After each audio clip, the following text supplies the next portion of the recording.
news. YouTube guys, let me know if this is working. They're already in there chatting in the YouTube, chatting away. So yeah, let us know if it's live and you can hear once I join the actual space, which I always forget to do on here. And yeah, let us know if it's working. But yeah, retweet the space, reshare the space, let everybody know we're live, and let's get into it. Yeah, YouTube guys, let me know if it's working. If you're on the X space, anyone who quote tweets the space, we will retweet their quote tweets. Lots of news coming out today. Lots of news coming out today, and it does seem like from the press conference of Hegseth, ground war is imminent. Ground war is coming. The question becomes, where are they gonna go? Are they gonna go to Cog Island? Are they gonna go to the three islands in the Hormuz? For example, Qasem, Lavarak, and what's the other one? Hormuz.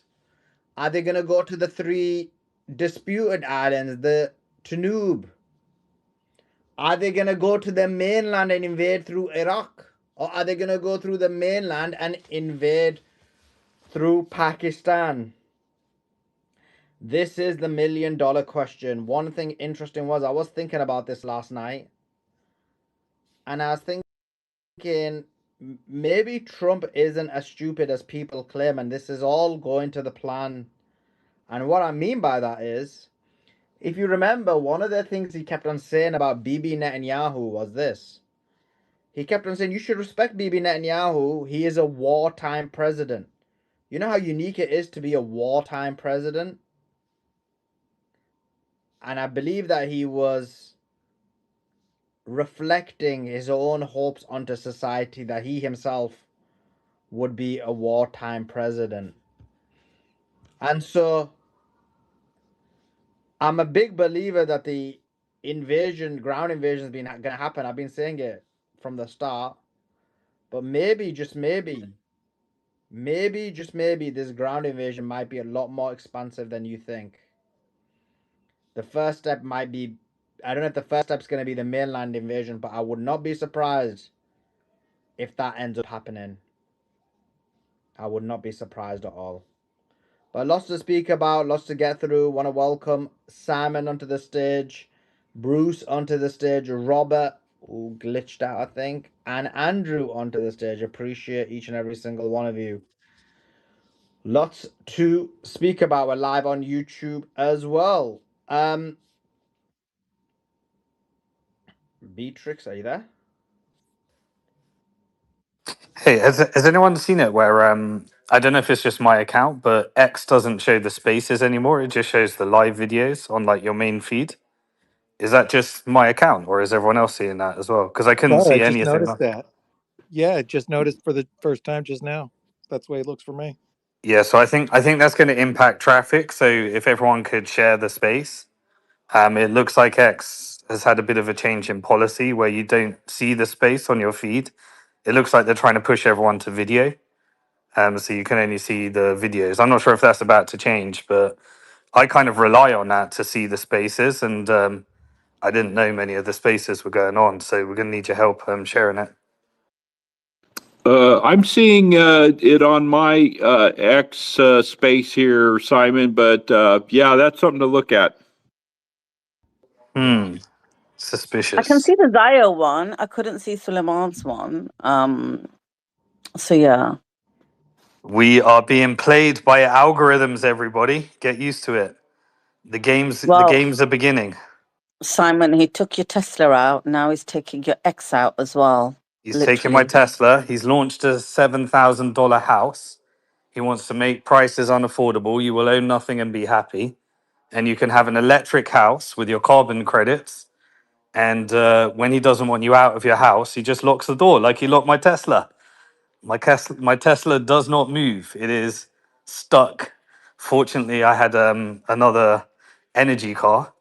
But Beatrix, can you bring the bags of oil round? You're gonna have to swim over for me. There was a sighting of Beatrix yesterday. Someone sent me a video of her trying to get the gas, actually. Did you see that, Beatrix? With the straws, yeah? There's a video going round, Simon, of some chick filling up carrier bags of diesel and putting them in her boot. And now people are circulating that because of the bounce on this space, saying there's Beatrix has been spotted, Beatrix has been spotted. And they're sending it to Sulaiman saying, oh, look, we found Beatrix. Oh, crazy. You need a bigger straw, I think. That's what we all need, bigger straws. People are going to be stealing each other's petrol. Well, we say that, but back in the 70s in the U.S., when we reached, I think, was week 2 of that terrible gas shortage, people were being shot in Colorado. They were stealing, siphoning gas from people's cars at night. Yeah, it'll get ugly. Well, I think we'll see some stuff getting ugly there on that. For So sure, guy. Sorry, guys, Sam. No, I was just going to say, sorry, everyone. We're just goofing around a bit, but because the algorithms are messing around, if everyone could share the space, and it's filling up a little bit, but we need you. And if we don't get enough people in, you might have to listen to our bad jokes for a little bit longer. Yeah. Speak for yourself, Simon. My jokes aren't bad. My jokes are glorious. That being I've said, never been one for jokes. guys, do quote tweet the space. Anyone who quote tweets the space, we will retweet their quote tweet. Lots to speak about and lots to get through. We're live on YouTube as well. I will put the link out in a second.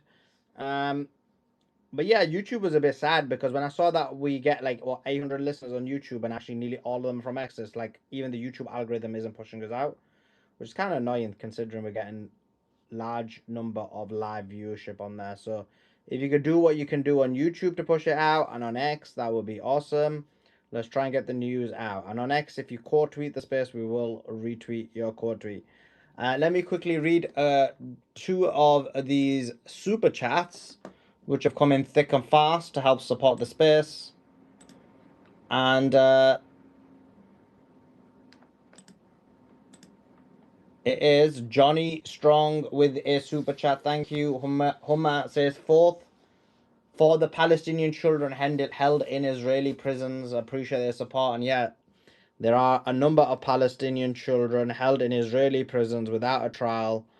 And now they've got the judgment where they can literally impose the death penalty on them.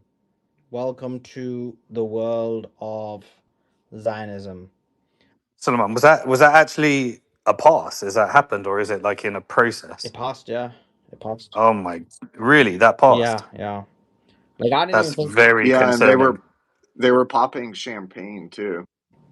Yeah, that's crazy. That is deeply concerning. For those that don't know, that's the pure definition of apartheid. So there is the death penalty that applies to Palestinian prisoners that doesn't apply to Israeli, prisoners. It's a pure definition of apartheid, and Israel has like a 99% conviction rate in the Palestinian version of the prison.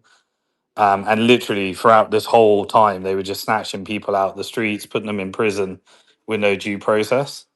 And now, if they can combine that with the death penalty, that's deeply, deeply concerning. We're all going to have to, at some stage, once we're, we're going to have to start really drawing attention to this type of thing. This is really concerning.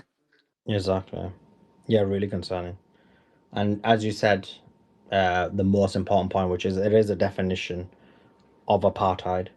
Spidey Cell says, I just stopped by to tell everyone I'm going to bed to Sully debunking and laying waste to the Zio agenda for the 32nd day straight. Yeah, I appreciate it. All of us are doing it. The whole team is here. Working to fight against the propaganda to give you the real news and real information. So, guys, do retweet the space, reshare the space. Okay, let's get to the news. It's important we go through the news for any of the news that you've missed over the last few hours. So,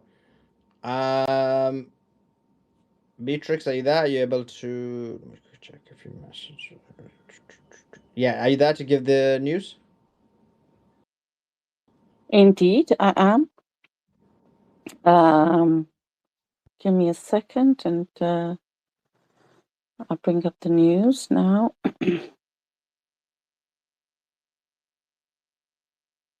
So quite a bit of news today.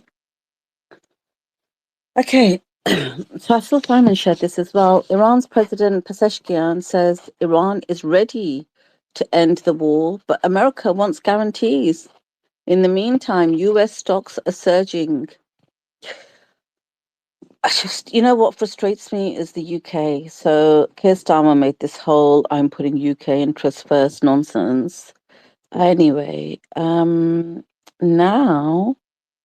the UK is deploying extra troops to the Middle East to take part in this illegal war on Iran. Having said all of that nonsense, that the UK is not going to get involved and we're not involved, we have always been involved, guys. He's just talking utter rubbish. Trump is considering ending Congress's 2-week recess. I've no idea why, but he's thinking, New York Post reported this, that he's thinking of ending the 2-week recess that they have over Easter, I believe. Beatrix, why Not only is Beatrix, why would anyone need UK troops? Like, what's the purpose behind that? Like, what do UK troops have that US troops don't? And like, what is that all about? Why would we be sending troops to Iran? I think they're struggling in America, Simon. I'll tell you why. Because he raised the age, didn't he, from 35 to 42 in America, and said you can serve up to 42 age of 42 years old. They're calling all the reservists, and they're saying it's okay so they're actually broadening the kind of scope of who can serve. They're saying, oh, it's okay if you've had a conviction for marijuana possession, it's fine, you can still come and serve. And do you remember when they booted a load of the armed forces out for refusing to have the COVID jab? They're saying it's fine, even you can come back. It's all right, and we know we booted you out at the time, but you can come back as well. Now, those measures to raise the age for military service and, overlook criminal marijuana possession conviction and, asking people to rejoin having been sacked some years ago shows me that they're struggling to get the deployment numbers they need for Iran. So this is my kind of interpretation of this. That's one reason why the UK may be sending troops. The second reason is because Keir Starmer, no matter what he tells us, he cannot help but to suck up to Trump. And I was thinking about this today. That is the only reason he put Peter Mandelson as the US ambassador, American ambassador. He knew what Peter Mandelson's connection was with Epstein and everything else, but he still put him there because he thought the best guy for that special relationship, linked to Epstein. Trump was linked to Epstein. They all know each other, so he'll do a good job for us. Day one, Keir Starmer said we're not going to get involved. And then we know that America's used all our military bases right the way through.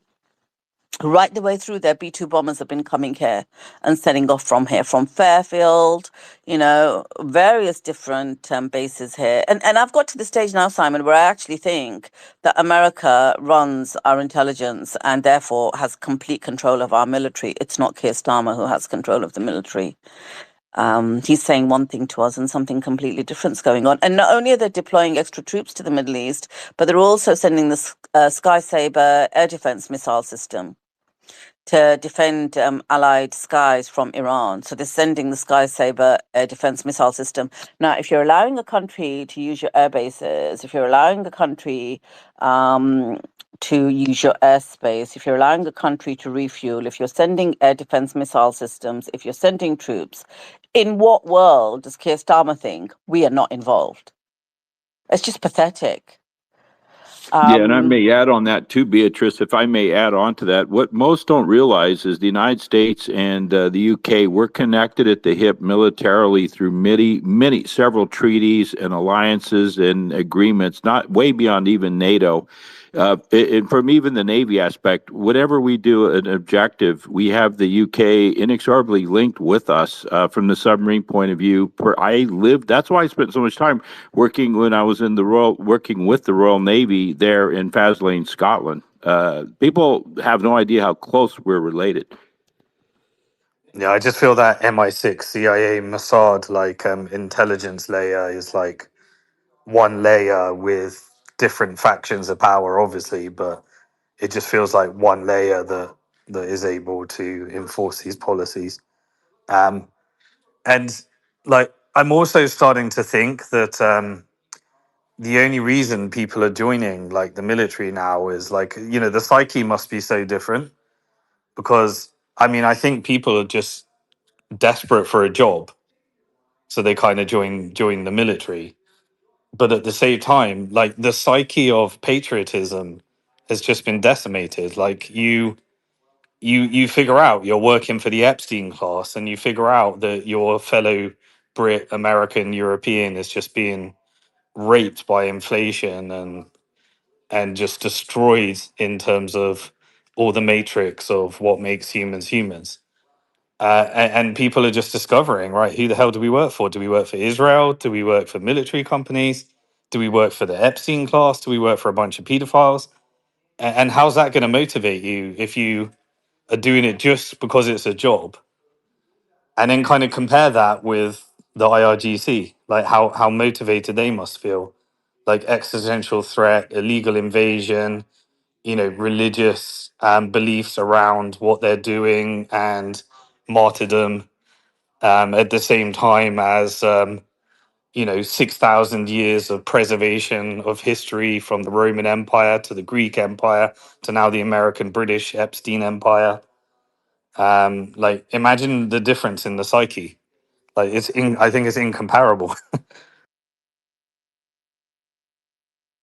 Yeah, I think this is definitely going to weaken any kind of military infrastructure we've got in the UK and definitely in America as well. And I think it might all be a part of the broader part of the kind of weakening of the MIC, as you say, Simon. To be honest, because it's diabolical. I think people are seeing through it. I don't know. I know that from everything that I'm reading about them broadening the scope, as I said, in America for military service, that they're struggling. I don't know what it's going to be like for the UK troops yet.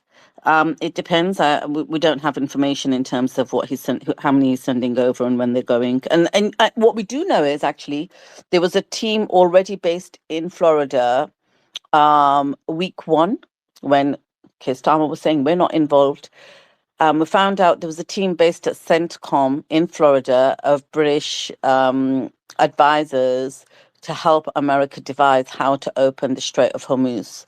And then a few days later, we found out that the UK was sending an additional team to go and help them. And it's just like I remember saying at the time that this is crazy that he thinks that he can actually say we're not involved, we're not involved. But let me just go through the rest of the news because Just some this more guy's so breaking. freaking. Just some more Yeah. breaking news. Haifa is being attacked. Hezbollah has launched a barrage of rockets towards Haifa. So Haifa is being attacked, and we're seeing rockets. Back to you, Bridget. Yeah, thank you. Just on Hezbollah, I've seen some Lebanese, or at least one Lebanese person, suddenly wake up today and say, I'm really effing upset. I can't believe Israel said they were going to actually occupy part of Lebanon. That's why Hezbollah was created in the first place, because of the occupation. And I just thought, you know what? You're a fool. And it's good that people are calling you out. You That's knew all because along that what was going individual. on. Yeah, that's because that individual realizes that Hezbollah might win, so that you need to now backtrack because the occupation is going to be exposed. How do you watch a 3-year genocide and then be suddenly effing upset, in his words, that uh, Israel might occupy a part of Lebanon when you're Lebanese yourself? Like, what world do you live in? Keir Starmer's world, I think, to be honest. But anyway, let me move on with the news. This is all really annoying today. China and Pakistan have proposed a 5-point plan on the Gulf crisis. Number one, immediate ceasefire and humanitarian access to all war-affected areas. Number two, launch peace talks as soon as possible, safeguard the sovereignty of Iran and the Gulf states, with all parties committing to peaceful resolution of disputes and refraining from the use or threat of use of force during the peace talks. I don't know if Israel's going to be part of this, but Israel definitely cannot refrain from use of force. Anyway, number 3, security of non-military targets, protect civilians, and halt attacks on non-military and critical infrastructure, including energy and nuclear sites, and fully adhere to international humanitarian law. Number 4, secure shipping in the Strait of Hormuz and restore safe commercial passage. Protect the security of ships and crew members stranded in the Strait of Hormuz. Allow the early and safe passage of civilians and commercial ships and restore normal passage through the Strait of Hormuz as soon as possible. And number 5, reinforce UN-led multilateralism and pursue a comprehensive peace framework under international law. So just really quickly, when I read that, breaking news. Power outages in the north of Israel after a bombardment by Hezbollah. Power outages in the north of Israel. Back to you, Beatrix. yeah, thank you. Oh, your When I read VPN's going that, down. Your VPN's going down. who's Simon's? No, I'm just saying a bunch of the VPNs they're hosted in Israel. So watch your infrastructure and your Ah, cybersecurity stuff. yeah. When I read this peace proposal by China and Pakistan, I can't help but just absolutely astonished that actually, if you did all of those 5 steps, do you know where it would take you? It would take you to the position that the Middle East was in 33 days ago. They're literally proposing all the things. You had access through the Strait of Hormuz. Nobody was bombing civilian infrastructure. Nobody was targeting civilians. It's exactly 33 days ago where things were is where this would take you. So what have America and Israel and the UK achieved? I know not. Well, they On showed the some world that separate news, you don't mess around with the IRGC. That's what was achieved. If you go back to it and you've demonstrated to the world like what Iran and the IRGC are, I think you basically rebranded Iran into something that people are probably going to want to go to Iran and visit in the future. true, Simon. It's crazy times. Um, I was in 2 minds whether or not I should mention this piece of news because it's not really news related to Iran, but I am going to mention it because I think it just goes to show the kind of leadership that we have across the Western world. So the Daily Mail done an article today, and what they've revealed is that Christy Noem's husband, Byron Noem, is a cross-dresser who also has admitted that his wife, Christy, is having an affair with Corey Lewandowski. Now, there's a whole load of dirt and filth in that article, but the reason why I thought that was important is because, and I've said this before on our war spaces, that part of the reason why they hate the leadership from the Eastern world, like the UK and people like that, is because they want us to believe that leaders come in the shape and form of a Donald Trump or a Tony Blair or a Keir Starmer or a Biden or a Clinton, seedy, sordid, two-timing, cheating, lying, say one thing, do another. And those are the people that actually lead us. When the Financial Times in the UK prints an article saying, we just can't take what comes out of the White House anymore seriously, we have to wait before going to print to see what Iran says to decide with the truth. This is the Financial Times saying that we have to wait for Iran to tell us the truth because we can't. This is the case across the board with our governments. It's exactly the same in the UK, guys. When the Downing Street, look, I've just told you, Keir Starmer saying we're not involved in this war. And look at all the different spectrums where he is involved. They're lying, cheating scumbags, all of them. And no different. Christy Noem's husband's done this thing in the Daily Mail. So I thought I'd just tell you that, the rot is deep. IRGC has issued a warning that they're going to target 18 US technology companies if the US continues targeted assassinations of, and this is going to begin, what day is it today? Tomorrow, 1st of April. There's a whole list of companies. I'll tell you about them in a second because I've got the list of them somewhere.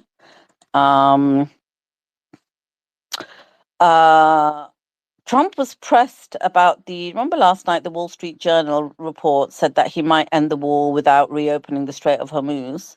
So he was asked about that today, and he said, I don't think about it, to be honest. My sole function was to make sure that they don't have a nuclear weapon. They're not going to have a nuclear weapon. When we leave the Strait, we'll open automatically. So he's not even bothered. And this is New York Post says that, it says when we leave, the Strait's going to open. I only had one job, make sure they don't have a nuclear weapon, and they're not going to have one. Like, what were his goals 32 days ago? And what are his goals now? Does he even know? I'm beginning to think that this is just all a play. He's got a job to do. He just keeps changing the narrative depending on what's happening. This actually is quite tragic, but quite funny. So, Mr. Galibaf, Senior Galibaf, who's the Speaker of the Iranian Parliament, said, "Oh God, sorry, I got a call coming in." He says, "I just read about Sarah and the others in America skipping meals because gas prices keep climbing. Sad, but this is what happens when your leaders put others ahead of hardworking and ordinary Americans. It's not America first anymore," he says, "it's Israel first." And he's actually quote tweeted a CNN article about a lady called Sarah who can't afford fuel prices and she's skipping meals in America. So they've got their finger on the pulse. They understand American psychology. They understand and are sympathetic to the fact that American people and people here in the UK and Europe are suffering and struggling financially because of this. And they understand and they're calling it out, saying it's not America first anymore, it's Israel first. And he actually tweeted that out, which I thought was quite interesting. Abbas Araghchi, who is the foreign minister for Iran, said the war criminals in Israel are now openly and unashamedly bombing pharmaceutical companies. Their intentions are clear. What they've gotten wrong is that they're not dealing with defenseless Palestinian civilians. Our powerful armed forces will severely punish aggressors. That's what you were saying, Simon, that now they've got, they've got a force to really reckon with. US industrial gas supplier Airgas has declared force majeure. They're telling a customer it would only meet up to 50% of their normal monthly helium demand amid the Iran war. And this is per Wall Street Journal. There's more details there if anybody wants to look it up. America and Israel, and this is Washington Post, says American and Israel officials increasingly view the Strait of Hormuz as the most realistic endgame of the conflict, shifting away from earlier ambitions like regime change and fully stopping Iran's nuclear program, which they now consider unlikely to succeed. So you don't even have a consistent message coming out of America. You got Trump saying I just wanted to stop them having their nuclear weapon. You've got other people in the White House briefing other newspapers saying, "Oh, actually, you know what? We don't care about the nukes and the regime change. It's just about the Strait of Hormuz now." You don't even know who's in charge. Trump did this tweet earlier on today. He says, well, actually on Truth Social, he put it out. All of those countries that can't get jet fuel because of the Strait of Hormuz, like the United Kingdom, which refused to get involved in the decapitation of Iran, I have a suggestion for you. Number one, buy from the US. We have plenty. And number two, build up some delayed courage. Go to the Strait and just take it. You'd have to start learning how to fight for yourself. The USA won't be there to help you anymore, just like you weren't there for us. Iran has been essentially decimated. The hard part is done. Go get your own oil. And do you know what? When I read this, I actually read Simon's comment underneath it as well. I'll read Simon's comment really quickly and then I'll tell you what my thoughts were when I read that. So Simon's comment was the US has a jet fuel shortage too, but since the EU has higher prices, energy companies may try to profit by selling abroad. So they don't even care about Americans. They want more money. So if they think that they can get more money from the European Union, they're going to sell to us rather than keep the fuel in America, even though they've got a shortage. Russia's nationalized its energy, Simon says, which helps fund the war. This forces EU to Russia. Okay, so we're obviously going to buy it from Russia rather than buy it from America now. The US relies on private companies to profit while the public pays for the war. When I read that post by Trump, I thought, do you know what? Literally, there isn't a day where he doesn't kick the UK. That island, that loser, Keir Starmer, you didn't help us day one. And I just think, you know what? I wish that our prime ministers would have just one little incy-wincy bit of dignity, where they'd actually take a principled stand on anything. Keir Starmer's getting kicked every day by Trump, and he's going to keep sucking up to Trump. And all Trump wants European Union to do and the UK to do is start the war, the Strait of Hormuz. Go and take it. Get involved. Because America doesn't want to or can't. America can't. So it wants us to. And we don't have the death wish, I guess, Europe. It's the end of NATO, basically, and they're not going to do it. They realize they've got Russia on their doorstep. So that's what's going down there. I thought of you, Simon, when I read this. So the Financial Times had a headline today saying the Iran war will cement China's superpower status. Remember, we had the discussion a few weeks ago about who the big dog's going to be. Well, there we go. Iran war will cement China's superpower status. That's the Financial Times. Iraq has sent 27 aid trucks to Iran, which is nice to see neighbors helping each other. Pete Hegseth, U.S. Secretary of Defense, or the Secretary of War, says, we greatly prefer reaching an agreement if Iran is ready to relinquish the nuclear materials it has, and open the Strait of Hormuz. That would be excellent. That is the goal. Well, the Strait of Hormuz was open 33 days ago, and Iran didn't have anything for nukes 33 days ago. So again, what did you do it for? I'm going to read the list of company names in a second. The IRGC Navy announced a strike on a covert location today, hosting 200 American commanders and officers in the UAE. And they said both US bases in the region have become unsafe for enemy commanders, forcing their presence into covert locations.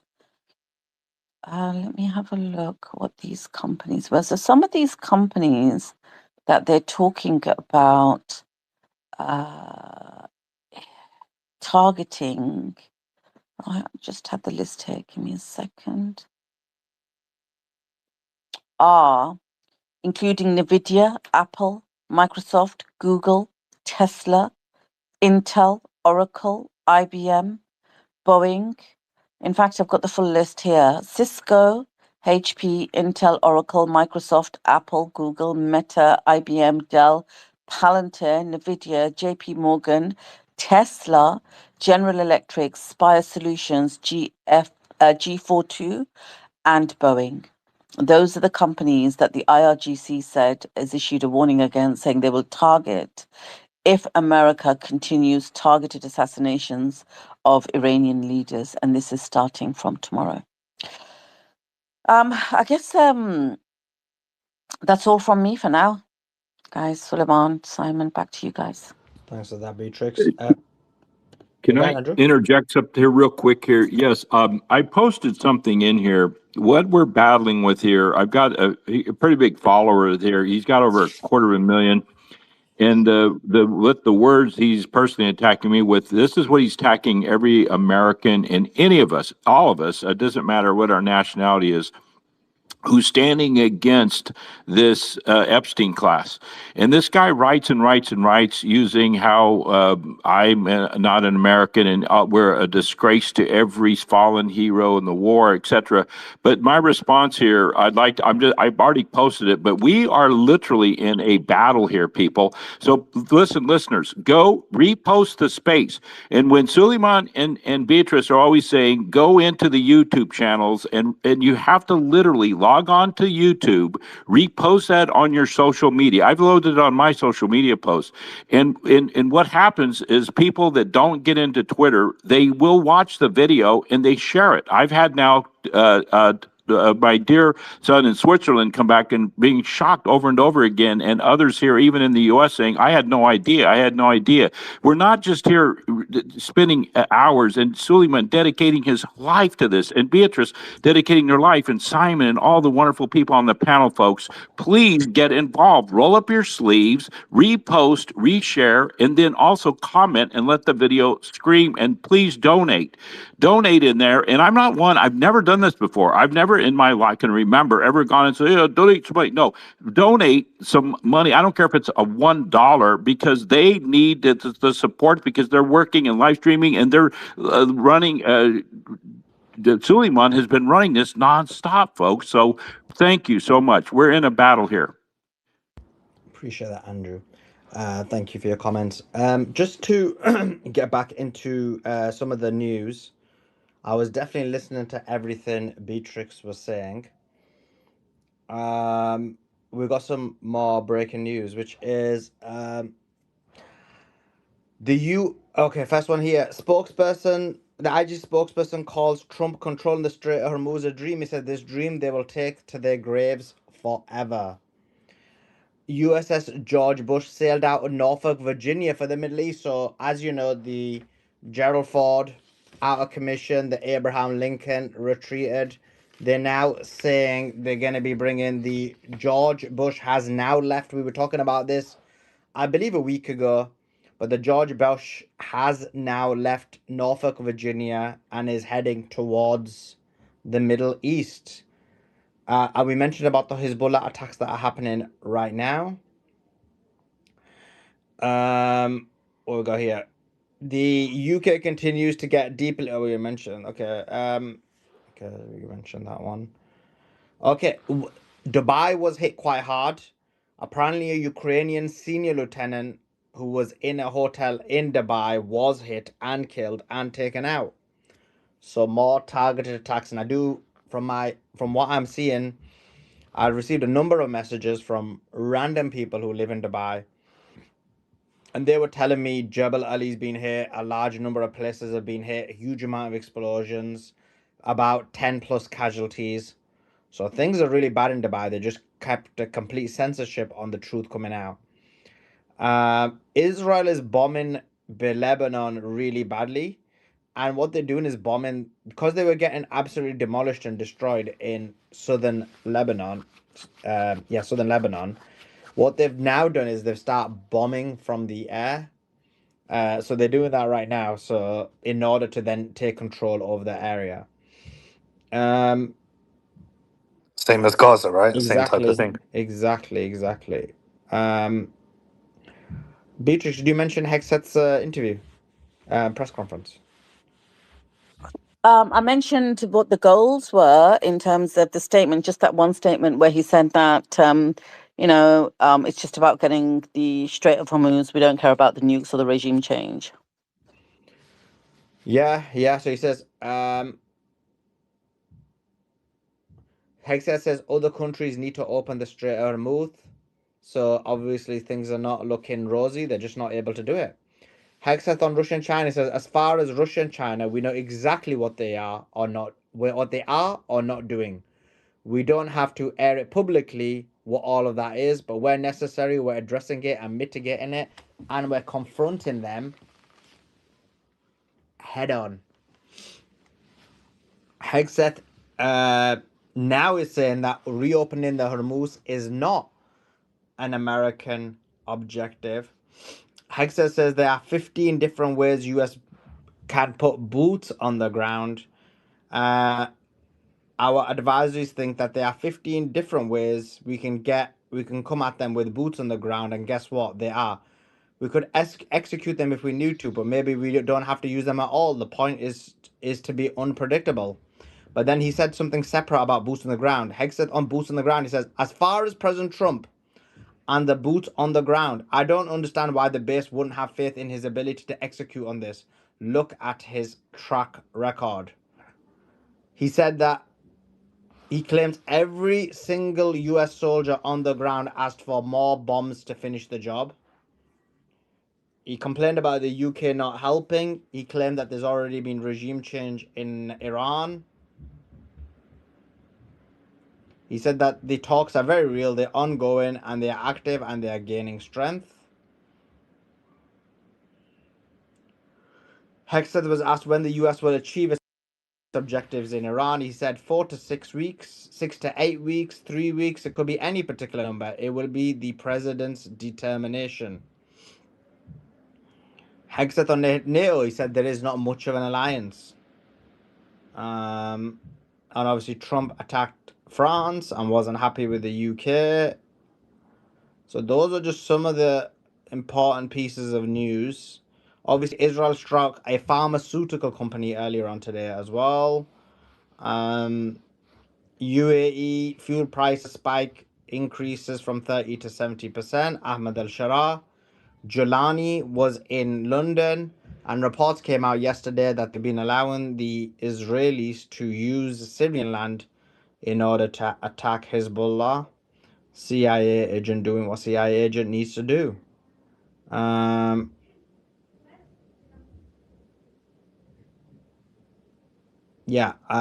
largely it. There was a big hit on Beth Shemesh yesterday. Sorry, Beth Havka, which is Tel Aviv yesterday. It happened immediately after we closed the space. So yeah, that's the kind of latest news on that. Just want to welcome Simon, Robert, Bruce into the conversation. But Simon, give us some updates about the kind of financial situation. Yeah, sure. So let's start with the kind of the micro. I'd say the immediate concerns right now in terms of is jet fuel and helium. We'll go into both and how they impact everybody.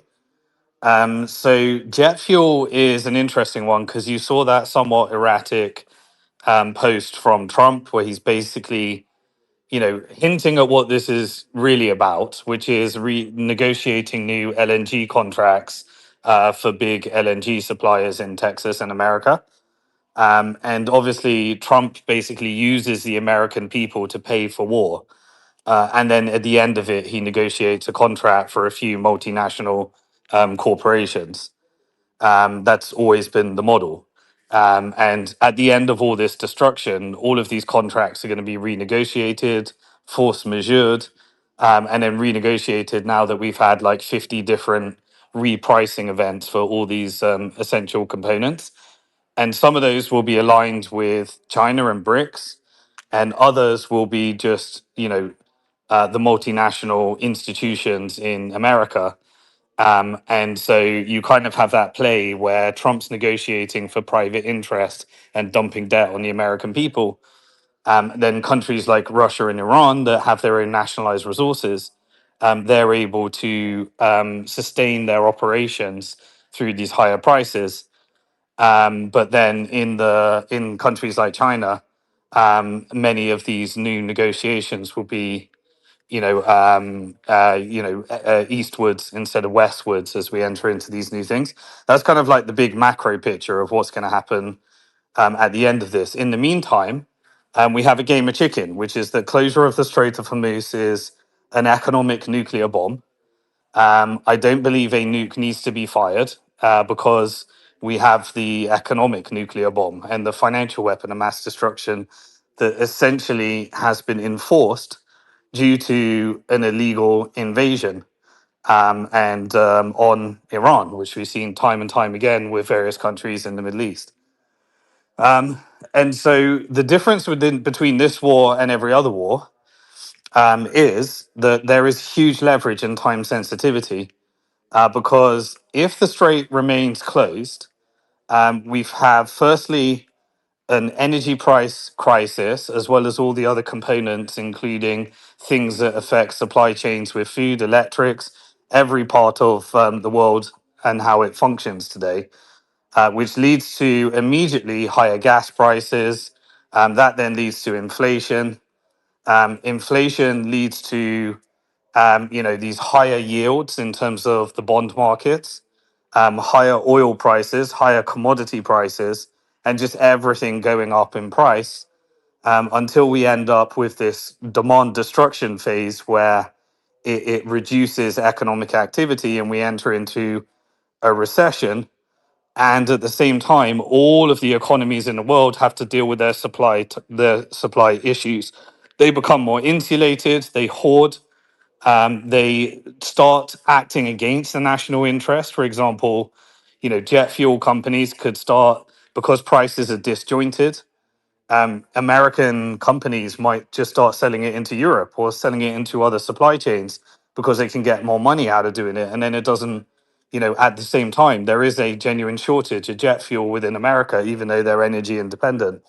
And so you start to create these second, third, fourth, fifth, sixth degrees effect. And for the next months ahead and the years ahead, we're going to be dealing with these just like we did during COVID. Now, eventually that leads to demand destruction, a recession. And if this stays open closed for too long and they don't reach a settlement, then it leads to a depression. And really, I only know two economies that are insulated, and those are the ones that have been sanctioned and are able to trade with China, which is Iran and Russia. Everyone else is connected at the hip in every single market. An Asian crisis has an impact on every market. A European crisis has an impact on every market. And an American financial or economic squeeze or crisis has an impact on every single market. So there's no insulated impact here, but there are winners and losers. And with all of these different situations, we're looking around at the winners and losers.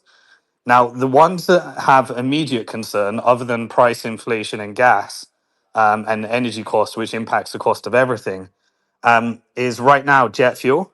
So, UK just received its last tank of jet fuel and is doing an emergency meeting to find out how it's going to settle, that situation.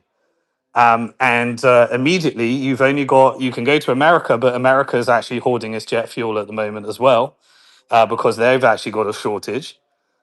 Or you might be able to find an alternative route with Russia, but then that ties into sanctions and the Ukraine conflict as well, and the whole NATO thing. So that's why you're getting this ratcheting up of narrative from Trump around NATO, energy, relationship with UK. You go open the strait. We don't need it. Everything he's saying is BS, but it's good for public consumption and confusion because these it's very very hard to think about all the different impacts.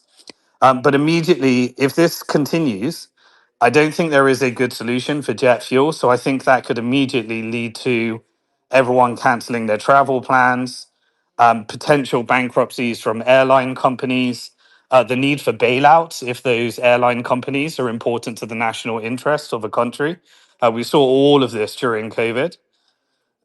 And I think that's the biggest impact. And many people, just at the micro level, you'll probably be canceling your plans, trying to figure out, do I want to get stranded in a country if suddenly they switch their policy when I land in another country? So that cuts off all those kind of travel activities.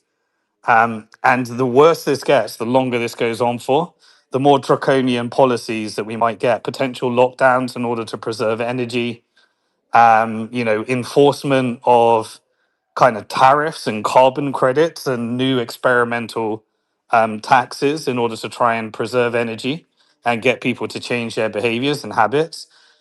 I expect to see a lot of those things. The other one is helium. Helium is essential in the process of creating semiconductor chips, which impacts every type of laptop, military equipment, all electronics, all consumer electronics, all military electronics, and hardware. Particularly the artificial intelligence trade. The AI trade is looking impossible right now if the strait doesn't open. Firstly, semiconductor supply chain issues, high energy costs. AI is a massive energy guzzler.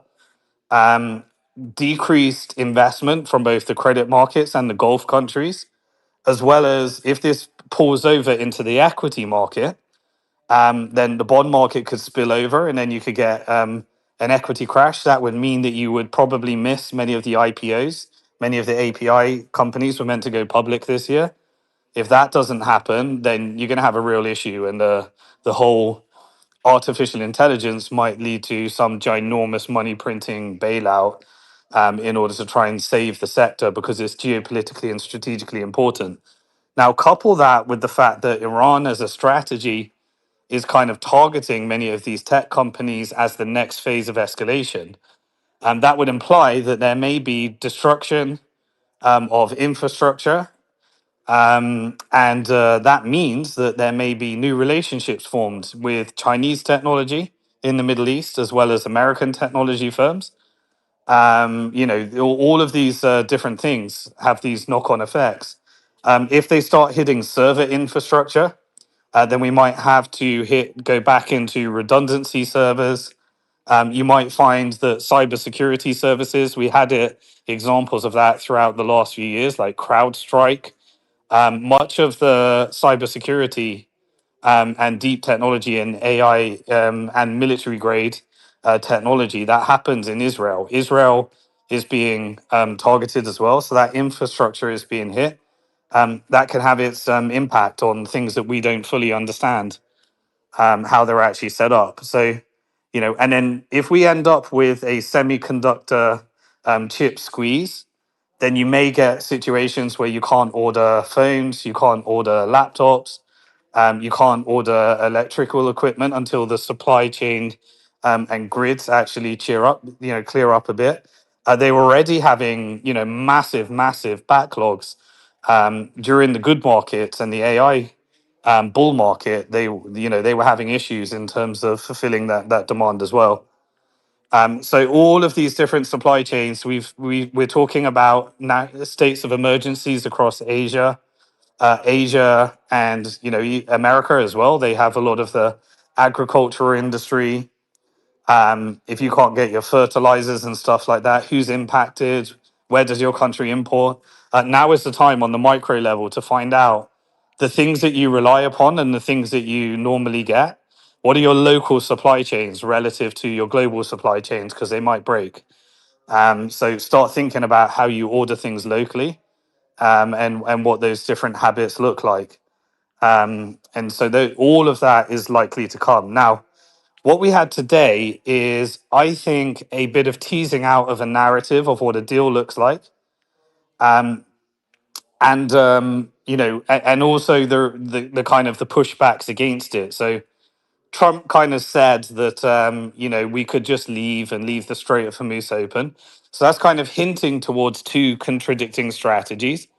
One is a ground invasion with a very, very limited number of troops, which to me symbolizes that we're getting ready for some kind of theatrical move that has very little impact, but it could form part of what a deal looks like if there is some kind of deal, and some kind of off ramp narrative.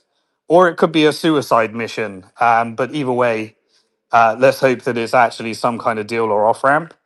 But it's not going to be, it's not going to be the cartoon character that the US media might be portraying to you, where they suddenly come in and James Bond comes in like in Venezuela and ends up with like a bunch of trucks with some uranium or something.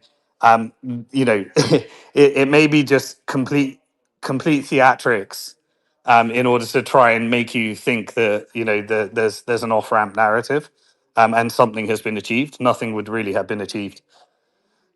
We also started to see from sorry, I always say that. What's the name of the Prime Minister of Possession. Przeshkian? Yes, that's it. Sorry about that.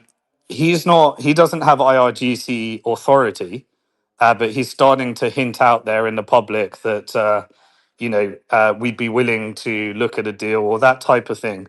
Again, that doesn't mean that IRGC has signed off on it, but there's indications, and either that's fake media, propaganda, or there's strategic leaks that are actually happening there through direct quotes. That statement shouldn't be taken seriously at all, by the way. Sorry for interrupting. I just wanted to interject on that. Well, I think it should be taken seriously in the belief that either somebody wants you to believe that and it's fake news, then it's useful to figure out why are they trying to push that and who's trying to push it, or it's a direct quote from somebody that looks like, has Iran official but not the authority of the IRGC. And if they're willing to do that, then they're doing a bit of good cop, bad cop. Or it's just a side that's going and making public statements when they don't have full authority, which can imply there's some kind of tension. So I personally believe there's utility in analyzing all of these things rather than just dismissing them in order to really try and get behind the scenes of what's actually happening here. Yeah. So, it's actually what you just said, and he's been doing this the entire time this war has been going on. He is basically just like the good cop PR figure, and so he's constantly made statements like this. And all, but it's implied in what he's saying that, yeah, we're ready to end the war if the US meets all of the demands that we have been asking for this entire time, right? So he's just out there trying to make Iran look reasonable so that people don't think that Iran is like the party to blame, essentially. That's all I mean by it shouldn't be taken seriously. Yeah, correct. So yeah, thanks for sharing that. Now let's look at the market. So all of this narrative together, confirmation from Iran government plus Trump's stupid tweet, the market did like it. The market believes that the market is still pricing that there is going to be some kind of off ramps in a reasonable time frame. Immediately, the yields came back. It came down a bit. The market went up about 2.5%. I haven't looked at it for the last hour or so, but immediately there was a market reaction, and stocks liked it.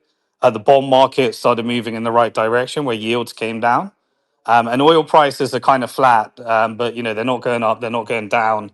But immediately the markets liked that news. Now, whether there's some kind of manipulation or whether there's some kind of reversal in that, but still, to this day, the markets are not puking. The markets are indicating that there's stress in the bond market that seems to be reacting to news. There's complete unsustainable prices in the oil markets, and they become disjointed, which is leading to arbitrage and all sorts of stuff in jurisdictional negotiations. The stock market is kind of just nothing, lots of volatility, but also volatility came down as well from that, that big fear point at 30 that Robert talked about. That's kind of come down to about 26. So, last time I looked. So overall, the market believed that this is leading towards some kind of short-term solution. And if something happens that, we get massive retaliation on technology infrastructure. We then get a ground invasion.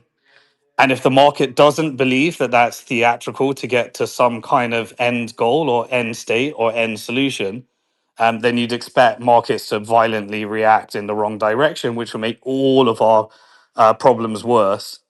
And you can't fool the market for the long term. It's been fooled for quite some time.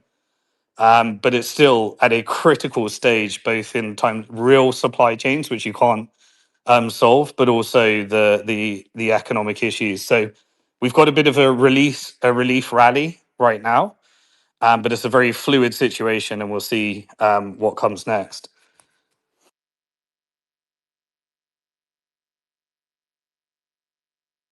I could maybe, Robert, do you want to chime in with your analysis on top of that?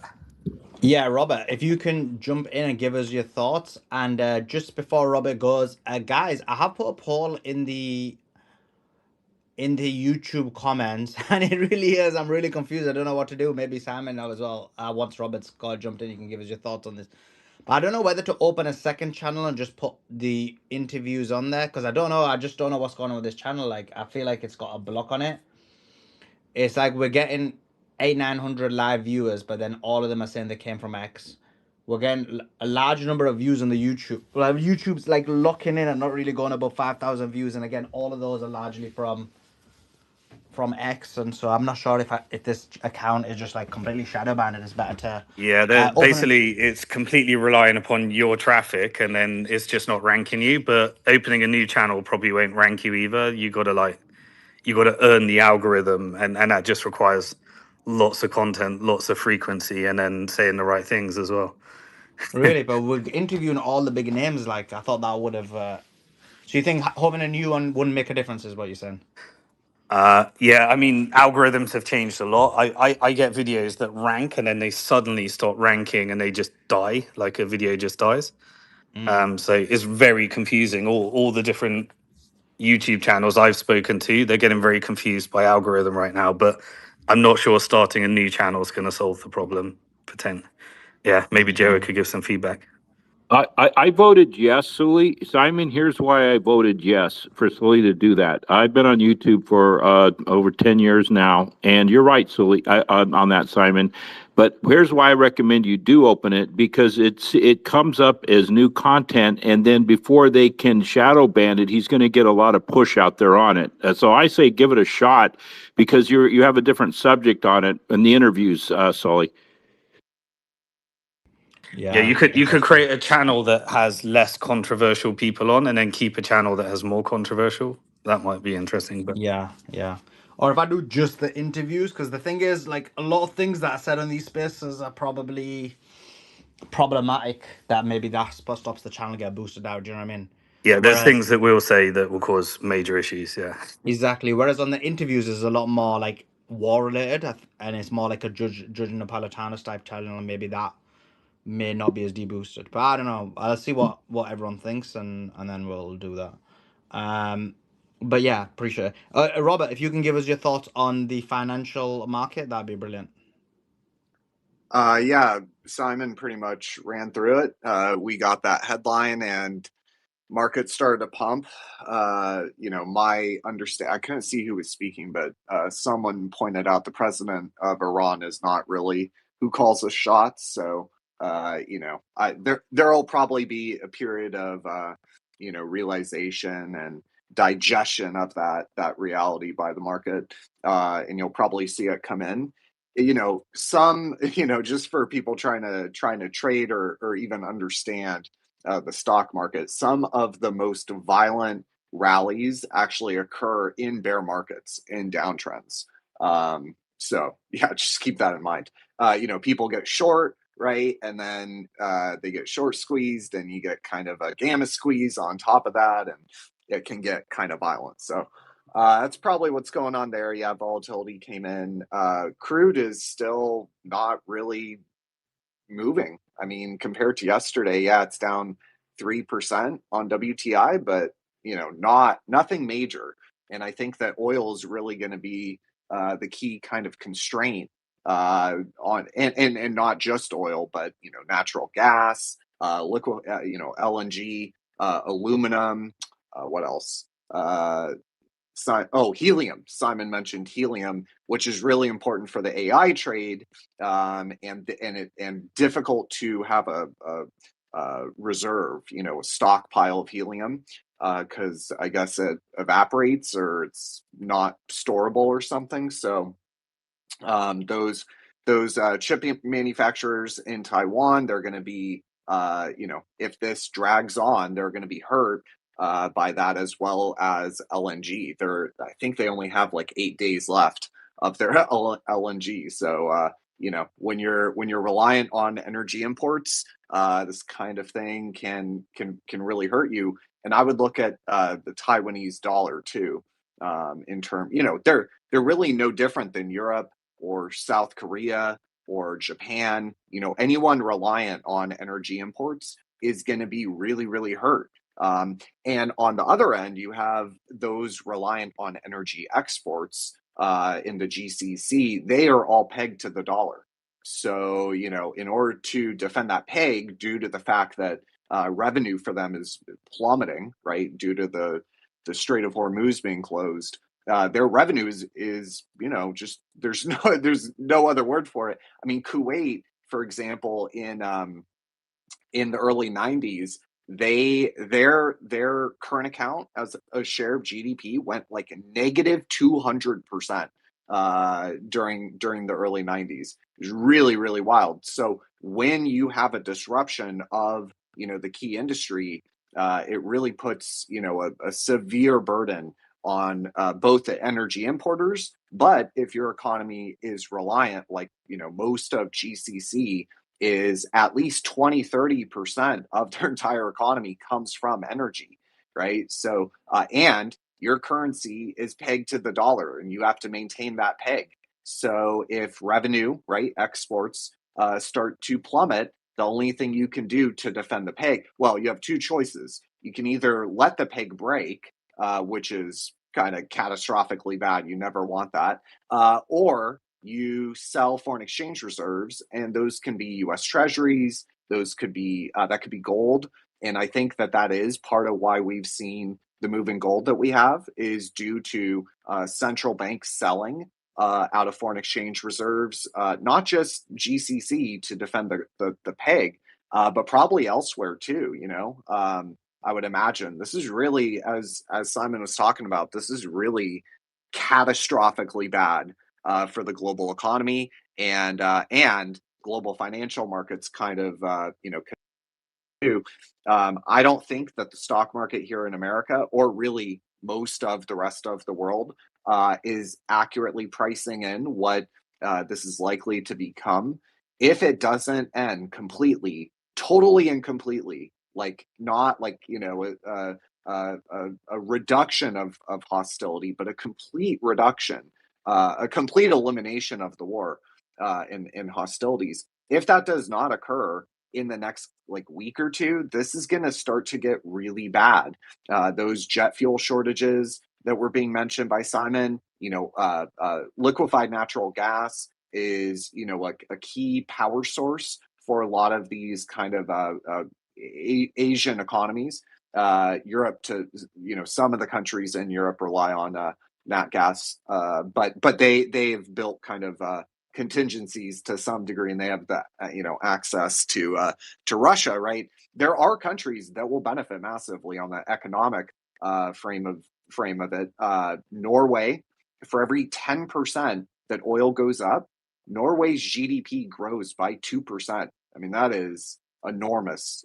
Kind of no other word for it. Russia too, is going to benefit massively. Iran is, they're getting bombed, right? And there are other constraints with probably military spending, but we know they're making a record amount of oil export revenue due to the what the war did, right? Like it's kind of ironic to me that we go start a war with Iran, that causes they retaliate, right? They defend themselves.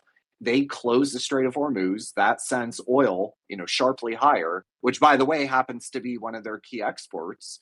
And the price of oil going higher is too untenable for the West because our bond markets start to melt down. So then we unsanction the very oil of the country that we're bombing because we're trying to limit the impact on oil prices and therefore on our bond market and the bond and stock market. I mean, it's really kind of ironic, but yeah, I mean, if this continues on, you're going to have kind of COVID-esque kind of thing, right? You have to. If there's no energy, then people can't get to work. There's no power for factories or office buildings or whatever it might be. You need to have a reduction of economic activity, of a reduction of demand, or put another way, a reduction of consumption. Well, once you start talking about a reduction of energy demand, you're talking about a reduction of economic activity. And to get a sense of the scale, how much supply is being reduced from the Strait of Hormuz, from refineries getting hit. Right now, you're talking about like 18 million barrels per day, according to my math.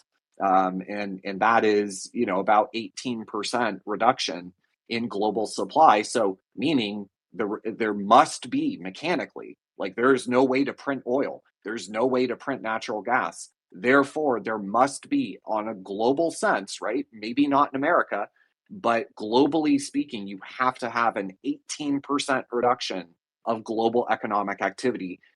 During COVID, we saw about a 22, 23 million barrel per day. Now we're talking about 18 million barrels per day. And by the way, if the Houthis or Iran target Yanbu or the pipeline again, you just removed 7 million barrels from that equation and took 18 to 25, which is worse than COVID. So, I mean, it really has the potential to be catastrophically bad.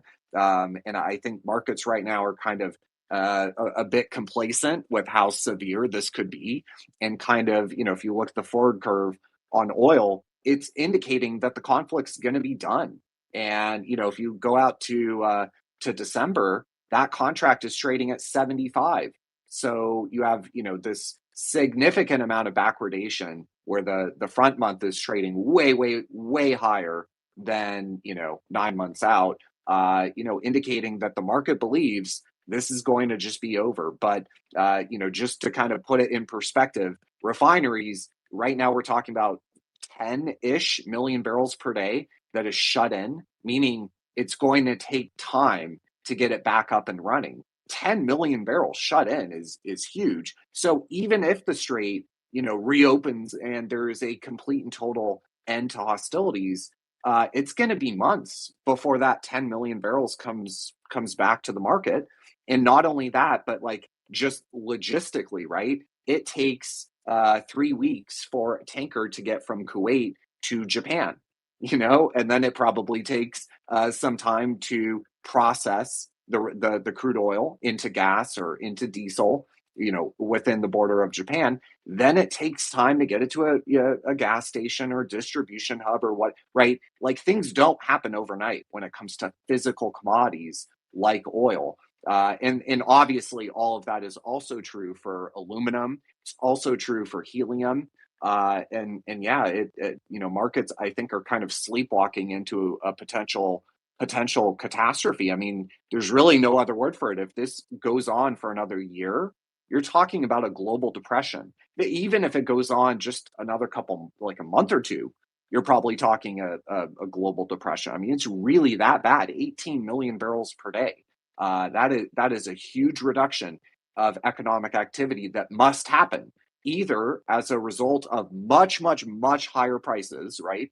Take crude oil to 200, right? That kind of price, or you're going to have shortages. But one way or another, due to the fact that we cannot print oil, you must have a huge reduction of economic activity on the global frame, right?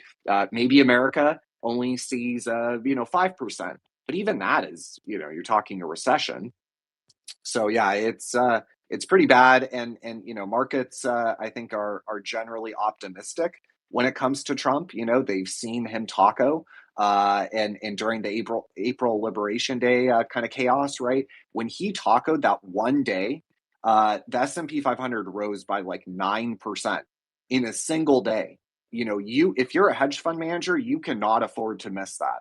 So that is kind of part of it too, right? Where people don't want to like really move to cash and go short, right? They don't really like, there's kind of an apprehension in the market because if you're a hedge fund manager and you move to cash, right? You sell your stock and then and then he tacos and the thing goes 9% in a single day. You just, you wrecked your entire year and maybe even, your entire career, right? You cannot miss a 9% move if everyone else is in it, right? So yeah, it's really, really kind of an interesting situation, but I'm still quite bearish on U.S. stocks. One thing to consider too is, a lot of people mention that the U.S. is a net energy exporter.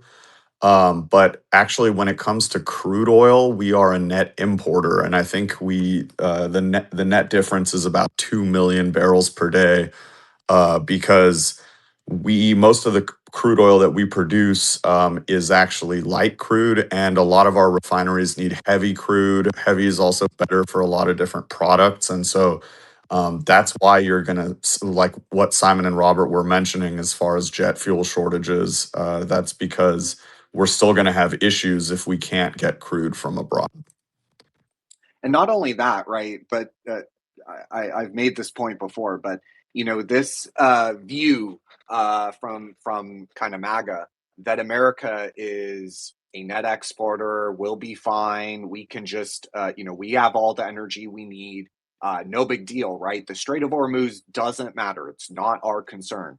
Uh, that is a severe misunderstanding of how kind of global macro actually works, right? We have run huge trade deficits, and therefore we have accumulated a hugely negative net international investment position, meaning the rest of the world owns $69 trillion of US financial assets, whether that be US treasuries, US stocks, real estate, corporate bonds, mortgage backs. The rest of the world on a gross basis owns $69 trillion of US treasuries, bonds, right? All that. So if you have a higher energy price, and remember, oil's priced on a global market, they're going to be under severe burden. Their current account is going to be severely pressured, like we saw, for example, during 2022. And by the way, this shock is like 8, 9, 10 times worse than what we saw in 2022.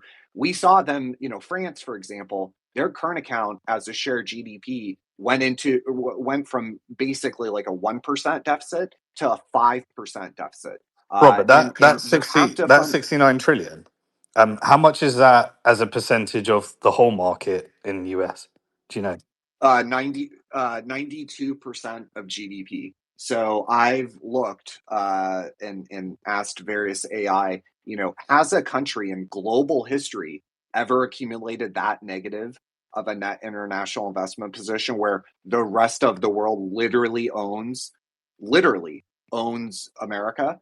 And it's a world record in the history of the world. 92% of GDP. I mean, it's really That's enormous. the So what percentage that of means is GDP. that What does that? What is that? So what I'm saying is 69 trillion of. But do you know what the total value of all those, like the US bond market, stock market, and all that is? oh yeah, I want to say equities is like 35, 40 million trillion of that.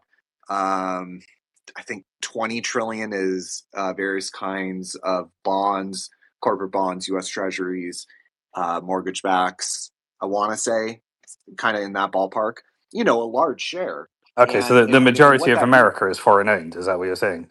Oh Yeah. yeah. Oh, yeah, maybe not a majority. I mean, the market cap, stock market cap on the S&P, I think is 65 trillion or so for perspective. But yeah, what that means is, literally we're owned by the rest of the world. And if they, if you're in France or Germany or Britain or Japan or South Korea and you're looking at your energy bill, which, doubled because not only did oil go up, but your currency is weakened relative to the dollar, which is what oil's priced in. You're looking at a bill, for something you need. There's no you cannot run a tractor, a truck, a car, a factory on U.S. Treasuries, right? There is no need for you as a country to import U.S. Treasuries. What you do need to import, if you're, most of the rest of the world, is energy. So you're looking at a bill that's doubled, and you need to come up with the money, and it's priced in dollars. What do you do if you own, $69 trillion of U.S. stocks, U.S. treasuries, gold, right? Those kind of things.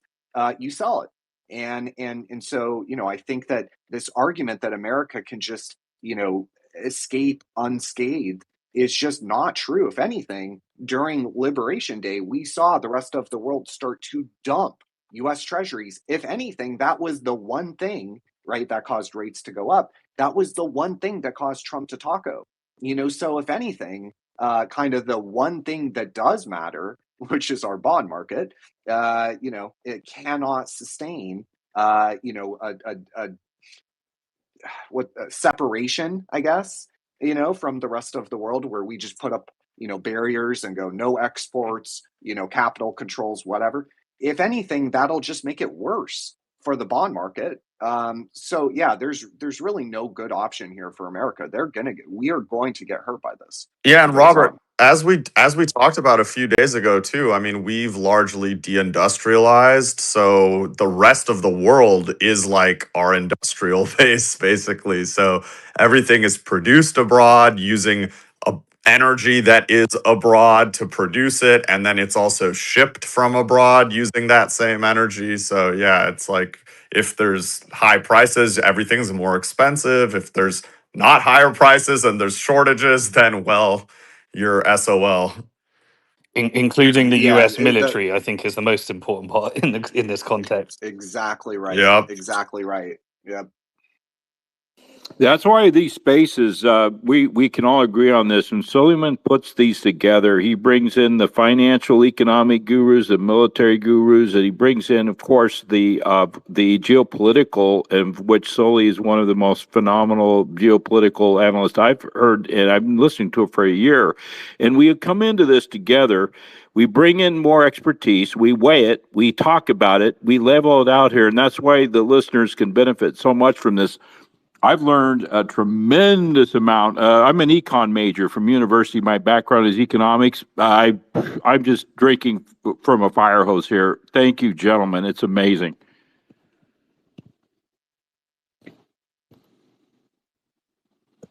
The modern economy, global economy, and it didn't used to be this way, right? But the modern global economy is so interlinked.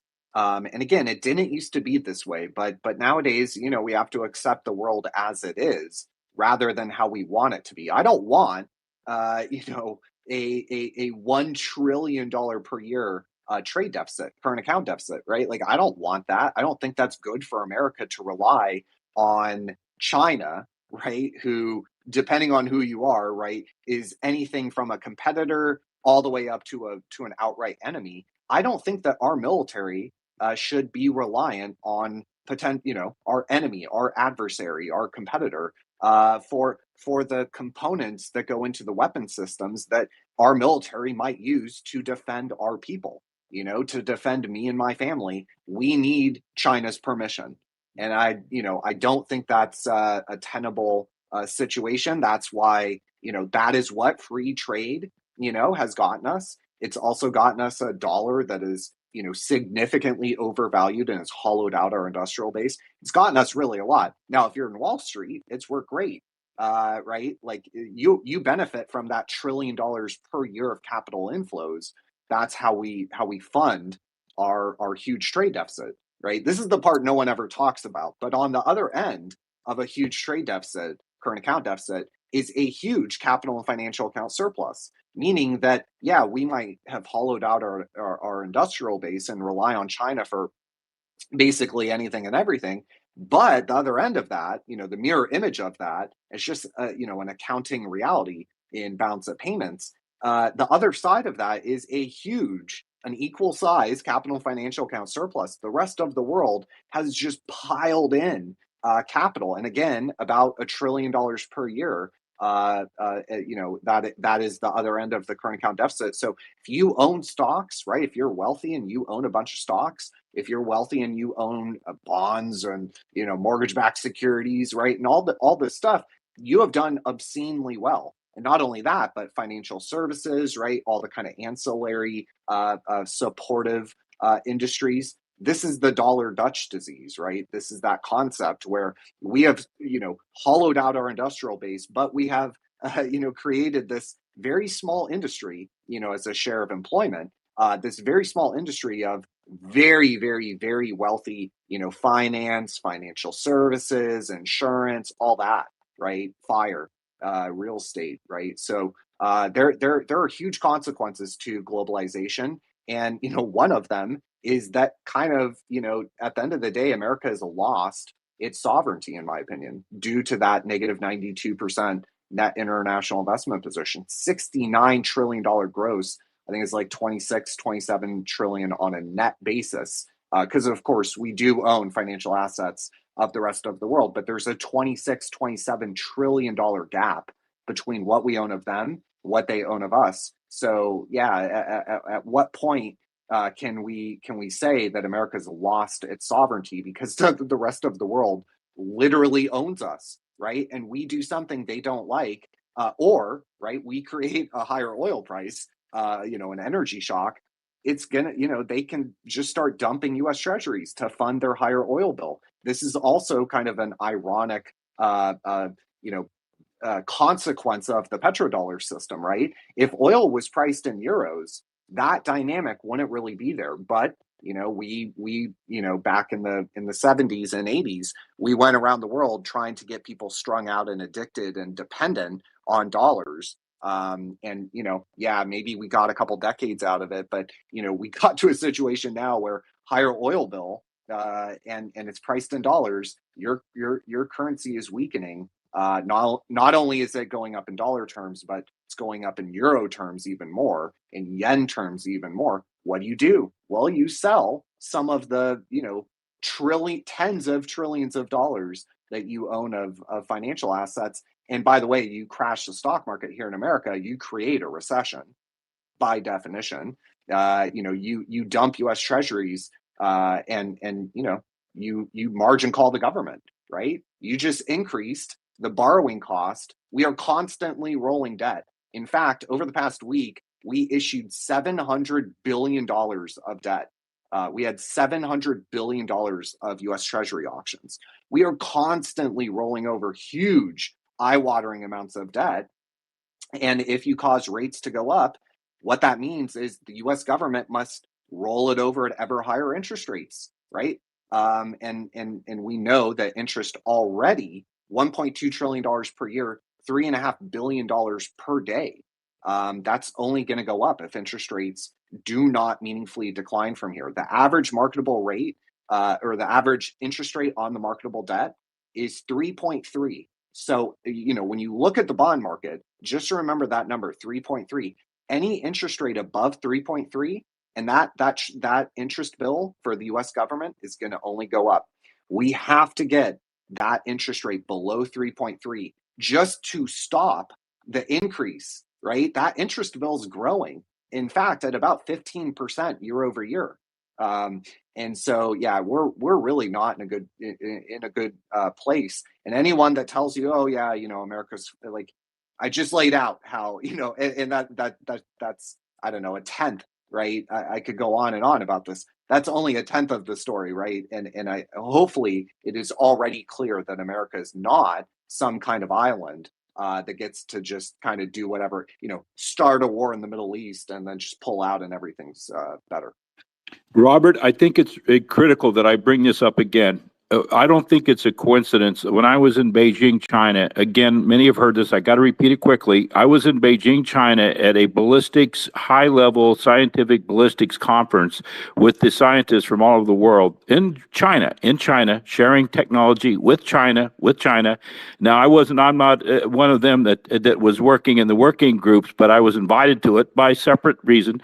And at the cocktail party, there was a DARPA defense acquisition. That's the R&D of our military, of our structure of the United States Department of Defense. He's an American. We talked and I exchanged my information. I told him who I was, and I said, "What is DARPA doing?" And he looked at me and he laughed. He laughed like, "Where have you been, idiot?"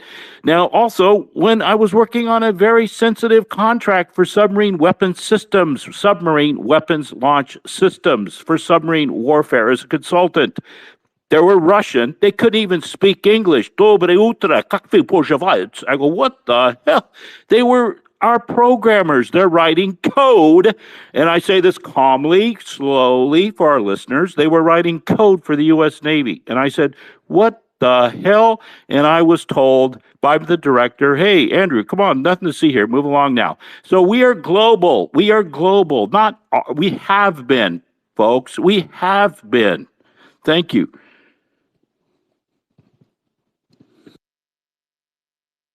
Thanks for that, Andrew. Thomas, what's your thoughts? Do jump in with your thoughts. Yeah. So first of all, I want to just thank Robert for giving us these macro breakdowns every day. It's fantastic. The thing that I wanted just to have him discuss a little bit more is there seems to be two things as I step back and look at what's happening that doesn't get appreciated. The first one is the duration risk. The longer this goes on, the worse it is. And the second observation I make is there seems to be a line at $100 a barrel for WTI where the manipulation of the markets is quite evident, right? You see large positions in the options market, and then an announcement made, and people profiting millions of dollars. But it seems like at least the West, the U.S. wants to keep oil below 100. Now it's slightly above that, but it hasn't. They've been pretty good at keeping it down at this level. The longer we sit above 100, the higher we sit above 100, and then you add in a duration, the more the entire global economy has to reprice. That is everything. And so what I'm spending time thinking about is the secondary effects of this. So I spent time talking to some farmers on X here, and the decisions around fertilizing crops and what crops to plant and all of that damage has to a large extent been done for the spring planting season. So we will see the manifestation of that in the fall harvest. And I'm trying to ascertain, is it going to be noise or is it going to be significant? It feels like it's going to be significant. One of the second ones I'm looking at is in the silver market. China controls 70% of the world's smelting, which is highly energy intensive. And so are they going to call that back and just refine less and put the clamps even more so than they have on refined silver exports, creating a little bit more of a supply squeeze that we were seeing back in the end of the fourth quarter in January? And then within the mining sector in silver, sulfur that comes out of the Middle East or out of the Persian Gulf is used to make sulfuric acid, which is a key mining ingredient for a lot of mining operations. Roughly half the mining operations in Africa require it. But if you can't get sulfuric acid, you can't mine, and that affects copper. And so you're going to start to see copper go up. And the broader point is, there's no way I have all this figured out. So don't interpret what I'm saying as that is. I'm simply trying to figure out secondary and tertiary effects of oil sitting above 100 for a duration longer than anyone wants. And so I would just ask Robert to comment on that, because I think people are probably focused on the headlines and not thinking through what I think the necessary implications are going to be to the economy. Yeah, I mean it's kind of everything, and I think oil is kind of the most. It's not the only thing, but it's the most foundational. And so I kind of go off that and just try to track what oil is doing right now, including Texas, including Russia. We're down again about 18%. And so kind of there might be a multiplier on that 18%, but in general, economic activity is, in the aggregate, total economic activity must decline by 18%. That is huge. And so, there's probably a multiplier effect on it due to the fact that, the aluminum not only needs to get out of Bahrain or Qatar or wherever, right, to China, to Indonesia, but it needs to get there on a ship, right, which is using a fuel that is derived from crude oil. So there probably is, a multiplier effect on it. I haven't really looked too much, but I think probably the most straightforward way to think about it is just oil. And that tells you at minimum, there's got to be an 18% reduction of economic activity in the global aggregate. Could that be, a 3-4% reduction here in America, and, a 25% reduction in Southeast Asia? Probably, it'll probably be uneven, the distribution. But globally, 18%, and you're talking something that looks, akin to what the world looked like in Q2 of 2020, April, May 2020, right? If people want like a down to earth, real life example of what the world is going to look like, it's going to look like that. Now, maybe it looks a little bit better here in America than it does in Thailand or Indonesia or Philippines, right? Some of those countries are already declaring a state of emergency. They're already kind of doing work from home. kind of things, right? And limiting the amount that people can go out. So, in the aggregate, economic activity's got to decline by 18%, total economic output. And that's a huge reduction. And it's going to look something very, very, similar to Q2 of 2020. And there is no light switch. Unlike Q2 2020, where we could just print $5 trillion, right? We could do that in an afternoon. We could decide to reverse all of the lockdowns, right? That light switch, if there is a demand shock, right? A consumption shock on the demand side, you can print, $20 trillion, in a day, in an afternoon, and airdrop it to everyone, right? And boom, you stimulated demand. The people are going to spend that money. That's quite easy. What is much more difficult is to when you have a supply shock, which is what we see today. Like I mentioned, there's kind of a lag with, even if we get the Strait of Hormuz completely open today, there is still a lag, because we're talking, on the supply side, you're talking a physical world, physical oil that needs to be, taken out of the ground, needs to be stored, it needs to be shipped, needs to be refined, right, and all that kind of thing. On the demand side, you can, that is arguably much easier to deal with. You can just print money, airdrop it, and boom. I get your math, and I'm not disputing it, but I mean, people are just really not. I mean, the market's not pricing in what you're saying. Even if I took your number and just rounded it down to 10%, that we need the global economy to contract 10% for it to match what is likely the new oil supply, until that oil supply comes back to the 100+ million barrels a day. And as you contract the economy, it doesn't necessarily come back. So, for example, if I close a restaurant to deal with this, and this is one of the things we dealt with during COVID, we at local government level, a lot of I'm a local government official. We did everything we could to keep restaurants open. We encouraged residents to buy takeout when they were closed, just to keep them afloat, because if the restaurant closed, it doesn't necessarily reopen. So the economy is not like a perfect accordion. If some of these businesses shut down, and it applies even to oil wells. When you shut in the oil, it takes a while to spin the stuff back up. So even a 10%, that's not priced in. I don't think that's priced into the market. People are assuming, they're looking at the crude oil backwardation. I was just looking at the numbers when you were speaking before, Robert. I think the backwardation got more acute. Let's see if I refresh the screen. We're at 101.80 on the front month, and December's at 73. So we're down 5% on October, November, and December, and down 2% on the front month, which means backwardation, backwardation is a funky term for front month being more expensive than the outer months. The curve got more steep.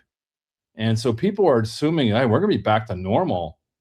What's normal? $72? Yeah, we're back there by the end of the year for sure, if you believe the CME data. I don't think that that's right. I just think it's going to, but I don't know. I just ask you to sort of, do you think to what extent is your 18% or even half of that, to what extent is it priced into the market in the broadest sense?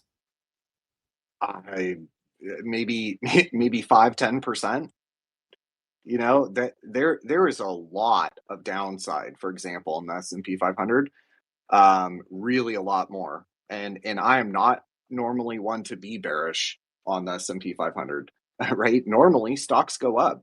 The passive bid, right? All your 401ks and all that kind of automated money, that's one benefit. Our huge current account deficit, and therefore capital and financial account surplus, right? We have the best stock market in the world. That attracts foreign capital. Generally, the dollar is depreciating, right? So anything denominated in dollars is going up, right? Including the stock market. So there are a lot of factors that kind of pull the financial gravity for the stock market is generally higher. I'm not one to be bearish on the stock market, but I think the stocks have a long way to fall. I mean, just to kind of outline my math, and people can, I've been doing my best to keep up with it. I can be corrected. I'm totally okay with that. Global oil demand per day, 105 million barrels. So called 100 for easy math. Strait of Hormuz that's about barrels. So you're down to 85 million barrels. Then you have the damaged refineries. So again, this is not just the Middle East, but also Russia. There are huge refinery attacks going on right now in Russia. Once you include that, that's about 5 million barrels. So you're down to 80 million barrels. There are some offsets, right? Some positive ways to try to re-add oil to the global market. The Strategic Petroleum Reserve of the International Energy Agency countries, Japan, US, Great Britain, France, Germany, right? That's 2 million barrels per day, according to Morgan Stanley. So you're back up to 82 million.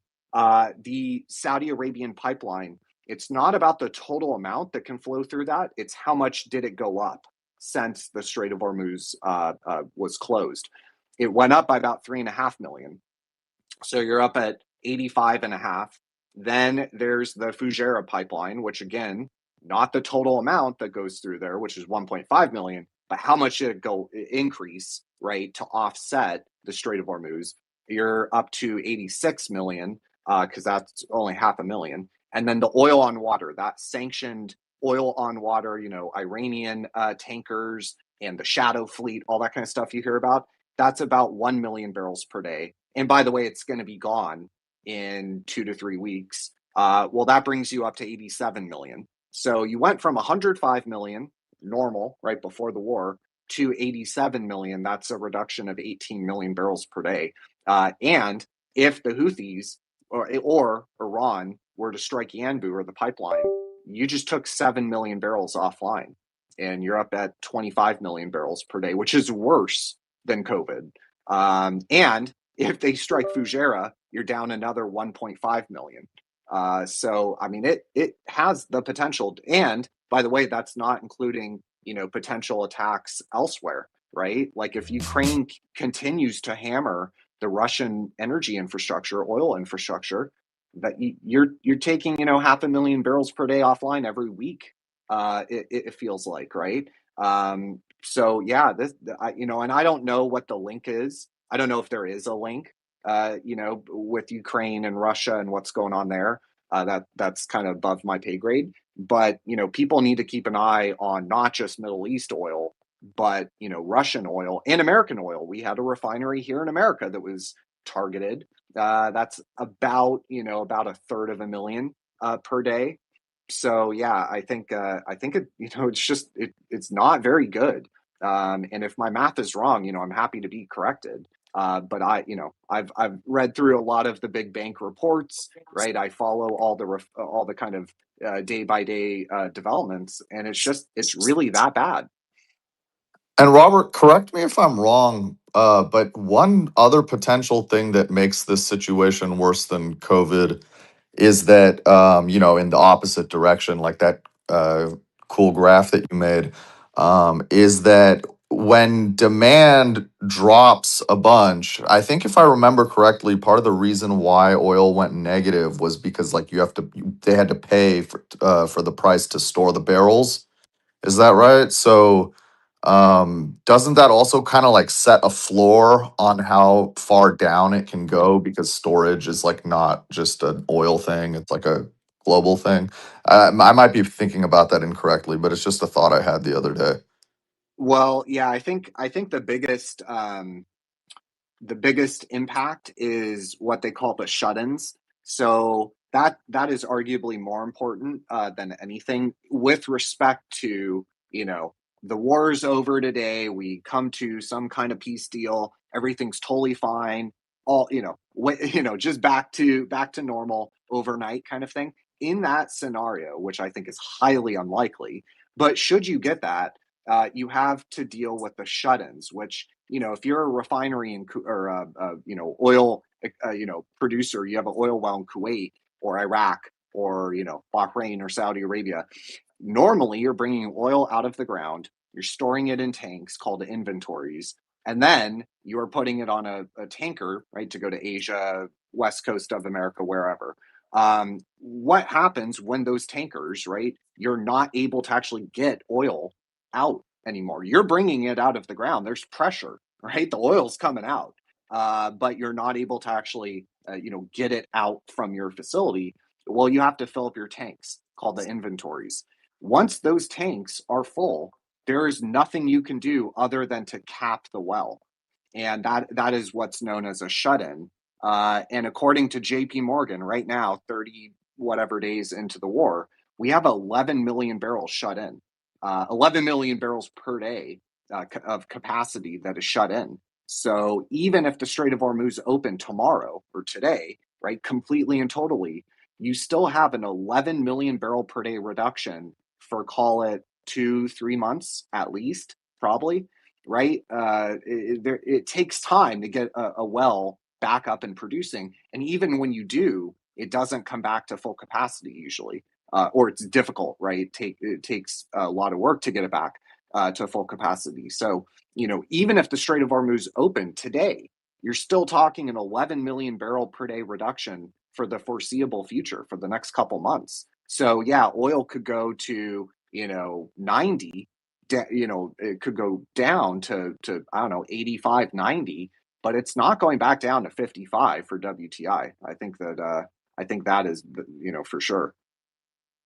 Robert, that doesn't honestly, just looking, I heard what you said. I understand the English you spoke, but honestly, I don't understand what you said from just logically looking at it. I'm missing something. Thank you. The physical world, I'll put it this way, the physical world, whether it be oil, whether it be aluminum, copper, helium, the physical world does not function instantaneously like a financial market, like a New York Fed operation where they buy, they print $10 trillion and buy some US treasuries. The real physical world, we in America have become so hyper financialized that we kind of look at, we've gotten complacent with respect to, how the physical world actually works. We have had decades of underinvestment in the physical world, right? Instead, we have, created this wonderful derivatives industry where, our smartest kids go to work for Jane Street and Citadel and Virtu, right? That's what we've created. Well, that world is fairly instantaneous. Especially the high frequency trading algorithms, probably nothing faster other than the speed of light, in the world. But the physical world does not operate at the speed of light, at the speed of, a transmission of some numbers, right? An algorithm or a high frequency trading execution, that kind of thing. That's not how the physical world works. The physical world takes time. It takes energy, literal energy, right? And it takes, transit, and supply chains are being stressed in a severe way that is only akin to 2020, right? And what we saw with supply chains there, as Simon's pointed out, we're kind of like in this weird mix where what we're probably going to look at is something, 2008 mixed with 2020 and the supply chain disruptions. Like it takes energy to get oil out of the ground. Then you got to physically pump it to a tank, right? Then you got to physically pump it, all this requiring energy and time and people, right? Labor, human labor. Then you got to put it on a ship, right? That ship has to be manned. It's got to be insured. It's got to be able to sail all the way to the West Coast or to Japan or Australia. That takes weeks, right? So there's kind of this, it's not this instantaneous kind of thing that can just be flipped back on. It's going to take time to get kind of the physical world back to reality, or back to the pre-war reality. Yeah, appreciate that. Let me quickly give some updates. Lots of news coming out, lots of information coming out. So let me quickly give some updates. Guys, do retweet the space, reshare the space. Apparently a lot of people aren't aware because it's not coming up on the main tab. So if you can do that for me, that would be awesome.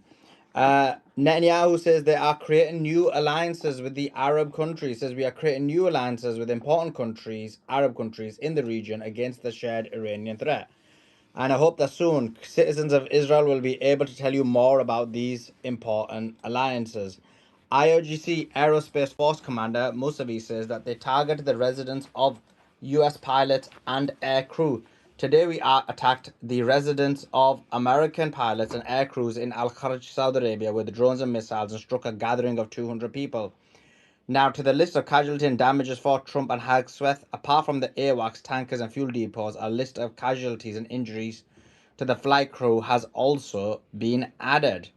IRGC obviously made a warning previously to US companies. They said the primary element in designing and tracking assassination targets are American IT and AI companies. Iran declares 18 US corporations legitimate military targets. You ignored our repeated warnings about the necessity of stopping terrorist operations today in your terrorist attacks. And those of your Israeli allies, a number of Iranian citizens were martyred.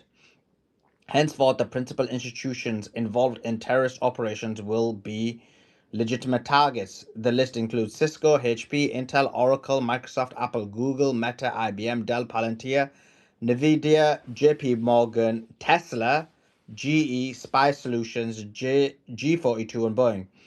We advise the employees of these institutions to immediately distance themselves from the workplace to preserve their lives. Residents within 1 kilometer radius should evacuate to a safe location. These companies from 8 p.m. Wednesday, April the 1st, Tehran time, should expect the destruction of the corresponding facilities for every assassination carried out in Iran. The US has launched ATACM missiles from Kuwait towards Iran earlier. So, again, the GCC countries allowing their countries to be used as launch pads in order to attack Iran. Abbas Araghchi on the ground invasion. He said Iran is prepared for any ground confrontation and hopes its adversaries do not miscalculate. He also said Iran has not responded to any of the 15 US proposals and has submitted to any proposals or conditions of its own. Iran's Foreign Minister Abbas Araghchi on negotiations. Iran continues to receive messages from Witkoff, but this does not mean negotiations are taking place. These messages include warnings or mutual viewpoints sent through various regional channels. No formal negotiations with any specific party are underway, and the exchange of the messages is conducted through Foreign Ministry in coordination with security institutions. That's hilarious. So, like, Witkoff is like literally sending messages. At one point, he's like, let's agree a deal. And then the other points, he's like, we're going to kill you. And then he's like, actually, let's agree a deal. And then he's like, oh, no, we're going to kill you. And then he's like, oh, yeah, let's agree a deal. Like, he's basically, that's just Trump, though, isn't it? More than 20 rockets were launched in the last hour by Hezbollah towards Israel. Okay, and I mentioned about the USS George Bush that is also on its way. Okay, let's go to Darkside. Darkside, any comments, and then we'll go to Manco. How you doing, Sullivan? Great I'm doing great. space. Yeah, comments. Look, the Strait needed to be open weeks ago, and things are broken. I think Robert did an amazing job of pointing out that the physical world is very different than the world we see on screens, the pricing world. And I've kind of been banging on this. The prices we see are one thing, but the physical world's an entirely different. And prices can be manipulated, but you can't print oil, you can't print gas, you can't print helium, and every other derivative that needs to come through that strait. It's really interesting to see sort of this walk back by the administration here in the last few hours. I imagine that has a lot to do with markets trying to calm markets. We'll see where it goes, but ultimately, like you've been pointing out relentlessly, there's three parties to this negotiation, and until the U.S. Separates itself from Israel, I don't know how you get out of this. I'm just staring at it, looking. Okay, you're trying to create off ramps, but you also have a third party that can destroy those off ramps with bombs and missiles. So we'll see where it goes. Again, more force majeures. Uh, this time on helium, and that's growing, and it's really interesting. That helium market is really interesting because it really attacks the entire AI space, and because helium is really used for more, it has a dual purpose. It's not just used in chips, but it's used in medical. Every MRI machine needs helium to function, and these companies are going to favor the medical use over the chip production. So let's see where it plays out, but I'm still very skeptical of the news.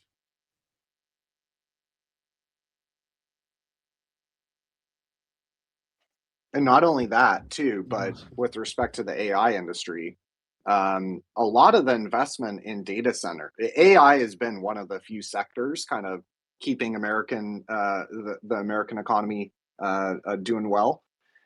If you look at the investment, Trump has talked about $18 trillion of foreign investment.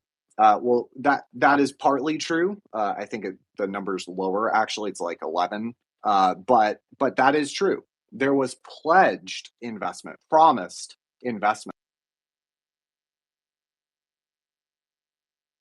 came from the Gulf Cooperation Council countries, who obviously, their current account is shrinking rapidly due to the fact they can't export all their energy, and therefore the capital and financial account is going to dry up as well, right? So there are a number of pass-throughs to kind of the AI industry and back into the American economy, back into the American financial system, from kind of second, third, fourth order effects that I think a lot of people aren't now.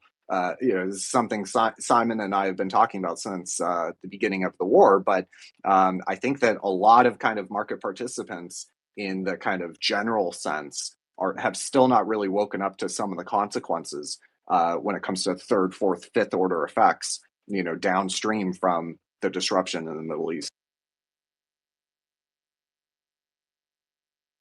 Appreciate that. Let's go to Manco. Manco, thanks for joining us. Give us your thoughts about anything you want to talk about. You sent me some information.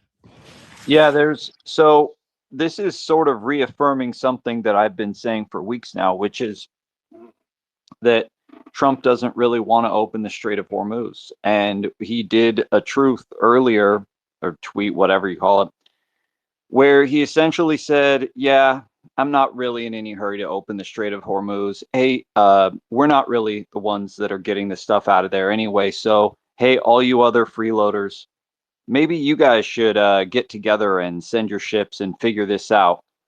Hey, you know what? I might even end the war and not even have reopening the Strait of Hormuz be a condition of that. So, yeah, you guys should really get on that.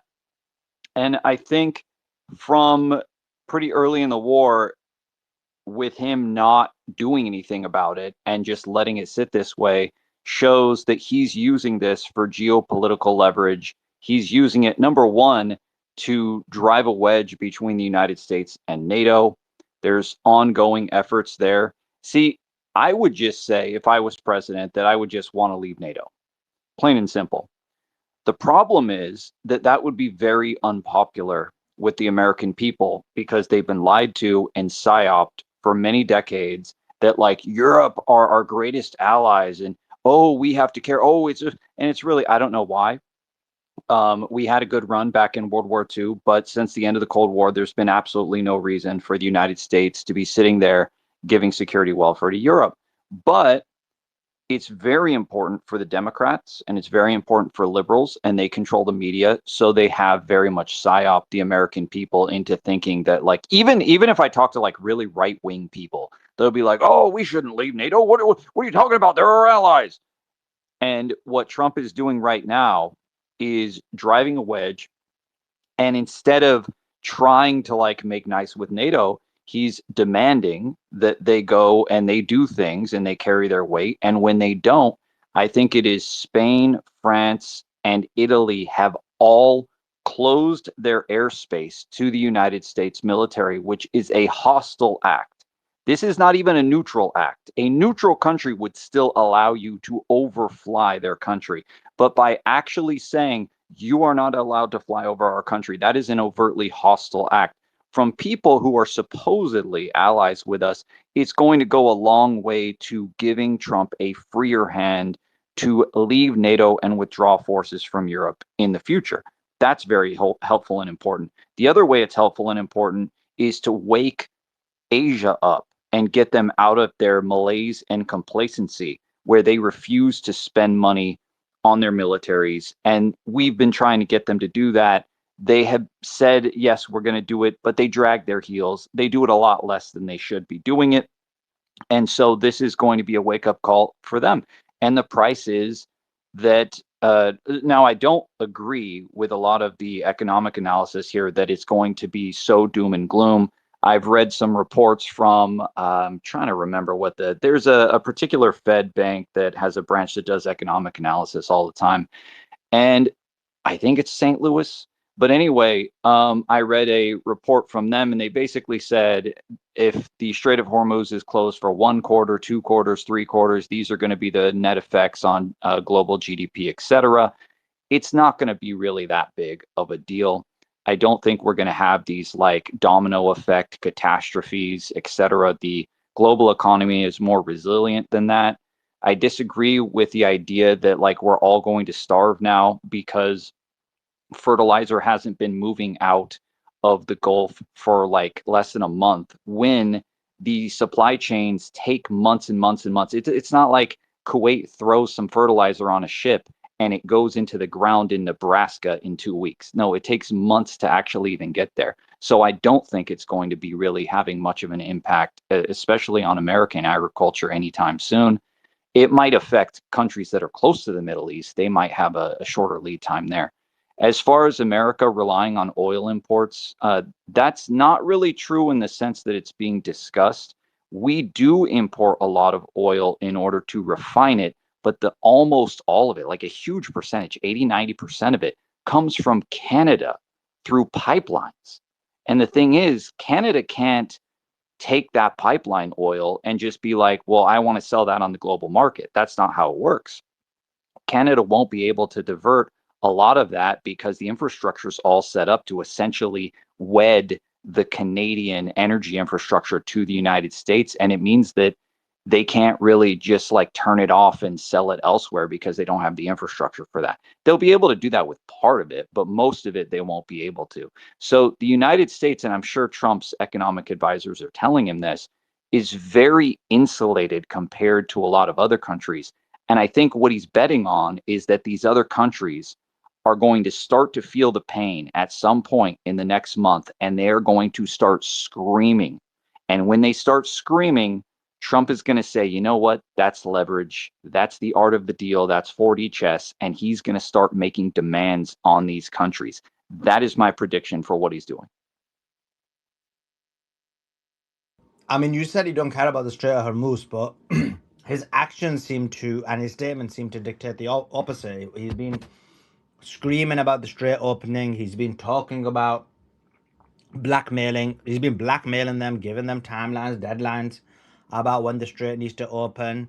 He's been, even the kind of mountain of ground troops seems to suggest that that is the case. And it's only now that he's realized that it's failed that they're talking about how they don't care about the Strait anymore. When you look at what he said, he's consistently not really cared about it. And more importantly, his actions have showed that he has no intention of mounting any kind of an operation to reopen it. Like if they wanted to be ready to do that, like I said, and I've said this before a few times, they would have to send a bunch of Arleigh Burke destroyers there. They're not doing that. They're sending some amphibious stuff so that essentially they can hold. And I don't even think they're going to be doing ground operations anytime soon. I think the primary reason he's moving ground troops there is to have them for later in case the situation arises where he does decide to use them. I don't think he's decided to use them at all yet. I think the main reason that he's building up some limited ground forces or amphibious forces is because he wants to use it as leverage in future negotiations. And he wants to like keep Iran guessing, make Iran worry that this is going to happen when there's probably no real intention, or if it's going to happen, it's going to happen on like really small scale and limited ways. So I think a lot of this But is didn't you hold the position that there would be no war in the first place?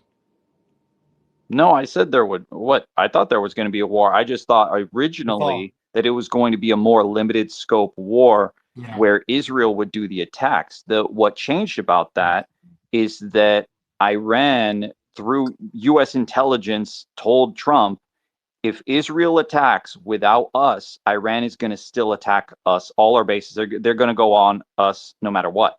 So at that point, then he said, oh, okay, well, we might as well go then too. And that's what caused the Yeah, escalation. that's not true. I mean, that's not true. What happened was he said that because Israel was going to be attacked, that's why they attacked. But in terms of, he even said in his recent press conference, he literally said, we didn't even expect them to attack the GCC. He just said it. I think you're not listening to any of Trump's press conferences. He literally said in the yesterday, and in almost every single press conference he's been on, he keeps on saying, we did not expect them to attack the Gulf states, our bases in the Gulf states. That is a shock to us. We're so surprised. So he's saying the opposite. He's on his statement. He said the opposite. He said, we care about the Strait of Hormuz. He said, you got 2 days to open it. You got 5 days to open it. You got 10 days to open it. What he's realized is that he just hasn't got the ability or the power to open it. He's even bombed the strait. If you look at the coastline of the strait, he's bombed it with B-2 bombs. So he's doing everything in his power to get it open. It's just he's just demonstrated his failure in not being able to do so. His statements Wait, but and Suleiman, his acts. Yeah. if His he's statements doing and his everything actions in have his said the power, opposite of what you're saying. why hasn't he sent the ships at all? Like, he hasn't sent any ships that would be the kind of ships he would need to go in and actually fight to open the strait. Because he's not Permission going to to fight. answer? Yeah, go ahead, Andrew. Mangos, please wake up. Wake up. We talked about this in day one. He won't send those ships because those ships will be sunk. They'll be destroyed, sir. That's a joke, Both by Andrew. That's so ridiculous. Those ships have you make already me laugh. proven, excuse me, they already fought the Houthis, You and said they that I was already fear proved mongering. They against the would close Houthis the. that they were You're fine. really The Houthis making couldn't yourself land a single embarrassing, hit, sir. Andrew. You're embarrassing. No, you're embarrassing. I have facts on my side. If the Houthis couldn't land a single hit, why would a Arleigh Burke destroyer suddenly be incredibly vulnerable and instantly destroyed when it's got roughly 100 VLS cells of defensive missiles that could shoot down anything that comes at it? And it was designed to withstand attacks from massive salvos of Soviet supersonic cruise missiles, which is bigger and better than whatever Iran would be throwing at it. Oh Well, my wouldn't they God. have to send it into the Gulf? They would be sending it Um, near or into the Strait of Hormuz, a group of destroyers to be targets and to get shot at, but they're very good at defending themselves. right, but I guess isn't that like a much narrower area than being like off the coast of Yemen? I'm just asking. I genuinely don't Well, know. they would. Well, no, it's still the area off the coast of Yemen is also a choke point, so it's the same kind of situation. I thought the strait was quite narrower, but and then also I mean I don't know. It could also be that you don't actually have to go into the choke point, whereas it seems like to get access to the coast of Iran, you would have to go further in. But that was just my thoughts. Yeah, Mango's selling you a bill of goods. He's selling you a well worn out MAGA Trump saber rattling white supremacist, a mighty Wait. American So, white Andrew, let's do nationalist, something great because we American. need to be more And here's productive the. here. Let me Hold on, finish. hold Let me on. You finish. keep doing this. No, no. Let You're me. not No, I'm making a speaking point, now. Andrew. You're I'm just doing like speaking. I'm personal attacks. speaking, sir. Sir, be Listen, quiet, Andrew, please. here's what I'm we need to speaking do. now. No, no. Instead I'm of going you to doing speak, these and like then I'm going to be emotionally quiet. charged Listen. rants, Mangoes, you be need to quiet just and let me stick speak. to the facts. Mango, be Just make quiet an and let me argument. speak. Mango, Don't be quiet and characterize let me what I'm speak. saying. Just make your argument, okay? Okay, let's get out. I will not characterize any further. Thank you, sir. I will not characterize that. But let me say this. If the U.S. was capable of doing what you say they are, why haven't they? They haven't because they can't and they won't. And we have the proof looking at it historically from day one. When they said they would shut the strait, they shut it. And America will not, cannot. We cannot from under the sea. The Iranian IGRC has that in control. We cannot do it from the surface. The U.S. has not sunk or destroyed any of the Iranian fleet other than some surface contacts. That doesn't mean anything. They won't No, send you those mean they in there. destroyed If the they whole could, they fleet. would have. Yeah, okay. So where your logic doesn't work is that you're saying that the only reason Trump hasn't sent destroyers to open the Strait of Hormuz is because we can't. Well, we can, because we have lots and lots of destroyers, and they would be available if Trump wanted to send them. You have not demonstrated that the destroyers wouldn't be survivable in that situation either. So the fact is that they've already proven that they were very survivable when they fought the Houthis, and Iran gave Houthis a bunch of missiles, the same missiles Iran has, and it was just a shooting gallery where Houthis got to spend months just shooting at American ships. And the American ships were able to defend themselves perfectly fine. So there's no reason to Wait, Manko, believe that if they what's your did the position same about thing. the destroyers? I don't get it. Yeah, so the way that you reopen the Strait of Hormuz is that you have to put Navy surface ships. The ones that we have that are defensive ships are the Arleigh Burke destroyers. They're like the backbone of the U.S. Navy. Right. The carriers are the offensive ships, and the destroyers are the defensive ships. You send a group of destroyers into the Strait of Hormuz, and you just have Iran shoot at them, and Okay, they but shoot what's your down point? the But what's your incoming point missile. about? No, no, I know the tactics. I'm asking, what's your point about this? I don't get it. I might have missed what you said. Yeah, so Trump would have, if he wanted to keep, if the strategy was that they wanted to even have it on the table in order to reopen the Strait of Hormuz if he wanted, he would have sent a bunch of destroyers along with the carriers. He But he wouldn't have didn't. just, the Wait, carriers wait, are just offensive weapons. wait. He did. I don't get what you're talking about. He didn't. He He did. never did that. You would need to There's a send num. a bunch of destroyers. They He have the did. carrier escorts, but they can't leave the carrier. Their job is to escort the carrier. They have a number of destroyers that have been sent with the Abraham Lincoln. Some of them It's only are a the. few. It's like two or three. Okay, so you said none first, and now you're saying two or three. So let me just explain. No, So there are a no, number of Suleiman, those are no. not free destroyers that can go into the strait. They are assigned escort duty to the carrier. Right, you They keep can't leave the interrupting. carrier by You itself. keep interrupting. I'm about to answer your question. You are misinformed. There are a number of carriers that are in the strait, have gone with the USS Abraham Lincoln. You're right. Some of them are the carrier escort destroyers, such as the Spruance, the Murphy, the Peterson. And then separate to that, you do have basically actual Erleberg destroyers that aren't just escorts, such as the Hudner, the Peterson, that are not only there, have actually fired from that area. So this claim that they're not there is just simply not true. That's separate to a number of other destroyers that are there and don't carry out any of those two duties. So you're wrong.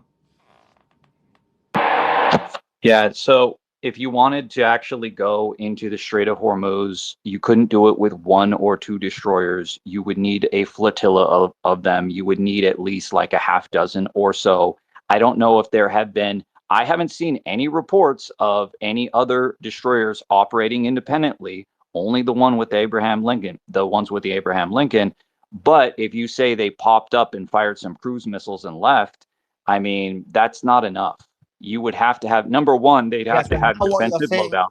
so just to answer, just to kind of bring your question about, there's two possibilities. One is that Trump expected the strait to be closed, knew it was going to happen, sent the destroyers, didn't send enough. Same with that's one option. The other option is that what's happened is his plans have failed miserably. Similar to where you can make the same argument about the USS aircraft carriers. Why is it he only sent two when he could have? And why did he originally only send one to the Persian Gulf? Then he sent a second. Why did he not send more? A lot more were used in the Iraq War. This was just simply a very bad decision. It did not work out well. And now he's desperately in the middle of a war sending the USS Gerald Ford. So what you're saying is he sent destroyers, he sent escort destroyers, active firing destroyers.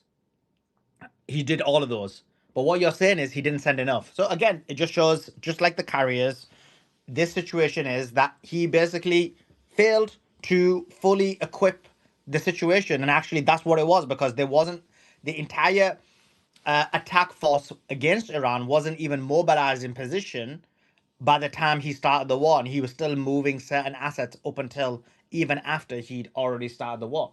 So what you're saying is one of two things: either it's incompetence, because we had the same thing with the carrier, or it is like he doesn't really want the Strait, but all the evidence suggests that he does want the Strait. He sent the destroyers. He's literally vocally said, "Open the Strait of Hormuz.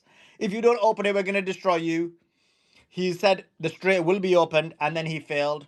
He's bombed the beach side of the Strait in hoping that that would have an impact. So all his decisions have been about opening the Strait. What in fact has really happened is he's realized he's failed. He used his power and his leverage in order to put pressure on Iran, thinking that this would work, but he's failed. He's failed in his tactics, and this is the problem you've got. And Sully, can I just interrupt for yeah, a second? Just to answer the question about how many destroyers. So there has been 8 destroyers as part of the carrier groups that were in the Strait of Hormuz, near the Strait of Hormuz in March. So these are the USS Michael Murphy, the USS Mitchell, the USS Pinckney, the USS Delbert, the McFall, the Spruance, the Frankie Peterson, and the John Finn. And in the immediate area around that as well, there's the US Milius. So there's 9 destroyers that have been in March this month, in and around the Strait of Hormuz. No, you have to be specific. Where? Because are you sure that? How did you get that information? What's your source? Well, because you sure that you said carrier air groups? There's only one carrier group that is anywhere near there. There's only one. Yeah. So in total, basically there's been 2, and each one had 3 to 5 destroyers. So this is and see, no, I have to correct you there. There have not been 2. There have not been 2. The second carrier group never came anywhere near the Strait of Hormuz or the Arabian Sea. So I'll send you the link. No. So wait, resistance. I think you're just not maybe a little bit. You've got it inaccurate. So what it is you got few that with the carrier. By the way, what you said is right. Yeah, I know. There's actually more than that. But there's more than that in terms of the carrier groups. I believe there's about maybe 10 or 11, but some of them are as part of the USS Abraham Lincoln as escorts. So one of them you mentioned, I believe you mentioned the Murphy and the Peterson and the Spruance. And then some of them are actually separate from the specific carrier. And this is the point. This actually, the fact that they're separate from the carrier is the point that I'm trying to make, that there's a number of strike destroyers that are actually independent. And I think you mentioned one of them. You mentioned Pinckney, you got the Milius, you got the Mischa, you got McFall, you got the Hudner, you got the Peterson. So you got many that are not even part of the carrier group. So which again demonstrates that he has got a large amount of destroyers there, because originally the claim was there was no destroyers there. Then the claim was they were only part of the carrier group. And I'm saying, no, it wasn't that. There are actually a large number of destroyers. Some of them were escort destroyers, but majority of them are not escort destroyers and have been taking part in offensive actions. Yeah, another thing I wanted to point out with that is that when the Abraham Lincoln was fired at, it went into a standoff position 6,000 miles away. Those destroyers could now rejoin, go into the Strait of Hormuz, because they don't need to escort the carrier, right? Because it's already in a standoff safe position. No, so they can be wrong. deployed. It was reported a bunch of times. The carrier never Wait. Hold on a second here. Resistance. Hold on. Yeah, the carrier will not run without those escorts. But you have a point. But that wouldn't happen. The carrier battle group does not move without those escorts. It's deadly. But here's the thing. Everyone's leaving out. As in the. Yeah. But I was going to say that the carrier group can stay in the Indian Ocean, and the destroyers can go into the Strait of Hormuz. Yeah, they wouldn't do that. Right? They wouldn't do that, sir. They don't. That's not battle strategy for carrier. They would not do that. But let me say this: one thing that Mango does not understand, that's submarine warfare. The only thing that does protect. I made several submarine patrols running carrier. It's a very hard, arduous job for a fast attack submarine to run sprint and drifts to protect a carrier battle group. I can't go on how difficult it is. But saying that, we have no submarine protection for those, and so Mango's saying, "Oh, let's just send those destroyers in there." No, they have no protection against submarine. Let me finish. Do not interrupt me. I'm going to stand here. They have no protection against submarine threat. They have no protection against submarine threat. They have no protection against submarine threat. Now, don't talk out of your knowledge there. You have no knowledge what you're talking about. I do actually. Okay, so what's the primary AFU platform in the U.S. Navy? You asked me what's the Yeah, primary yeah, anti-submarine yeah. platform? It's Are the you Arleigh Burke serious? destroyer. You tell Yeah, me. you lost. It's You the tell Arleigh me. Burke destroyer, buddy. It's what? It's what? You're telling me that a destroyer Yeah, is the the Arleigh primary Burke destroyer anti-submarine warfare platform what in the we United use States for Navy? Are you ASW and our ignorant? You surface fleet. Yeah, people do it not is. No, listen to that's this exactly fool. how it works. Do not listen Yeah, to you this. don't know anything, Andrew. You've been out so long. You're like you don't You know know what? anything about basic naval strategy. Let me tell you this. Let me tell you Hey, this. tell me You what the misguided platform is if I'm young, wrong, Andrew. misguided. Look, Hey, Andrew, he is no, a name the ship. lying. Name the This is ship. not true. Name the ship that's our ASW platform. If it's not the Arleigh Burkes, name the ship class. Tell me right It is now. not a surface combatant, you brilliant. Yeah, it is You're all you are is coming in here with disinformation. The only submarine, the only anti-submarine platform to protect the ultimate is a submarine. Now that you're nonsense. talking without knowledge. This man is talking without knowledge, people, unless he goes from the Arleigh Burke, aviation. Andrew, From dropping, Arleigh Burke, Arleigh Burke is not capable. We ran submarine you need ops to against stop. the You need Arleigh to Burke stop just class. yelling. You need to calm down, Andrew. You're like an old No, man you on his need to porch stop yelling at the kids propagating playing in the this. street. You have continually been caught in lies over and over No, I again, haven't. Mangos, and Stop. you're Stop not. with the meta You're just pulling stuff down from Stop the with the meta internet. conversation. You're just Stop. pulling You're down just a stuff from the heckler, dude. internet. This Okay, you man know does what, not know what he's Andrew? talking about, You people. go He ahead is and a talk liar. as much as you want, then I'll reply. Go ahead. Knock yourself out.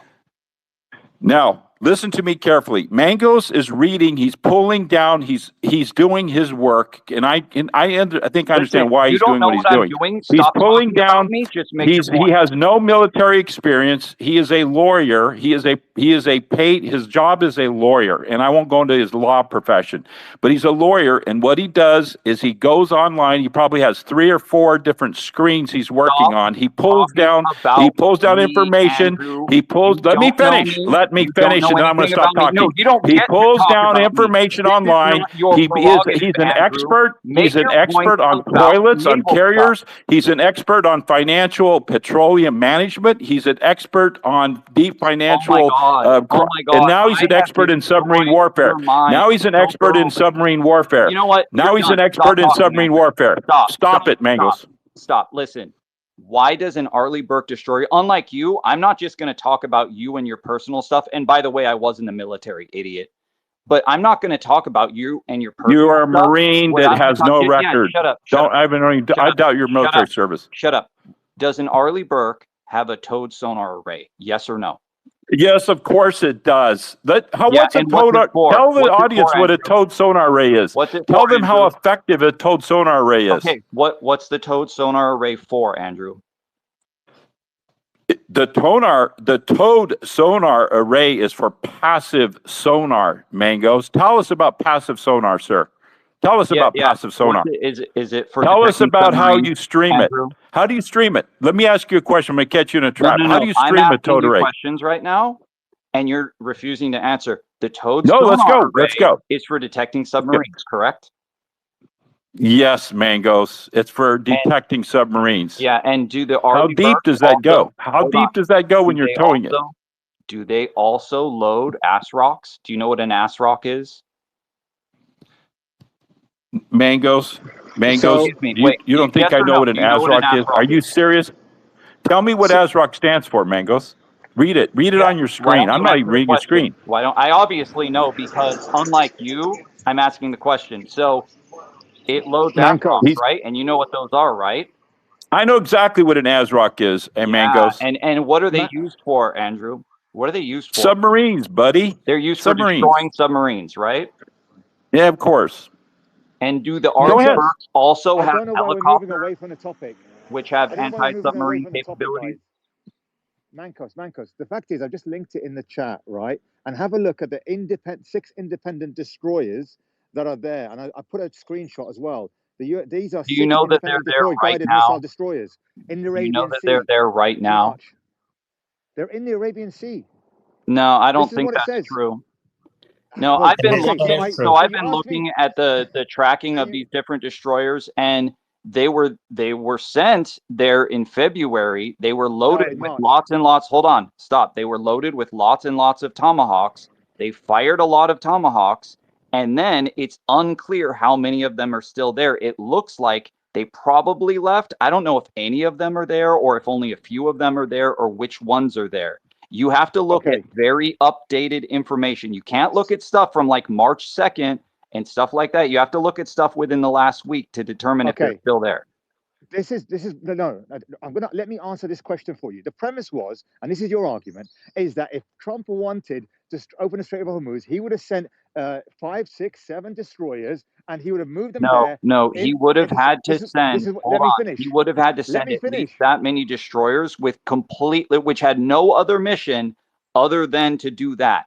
Sending a destroyer that's packed full of cruise missiles means that it doesn't have the defensive missiles. They only have a certain number of tubes. They can be configured to do offense or defense. He would have had to Okay. send the defensive destroyers there to sit in the Strait of Hormuz and be shot at in order to shoot down the Iranian missiles so that they could escort the other ships through. That's very And what does different it? than loading a ship full of Tomahawks and sending it there to launch the Tomahawks.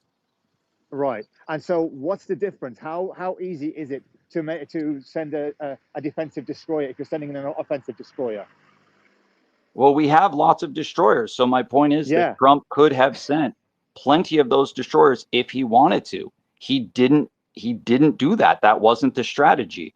If he had any intention. Now the idea is the argument here. My argument is that they made a decision at the highest levels with Trump in the military that they weren't going to try to fight over the Strait of Hormuz. This is an intentional decision that they're making for strategic reasons. Suleiman's position and other people's position is that they're just incompetent. They don't know what they're doing. I don't think they're incompetent. I think there's a lot of people in the highest levels of the US military and the administration that actually did spend time thinking through these things and making decisions.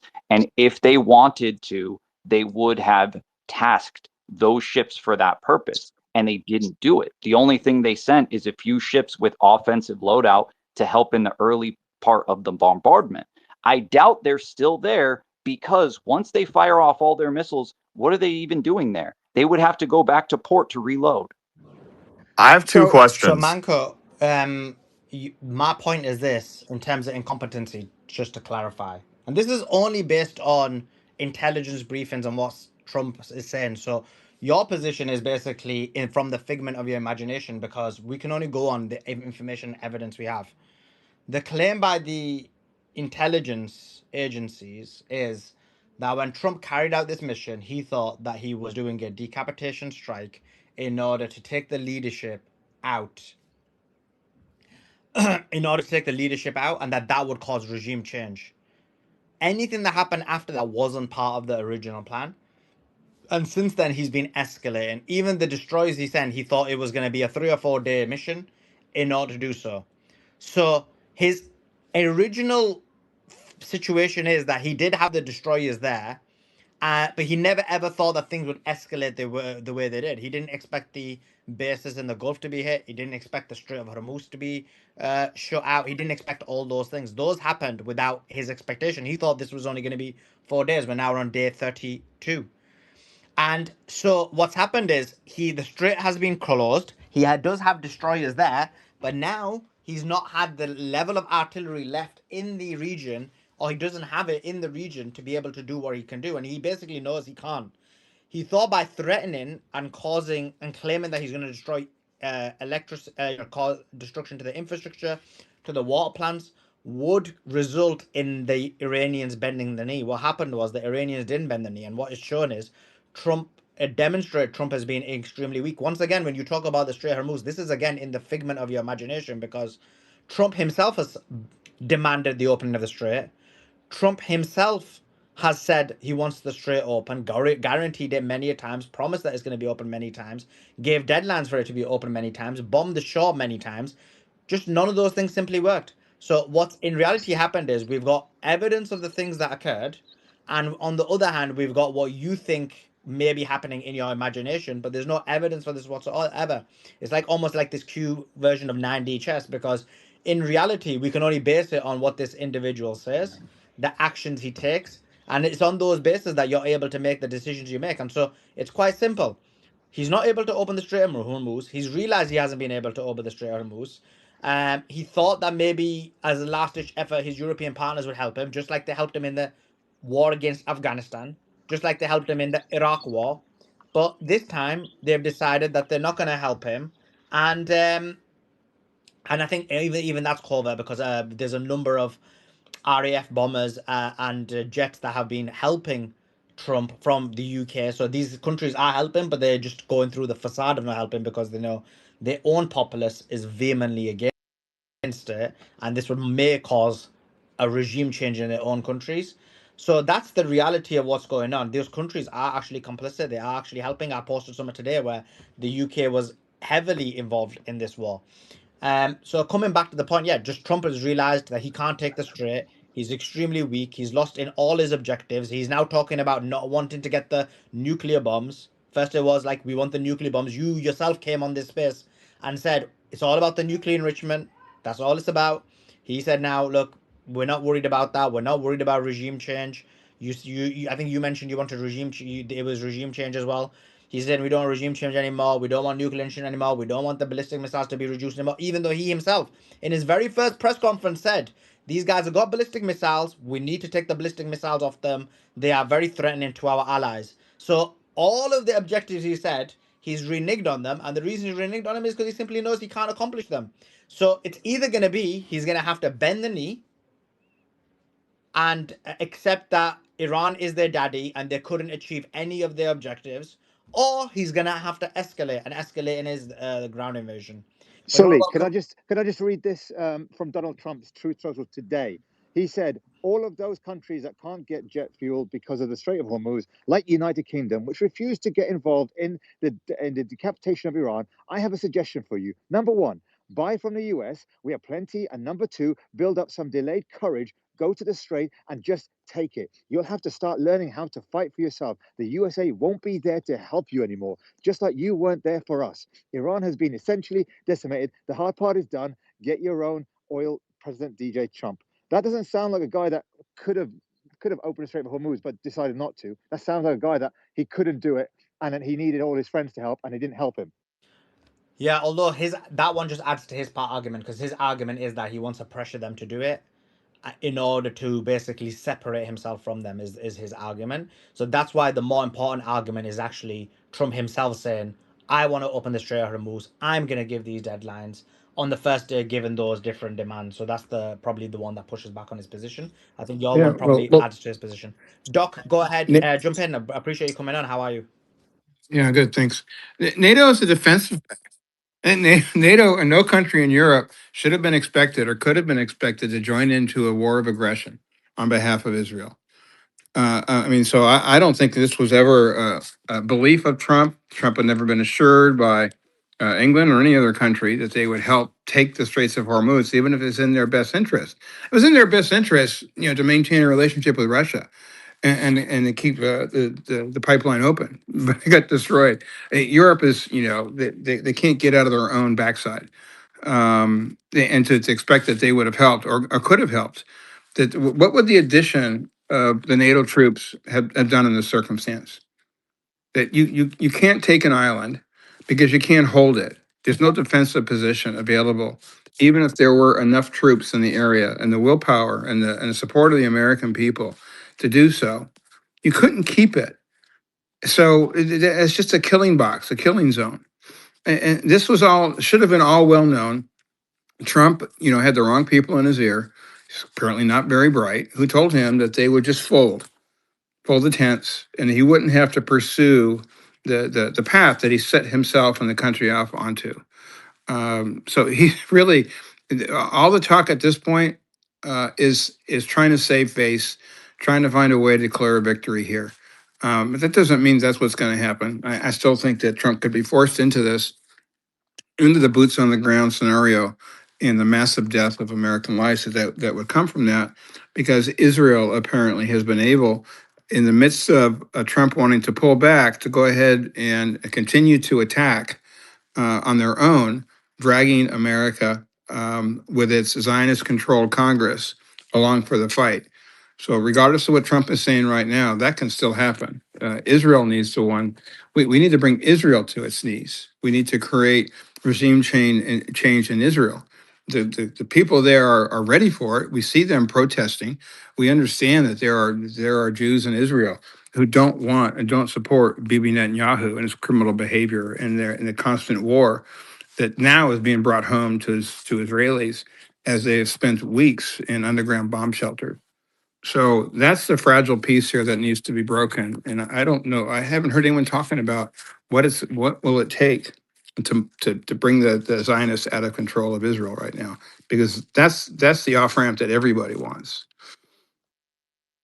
Good talking about it, Doc. But I got a question for Mankos. What does it look like if one of our early class destroyers gets hit and gets sunk in the strait? What then happens? Explain to me what happens next. What happens to the dollar? What happens to markets?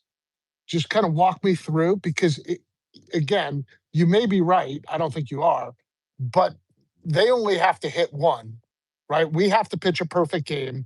They can go 1 out of 1,000. They win. So I'm curious, what do you think it looks like if that happens? Well, there's a big difference between hitting a ship, especially a ship that big, versus sinking it, especially with the stuff that Houthis were throwing at the ships. Even if you got hits, I mean, it would probably, in most cases, do relatively light damage a lot of the times, especially with the drones and the other stuff that they were shooting. But didn't we lose a Relatively plane small. dodging? I don't think so. I think we had friendly fire stuff, but oh, No, you're no, talking no. about I'm the one that saying during the slid off the Houthi thing. carrier.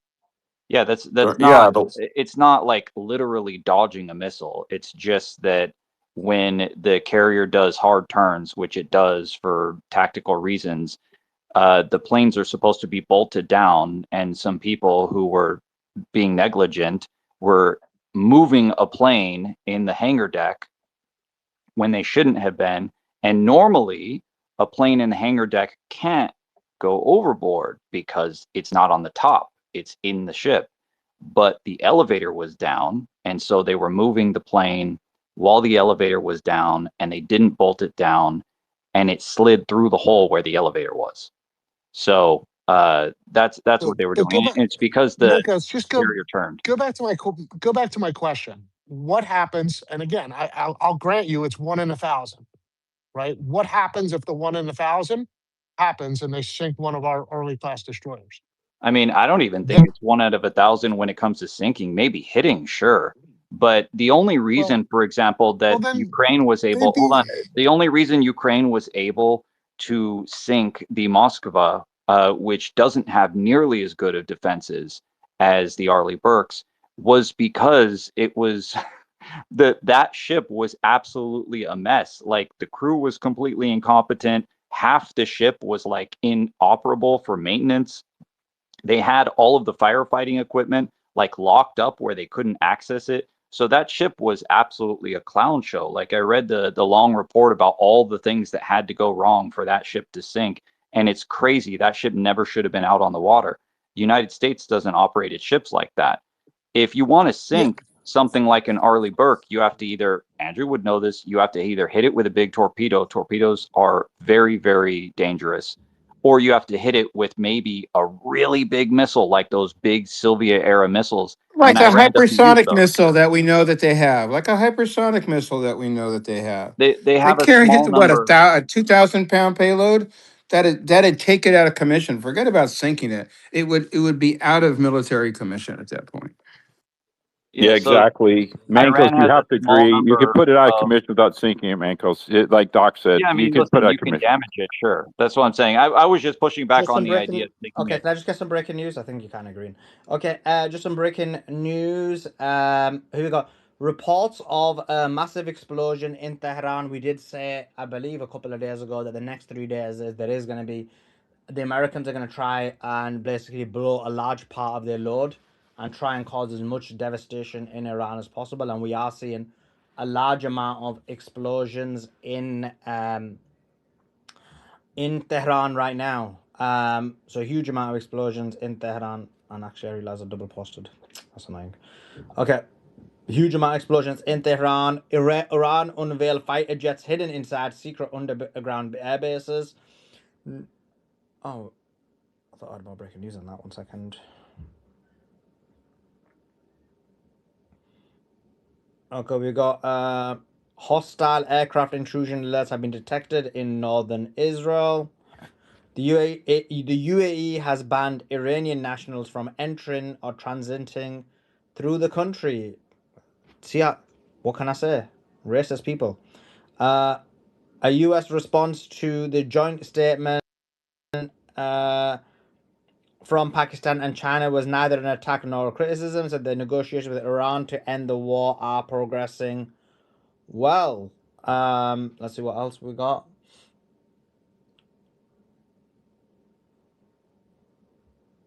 Netanyahu. This is Cope. He goes, our air defense systems are the best in the world. Many countries are now turning to us. Hilarious. Actually hilarious. The guy is delusional. Let's read some super chats that have come through. Obviously, they always come through when Mancos is speaking, funny enough. Let's see what we got. Okay, here we go. First of all, thank you to David for the level 1 membership. Appreciate you joining the space. Appreciate you becoming an important member of the community. Our community is growing. We really appreciate you. Latrina says the gaslighting is simply off the charts. Bitch, we were here watching Trump spurg out about the Strait. That's funny. Yeah, true. In 2 weeks, Mango. In 2 weeks, Houthis kidnapped me, please. Cash app, chat. What are Manco's sources? Links to fact. For Andrew, Team Andrew, W Andrew. Manco's needs to be banned. Manco is getting misinformation from ChatGPT. So they're not sending the ships because of 4D chess. For what leverage on Asian and European countries in a global recession to protect them? LOL. John Richard says, here is £10 for coffee and cholesterol biscuits. Well, I've been adding a lot of cholesterol recently, especially during these last 32 days. No exercise, just literally sitting on this chair doing spaces. P.S. Interview Mahmoud Odi. He has a YouTube channel. Yeah, I messaged him like a few weeks ago, maybe longer. He didn't reply. Good. Hussein Shafi. Hoz, thank you so much for the huge super chat. Appreciate you. He says, good evening, gang. Good evening to you, Hoz. Thanks for joining us. And we do hope that you are doing well and feeling well. Okay, that is the latest news. Let's go to Solly, can I just speak quickly? yeah, I just don't want this debate to continue. I want to No. change this. I think you're gonna continue with this. Well, it was just about we're waiting for the 22 so-called NATO ships that are meant to arrive in the Strait of Hormuz. That Mark Rutte said that they were coming, and he said that last week. Who said that? Mark Rutte, the head of NATO. Ah, okay. Is that what he said? Yeah, he said that last week, and Trump said, yeah, they're coming, and then no one's come so far. Poor old Trump. He's like a lady being left on a date, thinking she's gonna get a stud on a date, and she's just there on her own, with no friends and no guy. It's not great for Trump, poor guy. He's very emotional right now, Donald J. Trump is. He's very, very emotional. Things are not going well for him. He said they want Iran's nukes. Now they say Iran can keep the nuclear enrichment. They said they want Iran's ballistic missiles. Now they say Iran can keep the ballistic missiles. They said they want Iran to stop supporting the resistance. Now they say Iran can keep the resistance. They said they want Iran to open the strait. Now they say Iran can keep the strait. What world are we living in? What world are we living in? A world where Trump has utter and total capitulation. The end of the US empire, where you can make a threat and people just say, do one. Your threat is no longer going to work. But I do think that he will escalate. I don't think he's going to bend the knee and walk back. I think there is going to be ground troops. But I know Andrew and Simon and a few others do disagree with me on that. And that's fine. We'll have to see where that goes. Yeah, But Suleiman, did you also see the defense agreement that Saudi and Ukraine signed? Do you see that one? elaborate. I don't think I saw it unless it's... Yeah, basically Saudi and Ukraine after the "kiss my ass" comment, there was an announcement that Saudi and Ukraine, which is obviously a covert route to NATO, i.e., Europe, after all the Europe doesn't help shit, and then Marco Rubio came out and said that they're upset that Saudi signed an agreement with Ukraine without consulting the US. So that was a bit of pushback and some optics that seemed to be brewing around the breakdown of European relationships and the Middle Eastern relationships to the US. So there's a lot of isolation going on as a result of all this rhetoric, You, whether it's theatrical or not, but it's still public facing, isolation. you think Zelensky went there without the permission of the United States of America? No, well, I think it's an interesting one, right? So I obviously both Europe and America are controlled by the same interests. Um, but going so obviously they want lots of the expenditure to go into the US stock market. But there's this kind of theatrical issue between Europe's subordination into American corporate interests. And then you got Ukraine that sits in the middle. Now, if Saudi's going to be negotiating BRICS, it's kind of the three relationships, right? The three symbolic relationships. So you got public facing, we're not working with America, but obviously NATO is a backdoor route, and then Ukraine is a backdoor route, which then gives you leverage if you're negotiating with anything in BRICS, China and Russia. And then we've got the whole pact between Pakistan, Turkey, Saudi. The point is that there's a lot of posturing going on. There's a lot of re-collaboration and repositioning, and that's quite an interesting and confusing one. But I think that goes direct between NATO, via Ukraine, and then the leverage that would potentially have with any Russian agreements. And yeah, it could all be like covert proxy because it all goes back to the same military industrial complex. But it's quite interesting that there's public facing, whether it's theatrical or whether it's posturing, is still something that is very symbolic, I think. How does that fit, Simon, with between Russia and China? Because Russia and Saudi Arabia, because that wouldn't. I don't think Russia would be happy with that. And considering that Saudi Arabia hasn't really joined BRICS, they've been invited to several meetings, but they have been reluctant to sign any sort of agreement with BRICS. Yeah, so there's I guess a few ways that we could interpret it. One is a covert way of Russia getting access to NATO types of intelligence, or it's a leverage in Saudi Arabia's negotiation with Russia and what happens with the future agreements, or it's something to do with a covert operation for American military interests. All three could be feasible here, but it's a big change. It's something's going on there. There is a reason why that's announced, and I think it's important, but I don't know exactly what it means.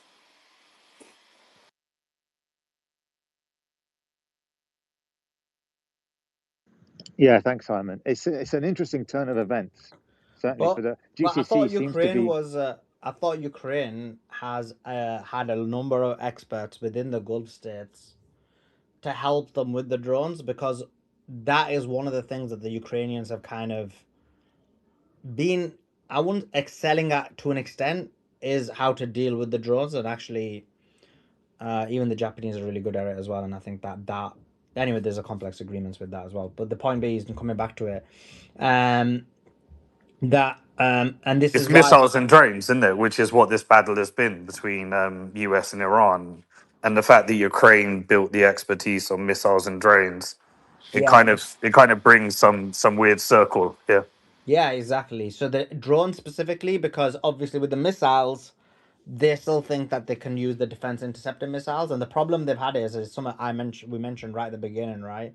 That with the drones, what do you do? Like, you don't want to use a defense interceptor missile and waste it on a drone that costs like what $7,000 to $15,000 to make, and then a missile costs millions. So defense interceptor missile costs millions, and it's not even the cost; it's the fact that you can't reproduce it as well. And so sometimes you'll have made the decision to just let the drones hit, but because the drones have been so proficient, now they've been having to waste a lot of defense interceptor missiles. And I'd say the two countries who've been quite proficient at it are actually Ukraine and Japan. So it seems like, or not seems like, what we know is that the Ukrainians, whether it's in UAE or Qatar or Saudi Arabia, they've been having a number of Ukrainian experts in their country to help them with the drone, uh, to stop the drone attacks.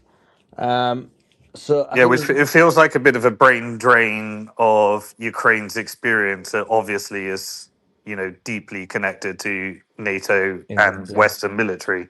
exactly. So it's pretty interesting. Yeah, I agree with that. So that's essentially what they're doing. So I don't see this as being something that's away from America. I think this is very much an Americanized decision making. Just like the whole Saudi Pakistan pact. I know many people were like, "Oh, they got a pact," but I was like, "Yeah, I don't see this as like being again uniquely away from American homogeny. This is again the hands and the handprints of America." Now, if Saudi had done the same thing with Russia, then I'd say, wow, he's sticking the middle finger to Trump. But it's not. I think he's still kissing that ass just the way Trump likes it, and just the way MBS wants to do it. Yeah, but I think we also need to look. So if You cut off. again, the symbolics of what's being built now is Pakistan hosting the peace talks, China pushing forward the plan and potentially brokering it. And now that may just lead to nothing, and it could just be a nothing burger, as often these things are. But if it turns out that Pakistan takes China's peace agreement and that sets the framework of what's eventually agreed here, I think combining all of these things, that is effectively, Pakistan kind of symbolically prioritizing a China peace treaty. And it looks like China's the one that can get peace between Iran and America leading up to the Xi Jinping meeting. So again, none of that may happen, but we're definitely getting alternative routes. And Saudi did, while they did go on that alternative track, where they were hosting all the conference with the European leaders, and then Keir Starmer and Macron and all these people started to recognize Palestine, or say they're going to recognize Palestine. And we had that big, movement where America and Israel were going nuts at Europe because, and that was brokered via Saudi. I agree, Simon. I really do. China is going to come out to be the predominant whole negotiator here. I think they're in the driver's seat in every way we can imagine. Yeah, I don't think Saudi Arabia is trying to get Palestinian state. I think this is just all Saudi Arabia just trying to overtly make it look like they're doing something while they continue to consult with the Zionists and the Israelis. But in terms of something someone mentioned, I was going to say, oh, yeah, so I don't think that's happening at all. I just, I think the Saudis are what they are. There's interesting, so basically, I'm just seeing him go viral on X, and it's Mario posting, and he's talking about how Israel's going to occupy 10% of Lebanon, and he's against it, which is hilarious because obviously I know this guy and he's just doing it for virality, and he's probably scared because he's thinking Hezbollah's winning, and he's been one of the big people in that country trying to cause and help Israeli take over the country, and maybe it might not be as a warm place for him to live. So, but I find it funny when people are like, "Oh, they've lost Mario." They haven't lost Mario. I think he did a tweet. He also I think he did a tweet straight after that where he was literally posting the pro-Zionist position again.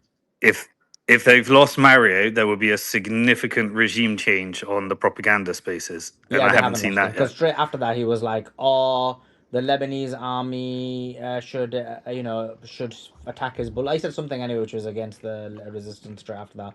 But what it is a lot of these guys are not very smart, so they got excited on the he street. also said yesterday. Did you hear him when he wrote?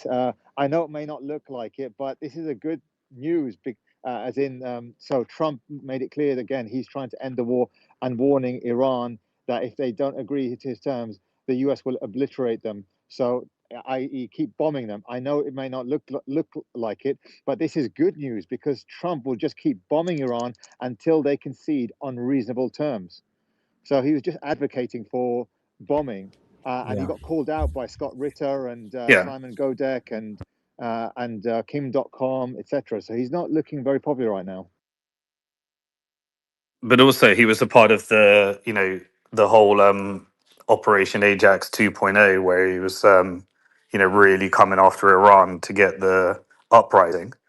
And so if you are okay with Israel bombing Iran in order to get the regime change, then you should be okay with Lebanon as well, to be consistent. Yeah, it's also he does this really annoying thing where he constantly says, I'm an optimist, I'm an optimist. And it's like, okay, well, at a certain point, being an optimist makes you Yeah, a that's silly. retard. That's silly. He's not an optimist. He's a propagandist for causing. He was supporting the Gaza genocide. He's trying to support a regime change in Iran, and even now he's supporting the takeover. He's even saying like we want Israel to take over. We want Israel to destroy Hezbollah, but then we want them not to take over Lebanon. So he's trying to play both sides, but he's he's a propagandist. So Which is ridiculous because Israel doesn't do anything for free. If they're taking over Hezbollah, they want the land that exactly. comes with it. Like, they're not like these good people protecting themselves from the Jews. That's all. Oh, sorry, protecting the Jews. It's just absolute cartoon analysis. And it's also engaging in propaganda of the real goals of what Israel's trying to achieve here. Appreciate it. It says happy birthday for Chief Petty Officer Rangbon, April 1st, 1893. It's 133 years old today. Navy Chief, Navy Pride, Semper Paratus, and W Team Andrew. That's from Silver Sailor. Appreciate it. And appreciate your support of the space. Let's bring in Hassan into the conversation. Hassan, hope you're doing well. What's your thoughts about what's going on? Do you think there's gonna be negotiations, or do you think there is gonna be the invasion into the ground invasion? Hi, Sulaiman. Hi, everyone. Yeah, I mean, I think Pezeshkian's comments really kind of irritated me a bit, to be honest with you. But actually, luckily came out, I think, and clarified that there's no current negotiations. So if there's no negotiations right now, then the only thing that can happen is a surrender deal. So it all comes down to whether Trump is going to surrender. I really believe that there is no negotiations when they've repeated it many times.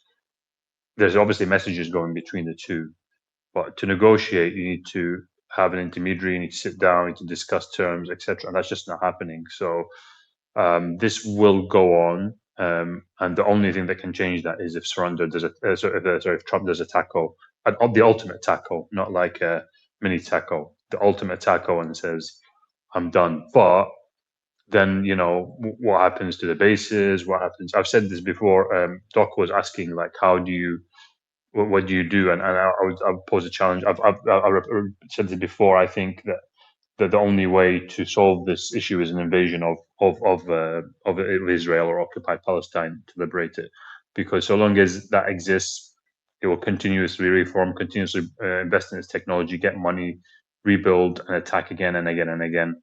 So the ultimate thing that has to happen, in my view, is an invasion, and I don't know if that's possible, or if the collapse, internal collapse. So right now, is a deal possible? I think most likely not. I think they're gonna, whether they go for the invasion at the moment, I think is up in there. But ceasefire, no, I don't know. Don't think so. What do you mean by Pezeshkian's comments, Hassan? So Pezeshkian just came out and said we would like to end the war. I think you'll see on Twitter. There's lots of tweets that have come out now. We would like to end the war, and then as a result, the shares, the U.S. shares boomed. Yeah, and the oil And prices dropped, right? yeah, exactly. It dropped massively. And my friend goes to me, "That was a great market manipulation." I said, "If only he was that smart enough to actually take advantage of it for the sake of the Iranians and use that market manipulation." But unfortunately, I don't believe. He's a good guy, but at heart, he's a heart surgeon. So he's a good guy. But I don't. I think these comments are, are somewhat, causing some confusion and not really great. But ultimately, Yeah, didn't have the say. He doesn't have the say, final say. It's the RGC which is controlling things, which is great because they're the ones that are, leading this victory at the moment. The problem is yeah. with something Well, like that, though, if you're trying to put a stranglehold on the global economy, that just helps the other side. So, if anything, it adds to Simon's comments that, there's something weird going on. Because why would you do something that just so severely goes against your own game plan? well, I, ge- I wanted to I say, genuinely think it was a mistake. It was just a silly mistake. Honestly, I think it's that simple. well, I wanted to say because I said this like 2.5 weeks ago, 3 weeks ago. First of all, Pezeskian is not really respected that well in Iran amongst his people. He's seen as timid. He's seen as a bumbling, nervous wreck. He's always scruffy, and for a doctor, they are sort of like disheartened by that. And they also perceive the IRGC as historically soft and weak, and that they don't really but they're strong nationally, but they're weak internationally, and so this is what they get frustrated about. And so much so, but America and United States, America and Israel have actually done Iran a favor in some senses, in the sense that they got rid of a lot of moderates, unfortunately assassinated a lot of moderates, and now you're seeing some hardliners in the IRGC who just do not want to negotiate. That's 50-50. The problem is that the government itself, headed by Pezeskian, they're quite soft as well, and they care about the damage, the infrastructure, especially Pezeskian, who's fumbled a lot recently, and so much so that he said they wanted to make peace, and then Trump, remember, 2 weeks ago, Trump capitalized on that, and said, look, see, they're surrendering to the GCC Gulf countries, because Pezeskian said, look, we're sorry to the GCC Gulf countries. And Trump used that to say, look, see, they're surrendering to the GCC. And it was taken really badly amongst the Iranian public. So much so, my friends were like literally hammering me about it, saying, how dare he say that on my behalf? They're bombing us and he's apologizing. They're using their airspace and their land to bomb us, and he's apologizing to the GCC. No, tell him to get lost. So this is the perception nationally, inside Iran, and also from the not pro government, but people who are sympathetic to the Iranian cause. They don't really appreciate. They certainly don't like Pezeshkian. He was never a favorite. He was never even in the running, and all of a sudden he just came out of the blue and became the president, because he was favored by Ali Khamenei, because of the fact that he's more sort of soft leaning, US leaning in his political ideology. And so this is why the Supreme Leader favored him, and obviously the Guardian Council did as well, thinking that they could take this. This is before just after Raisi got killed, and they wanted to be closer to the United States to protect themselves.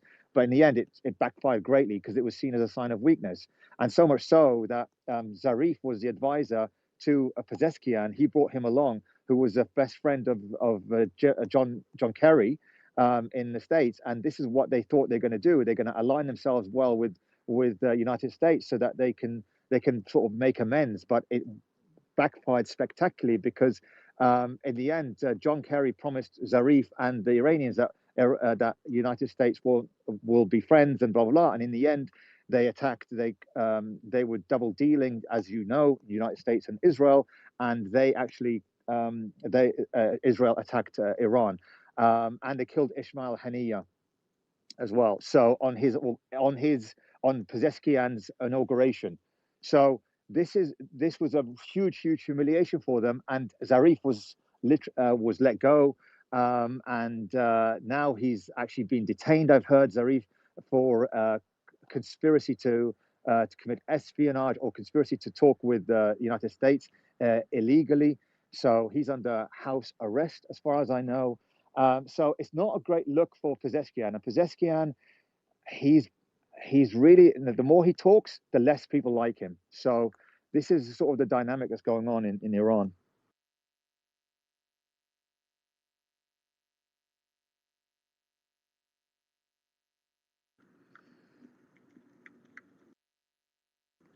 On top of that, I was going to say, on top of that, I think, adding to Hassan's point, I agree with Hassan. I don't think they're going to negotiate anytime soon. And I just think that he's a puppet that's left out to dry, Pezeskian. I don't think they're taking him seriously. But that's my opinion on that. Yeah, I think it might be a little bit naive to think that the Iranians haven't figured out that they can move markets. They've actually been openly talking about markets and buying tops and fading openings, and they've been sort of having advanced talks. And I think it's naive to think that they haven't figured out that they can profit hundreds of millions of dollars through the comments they make. I'll just add that. It's a fair point. So you think it's Oh, go ahead. Sorry. so you think it's just incompetence? Sam, what's your thoughts on Pezeshkian's comment, which did severely Yeah, no. impact the market? You're looking at, I believe it was like I mean, I need to double check, but I'm pretty sure because you know when you read things really fast. But I'm sure it was something like $1 trillion was added back onto the market. I believe the oil prices dropped below 100. Yeah. It was massive. Yeah, it went up 2.5%. It was a massive relief rally. So basically, Trump came out with his comments, and then Promeshkin came out with his comment. Now, either there was some kind of, media manipulation in trying to tie those two together, which is plausible. But I haven't looked into it. I'm sure it was a direct quote and the circumstances or the timing of by which it came. But those were released together, and that created the relief rally, which effectively, has massively impacted the market for today. Now that can change very, very fast, but it definitely bought another day and potentially reversed a tool. So either that was media manipulation. There's no chance that this would be Iran trying to make money and just ruin the whole strategy. Unless there's somebody within internal factions of power that are trying to sabotage the strategy. Or this is good cop, bad cop, and this was a movement towards the negotiations moving forward. And therefore, a relief rally was part of what was given, knowing that this can just be temporary. And so I do think every day, like the tools, the escalation cycle, it is changing the nature. And I do believe there is a two-tiered system happening here. There's, and so, yeah, I think there is still a faction that are aligned with China that are working on what the deal looks like, and then there is an IRGC faction that is inflicting the severe infrastructure damage and escalating the negotiations, which is leading to a good cop bad cop scenario to the eventual deal. And just to read this super chat from Hoz, he says possession is it Go Makora, which I did check Google just now and apparently means eat shit. So anyway, appreciate the super chat. He's not happy with Pezeskian whatsoever. But just on that, Simon, so Pezeskian, why would he drop the real leverage that they have right now and kind of really give the pressure valve at such a critical moment when right now America is probably causing the worst devastation they've done, not in terms of from a military perspective, but from a devastation perspective. They're doing exactly what we said that they were going to do, that they're going to just try and blow their load and try and destroy as much infrastructure and civilian damage as possible. Yeah, there's only two ways for me to interpret it, that there is a dual path happening. One is the IRGC and one is the pragmatic side that is trying to do a deal. And maybe the strategy of trying to inflict decapitation campaigns upon the hardliner IRGC side is still in play, which I think it was at the beginning. I definitely think it went off on that plan and things went on their own path. But it's either that that two track path, and the Iranian government is trying to move this into the direction of a negotiation, and gave the Trump administration a gift in moving those negotiations forward, and giving a relief rally, or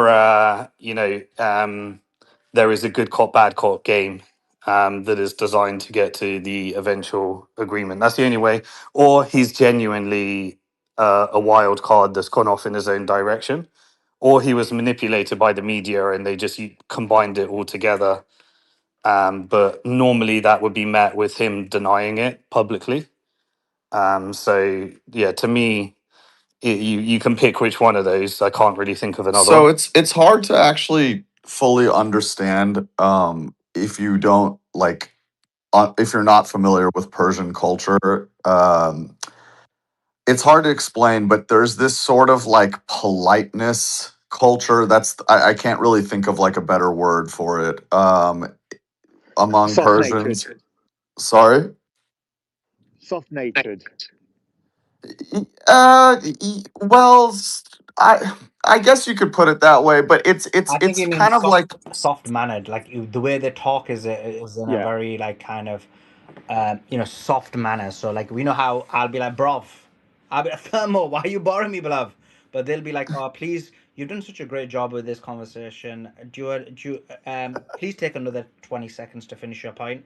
Whereas I'll be like, bruv, can you just finish your point? So that, yeah. So the Like Japanese. Persian way would be that one. But the second one would interpret as mean, wow, I really enjoy what you're saying, Thermo. Please do take more time. But I'm actually saying the opposite. yeah.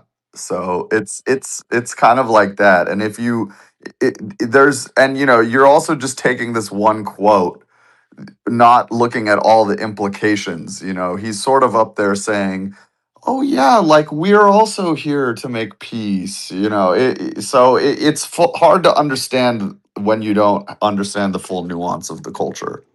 Well, that's why But Israel. it's massive implications. If it was misquoted and then there was more to it, but it really is the entire strategy. So it's a major blunder if it's a blunder, or it's very strategic if it is strategic. Yeah, I promise you, if Raisi was still in charge, he would not make any of these blunders.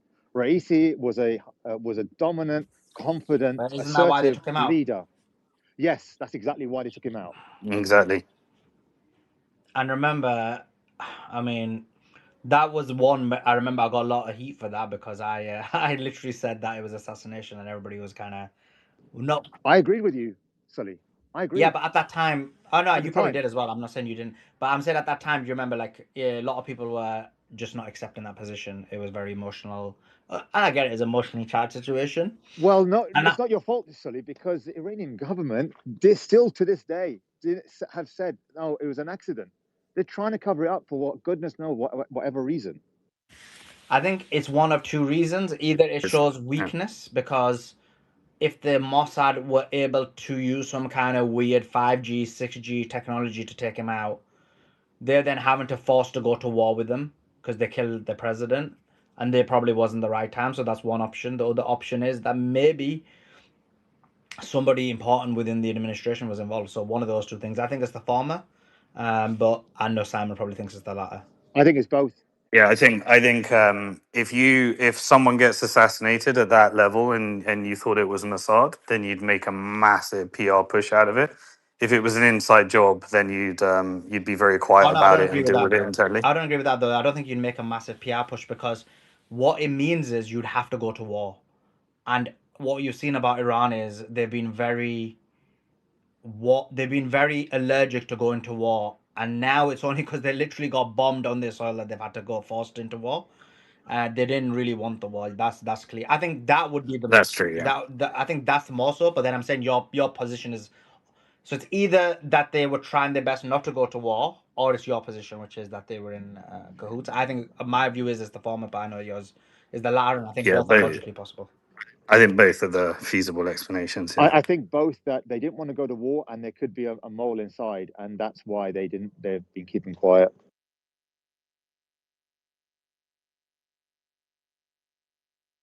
Who else? There was someone. It was like the defense The minister as foreign well, minister, wasn't it? The foreign the minister. Abbas Arakchi replaced him, That's right. Yeah. and he was very strong as well. And Raisi was the front runner to be the supreme leader, by the way, as well. Exactly. Exactly. Um, Yeah, that we're going to look back at that in the future, and that was a really big deal. It really. it was pivotal for sure. I guess if Iran was to lose, they'll become even more pivotal. But if they win, then I guess maybe less so. But I how someone said, Suleiman, the term is it ta'aruf? Persian politeness. Yes. Our hospitality is among the best in the world. yeah. Honestly, this is true. Actually, I don't want to glaze. I don't want to glaze like Persians, but honestly, like, doing these spaces for the last 32 days, the amount of love that you've got is unbelievable from them. The amount of love, compassion, care. Now, I don't want to sound harsh, but we did the exact same thing for the Palestine cause, and we still do to this day. And obviously, people's actions don't have. But actually, with that cause, there was kind of a mixture of hatred, and maybe an envy and a bit of like racism, but we've not got that at all from the Persians. So yeah, definitely, there's just a huge amount of love from them for sure. And by the way, when I said that bit, not everyone, but there was some obviously. But with the Persians, it's just been completely united in the love. So yeah, they are very, very, very brilliant people. Unless But sorry. unless you talk about the Pahlavis. Apart from the Oh yeah, except monarchists. for the monarchists, but they've been excommunicated. But yeah, They are But so they did bad. that, like they were there. Did you notice how they were all there for the regime change, and then suddenly they just don't care anymore? Uh, Like it was that's so interesting. unorganic. What are they all saying right now? So that now that Trump is saying he doesn't want a regime change, what are the monarchists saying? Because I'm not really abridged with what a lot of their what Finish they the job, Trump. Finish the job. That's is what they're that what they're saying. saying? Yeah. No, I think a chunk of them just ran off, realized the genuine one. So obviously there were agents that were just there to disrupt the space, and say, yeah, you're so like my cousin's being killed. I've got my what cousin, and like they were just the disruptors. But then, and then we were just saying to them, you do realize they want oil, they want resources, they want ports, routes, and they were like, no, no, no, no, America's going to save us, Israel's going to save us, and I think either the genuine ones realize that they've been absolutely played, or they were just Zionists in the first place as well. Reza But Pahlavi before yesterday, he said, Trump, you need to finish the job. And then you heard his supporters saying, yeah, Trump, I'm worried that Trump's going to chicken out now. One of the big ones just deactivated her account on Instagram, probably because the war is just becoming more and more unpopular on both sides. But well, why on they have to accept that their foolish actions is a primary reason why many people are dead now, and just like in Gaza, like you can come and you can recognize I was fooled, and I participated in the propaganda inadvertently. We can all be fooled,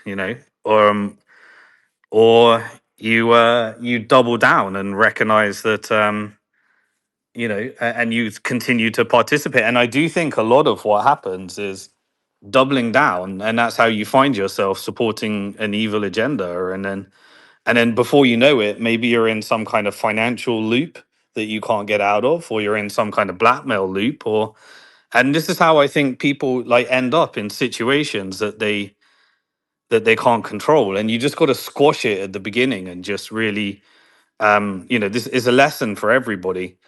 Like when things don't feel right, like just stick to your humanity, and recognize what the difference between wrong and right are, and there's consequences for all your actions. And in these geopolitical ones, they're very severe. It's a huge responsibility.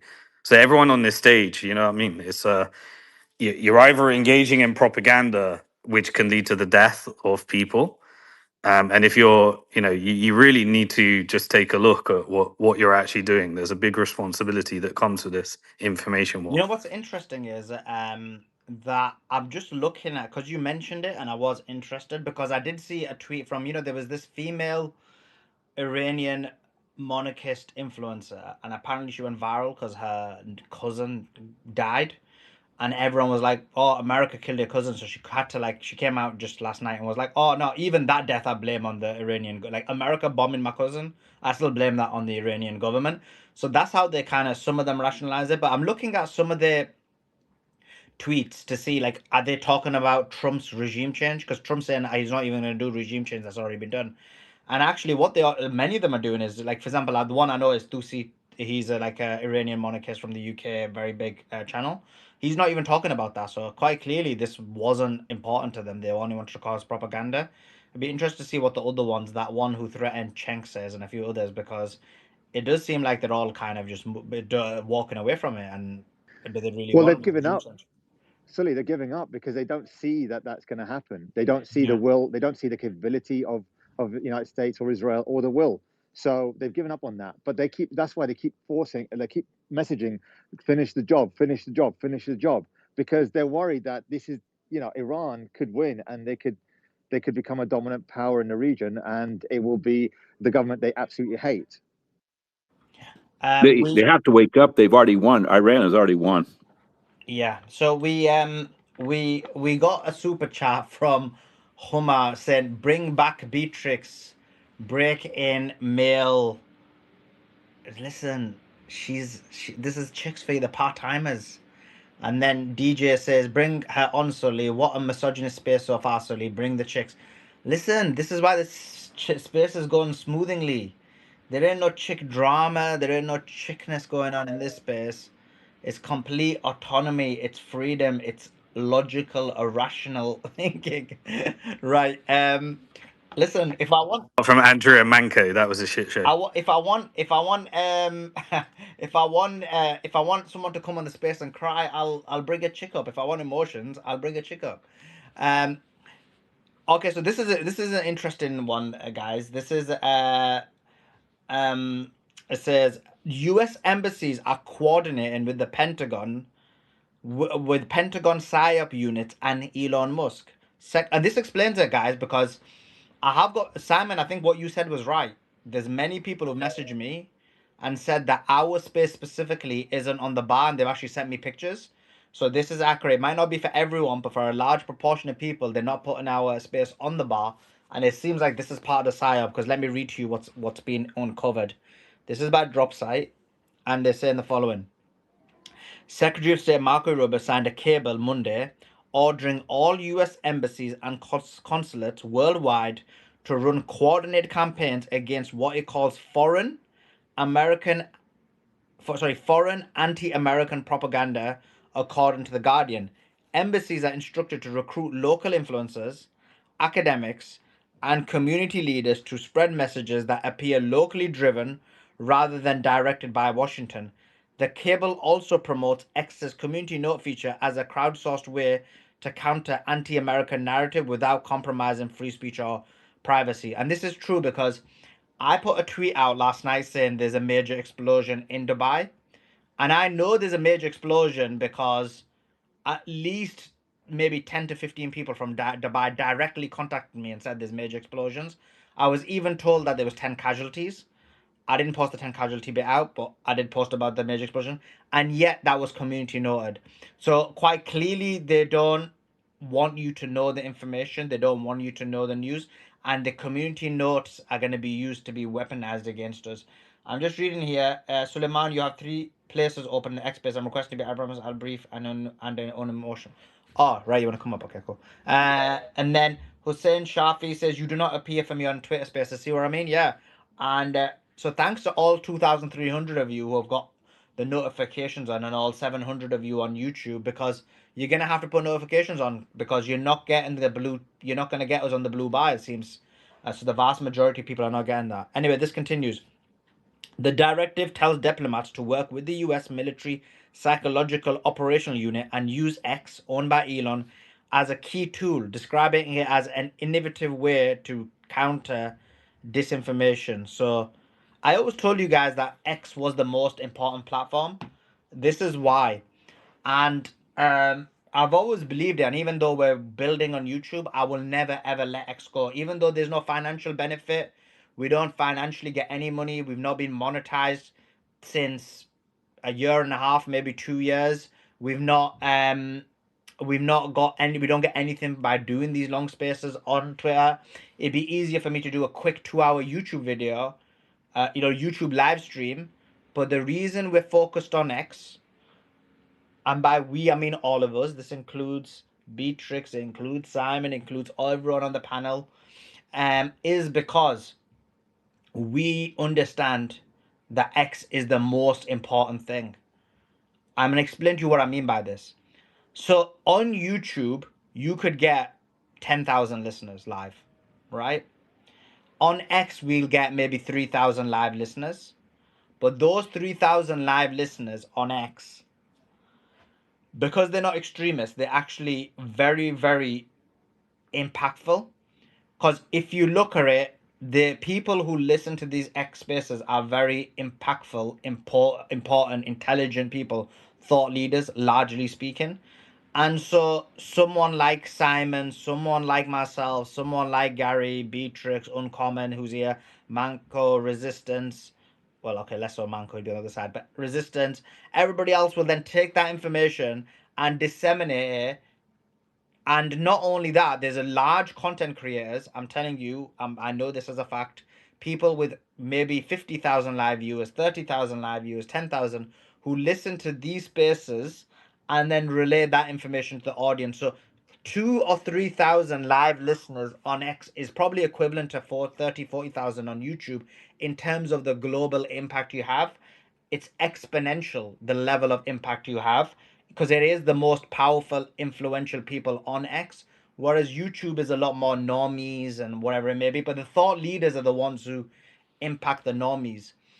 And we know this because this is why we do it. But if you remember, the IDF, when they realized that this damage our spaces were doing, they started doing spaces on X. And now you're seeing this report saying that they want to target specifically X. They didn't mention YouTube. There's a lot more people on YouTube, but they want to target X tweets and X spaces, and this is why X is extremely, without a shadow of a doubt, the most powerful platform, and that's why it's important to do so. So we need to continue working. I didn't feel like, look, I'll be honest with you, I don't like, you're chilling out with your kids. You don't want to, you want to spend a bit more time with them, especially when it's school holidays. But you're like, no, you need to do the space. So look, we're doing the space because we think it's extremely important. It needs to be done. The information needs to get out there. The lies need to be debunked. The propaganda needs to be pushed back on. We need to try and explain or demonstrate how a ground invasion is going to be extremely horrific, both for Iran and for the American soldiers. And that's all we can do. We need to continue doing that and pushing back against it. So yeah, thanks for that. I don't even know why I had crashed. Oh, it was because the report I was saying about from Dropside. But anyway, yeah, that was it. Sam, let me pass the mic back to Simon. Yeah, we've got Gary Cardone on the stage. Gary, I was talking about the relief rally in the market. The market seems to be thinking that this is coming to an end. Like, do you believe the relief rally? Do you think the market's crazy? What are you thinking? Yeah, I don't really get it, but I didn't get yesterday either. In order for these markets to go up, you have to have buyers. And I just don't know why anyone would step in front of this thing right now and go, "Oh yeah, I'm going to put $1 billion to work on any of these markets." Maybe it's all algos. I don't know. It makes no sense to me. I don't think we have any more clarity today than we had yesterday. Right? I mean, um, Well, we've got a bunch of social media things, and it seems to be like people seem to believe it still, yeah, but even yeah, though but it's consistently wrong. Yeah, but we know now most of the social media people are being paid. Okay, like let's get honest.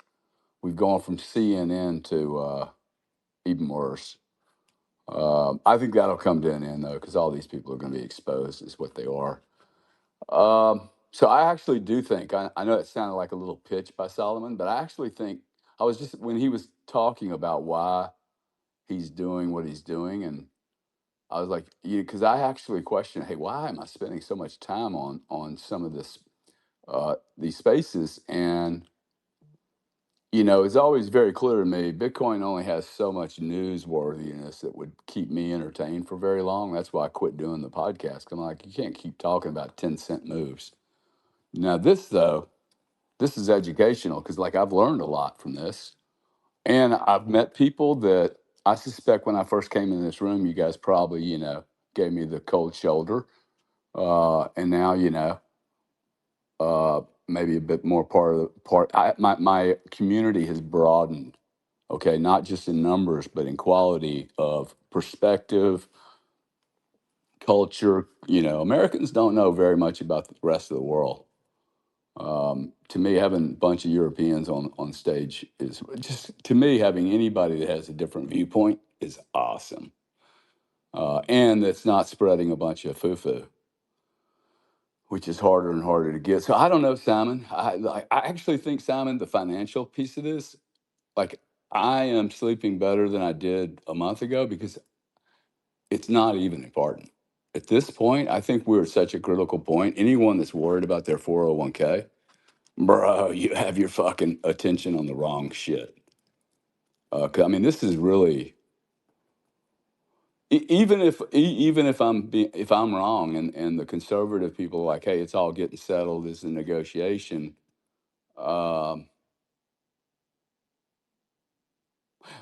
It's too much drama. Okay, like you could have gotten to this place a lot easier than the way we're like. Anyway, just something else is spinning this top up because no one can identify it.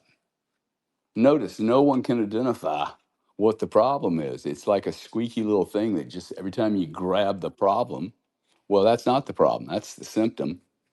And the real problem is about 14 steps, in front of us. I think we have to have transparency is going to kill these people. And that's why I'm here. Okay. That's just to round that out. I come in here because one, I can learn, and two, every now and then, I might be able to add a little value. And that, I think that's going to be taken away from us. So why wouldn't I want to do it now while it's still available? I'd feel so ashamed not to have helped at least one person. If one day we don't have this and we're doing it on walkie talkies, that's a problem. So glad to be here, guys. I got to jump off in a little bit to do a show that I do on Tuesdays, but I appreciate everybody here. Even the arguments. I mean, I didn't think the last argument was very classy, but Beatrix would have been in here. She would have shut that shit down, Solomon. She doesn't let that stuff just fly all over the place. Seems every now and then, late in the afternoon, you have a tendency to just let it go a little bit. Maybe it's maybe our numbers go up. But one other thing: there's 1,500 people in the audience that are anonymous. Okay, so over half the audience has chosen to load into this platform not being known. Now, I found this to be the most interesting information about spaces when I started studying, hey, who's following me and who's in these spaces? When 50% of the people are in a space or in my space or any space and they're anonymous, they only are anonymous for a few reasons. One, they're your competition and they're just learning from you, or they're find you important and your information important, but they don't want anyone else to know that they're listening to it. Or they're extremely important people and they just can't be known. Okay. They don't want anybody calling them up. Hey, Bob Seeger, come on up to the platform. Okay. That's a huge number, 50%.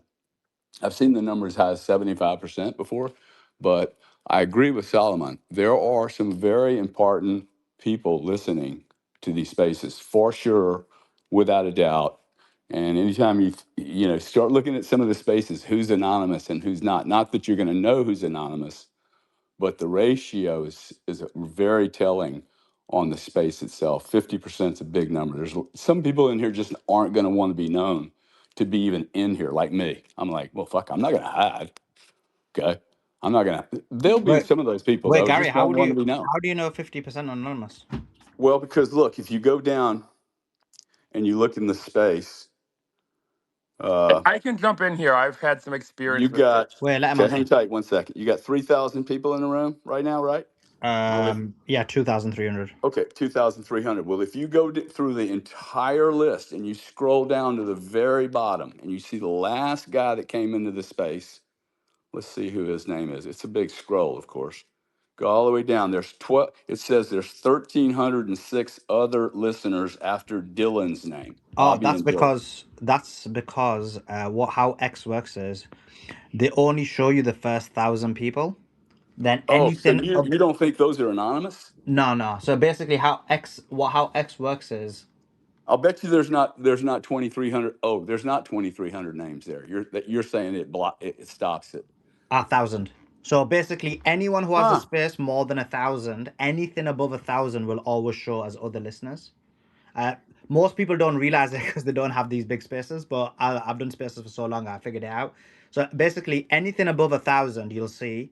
If you have a space of Why, 1,500, why would they do that? That is ridiculous. It doesn't take up any bandwidth. I don't know. I just got to ask Elon. But But basically, but but yeah, if but yeah, anyone, but I'm just challenging that you're right about that. no, there's What is definitely that? going to be anonymous profiles here for sure. I agree with you on that. It's just that specific point. I know that it's Yeah, anything above 1,000 will come up as other listeners. yeah. It's what, yeah. Well, anyway, commending on the space. That's what I was trying to do. If my data was wrong, apologies. Oh no, it's a common thing. Everyone does think that other listeners means anonymous, but actually, X is weird. Anything above 1,000 just ends up being anonymous. I'm not sure what the reason is, but yeah.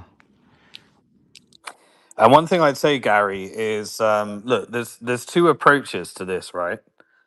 There's some people believe that the correct approach in life is to just ignore bad news and just focus what you control and believe that the world is just going to be good, and then you kind of manifest positivity in your life. And I get that. I get that whole theory.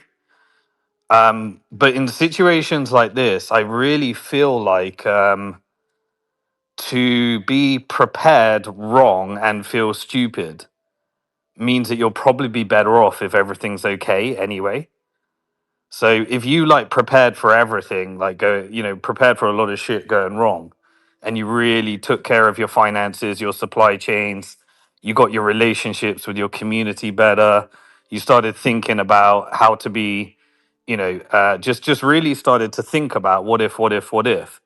And I get you got to get the balance right because at the same time, life is life.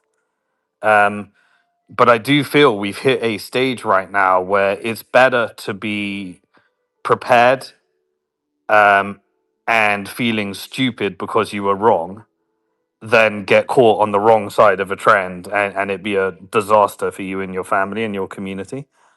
That's how Yeah, I for feel. for I'm sure sure. Dark Side And is. you're never prepared enough, right? I mean, when there's catastrophes, I rarely get worried because I have a lot of stuff around me that can buy me time. You now know, oh wow, you should have had storage, LPG storage, right? Well, that was a flaw on you. Like these Bitcoiners that don't custody a weapon, I find amazing. You know, a survey Bitcoiners that hold Bitcoin, only half of them carry weapons. I'm like, wow, that seems so juxtaposed in philosophy to me, right? But no one's ever prepared enough. Hold on, Gary. Sorry, I'm going to sound like an absolute idiot now. Is an LPG a gun? No, liquid petroleum gas, man. Store. Remember, I asked Oh, you that's about what I the thought. storage I tank. thought you meant. I thought you meant I was meant to have a weapon Well, with you me. All probably right, I you got you. probably should. Um, Yeah, I'm not going to talk about security yeah, setup, exactly, but yeah. exactly. Um, but on the markets, buddy, I don't know who's buying this. It makes no sense to me. I don't know how to me the AI stock should be just getting. I just don't think people want to confront it. Yeah, the AI side is being hit on every angle. So you've lost the golf money, you've lost the private credit money, you've got high energy prices. You potentially don't have the Yeah, IPOs. you ain't gonna have the And IPOs this year, man. No chance. oh, you definitely know Oh IPOs. You my reckon? gosh, I don't think so. I lost my Kraken IPO. That one was cancelled. I don't see It how they must be can really IPO in hard. this environment, man. You're going to have I was airlines. just Airlines are going to claim bankruptcy. I mean, you're seeing it right now, right? 2 days ago, I said, watch the airlines. That's what you watch, man. And the deliveries for gasoline. If the airlines start canceling thousands of flights, it's game on. Yeah, and that's exactly where it started during COVID, Yeah, exactly. and Exactly. financial crisis as well. Yeah. You remember? Yep. I mean, how the hell do airlines make sense right now? That business is shit in good times. Exactly. Like, Hey, and they're all unhedged, okay? Because they've been living in this $60 price market. I bet you all of them are unhedged. Well, one of my friends also told me he works for he's basically like a medical doctor who, if you get ill abroad, he'll come and kind of save you. Yeah. And basically, he's saying that the airlines are telling him, to many of the people he spoke to, that they're already prepping for the fact that normal people are not going to be flying anymore, and they're building out more the kind of business and first class sections on the airlines because they're now accepting that the average human being may not be able to travel as much. oh wow, so it's just going to be a luxury for the rich, basically. Yeah. Well, until Which COVID until was kind of an example of that, right? but Yeah, exactly.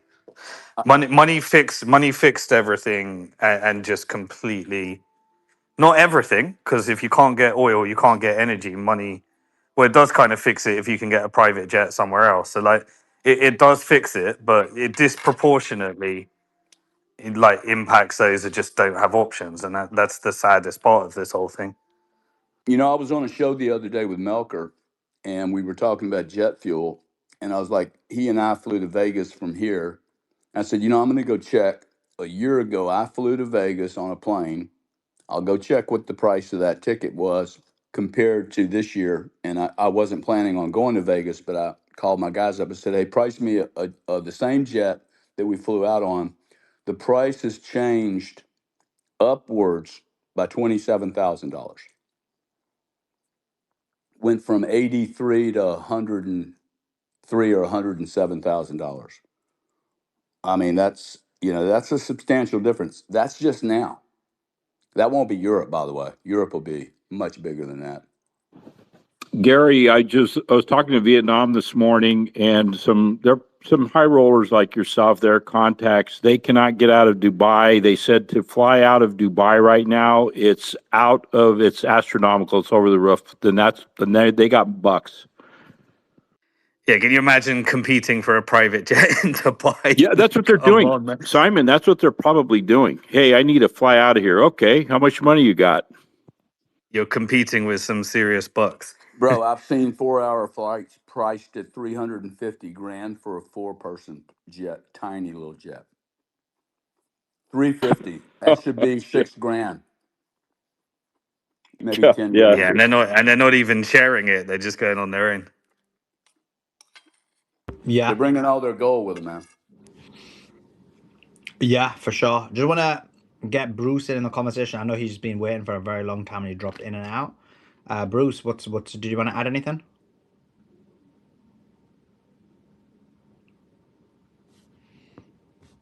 Bruce? I can't see Bruce. I Bruce brought him Fenton, up, yeah. yeah. Do we have anybody that's living in Dubai? No, Gary, no one's living in Dubai right now. It's a ghost town. Everyone's left. They're getting My missiles V- hit at them. yeah, my Vietnamese contact, her aunt lives there and is desperately trying to fly out. She's bidding on charter flights, and she's getting outbid. She's got bucks, but she's being outbid right now. She's been trying to get out for several days, fly back to Vietnam. That's true. I got family members out just in time before they did the entire end of the situation. But yeah, I brought Bruce up, but seems like he's having issues. Yeah, I was gonna Imagine that confront shit, him. though. People don't think through their actions, right? Like, imagine you're engaging in propaganda to make a country look safer than it actually might be, and then people don't actually prepare their family because they bought that propaganda. Like, it's messed up, man. Like, just let the reality be the reality, and people decide what they're gonna do. But like, imagine how you would feel if you did propaganda and then someone got on the wrong side of a shrapnel in their taxi, like a Pakistani taxi driver like died because some shrapnel hit them. Imagine if they didn't leave because of your propaganda. Like, just let the chips fall. Just be honest and Exactly. like And to be just honest, just do what needs to happen. and I think you hit the nail on the head there, Simon, because I know based on my tweets and posts, I know a lot of people left Dubai, a lot of people, and I'm happy because they're safe. Let's say you end up being right, Simon, and Dubai ends up being brilliant, right? You know what? They can just go back, right? And let's say I'm right and Dubai doesn't be brilliant, then they don't need to go back. But they have that choice. But to make them lie to them and make them stay during so much risk is just not beneficial. And the worst thing is, the ones who are telling them to stay in Dubai, I know them all. They've all sent all their family members out of Dubai. Many of them are just on their own, but they've sent all of their family members out in Dubai, and that's because they're on the payroll. So this whole idea is just completely ridiculous, and I agree with you. Like, you need to think about people's safety rather than like doing this propaganda. And yeah, like Yeah, that's BS. If you're, if there's one thing we all make mistakes, man. But just if one thing's right for you, and then you're engaging in propaganda for the other people to do the opposite, then it's just irresponsible. Just think about what you're doing. It's just ridiculous. Bruce. How's it going? Good conversations today. Yeah, Bruce, jump in. First of all, Bruce, I heard you sent $60,000 to Donald Trump. That was a bit of a waste, wasn't it? Well, Did you there's pay a in lot of Bitcoin, things Bruce? Did you pay in Bitcoin? Yeah, I think so. There's a lot of So things I could have wait, bought where's for my that. $60,000, Bruce? You're I'm not the sending it. biggest You're donor on sending it to this the stage, not by a warmonger. long Send it to the shot. war stopper. Gary did it too, Sulaiman. You got two. Gary You was got Gary was the worse proper than Trump me. Bitcoin You community here. cheap bastard. Yeah. Yes, big old whale, 60 grand. Oh, Gary how got me beat painful. by a lot. Gary, yeah, I got 40,000 likes on that video on the thing about the 60 grand. You ought to get 10 million likes on yours. I need them. Yes, you're exactly right. 10 million. Thank you very much, buddy. It really makes me feel good about myself. It's Hey, lessons, right? It's just You know lessons, what? My heart Bruce. was in the right place, man. hey, mine too, brother. I know it was. I don't regret it at all. No, I mean, we had that cackling commie. Maybe the Democrats should have had a, I don't know, a primary and had to Yeah. remember like they have a primary and you have candidates decide and then the voters but even decide and then even they their pick primaries one. are scam because they got these super delegates. But They had no primary. Oh, I know. At least they could go and like have Bernie win and then rug him at the last which minute is and what be they like, did. yeah, you won, but screw you, Hillary's the one. Exactly. But let me But read this the time they super didn't chat even because it's for bother. Gary in case he drops off. So actually, let me read all three. So first one was crazy to think I used to come to your spaces when you had 200 to 300 people. You're now smashing it, bro. Keep it up. I mean, that's probably Khaleesi's spaces. I don't think I ever had that them low numbers. But anyway, appreciate you being there from the start. Oh my God. Well, how can you even say that? I listen, and I'm always here. And then the other one is shout out to the millennials. They do all the work in the group. Millennials are so lazy. Millennials are the laziest people there is. Oh, is Twitter down or is it my account that's just down? What's going on? Where's the people saying Twitter down? And then the last one to you was Gary. Just want to know before Gary goes, is he Matthew McConaughey or is Matthew McConaughey impersonating Gary? That is the question, my son. You will live with that till your death. My son was listening to me on a Spaces one time, and he says, "Daddy, is that an important person you're talking to?" I say, "Yes, my friend." He goes, "You're friends with Matthew McConaughey?" Some of my friends are also saying that Twitter is down, and I feel like the last time it was down, something happened. I can't remember. I could be wrong, but Wait, I guys, feel like is I it remember that. It's the everybody's servers in Dubai. is everybody's Twitter down or is it just mine? Yeah, it was wonky. That's why it took me a few tries to get in. Yeah, but I'm being selfish here right now, bro, Bruce. Is it just my Twitter or is it everybody's Twitter? I'm having some issues with Twitter as well. Oh my God. I'm not asking about your Twitter. I'm saying, can you read other people's Twitter page? I'm having trouble. I'm having trouble reading other people's tweets. Like my notifications and stuff aren't loading. I'm getting notifications, but then I click on them and it says this isn't loading and things like that. Oh, okay. So I think it's everybody's then, right? Cool. And your Okay. this show, bro, you can't Well, this space is going on, but I'm guessing you you can't can't find join it. it. So those who are in are in. Don't leave because you're never gonna get back in again. But you can't. I'm saying you can't find the space. Like it was Oh, 2 days ago. The space that they started. did from the start, Yeah. Gary. Everybody else's was on the bar, but unfortunately ours wasn't, and that's because Marco Rubio did a White House brief, and they basically said they're going to be targeting Twitter to make sure that they take out anybody who disagrees with them. So we're expecting that. Wait, Sully. Yeah. When I just Say, dropped, oh, so go ahead. 1 second. When I dropped and I rejoined, it took me 3 attempts, and the first 2 attempts at rejoining, it only gave me one option, and that was to end the space. Crazy, Yeah, right? that direct attack on the space for sure. Oh my god, what's happened? Do you think Iran's taken out the X servers?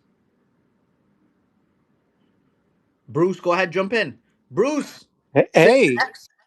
I have a report of some startling anti-Semitism and anti-Israeli conspiracy.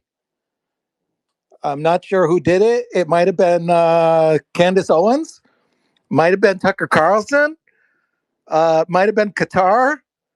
But there's this video circling around. It must be AI. And they've made this super villain guy, this super psycho, crazy, exaggerated version of an Israeli. And they keep circling this around to make all the Israelis look bad. And the guy's name, let me look it up. It's Ben Gvir.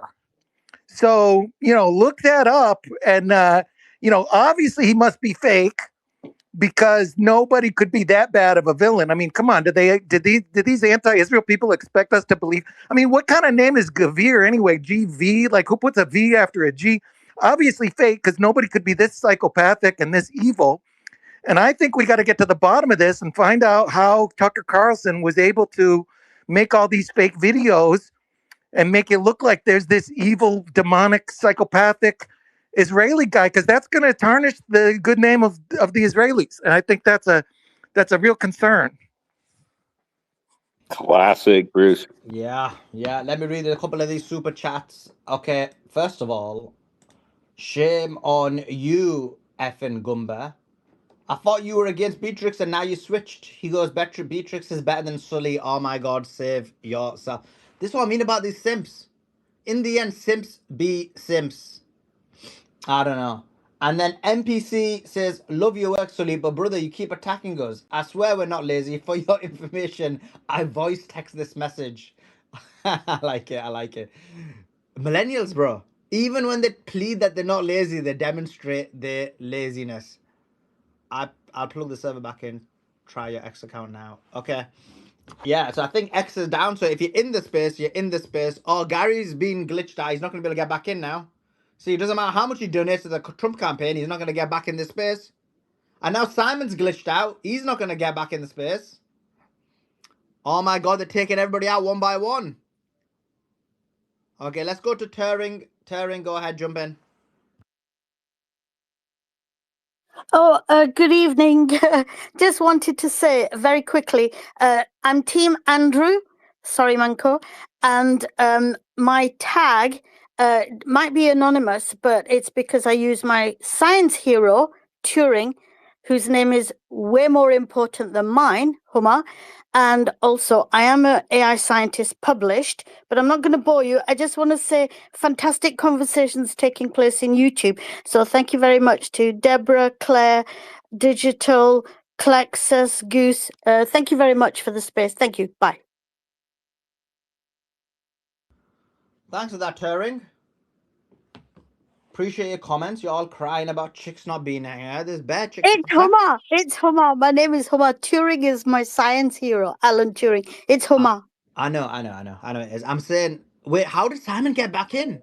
Is he the Mossad? He's got contacts. Simon, how did you get back in the space?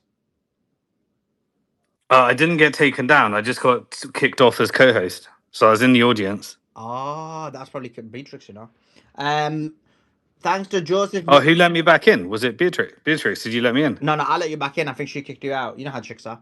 Joseph, I did not kick you out. Simon, I did not kick you out. Don't listen to Sulaiman. He thinks I'm not here, so he spreads all this propaganda about me, but I'm always here. You're always what? Here. Okay, let's go to I'll go to Conscious after Andy because I know Conscious is gonna. I know what it is. Go ahead, Andy. Yeah, so what you were saying about X being the most important platform is true because it's the easiest to share it with the most people. And I mean, someone released a statement. It was one of these Elon fan accounts. They said when a public leader makes a statement, they don't go to Instagram, they don't go to Meta, they don't go to Facebook, they don't go to YouTube. All, leaders always release their most important statements on X unless you're Trump doing it on his stupid Truth Social platform, which should be called senile lying platform. But yeah, everyone important is always on X. You don't see important people releasing their statements. You don't on Instagram. You don't see them doing it on YouTube. X is the most important platform. So even if we're not making money on here, we weren't here to make money off the Iran war like the people who are or the sick people who are insider trading off the deaths of women and children. This is about getting information out to people so they don't think that we're winning so big and we're bigly winning while people are dying and the markets are going haywire. So yes, this is exactly why we choose this platform. Plus, this is a platform where we can all actually communicate and crowdsource ideas. I mean, yes, you can on a YouTube live have other people go in, but that does not work as well for nearly as well for a live communication as in other space. And going to what Gary was saying earlier, like I've been in spaces in the past and there was like 500 people in the space and then there were like 500 people in anonymous. This was over some stupid sports thing and this was like some person that's like has a lot of enemies in the sports community and like there were like 500 anonymous because we all just wanted to see if he would slip up and say something stupid that we could get him on. So yes, but I did not know that there was only 1,000 that showed up on this thing. So thank you for telling me that, Solomon. And I guess it does make sense. They probably don't want if there's 10,000 people in a space to be able to scroll through that because that would cause maybe it to crash and glitch. And yeah, we do all need to be prepared. As Gary said, it's better to be over prepared, stock up on supplies, and have nothing happen than just pretend, oh, everything's fine, and then be caught unprepared. And what the Dubai government's doing is absolutely disgusting. You because people are going to end up dying because they don't evacuate, and they are fully responsible for that. Just let people leave, and then when the war ends, they can return. I mean, at the end of the day, real estate prices are going to collapse either way, whether more people leave or not. That's not going to change the markets because at the end of the day, the people buying and selling the real estate are going to know the truth on how bad things are because those are the people with the money.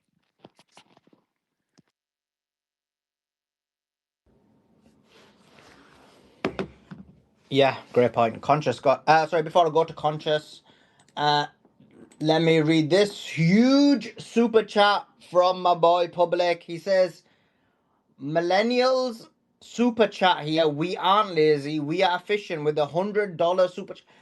I mean, look, you guys are millennials. I mean, you're gonna have to convince me a lot better than that. Like, come on. That's not gonna push the needle. The millennials are, I would say, okay, I thought they were extremely lazy. Now I'd put them at the lazy category. But come on, millennials, you guys need to get your foot on the pedal, get some work going, get some things doing.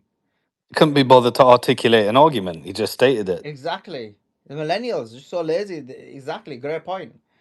And then we've got the Argue Not who says, thanks for holding these spaces. I feel you guys are my tribe, and Simon is the top J on our side. Top J or top G? Top G. I think he means Okay. top G. Top G. G. Okay.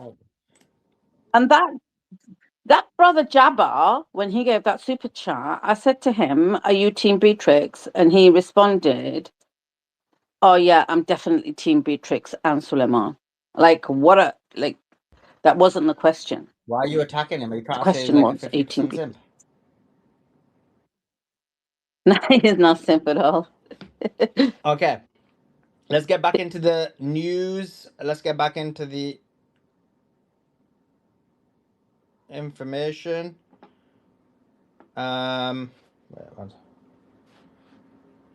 Yeah, let's get back into the news. Let's get back into the information.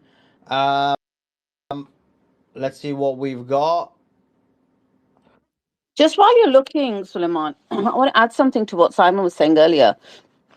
So Simon, you Explosions know, you're talking in about Lower people. Galilee. Oh, Explosions in Lower Galilee. Breaking news. Go ahead, Beatrix. But they got to know about the explosions. yeah, yeah.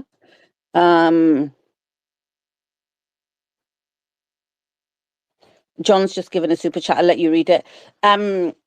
What I was saying, Simon, is, you know, you're talking about people who are peddling fake news about the Middle East and, you know, GCC countries, and that's why people might be staying.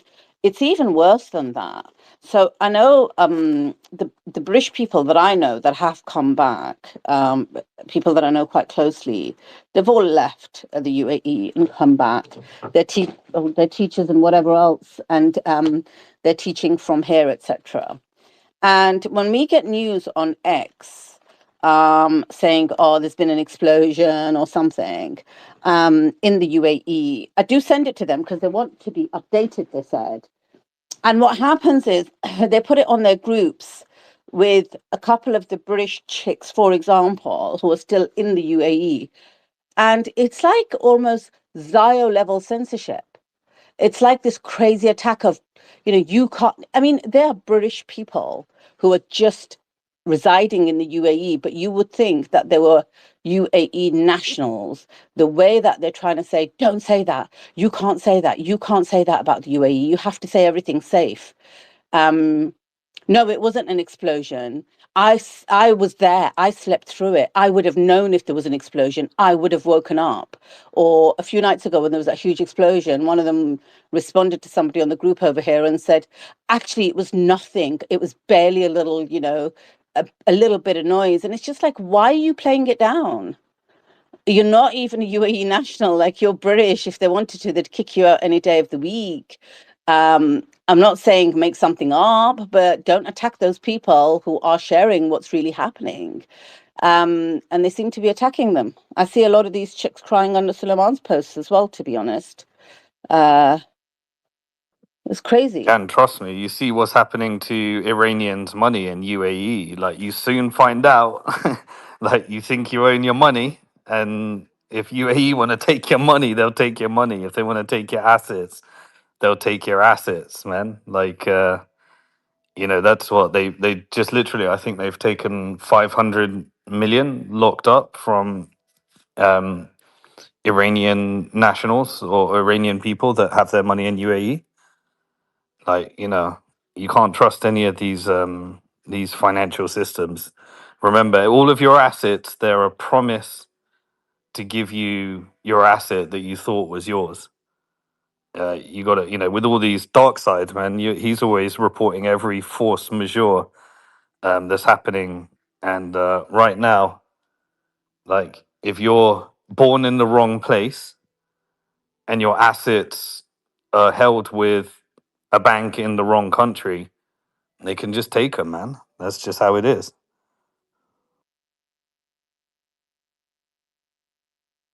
You know, and the fact is that people who go to the Middle East from our countries, they're called expats. People who come to our countries from the Middle East are called migrants.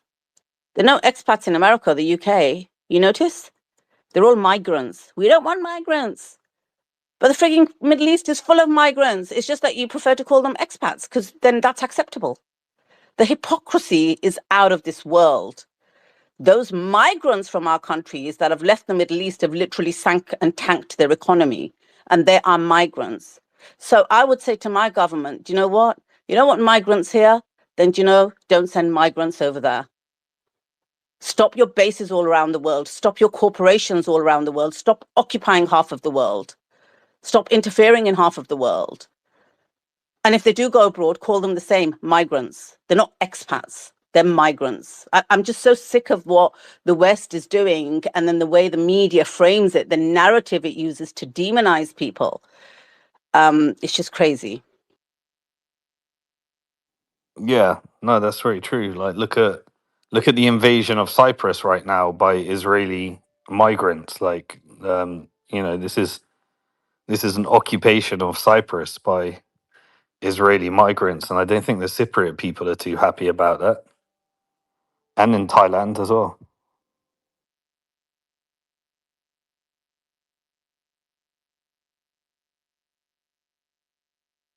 Cyprus is just Zioland now, a pure Zioland, like completely.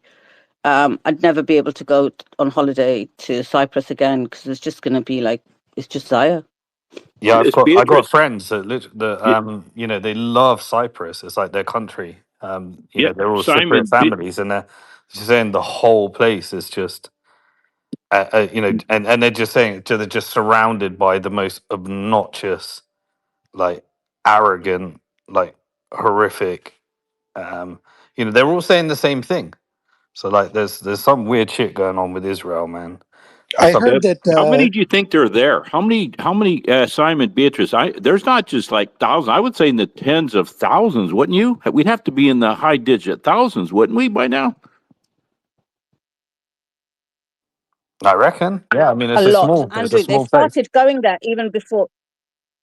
Yeah, it's a small place, but they started going there before the genocide. And as the genocide started in the first year, you just saw, like, literally, I'm not joking, huge, like, cruise ships full of them, just cruise ships full of them every day. They were just like, and they've all got their second homes there and stuff. And I'm really troubled by the fact that they're so goddamn close to, like, Europe and the UK. It's just like, I'd like a bit of distance there, if that's okay. Thank you very much. I heard that God promised Netanyahu Cyprus 3,000 years ago. Yeah, and Boy, there. they promised Netanyahu's son like a penthouse in Miami as well. I think 3,000 years ago. Oh my God! So God followed through on that one. We have another super chat, which is from John Richard. Says, please make a short video convincing people in Pakistan, Bangladesh, and India who have flights back to the UK, advising them not to travel back with stopovers in the Middle East. Yeah, definitely don't do it. The only issue they have is that there's not many direct flights to some of those countries, and obviously there's a cost issue as well. But I guess in this situation, you should pay more to be able to, make sure that you're safe. Suleiman, hope you are well. Could you please explain what day-to-day people should be prepared for the upcoming crisis? The chaos be bigger than COVID? It's a very good question. I'm gonna kind of pass that question on to Simon. Simon, for like an individual person, what kind of preps can they do? I know you said you've been going around and making friends with your local farmers.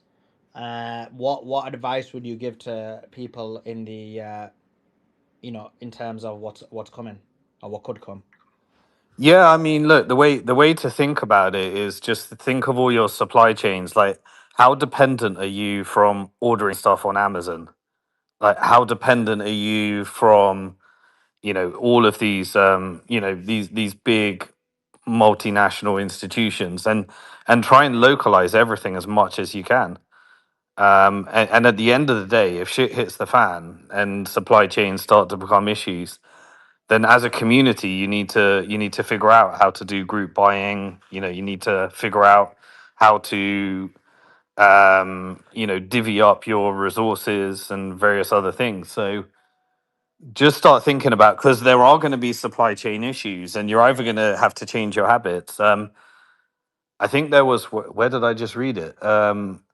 They're talking. There's guidance everywhere around stay at home and all the lockdown type of narrative. That's going to ratchet up like crazy. So look, if you're going to travel, then consider like the crazy thing is that we're going to do it as well, half this shit, because you don't want to get caught in a country just because you traveled through a country and then suddenly the law changes and you're stuck in another country. Um, but yeah, just really think through your supply chains, and then imagine that for whatever reason you did have a blackout in your house. What would you need to survive? You know, have you got generators? Have you got you know, how would you have internet? Will you have internet? What does the world look like if you don't have internet for a few days? Maybe it's a good thing. Maybe you'll actually like get back to what we were meant to be doing as humans. But just think through those scenarios and start like planning, because there are going to be energy shortages. There are going to be huge supply chain issues, and actually just really investigate your country. Like, what do you produce locally? What is and what do you import? Like, just actually start to understand, because you know, how does that box of eggs get in your house? Is it coming from a local farmer, or is it coming from Tesco and then it ended up in Tesco because it came from Australia. Just wherever you are, think through your supply chains and start thinking about how you can if you're gonna if you're gonna be spending money, make sure it goes into your local community, because at the end of the day, you're going to need to circulate money in your community, and it's going to be your community that's going to be the ones that will get together and figure out how to resolve issues together. If you haven't got to know your neighbors, it's definitely the time to get to know your neighbors and just say, knock on the door and say, hey, look, there may be supply chains, lockdowns, flight issues, energy issues. How are you going to solve those issues? Like, what can we do together? And maybe just divvy up your responsibilities together. And maybe there's something you can solve that you definitely can't solve and somebody else can solve. And look, even if none of this stuff happens, isn't it great if you actually got to know your neighbors and you started communicating in the real world and touching some grass? And actually, I guarantee you that the local food you'll be buying off the farmer is probably better than the shit you're buying that was imported. Who knows? So I just think take a couple of hours a day to kind of think through those things, because we a couple of days ago diesel ran out on our island, and then I just started thinking, and Gary was saying, hey, what have you got here for a backup of that, and learn some new stuff. You know that's the best I can give you, really. But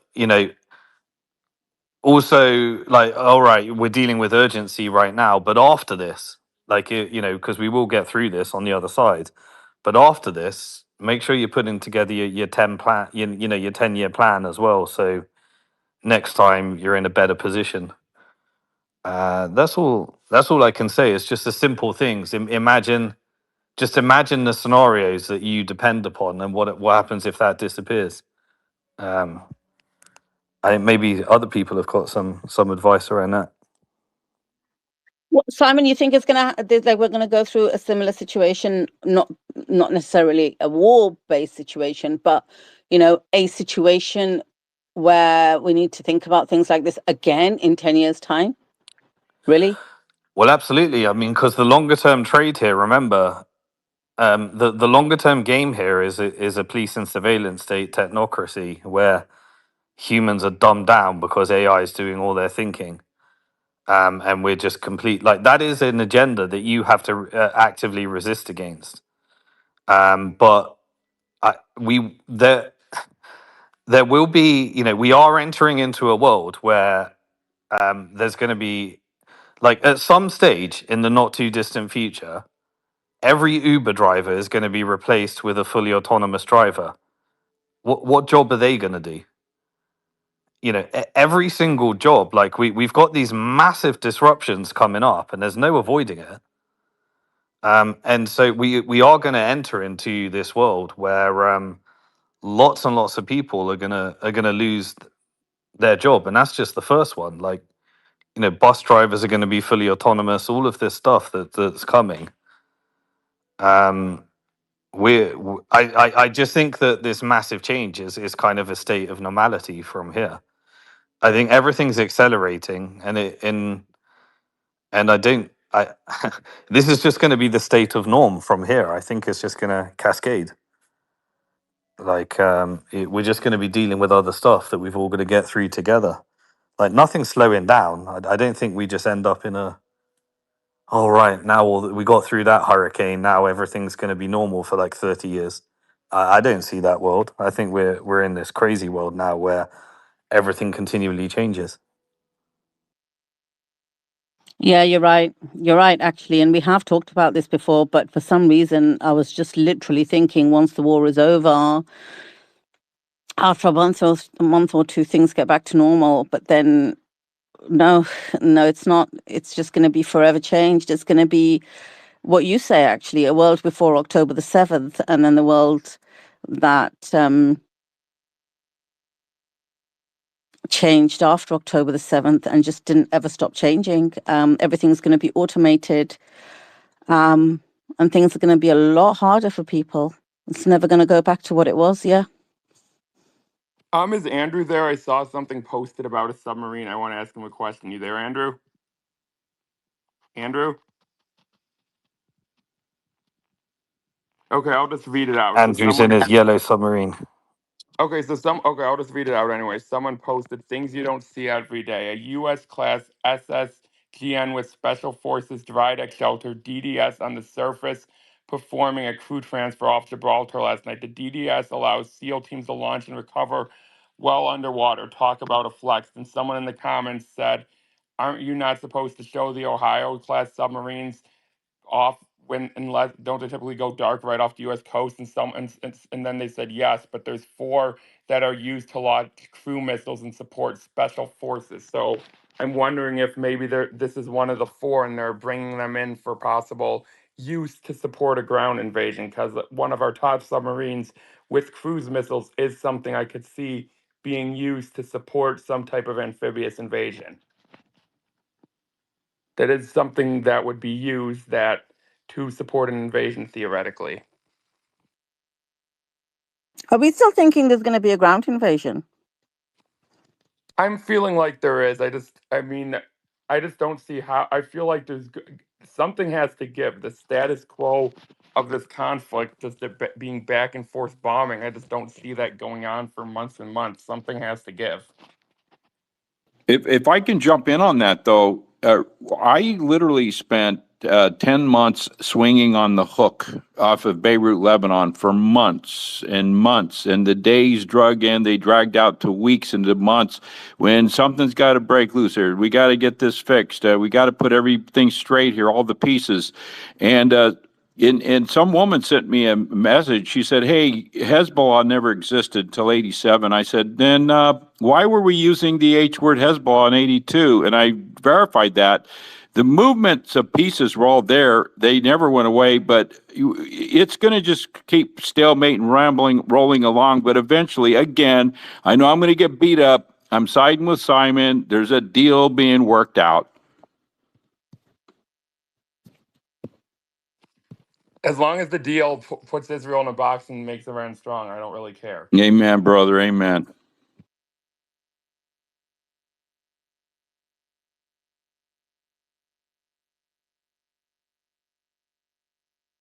I'll take the other side of that coin, Andrew. I think this is Ukraine 2.0. And I think that you guys are spot on when you're talking about lockdowns.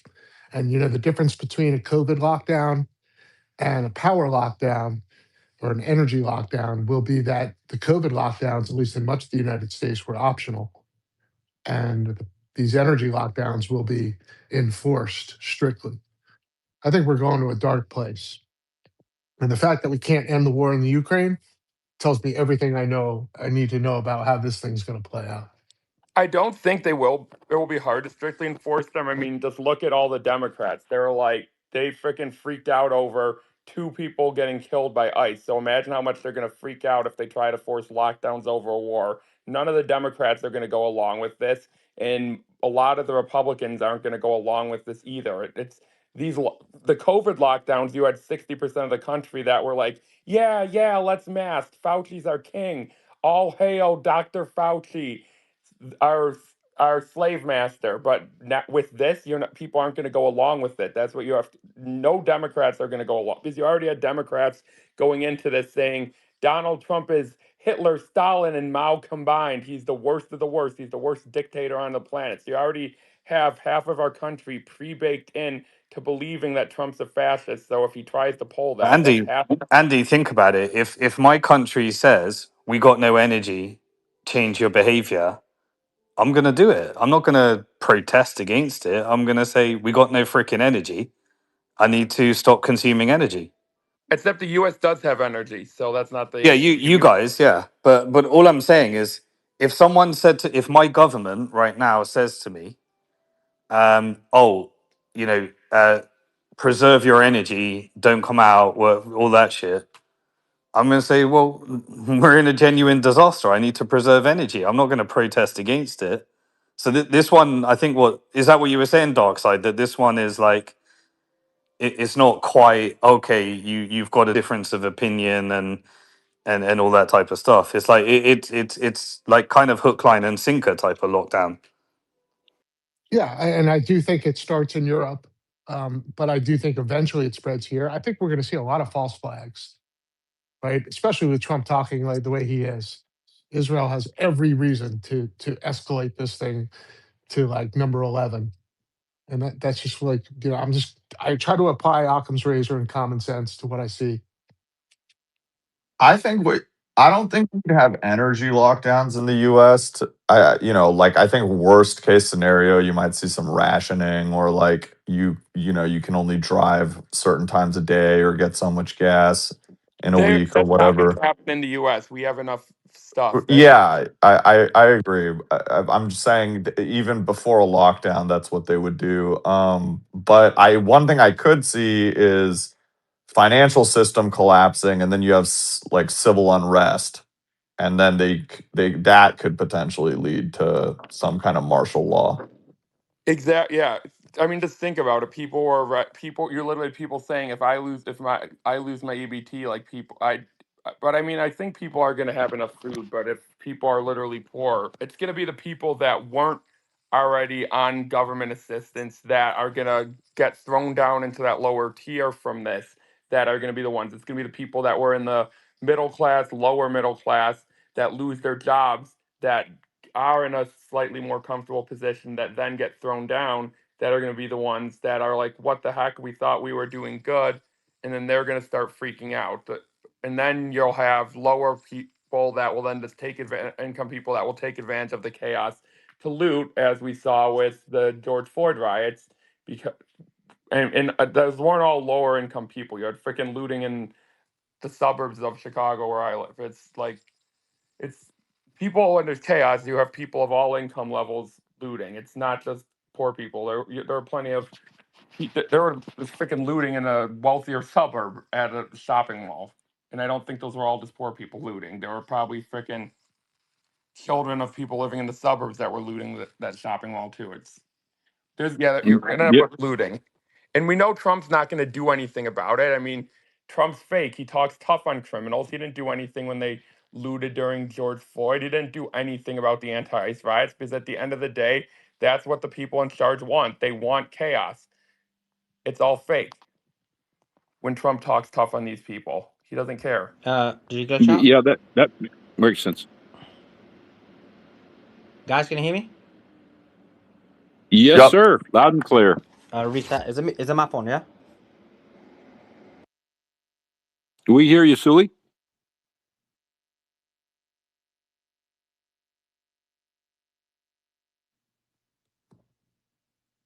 Oh, maybe he Hello. can't hear us. I can hear you, Oh Andrew. yeah. Can you hear? Hey, you hear me? I hear you, Thermo. Yeah.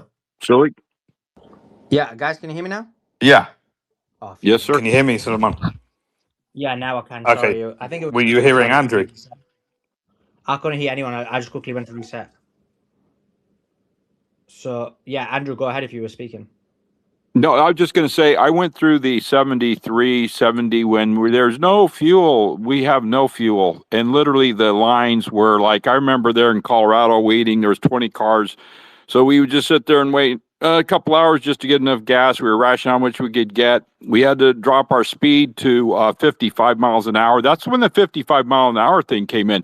See, I grew up when you could go on the interstate. You could take Interstate 10 and I'd run 80 to 90 miles an hour, literally, sometimes 100, see how, and then with 55 miles an hour, driving from Washington, D.C. to actually Northern Virginia to Colorado, I got 3 speeding tickets going across Kansas because I said, bullshit, I'm not going to drive 55, kiss my ass. So I got my 3 tickets anyway, but eventually Americans said, we're enough. No, because we had people like Gary coming in. The Gary Cardones were like, stop the BS. We got the fuel. We got the reserve. We're getting so people are. I don't see the fuel thing really doing that. But dark side, believe me, only a fool would argue with you and say you're wrong. But I think what Thermo's saying and what Andy was saying, I think it would be more of civil unrest because of agree. the yeah. I think that's right. I think that if Europe goes into lockdown, that throws our financial system into chaos. And I think that's right. I think it plays out through civil unrest.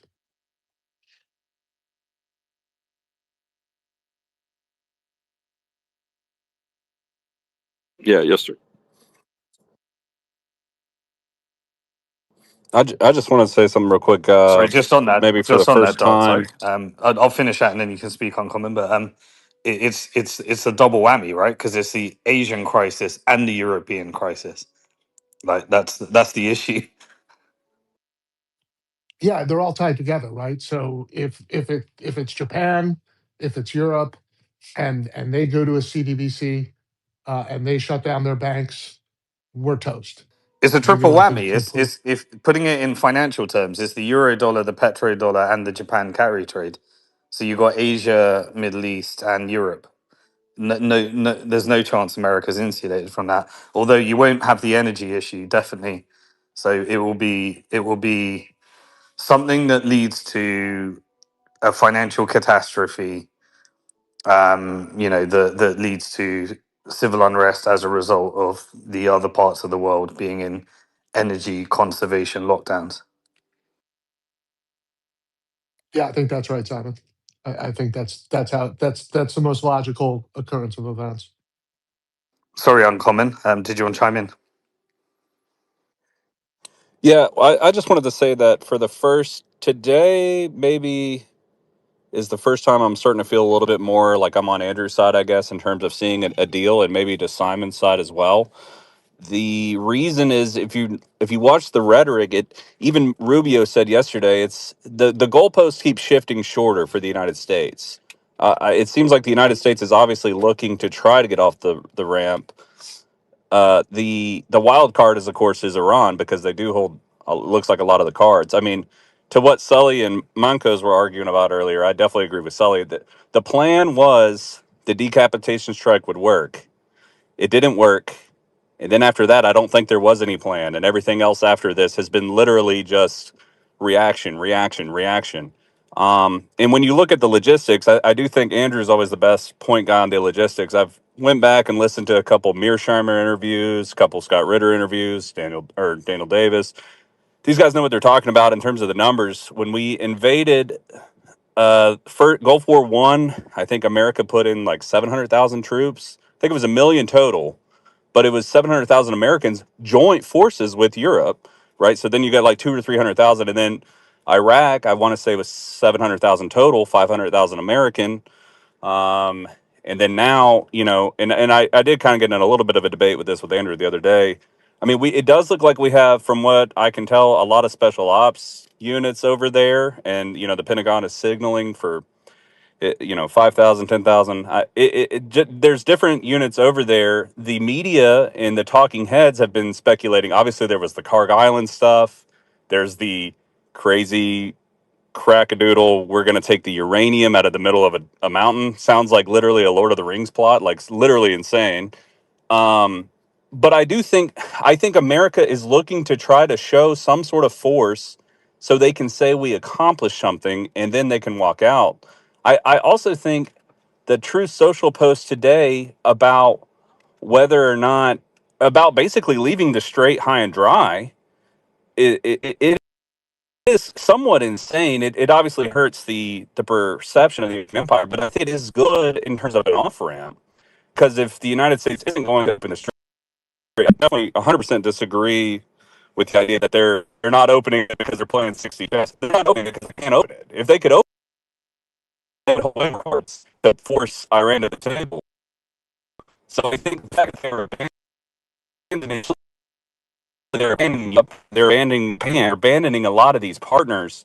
They're signaling they want to get off of this ride while they're trying to save face, and they're saying you guys do it because Trump can still use that to his base. Now I can see it for what it is, but his base is going to say, well, look, the Europeans are screwing us anyway. We always pay for NATO or whatever. And so he can sell that point, even though it actually is a backtracking, but he can sell it to look strong. And so I do think it's surprising. And actually, even Lindsey Graham changed his rhetoric yesterday. There was an article on the Hill where he said specifically, like, we need to accomplish our objectives, but we need to get a deal going here. And Lindsey Graham is saying, "You need to get a deal going. You might as well we might as well stop. Hey, what are you guys looking for here, or whatever, you know? And so, and the other thing about Israel is we keep saying Israel's going to be. That's why I'm saying Iran is the wild card. If America looks like they're going to be a loser here, but maybe it'll be a win for the world to have the war not continue on. But if America did run away, maybe with its tail between its legs, Israel is still taking land in Lebanon. I don't know how that's gonna, but there's a chance Israel might be able to walk away and say, well, we didn't take down Iran, but we did get annex some land illegally in Lebanon.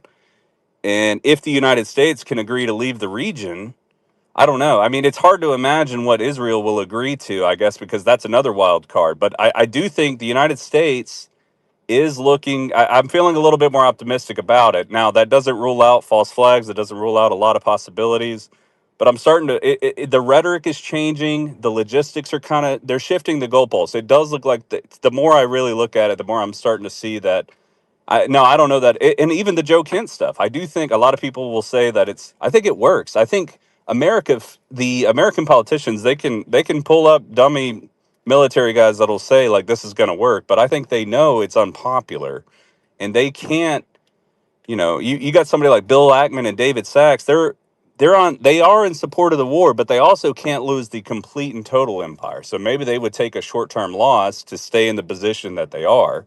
So, obviously the Zionists in America, while connected to the Zionists in Israel, are a little different. They are starting to look at the markets. If you're a billionaire and you're running a hedge fund, yeah, maybe you'd love to take over Iran, but are you willing to crash the entire economy in doing it? If you're living in Yahoo, maybe you don't care. So I think there is some tension, but it's starting to see like the hedge fund guys starting to pull more strings at.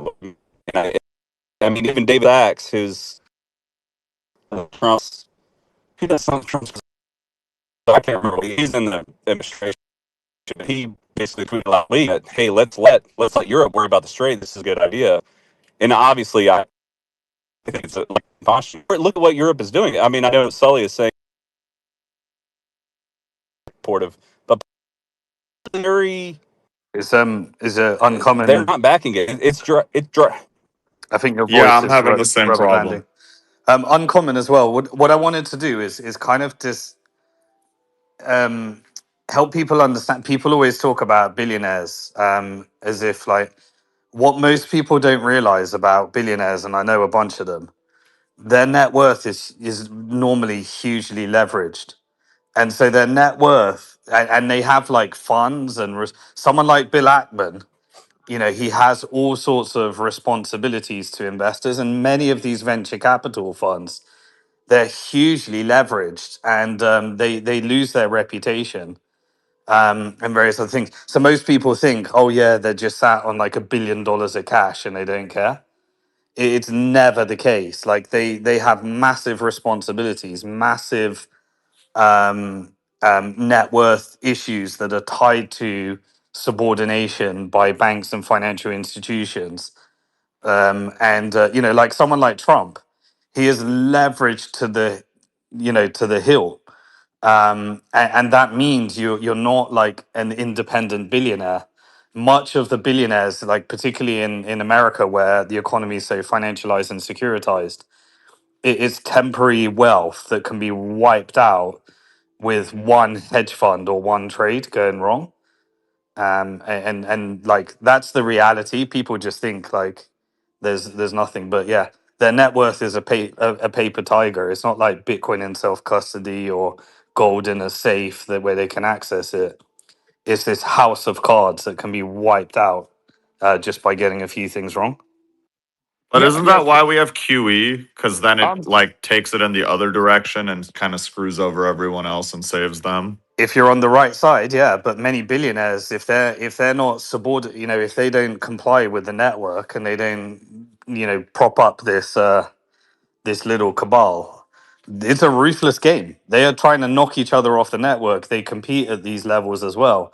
They hate each other just as much. It's not like they're very well organized. Like they see the opportunity in knocking off their competition and ending up with all the cards. Like QE, yeah, certainly That's the systemic nature of the institution, the financial industrial complex.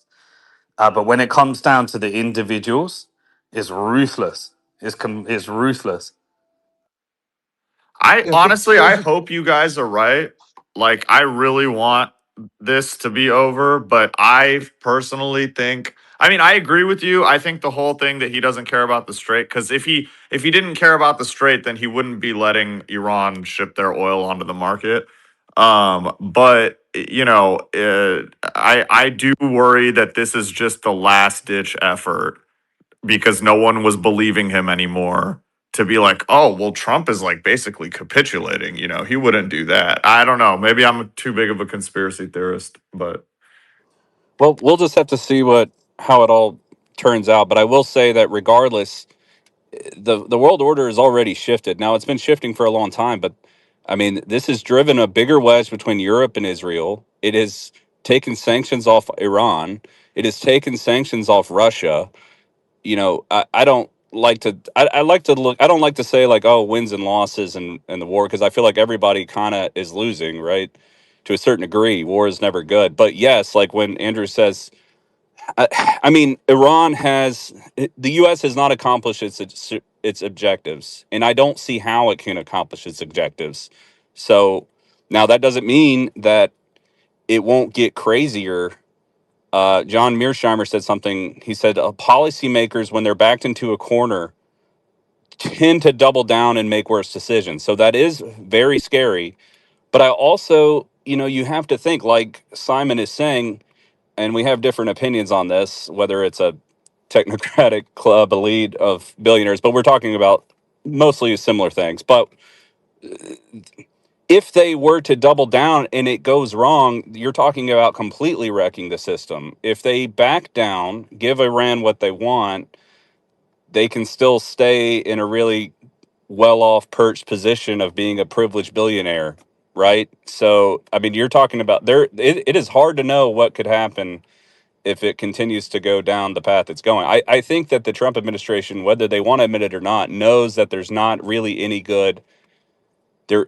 isn't any good way for them to go.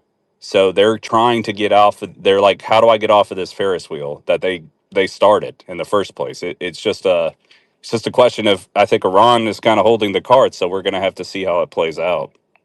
Yeah, I just want to make the point about QE.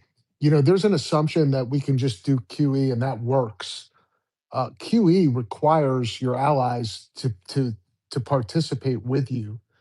If we announced QE and we said we're going to buy our bonds and everybody sells them, then we are absolutely hosed.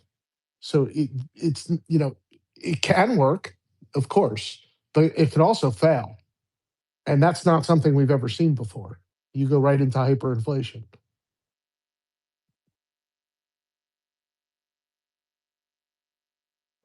That's a fact, and that's what makes me so skeptical about Trump. I think he's an agent of chaos.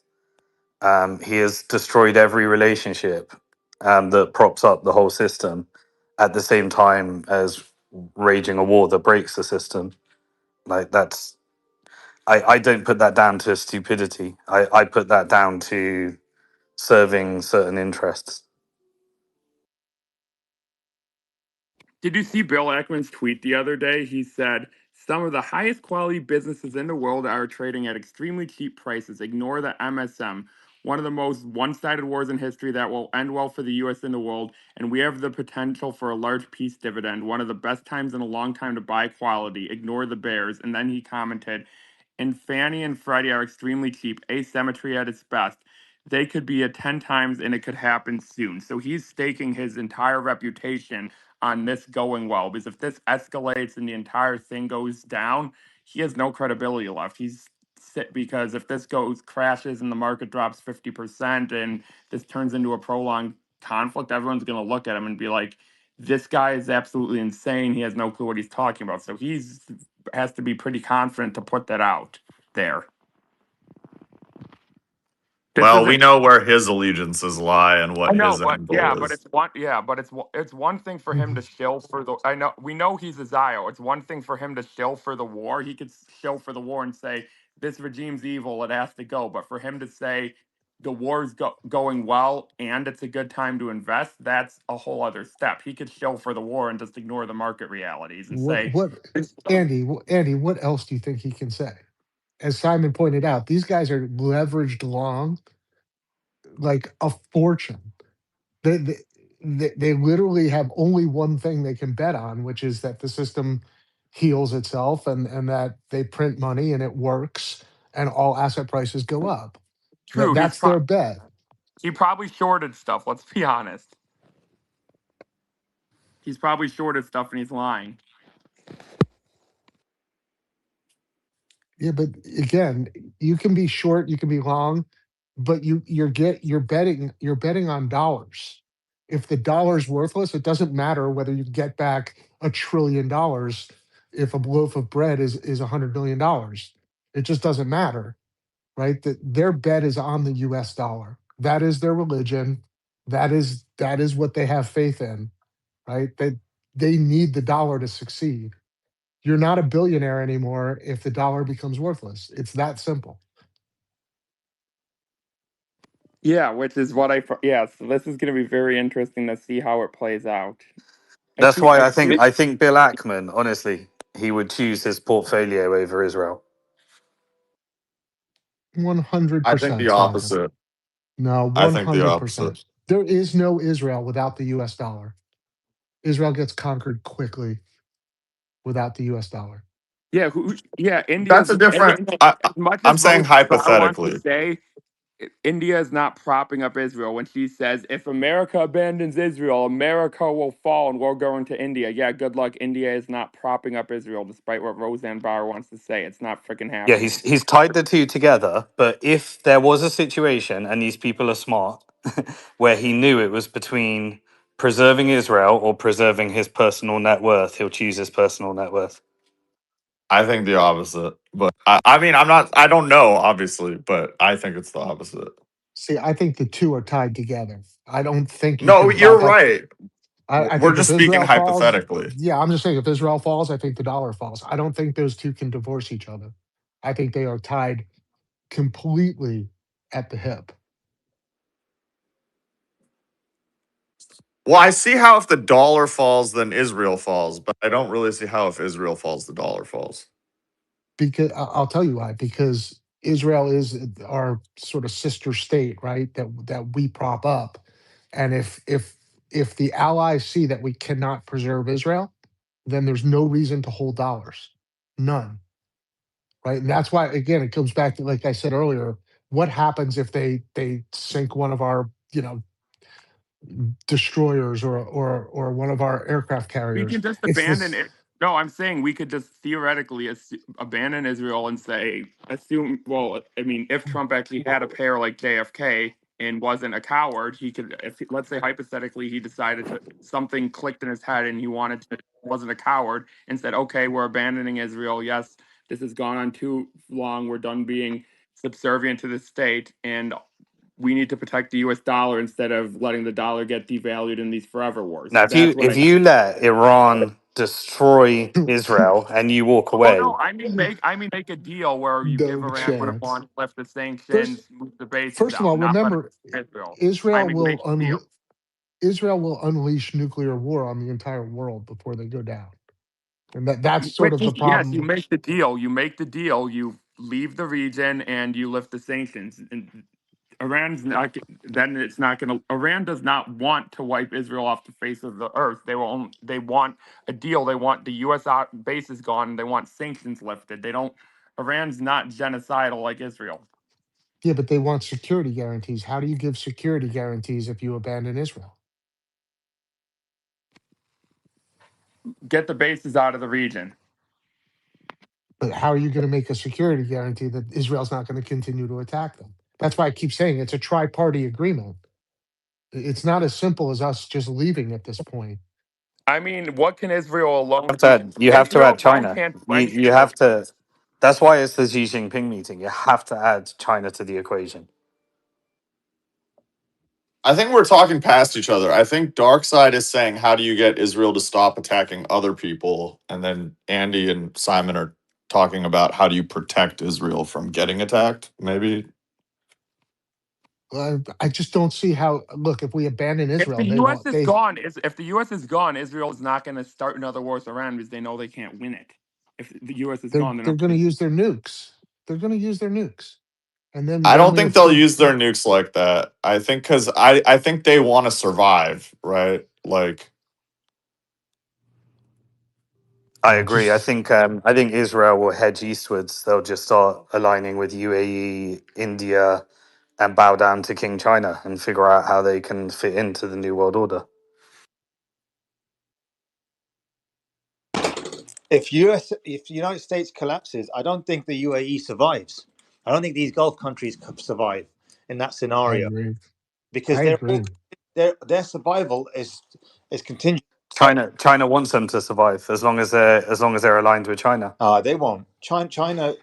China's a pragmatist, and if they see United States fall and the Gulf fall, it's fine. They'll allow it. I think they've already got it. They've already got the Belt and Road project with They Iran. they won't. That would be chaos. That would be Arab Spring 2.0. It would be a disaster. They won't. They won't. They don't want the region to go into chaos. They don't want a revolutionary movement or across the whole region. well, it wouldn't necessarily go into chaos. Yeah, Assuming that the US loses, then Iran would probably dominate the Gulf. If the US and Israel No, lose. if the kingdoms fall and there is revolutionary movements, the Middle East is cooked. That's when you do get the Greater Israel project. I don't believe so.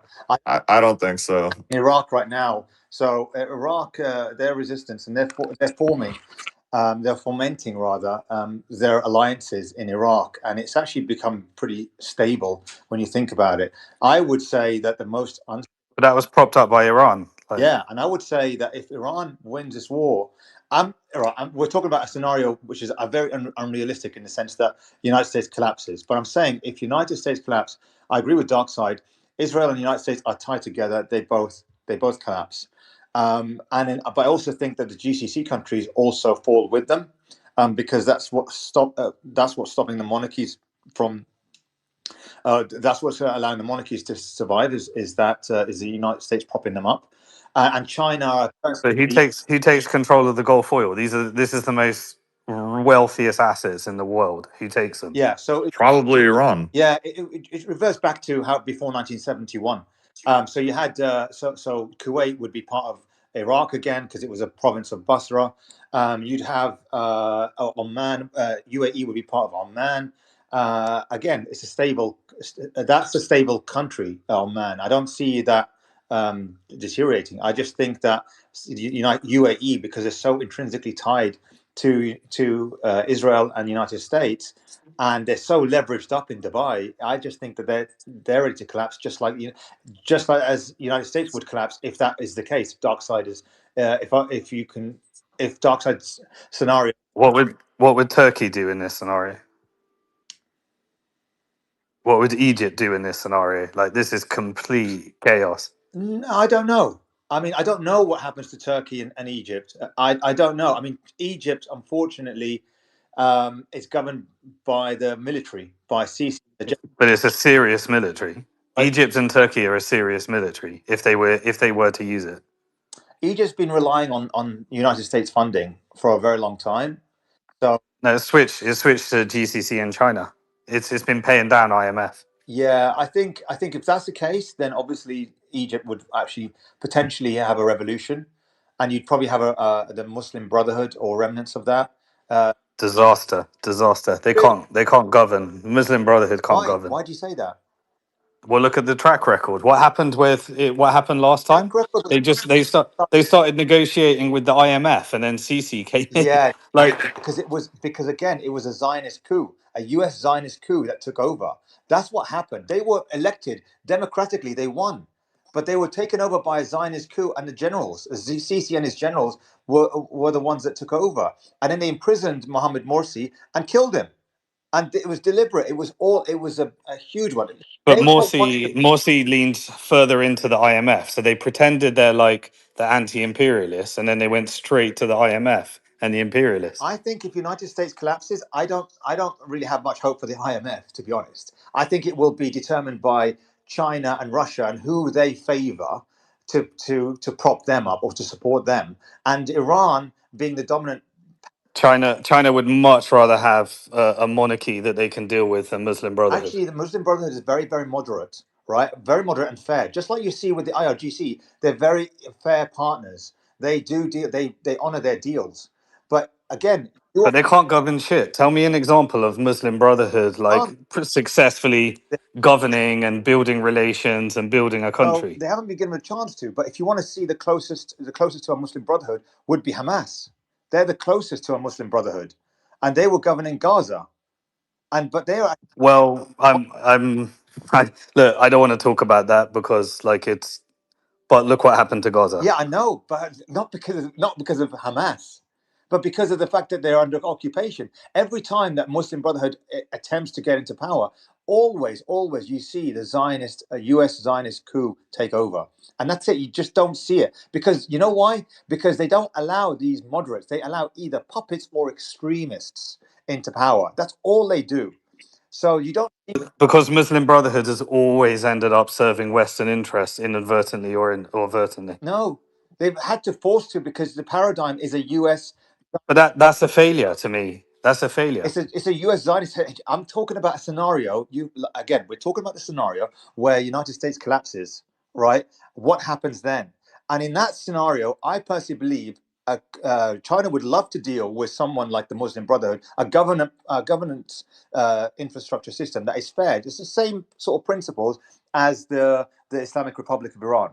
It's the same sort of ideology. No, yeah, I don't see it. Like China just wants to deal with the status quo, normality, get on with shit. They definitely don't want a bunch of revolutions that are going to turn the whole Middle East into a vacuum and a power struggle and a million different subsets all fighting each other into a sectarian mess that Israel will completely agitate. Like it would No, be no. just absolute chaos. Hold on. In this scenario, Israel and United States collapses. I'm talking about a scenario where United States collapses. There won't be those competing interests. But what does US collapsing mean to you? I'm talking about a scenario where if United States collapses, there won't be those agitators. There won't be those cells inside. What does US collapse mean? That's U.S. collapse means that the economy, the financial system collapses.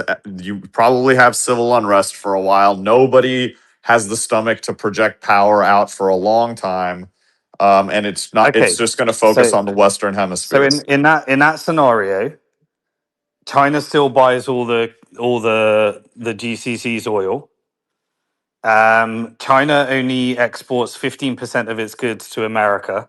So let's say the American economy just creates absolute chaos, and the whole world tries to create some normality outside of that. Then China's not gonna suddenly say, how do we rule the Middle East?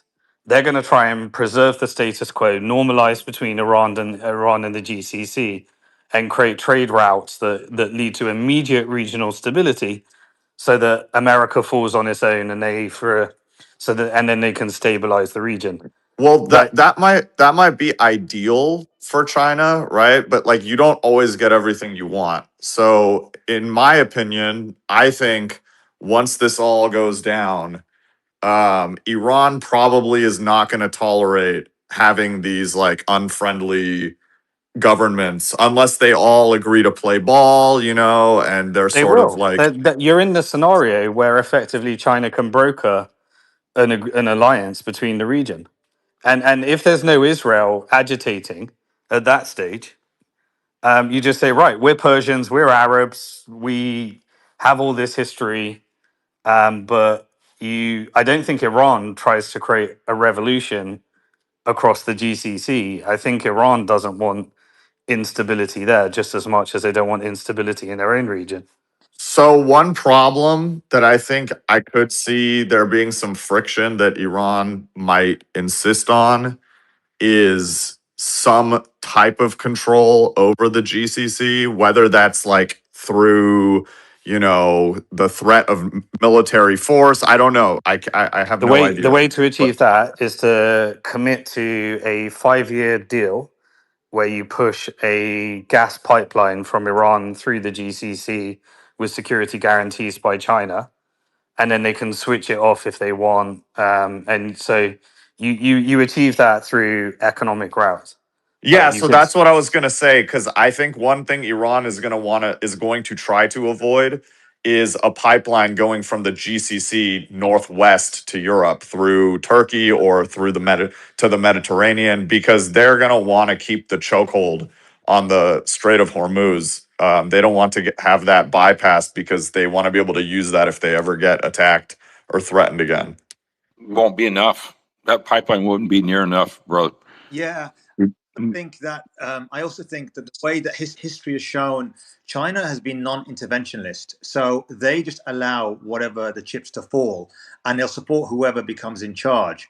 So I don't think they're going to we're going to prop up this Gulf country, this monarchy or that monarchy, like the United States actively gets involved in all politics in every region or every country, like you see in Ukraine and in Africa and so on, and obviously the Middle East.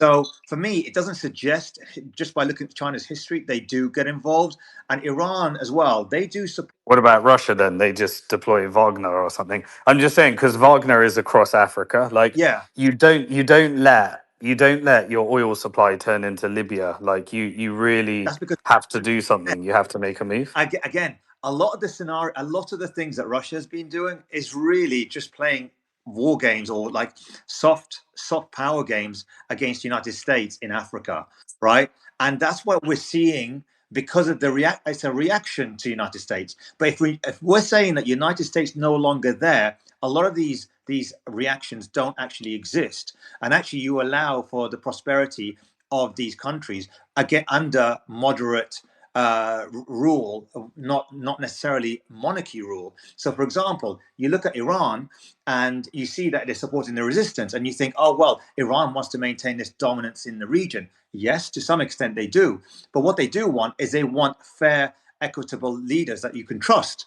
So, in that sense, they would be, if they believed after this war, for example, and it goes pretty badly, they don't really trust any of the Gulf countries, maybe aside from Oman and potentially Qatar, then I guess they don't really care what happens in UAE, Bahrain, Kuwait, and Saudi Arabia. So they would. You think Iran wants to regime change the GCC? No, I And didn't say they want and to change the regime. I didn't say they want to change the. yeah, but you said they want fair and equitable leadership, and so I'm assuming you're saying they don't think the current structure is fair and equitable, so they want to have a revolution across the So, GCC. no, because we're building that scenario where United States collapses, and so does the GCC, and because China is non-interventionist. But why would the GCC collapse? Because the GCC Why not? Because China. because the GCC can still sell their oil to China, and that is all that is needed to keep their structure alive.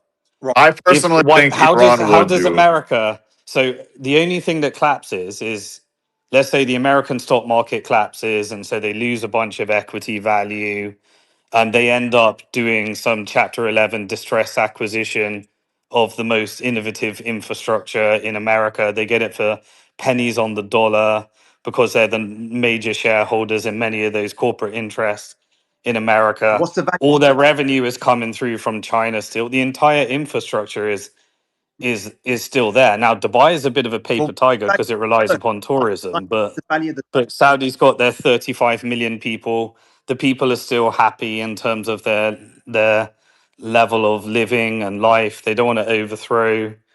Like why would it, what would lead to that revolution? Right. I think Iran would regime change the GCC, to be honest with you, because I think they're going to view the Strait of Hormuz as like an existential thing after this whole fiasco. I personally think that they won't. They certainly won't stand it. Right. If we believe, right. First of all, what will be the value of the dollar when the United States collapses, or what currency will we have as a global currency in that scenario? One. You don't need one. Yeah. Everyone just trades their own currencies, Okay. and you have gold as a reserve asset. Okay. So in that case, you're saying that the dollar might be worthless.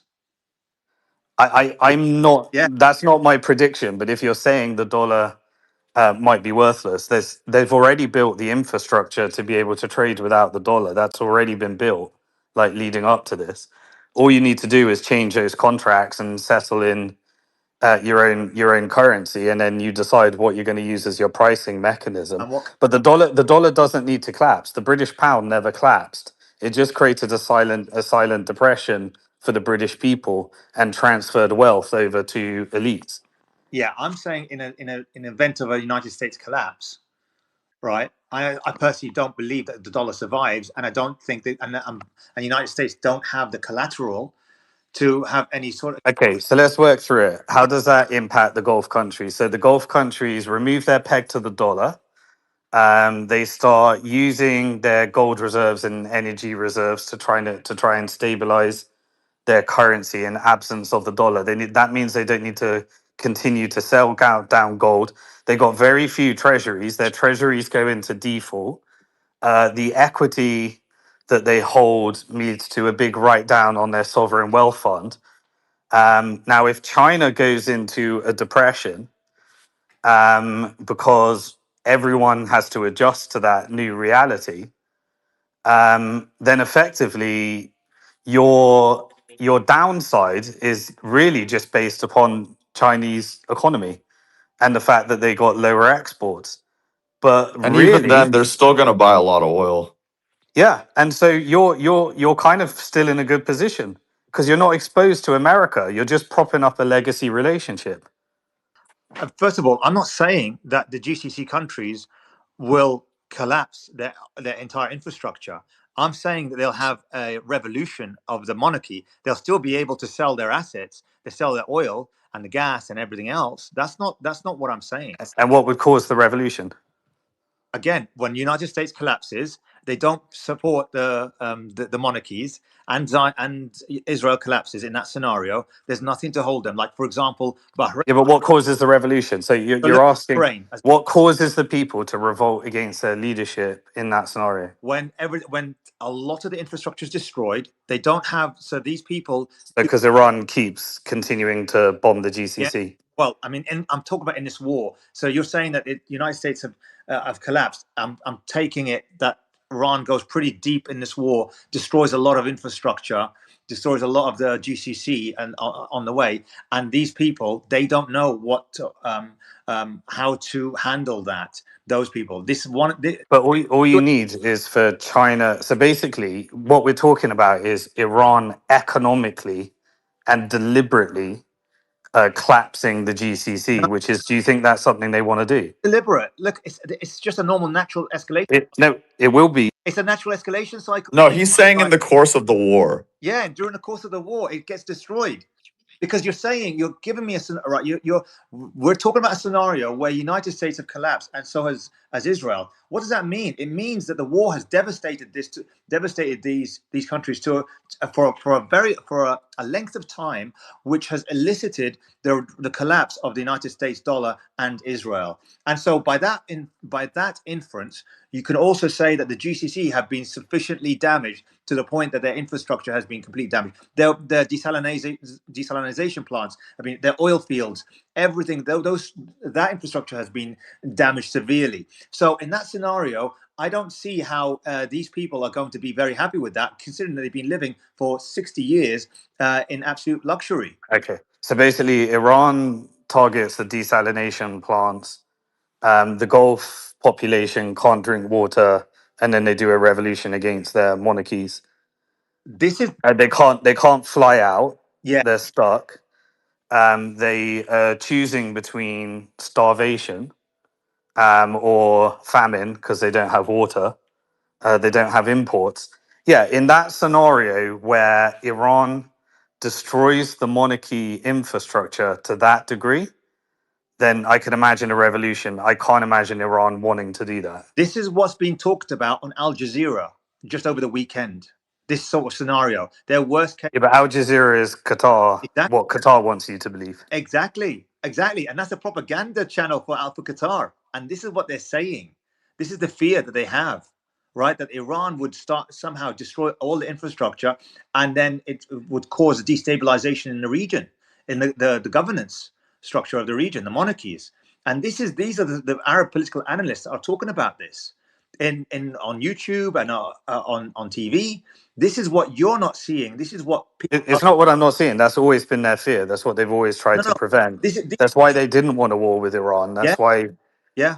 They don't you know, want a war with Iran um, for that reason. Yes, exactly. They didn't want. But Simon, also consider that, like, if the U.S. is no longer there to protect these sort of, I don't know, US doesn't protect them. They sell weapons. That's it. And you can buy them from Ukraine or somewhere else now. It looks like they could get the same. US has never protected them. But do but they not have there though. soldiers in the Gulf?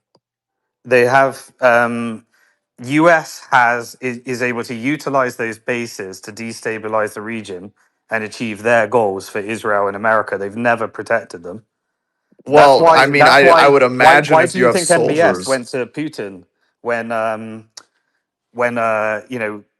Biden basically came running to MBS and he was like, "Well, you didn't help us with the Houthis. We're going to go with Putin and we're gonna f up the price of oil for you." And that killed Silicon Valley Bank. So they've done that before. It's I only mean, I it's think only the relationship between MBS and Trump that was kind of reversed that issue. And now we've got the public. We're I'm starting to pretty see the sure signals. Obama did help the Saudis with the Houthis. Yeah, they did. Uh, The United States helped Yeah, 7 years to bomb Yemen. So yeah. bomb Yemen to oblivion, and they still failed. That's so. I don't know why that MBS thought that they didn't help them. If that's what you're saying, I haven't. this was during the Biden administration. You're probably thinking of earlier ones. This was during that. What was that? Wasn't there some? I'm sorry, I might be confusing things. Wasn't there like Qasem Soleimani, and then there was a retaliation? Yeah, but Well, I they think what happened with Biden was they actually did try to do something with the Houthis, but they couldn't because at that point the Houthis had gotten too strong. They had like better weapons, missiles, and whatnot, and they had bunkers too, like those underground bunkers. But yeah. Obama definitely helped the Saudis. Obama did, but Biden didn't, and MBS was pissed about that, and then then he moved more towards Putin and helped them with the oil situation after the Ukraine Russia invasion. Yeah, I I think remember it there was ended with another issue too at that time, but I do think that if the people of Saudi Arabia, tried to revolt or there was a revolutionary movement, I'm pretty sure the US would stop that from happening. I think the Yemen situation ended. I think in 2022, halfway through Biden term. So and they continued supporting Saudi Arabia. So I don't Yeah, know. Yeah, both no, there Trump was and Biden a tried. pullback when that whole journalist controversy happened, and then obviously, Oh, geez. and then there Yes. was the additional targeting of Saudi Aramco, and then Biden didn't help out as a result of a bunch of that pressure, and then MBS got pissed and waited for Trump to come in, um, and then um, and then when Biden needed the market to be flooded with oil during the after the Russia-Ukraine invasion, MBS sided with Putin and actually suppressed the supply rather than increase the supply, which created the inflationary cycle, and then that led to the duration risk and the collapse of Silicon Valley Bank. Yeah, I don't know the intricacies about Saudi Arabia and the linkage of that bank, but yeah, I don't think that was because of the Yemen though. yeah.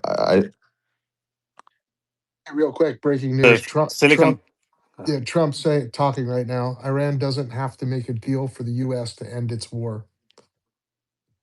Oh Very wow. interesting. Let me just, thanks for that. I was just waiting to give some breaking news. Let me just give, this is a really good discussion you guys are having, but I'll just give some breaking news really, really quickly.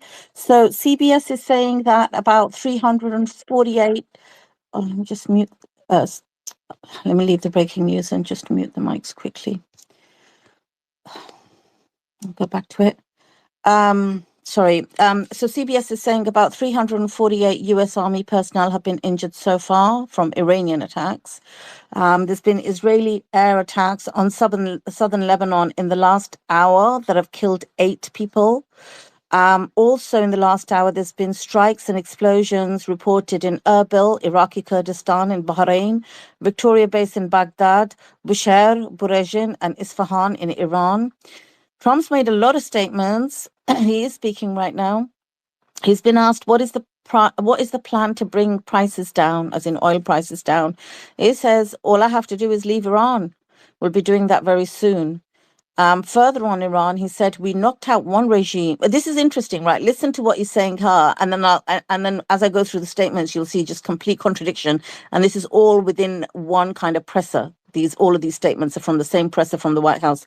He says, we knocked out one regime, and then we knocked out the second regime. Now we have a group of reasonable people. We achieved regime change. And then he says, their leaders are all gone. That is why we have regime change. We have nice leaders. And he says, we'll be leaving very soon. What happens in Hormuz will have nothing to do with. Other countries can fend for themselves if they want gas or oil from the Persian Gulf. He also said,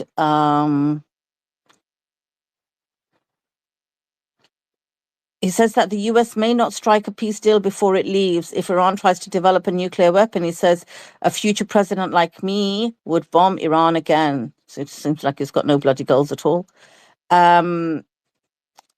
There was another one. I don't know why these things are not saving. Give me 1 second. I'm going to tell you what the rest of the news was, because I did have it right here. They have no military. They have nothing. They admit they are losing. They're begging to make a deal. He says, they're not even shooting at us.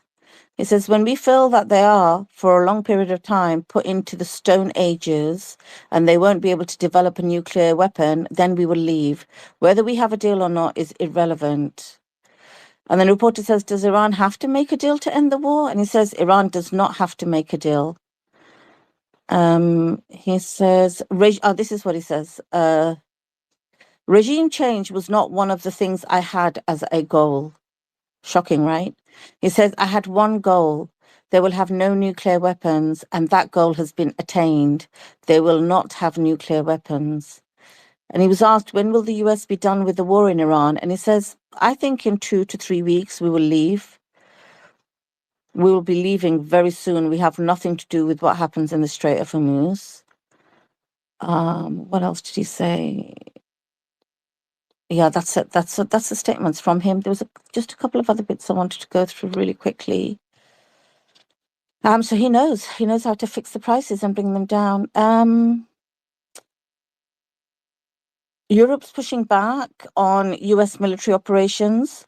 And I was going to say this to you earlier, but prohibiting the US and Israel from using their airspace for missions in the Iran war. Reuters reported this, that France, Italy, and Spain have refused American military support or airspace even. We're not allowed to use the airspace of France, Italy, and Spain. Israel wanted to use France's airspace to transport US weapons to be used in the Iran war, but France denied the request. Italy told the US they need special permission for military base uses outside of existing agreements. Trump accused France of blocking some military aircraft from flying over its territory. And Trump told NATO countries to build up some delayed courage. Interesting. And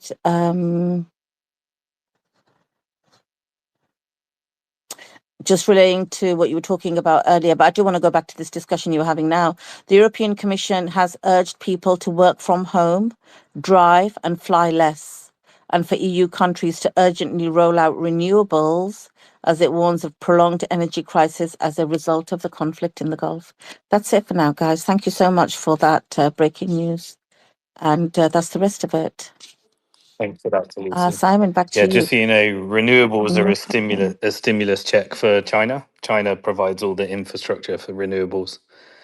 So if Europe starts buying windmills and solar panels and all that stuff, it's a stimmy check for China.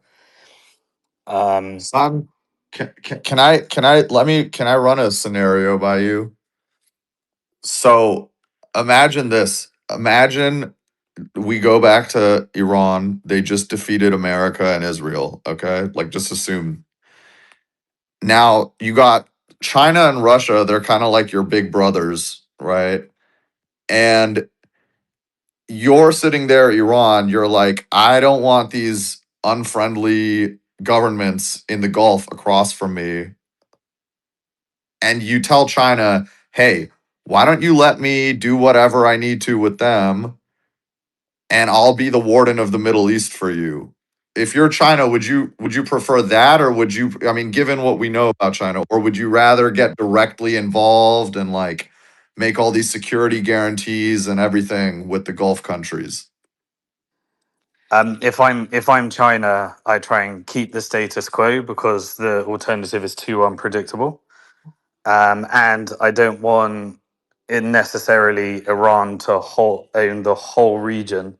I want Iran to be held in check by competing GCC interests, and so you try and maintain status quo. You keep all your relationships, and you try and be the peacemaker. You, I don't think you let Iran take over the whole Middle East. Okay, that's fair, but I guess how hard would you fight for that? I mean, if they just came out of a brutal war and they were like, look, having control over this waterway is like we consider it existential. Well, sorry. So if you're China, you try and be as useful to all of the leaders in the Middle East, and you make sure that they're not US aligned. That's all you do. You definitely don't regime change. You definitely form an alliance on a war that could lead to the whole region being in disaster. And if there's issues with water sanitation, then you try and solve those issues, and you try and build.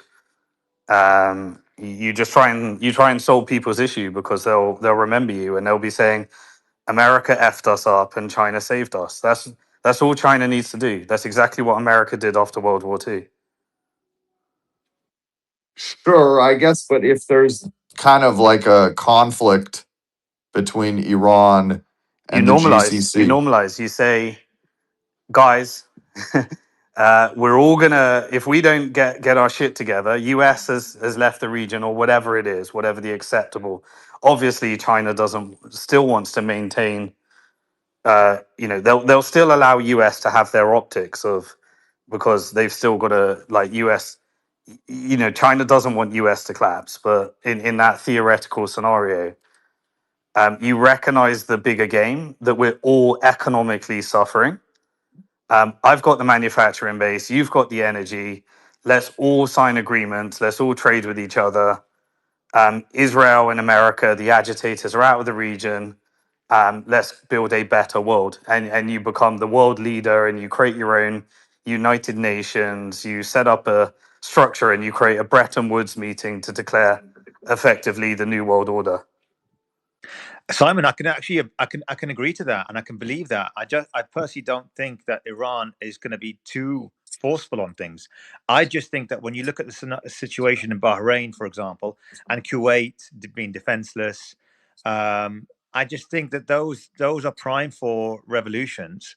Once the situation deteriorates further as the war continues, if that scenario plays out where the US and Israel are defeated and the United States collapses, blah blah blah, and also the UAE supporting supporting the attacks against Iran constantly using their airspace, and I think they could be prime for and then be destroyed by Iran in retaliatory attacks.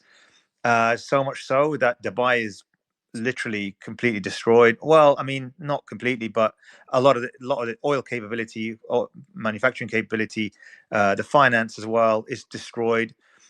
So from that point of view, how do the people live? And that's where there's an opportunity for some sort of revolution there. But certainly, in at least two of them, Bahrain and Kuwait are prime ones. Saudi Arabia, who knows? I don't know. But I don't. If I'm Iran, I don't. And knowing Iran's history of not being interventionist, what they do is they support resistance because their foreign policy says support the oppressed. That's the only time they do that. Not anywhere else. Not like like Israel and the United States and Britain and France and so on, all these G7 countries who play the colonialist playbook and always play one against the other in order to try and control them. I don't think Iran is like that. But if there's a situation where there's, a moderate candidate, non-monarchy that's moderate, then they'd be supportive of that as well. They're not necessarily going to cause a destruction of or revolution of a country, and they'd much rather play with whoever is likely to lead, because obviously that leads. I agree with you, that could lead to a more stable outcome. But they're not resistant to it. That's what I'm saying. And so for me, It's too depending how much risky damage. because you've got Egypt next to you. You got a Turkey aligned with NATO. You've got the fallout of Mossad. You've got what is the CIA factions going to be doing in this scenario? I I You'll think you'll be you'll be wait, thinking of all sorts of things that can go wildly wrong here by not Egypt. maintaining status quo leadership. Yeah, Egypt is a pressure cooker waiting to explode. It's going to happen inevitably, right?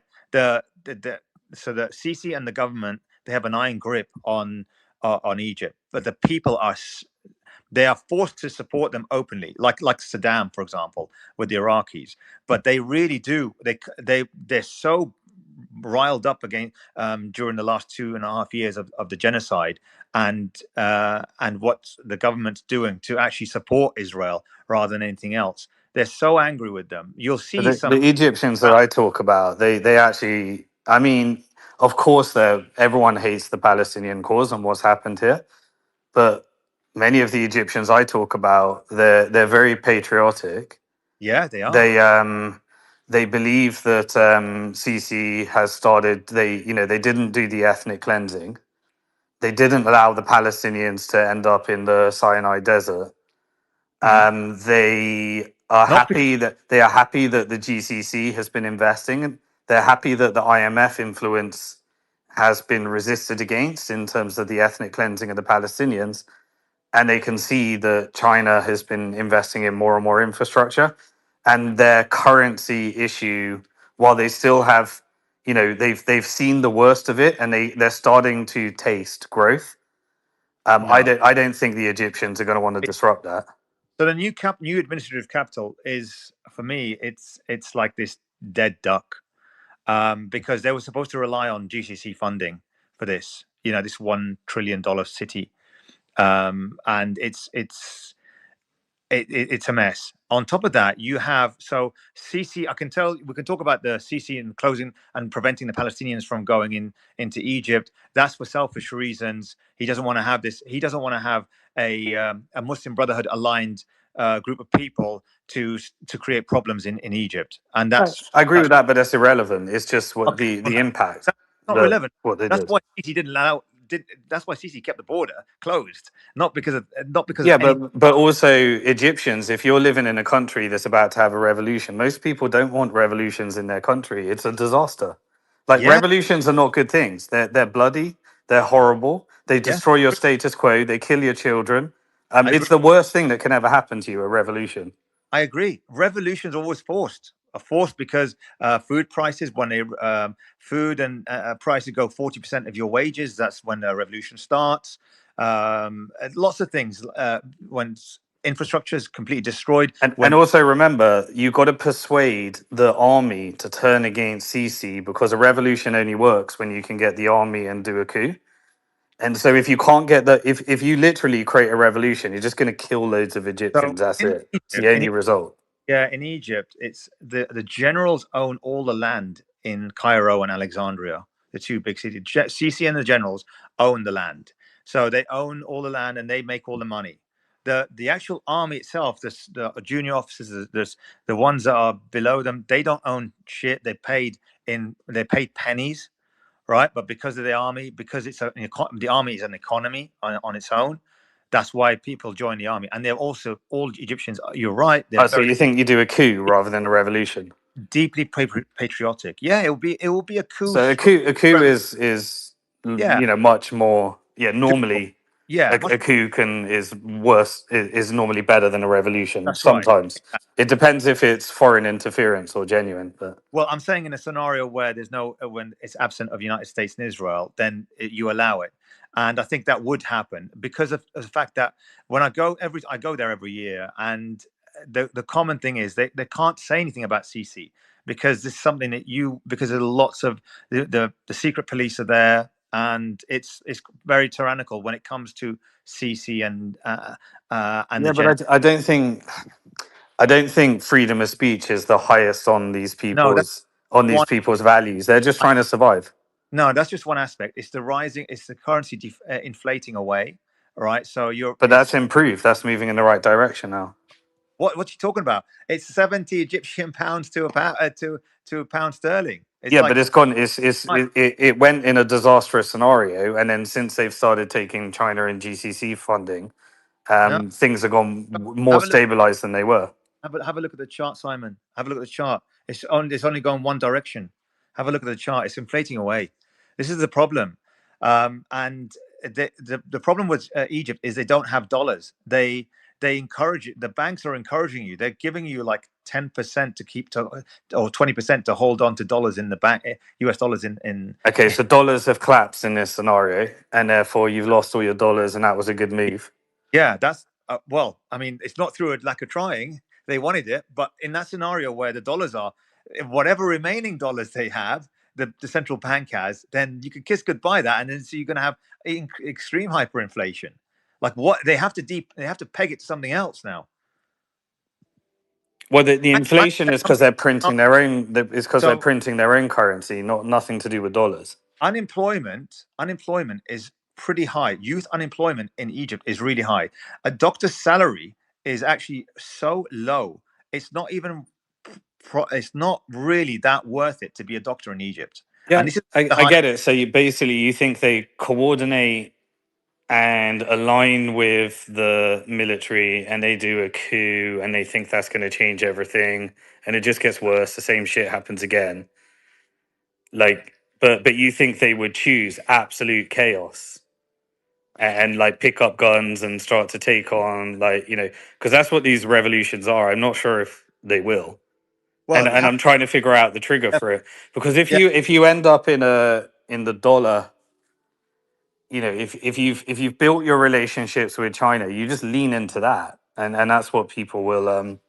absolutely. I agree with you. Like this is the thing: is all connections will go east because that's where the wealth is. That's where stability is. That's where, and the scenario where United States, the dollar collapses, the United States are deemed neutered, and so is Israel. I don't know what form Israel takes in that situation. I'm just trying to think about that scenario. I think that you'll have a major reshuffle in that region, regardless of what anyone can do. It's just going Israel aligns with India in that situation. It doesn't collapse. to. It just goes to India. Who knows? I don't know. Do you? I mean, Well, that's no. I'm just saying what I would do if I were Israel. I'd latch on to India. well, it depends. I mean, if India wants to be part of BRICS and wants to be, because now that the thing that's holding India back was the fact that Israel is tied to United States, so they can align with Israel and United States. But if No, Israel, India's doing a lot of. I know I hate the politics, but in terms of what they're actually doing, they're building their own AI labor force. They've got yeah, amazing right, yeah, inflows. Like the economy's growing as one of the fastest. yeah, There's a lot of economic policies where India is being very autonomous, and they're playing both sides, and they're playing all relationships incredibly well. exactly. I agree Aligned with. with Russia, competing with China, and extracting a lot of value from America and the West. Yeah, no, absolutely. I 100%. That's what I agree with that as well. I do. They're playing both sides, and I don't know what state of Israel. And I agree with you. If I was Israel, I'd be latching onto the nearest sort of a growing emerging economy and emerging potential secondary superpower that could. I'd take all my military industrial complex, and I'd say, India, let's rebuild the military industrial complex. You be the manufacturing base. We've got all the AI, cybersecurity technology. We got Mossad. We got one of the best intelligence. We got AI aligned. We got cybersecurity. Let's build a military industrial complex that rivals America. That's what I'd say if I were Israel. Yeah, and the demographics of India is pretty good for growth as well. So, and the resources they have. So yeah, I mean, personally, I think India is an emerging economy that's going to really develop over the next 10, 15, 20 years. So I would, if I was Israel, I would. But I'm just saying, I don't know what state Israel would be in that scenario, given And that it's been. I'd choose that over a nuclear bomb, definitely. Oh yeah, absolutely. I think that it's all about survival for me, and I agree with you, Simon, about all these Zionist billionaires. They'll dump Israel if they had a choice between their asset, their net worth, and Israel. Larry Ellison, the biggest Zionist around, he's not willing to lose $100 billion just to save Israel. No way. I don't believe that for a second. And so all these billionaires, they don't care about that. It's convenient. They're conveniently aligned with Israel because It's the plebs. It's the plebs that cared. They yeah, used Israel because they got jurisdictional arbitrage in order to yeah, launder money, make a shitload of money, and then they get like kudos to the Jewish community, which helps them build more and more contacts, which helps them build more and more money, exactly. and then they leave Yeah, the return of the Messiah to the plebs that are just gullible enough to believe all that shit. exactly. Favored contracts. Look at how many government contracts you can get with the CIA, with the United States through their association with Israel, and look at Larry Ellison profiting from that. Oracle profiting from that. Being able to buy Warner Bros. Over Netflix, for example, that just wouldn't happen if they weren't aligned with Israel. So these sorts of things, of course, they'd all drop. They would not. They're again. These are businessmen that care so much about their wealth and status more so than any sort of other ideology. Their ideology is making money and being powerful. That is their religion.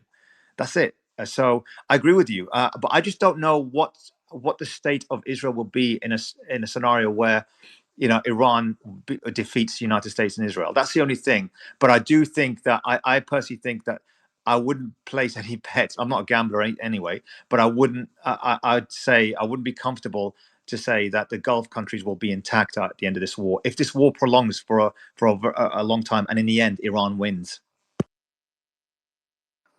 All right, great conversation. I think you dropped some really interesting stuff, Khaleesi, in that speech. It seems like Trump's prepping offboarding narrative, escalation narrative, complete confusion, hedging every outcome. And, I didn't see any escalation narrative though, Simon. He's still talking. I've got a couple of other bits I'll read out, but there was nothing about ground invasion or, we're going to continue. It's very much, it's going to be wrapped up in 2-3 weeks. Didn't really plan for regime change, but it happened. Just wanted to make sure they don't do nukes again and that, they don't plan for nukes and they never can. And in the future, at some point, he says, if they ever do, then another president like me will come along and deal with it. There's nothing that I felt was escalation that he said thus far. Let me read you some of the so other things he said. complete taco, but it's either actually off ramps narrative or there's some devious trick in the background. But I personally think it's off ramps and taco. Absolutely, Simon.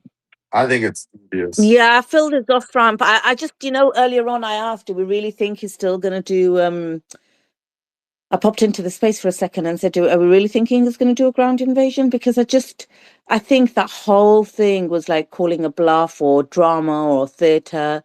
I don't, and I hope to God I'm right, but I don't think he's going to do a ground invasion on this. But let me just read the rest of it. So an Iraqi armed group claims 23 attacks on US bases.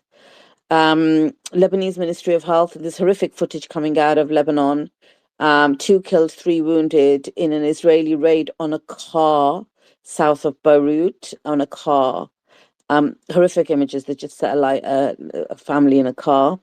Trump was asked by a reporter, the Iranian government threatened a bunch of, so actually, let me read the first one. IRGC issued a warning, the reporter says, that they will target 18 US technology companies if the US continues targeting assassinations of Iranian leaders.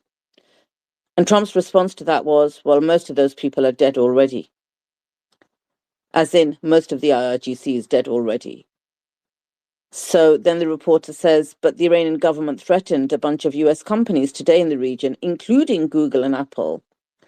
And Trump says, threaten them with what? BB guns?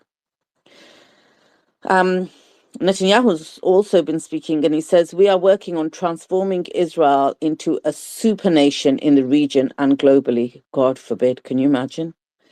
And Netanyahu claims Iran spent $1 trillion on its military, $1 trillion on its military. So, and Trump's still talking, I believe, so I'll give anything else. I did have just your conversation with Resistance, Simon, was really interesting. I did have, I don't know if Brother Resistance is still there, because I can only see like people disconnecting.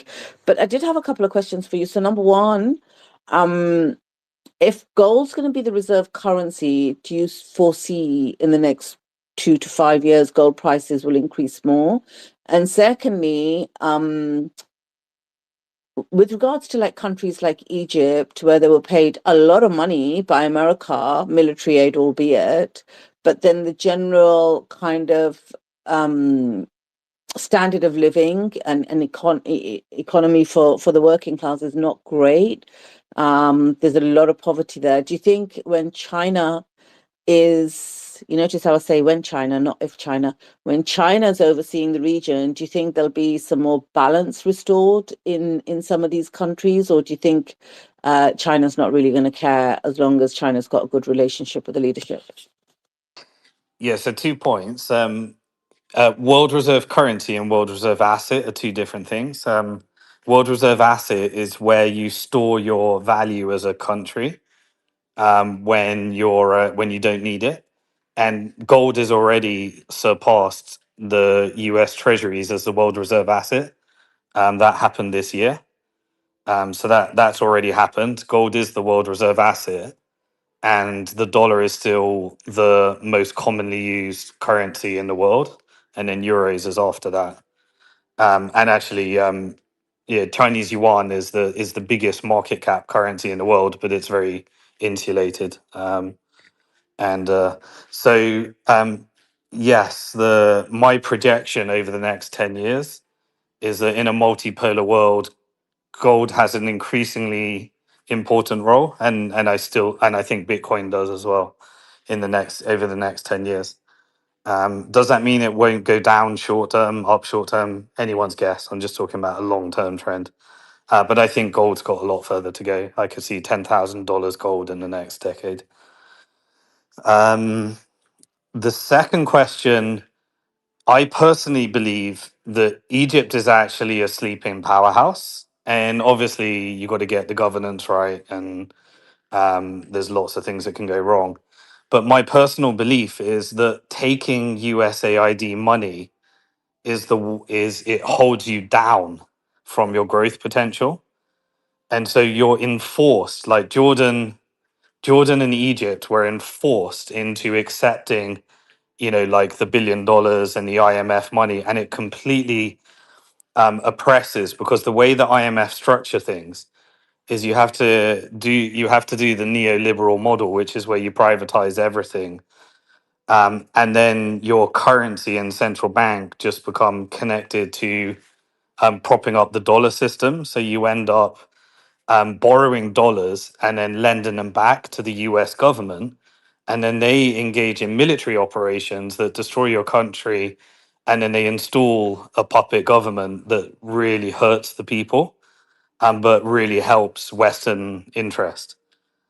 So when you take, it's not money you need. It doesn't help your economy. It's money that destroys your economy, but helps a few elite people get, and it encourages corruption. So if you freed Jordan and Egypt from USAID, like the sky's the limit for the region, especially if you figure out the equilibrium with Iran and everyone. So Egypt is a natural, like, very important role in terms of a regional army that could provide a degree of internal security combined with Turkey. So I see a very bright future for Egypt. definitely. Yeah, I don't know about that. Only because I don't know which way. Well, I suspect the war is going to be in the favor of Iran, and the United States and Israel will be weakened, not collapse, but they're heavily reliant upon aid, in aid from the IMF, from the Gulf, loans from the IMF, loans from the EU, something along the lines of 100 and they've got debts of 160 billion, and just the servicing of that debt is 20 to 30 billion a year, dollars a year. If something was to happen to the dollar, they'll be again, and they import a lot of their food, like the wheat. They're the biggest importer of wheat in the world. I agree with Simon in some extenses. If they were, if they were, if they were clever enough, they could reutilize the resources they have to potentially get out of a difficult situation. But they're not. I think you're right, Simon, in the sense being dependent on these loans doesn't help you. Doesn't really get you out of debt, especially when you're servicing it every year, 20 to 30 billion. So you're contingent on, you're relying on the United States, giving them $1.4 billion a year military aid. The Gulf countries are basically buying the assets. But if the Gulf countries are in distress, then what happens to those assets in Egypt, etc.? I'm not one way or the other. I'm not one way extremely positive, but I'm not extremely negative. I'm just slightly pessimistic on the future of Egypt. And I don't know. A dollar shock will be absolutely catastrophic for Egypt, because everything is priced in dollars, and the first 6 months. They drain their reserves. I Yeah, think yeah, they got. raining. I don't think they have too much dollar exposure. And if you devalued the value of their IMF debt, and then they restructured with China, and you could free them from They're, America, I think yeah, you could have an amazing economy. so they're And already the answer, Khaleesi, to the second part where you were talking about China, China will negotiate from a position of strength based upon whatever you ask for. And so if you ask for if you ask for, we'd like to build our manufacturing base, we'd like to employ Egyptians, we'd like to build the end product as we trade with each other, and you construct it that way, then China will, agree based upon, the level of power or the dependency that Egypt has. But they will be absolutely predatory if you don't ask for much. So China's they're not going to volunteer a better deal for you, but these countries have to really negotiate from a position of strength. And there's a lot of leverage in saying, right, America's weak, let's renegotiate our trade partnerships. And here's how we want to do it. So it all depends on the strength of that. But China could just be as predatory if you let them be just as predatory. So people need to get smart in terms of how they construct these agreements. Yeah, and I just want to say, Simon, to your point about dollar reserves, they're not. It's not just because you don't have less dollar reserves. It doesn't mean that's you just only have less exposure. You also have less protection, because everything is priced in dollars, and then so they have to service. They still have to buy the imports, and they Yeah. have So if the to dollar claps, um, your debt move. claps with it. No, well, no, because they just move to euros, and it'll be priced somewhere else. So No, you someone else start will take again. that So debt. you're Else will take the debt. That's what happens. Someone else takes the debt, and then you'd have to. So again, they'd have to figure out how buying and pricing everything in euros, no. You yuan, gold, whatever. if the dollar claps, your dollar debt collapses with it. You owe them Yeah, something that's not worth hardly I'm anything, because not. all Yeah, I'm currencies are not. strengthened relative to the dollar. So you could print your Yeah, Egyptian pounds, and your Egyptian pound in that scenario, the Egyptian pound is strengthening relative to the dollar, and you've just deflated your debt to nothing. And so you've freed yourself by the dollar collapsing, and all you need to do is realign accordingly. You're unburdening yourself, and you lose your USAID, but that was always a tool of oppression. It was never a tool to support Egypt. Yeah. So for me, so I don't think so. Yeah, there's some of the debt will collapse, but then there's lots of things they still have to service. They still have to buy for their food imports, and debts. And a lot of the time, debts don't just vanish. It just gets If the dollar revalued. collapses, it doesn't get revalued. Your agreement is to repay So dollars, and you can print your currency and buy loads of dollars. If the dollar is collapsing, it's the best thing that could yeah, ever so happen to you if you're in dollar no, debt. so who are the bondholders would hold the debt. International, so IMF would hold some debt, and governments would hold debts, right? It's So IMF. Basically, your real, your IMF debt has become, it was worth hundreds of billions, and now it's worth 1 billion in your own yeah. currency. So it's the best thing that could ever happen to you. And so okay, so for those, for some of those, they do get rebalanced into a smaller amount, but then you still have all the existing. You still have to pay for all the non. So the debt that's from the EU and the IMF in euros, those are the ones that won't be repriced. Then you've got whatever you have to pay in a new global reserve currency, whatever that is. You still have to pay for Yeah, all but your your debt's in. all Yeah, of that's okay. But what's happening is your but debt, the you're relying. value. If But you're the vast majority of your yeah, debt is in dollars, then the value of your debt is going down. but Egypt really doesn't really produce much, right? So they import everything, and they rely But upon that doesn't aid change. and That doesn't loans. change. So You. no, it does Why does change. it It's change? still it does change because now they still have to pay for everything. So they there's no They've so got their that own mechanism currency to of pay for things. so that so that mechanism of aid somehow it just disappears But that's because fine United because States you've lost a massive I chunk of debt, and now you don't have you've freed yourself because you don't need the US aid. They don't use that but you're aid already for a good thing. They use that but you're to already oppress their economy. no, but then you're already weak because you got structural weakness in your economy because you have high unemployment rates, right?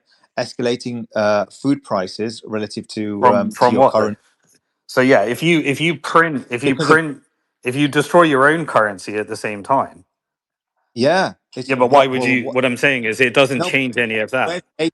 Okay, but where's the aid going to come from? Where's You the don't aid? need aid. Aid is a tool for corruption and oppression of economies. It's not something to help your I economy. I agree with you that, but they've been reliant, but they don't have any sort of industry that they can use to create revenue to create enough GDP. So they rely Why upon does that the aid. change? The aid, they don't Like rely on aid. They have their own industry. They have their own. They they don't rely, rely on that aid. The aid is insignificant relative to their GDP. yeah, relative to, but they actually do rely upon that. They don't. Because they don't produce much. This is the No, thing. but The none of that GDP. changes because America collapses. Why does that change? What do you mean? Of course, it Why? changes because you got structural weaknesses in your entire economy because you got high unemployment. Yeah, There's but no jobs that's there. all the same. Food is high. So You how don't do you have employment because of US aid. no. You don't have employment because they don't have any developing infrastructure there. That's why because they have been reliant on They aid for haven't. so long. The aid is insignificant relative to the GDP. But they're not producing anything. Then GDP is internalized. They're not really producing. This is what GDP doesn't change if you because the dollar collapses. You're still I'm telling doing you, everything. if your people, if a high proportion of your people, right, are on low wages, whether you are highly educated or not, and in the rest of, and you got a very high youth unemployment, right, because there's literally hardly any jobs, and then you import the biggest food source you're the biggest food source importer, which is wheat in the world, because you can't sustain yourself in a dollar shock, a dollar collapse. This doesn't happen overnight. You think that this is some sort of seamless transition. This transition Absolutely, will it's happen not.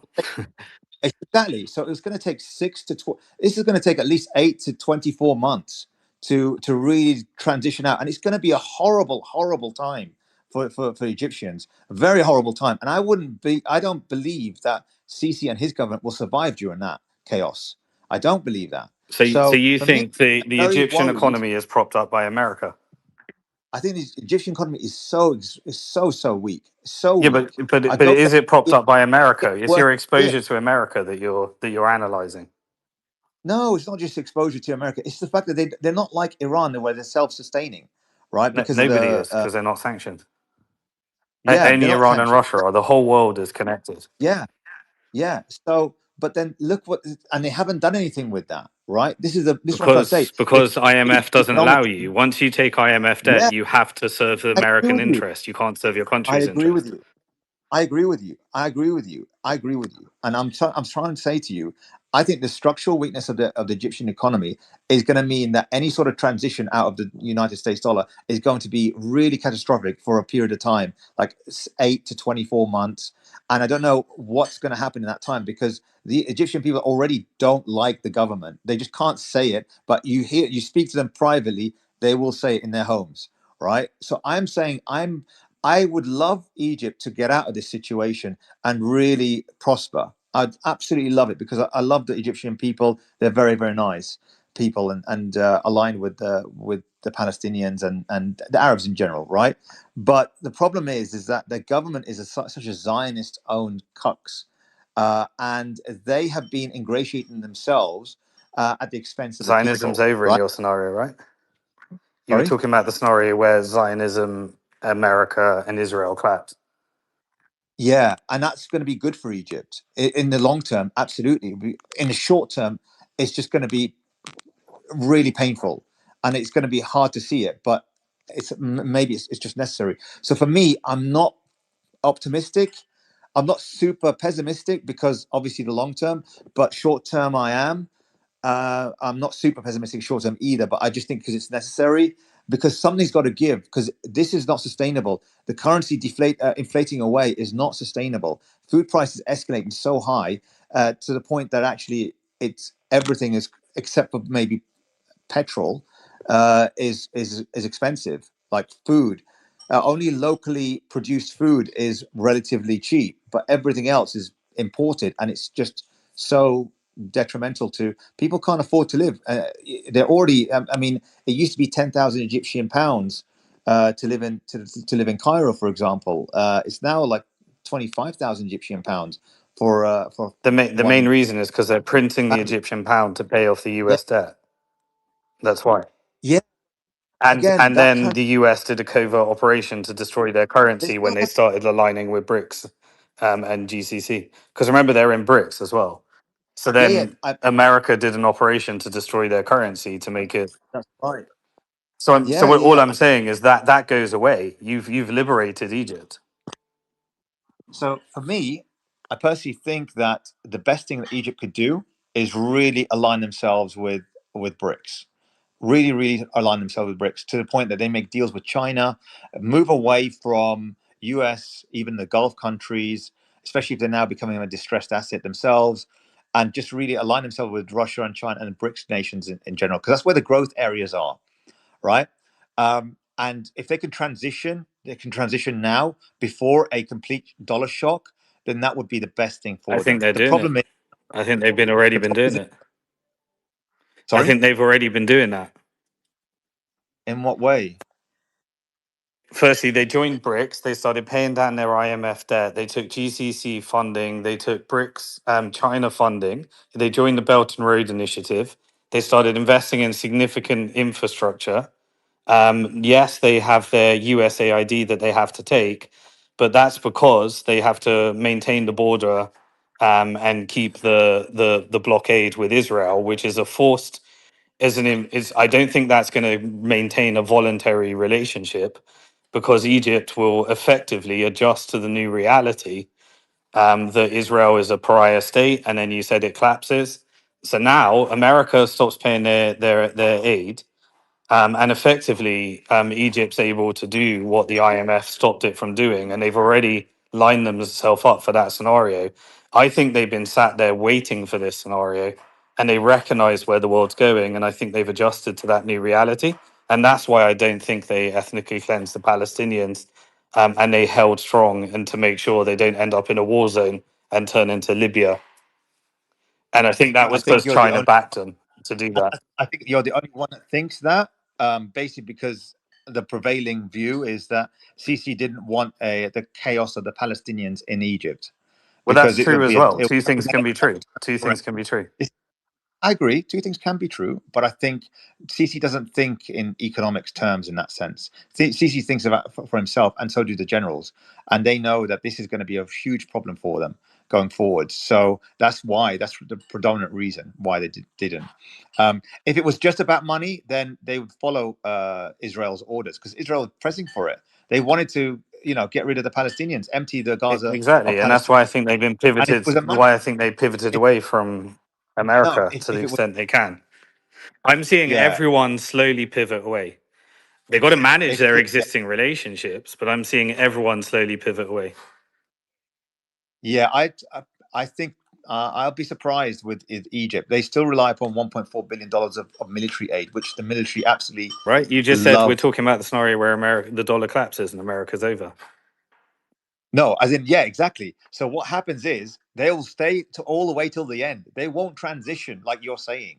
They won't transition to I Britain think what they would because do if I were them is I would utilize the Egyptian army in order to build a security model and sign multiple security contracts across the region and really lean into I'd really lean into the military and the new security agreements. And I'd build up all the infrastructure projects that they've already agreed that they're going to build up in the Sinai Desert with China. And I'd also make sure I get some of the, you know, the I'd probably want to help the GCC and align with the GCC, ensuring that they don't get overthrown. In exchange for a strong relationship on what emerges out of it. And I think Egypt has been in all the meetings with the GCC in terms of what the end plan looks like. But now, if you're in yeah, a scenario where US collapses, which is the scenario we haven't modeled, but if you are in that scenario, then everyone's free. yeah, but it's going to cause a lot of disruption short term, short medium term. No doubt, no This doubt is about it.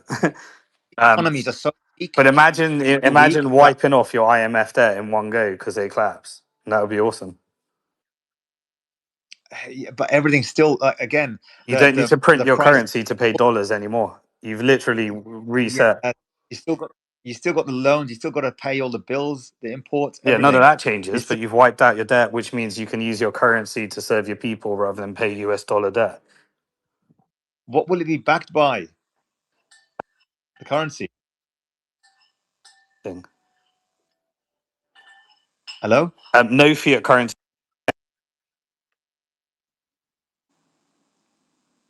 hello. Is it me or is I got it a time? dodgy mute button.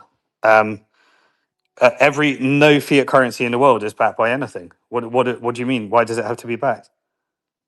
Exactly, exactly. No. The U.S. dollar is only backed by the petrodollar, which is, and that's completely collapsing with oil now being Yeah. bought in yuan. So Yeah, but I'm yeah, saying you're. it's backed by economy. It's backed by its economy, and the economy is very, very shaky. I get it. I Let's get it. talk You're about. building up from Aren't we scratch. heading towards Yeah, the BRICS that's nations the doing a point. weighted Building up from currency scratch. average? Are we heading towards the BRICS nations doing a weighted currency average?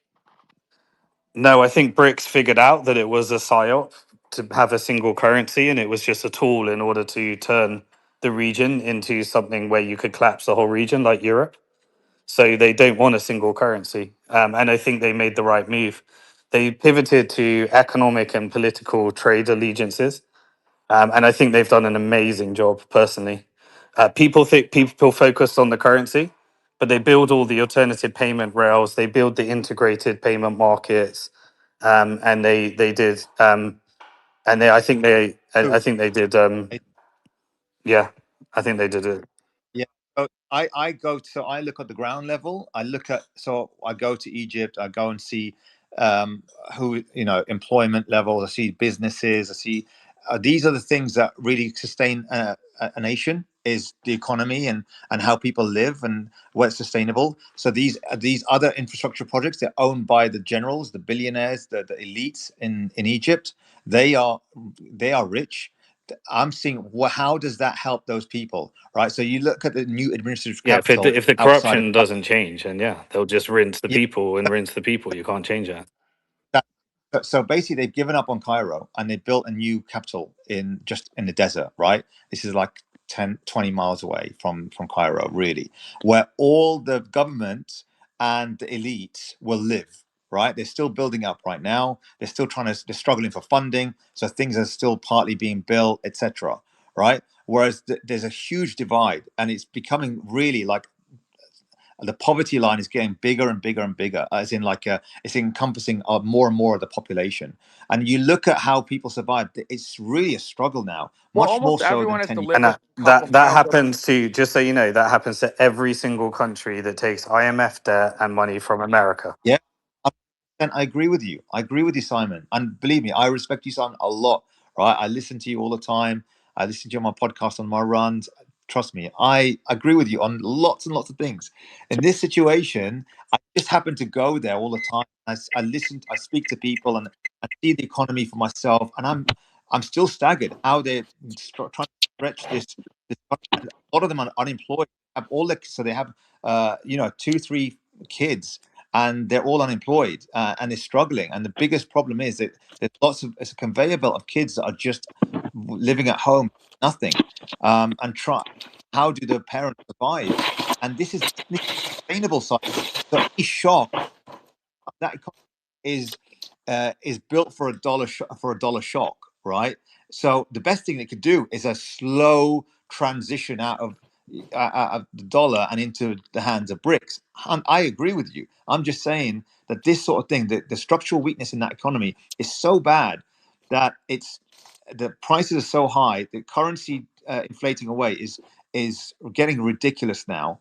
I just don't know how they're going to survive for much longer. This is a pressure cooker Well, waiting the way you to. normally, when an economy gets that, and I agree, the economy shit. That's not what I'm saying. But the way you normally do that is the IMF comes in, takes over, does massive. They basically roll over the debt, and then they extract all your resources. They privatize all your resources. The way to recover from that is to have a debt elimination and a debt jubilee, which means if the dollar crashes, you reset the board. Exactly, and then A debt jubilee is China's going to thing. probably come in and help a lot of these countries out because instead of destroying countries, China wants to help build up countries. Yeah, that's the best bet Egypt's got is China and Russia and BRICS helping them. That's the best bet. I mean, they're part of the Belt and Road project, so China sees great value in Egypt because of the Suez Canal, Yeah, right? And and they it's want to not like link we're talking the hundreds Middle of East. billions of dollars in debt. Like, how much is their debt to the IMF? We're not talking some insane amount of money that it's like.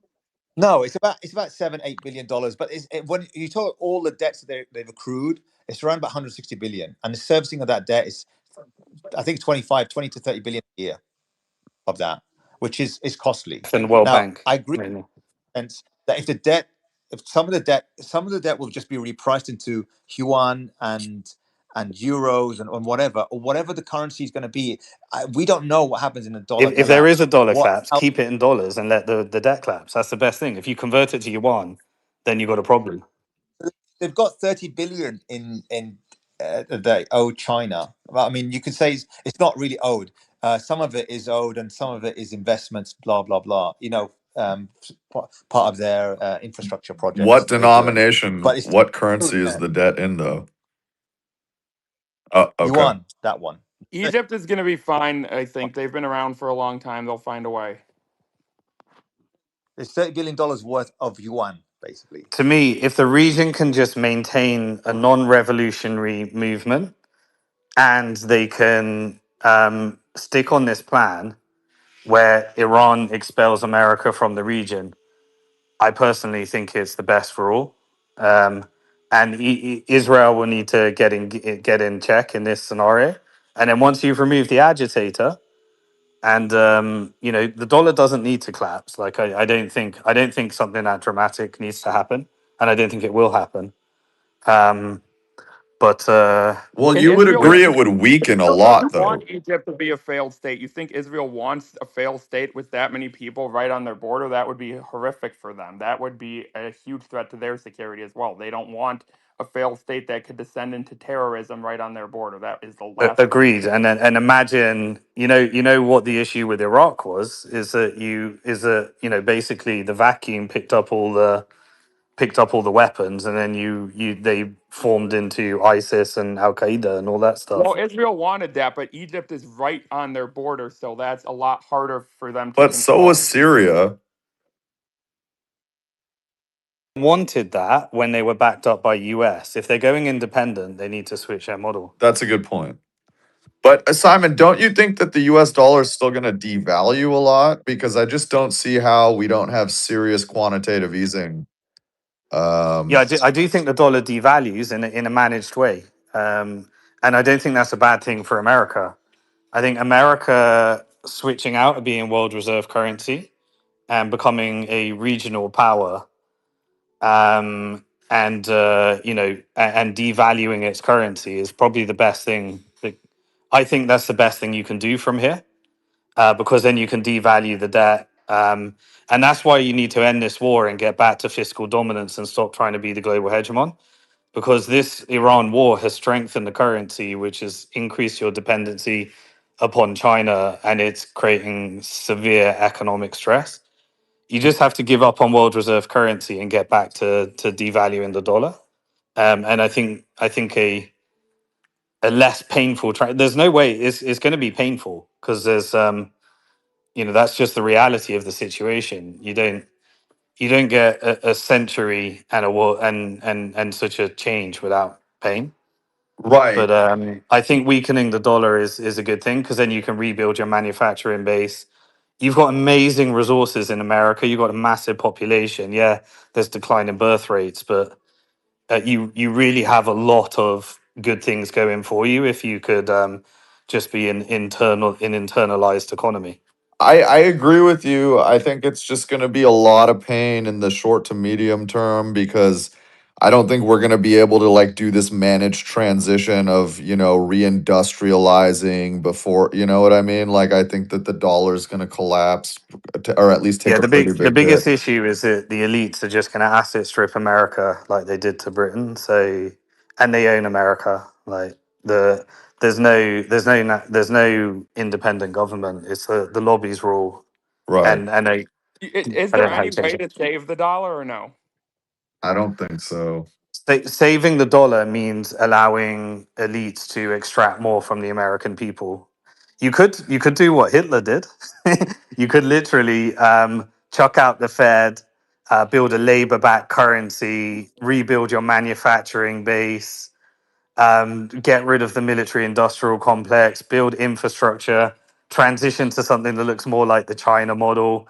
I don't see how ideologically that can happen in America, though. Yeah, you need like a racist or religious movement typically to have something like that.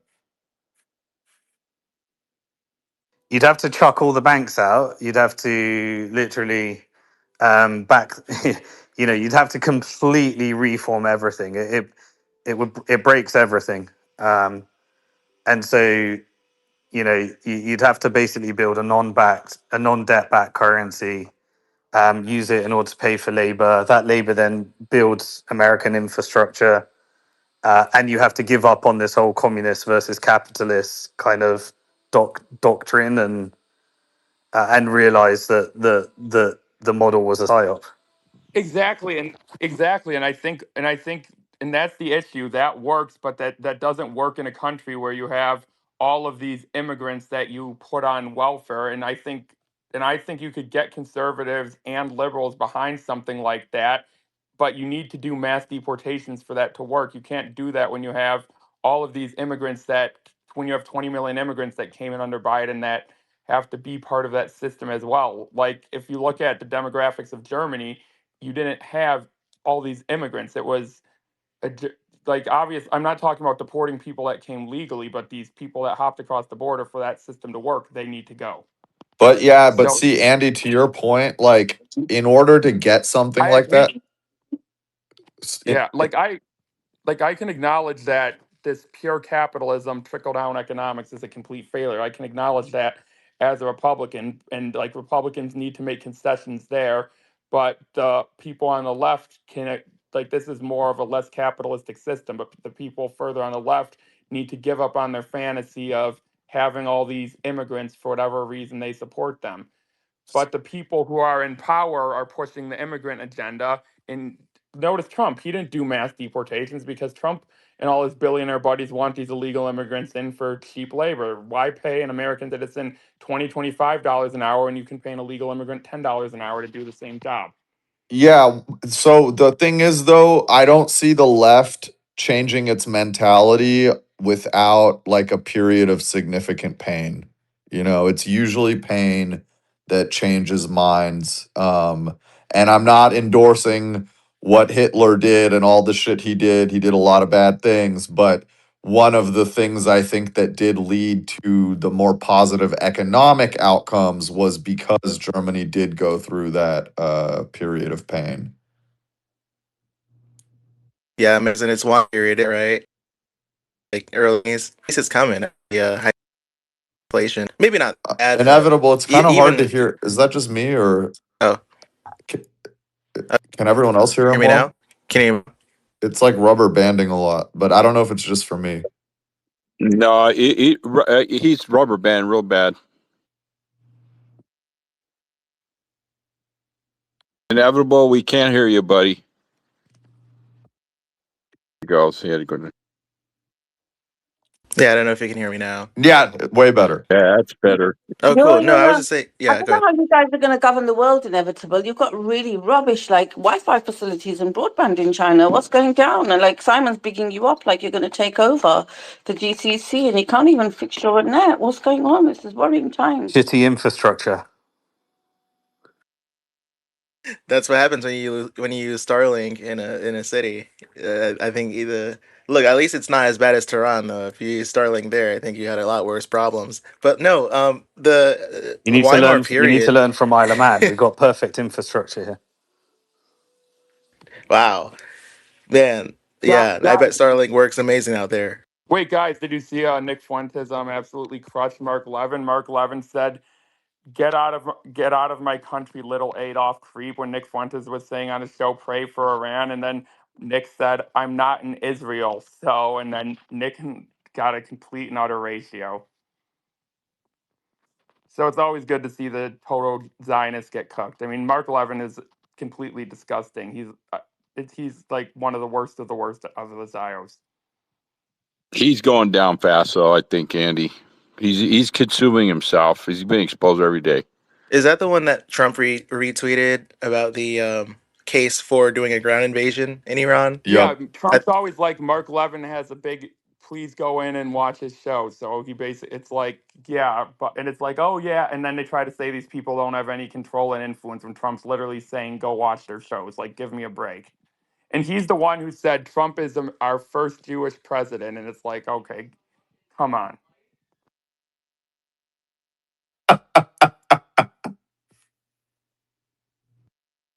And Can I just real quick that was the interject? event when Miriam Adelson was saying that Trump is. We have Alan Dershowitz, Epstein pedo lawyer, found a loophole for Trump to run for a third term. Miriam Adelson's like, "We can do it. I have $250 million lined up for you."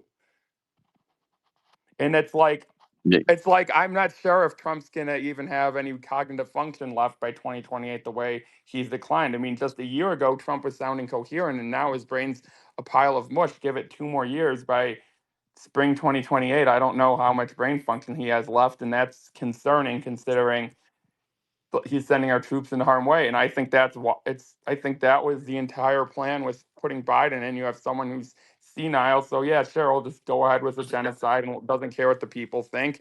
And then Trump, okay, yeah, okay, this guy's only sleeping 4 hours a day, so we know his cognitive function will completely collapse. And then and then in 2028 they'll be. Yeah, the last two guys were demented, and they'll just brush the last 8 years away of Middle East chaos as the last two guys were demented. Don't worry, Gavin Newsom will be great. He's only in his 60s, so he won't be demented. No, Gavin Newsom will not be great. He's a Zio too. He just isn't quite as open about it. I go back to Paris. I'm so good. The Paris No. Peace Accords. everyone, what Simon's talking about here, we really have to look back at the Paris Peace Accords when Nixon was doing the same crazy rhetoric. Listen, Rick Nixon, one day Nixon says we're going to bomb the Vietnamese into oblivion. We're going to do it. Watch.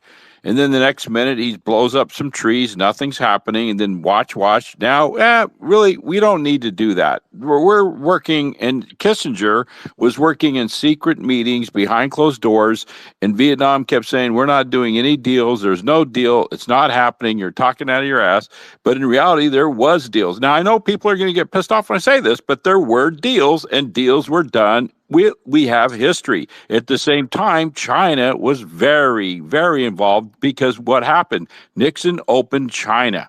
China was wide open. Here comes, now we're connected at the hip. It happened slowly, but now it's in full force. China's in the driver's seat. Iran won the war. Past tense, we all know Iran won. Trump knows that. Everyone knows that. They won, and now the deal's being cut, and we're going to walk out. We're the winner. We beat their ass, but in reality, we're going to have to concede a lot. And I'll just land it with Doi Moi, as Simon said, what a banker with a pen from the IMF accomplished in one pen signature, bringing Vietnam under the IMF, 58,000 Americans' blood never finished the job. So, Andrew, I really hope you're right, but I just am so skeptical because he's sending an aircraft carrier over there. He's been sending all these troops over there, and he's been lying so much every single week, trying to get the market in line somehow. The market stopped believing in him. I think this is like the last thing he can really say to make it seem like there's a deal. The Iranians are saying there's no deal. And then on top of all of that, that last thing that Beatrix read a little while ago, it didn't even make sense because he was like, I don't care.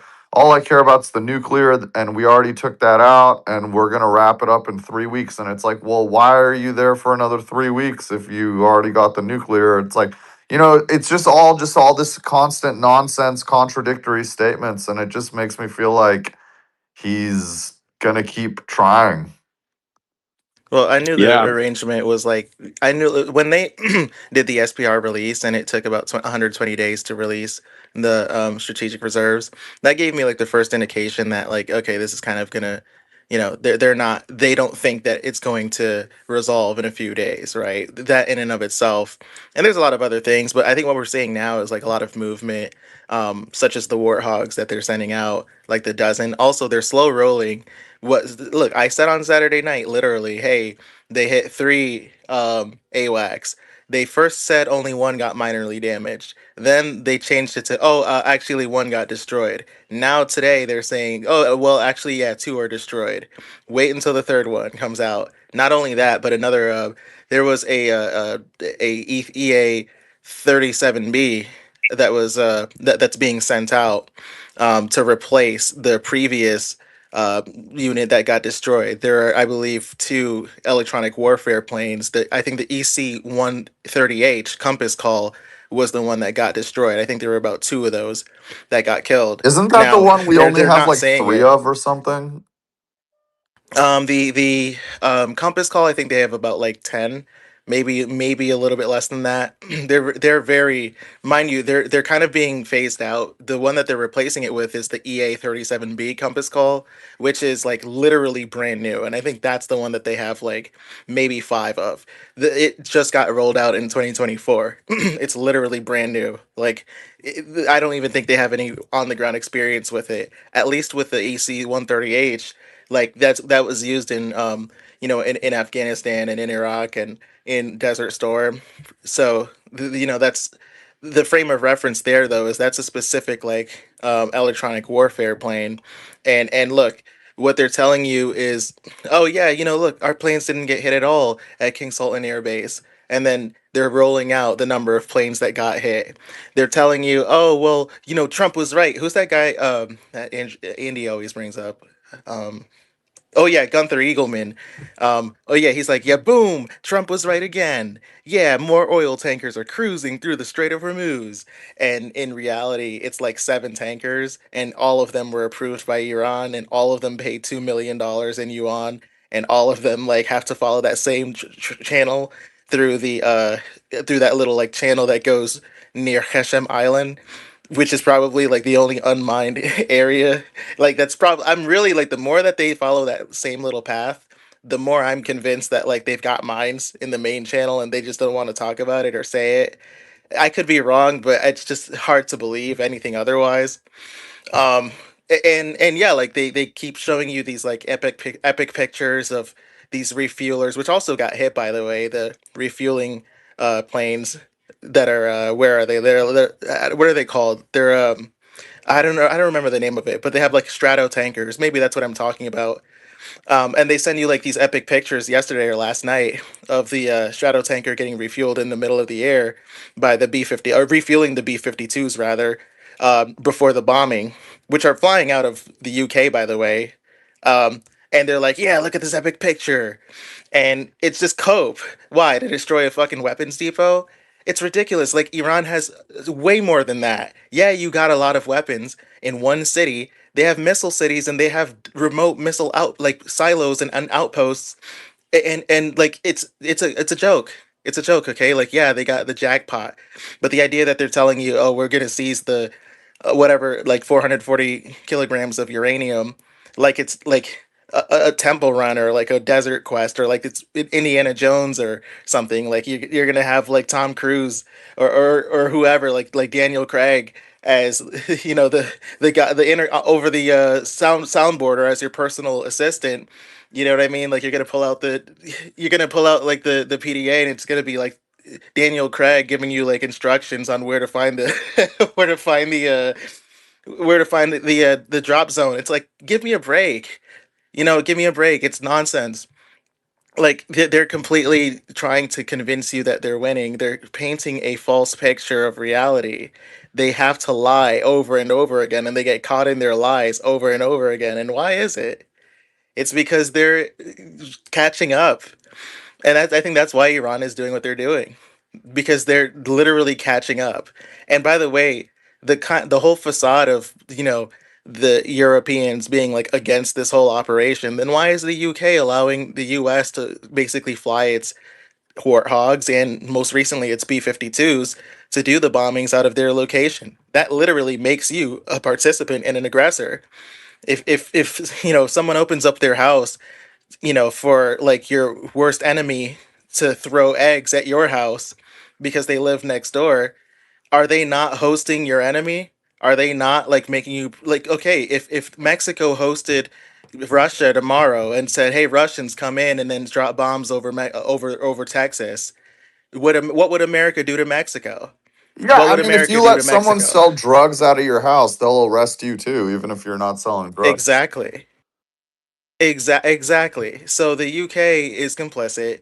Some of these other countries that are saying, turning their nose are like, I'm calling it kayfabe now. I'm just kind of seeing through it because, like, what is Poland gonna do without the US? There's, What are they gonna there's do? one factor Like, we're not thinking of.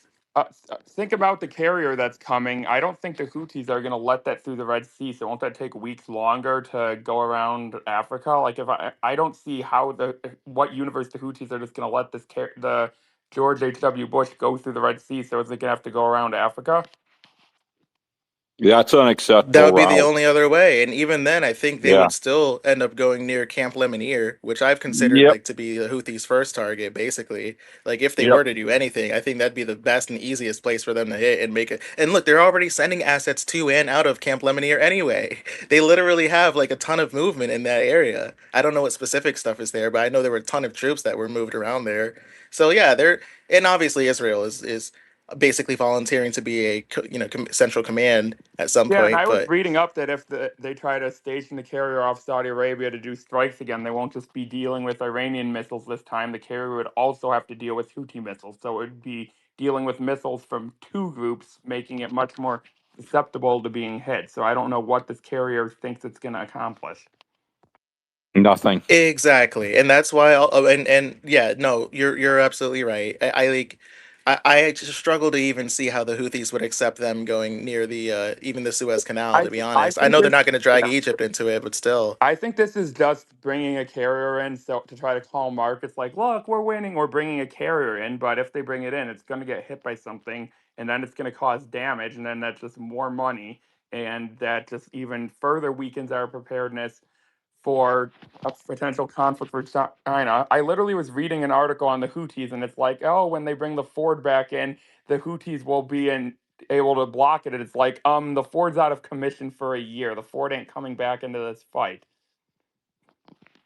Well, yeah, Yeah. like that's literally, and I think that's why they're setting up so many electronic warfare craft so early. Well, not early, because technically they should have done. I mean, if I were them, I would have done that like 3 months ago. If I were them, at least, maybe even longer.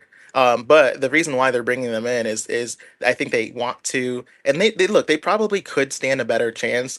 If they deploy that with the, I guess, like with the carrier that's coming in, the George W. Bush. The problem is it's like, okay, well, you're also going to need those for the Tripoli and the Boxer, or else they're dead. They're dead on arrival. They're not getting past the Gulf of Oman. If I were Iran, I'm contesting them in the excuse me, in the Arabian Sea. If you're allowed, like the further you get into the strait, the more nervous you should be. The idea that there's just going to be this coast from like from the Boxer to the to Karg Island, and nothing's going. Like, Yeah, like come this on, boxer is dude. going to be Like, going 10 knots per hour, and it's going to just go travel 1,000 miles and not be sunk by a hypersonic missile is completely delusional. Like Iran, or yeah, or the underwater drones, yeah, or the Shaheds, or the 358 missile that's gonna hit the planes that are Iran there, hasn't or even like the used its best missiles yet, so they're probably saving them for the Tripoli. They're probably saving their best missiles. They probably want to lure the Tripoli, and they're probably hoping Trump is stupid enough to try to escort it with the destroyers, and then they're saving their best missiles so they can sink a destroyer. look, if we see the Tripoli in the Strait of Hormuz, like just going through, then one of two things are happening. Either Iran's completely letting it happen and just like luring them in for something else, or this is more likely, or well, not well, I wouldn't say more likely. This is likely, or they've got decent electronic warfare that they're able to use to create this sort of like insulated, so and I guess just like perpetuate this insulation. So we have to understand, because by the way, they're sending in two more AWACS, by the way, to replace the two that got smoked, and they're probably going to send another one, because I believe my source that says that there were three that were hit on Saturday. So the three, they're going to send another one, and the AWACS themselves are slow as hell. Yeah, they were really effective in Iraq like 20 years ago, but they're slow as hell. They're Iran armed, didn't have yes, but they were Iran armed didn't against have what? advanced Um, What was missiles. hitting them in the and guys, let past? Iran me just didn't have jump in advanced with missiles. jump in with some breaking news. Quite a lot of news actually has come out. Let me just quickly recap it for you guys.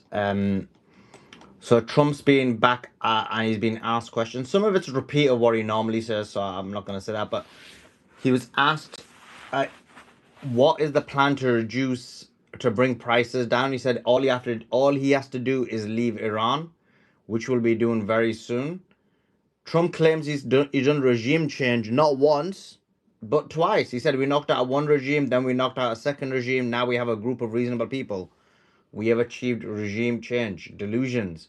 Trump on the Strait, he says we have nothing to do what happens on the Strait. We'll be leaving very soon. Trump says war will end in 2 to 3 weeks. When will the US be done with the war in Iran? He said, I think 2 or 3 weeks. We will leave, then we will leave. Trump says he succeeded in regime change and nuclear weapons. He said regime change was not one of the things I had as a goal. I had one goal. They will not have no nuclear weapons, and that goal has been attained. They will not have nuclear weapons. I don't know how bombing them has stopped them from nuclear weapons. If anything, it just guarantees them that they need to get it.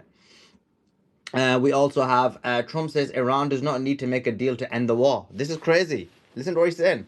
He says, does Iran have to make a deal to end the war? He said, Iran does not have to make a deal. So he's just going to end the war without making a deal with Iran. So what, he just walks away? Like, that Iran's makes no just going to sense. keep the strait closed because Iran's not opening the strait until the sanctions are fully lifted. Because Iran is not just going to accept, hey, you killed a bunch of girls in a school, you bombed power plants, you bombed water Exactly. infrastructure, you bombed our universities. Okay, we're just going to go back to being under sanctions and having our economy crippled.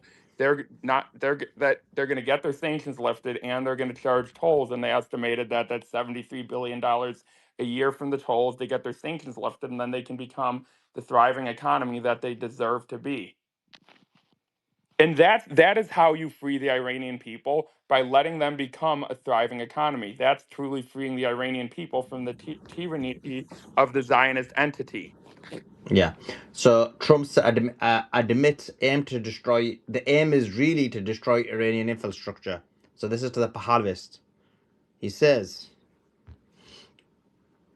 the following.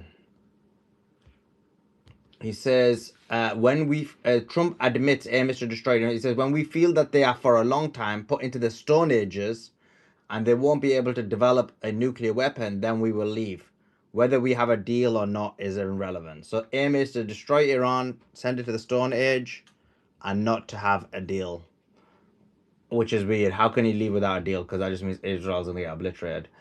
Trump admits that they will be back to Iran with another war if they leave. He said, when they are ready, maybe in a long time from now, able to develop a nuclear weapon, you will have a president like me who will go there and he will knock the hell out of them again. So he's even saying, well, we're going to leave and then they're going to advance and try and make a nuclear weapon and then we'll go back again. So he's just admitting that they failed because this isn't this final thing that they claimed that they were going to do, because he says they're going to be back again once this fails.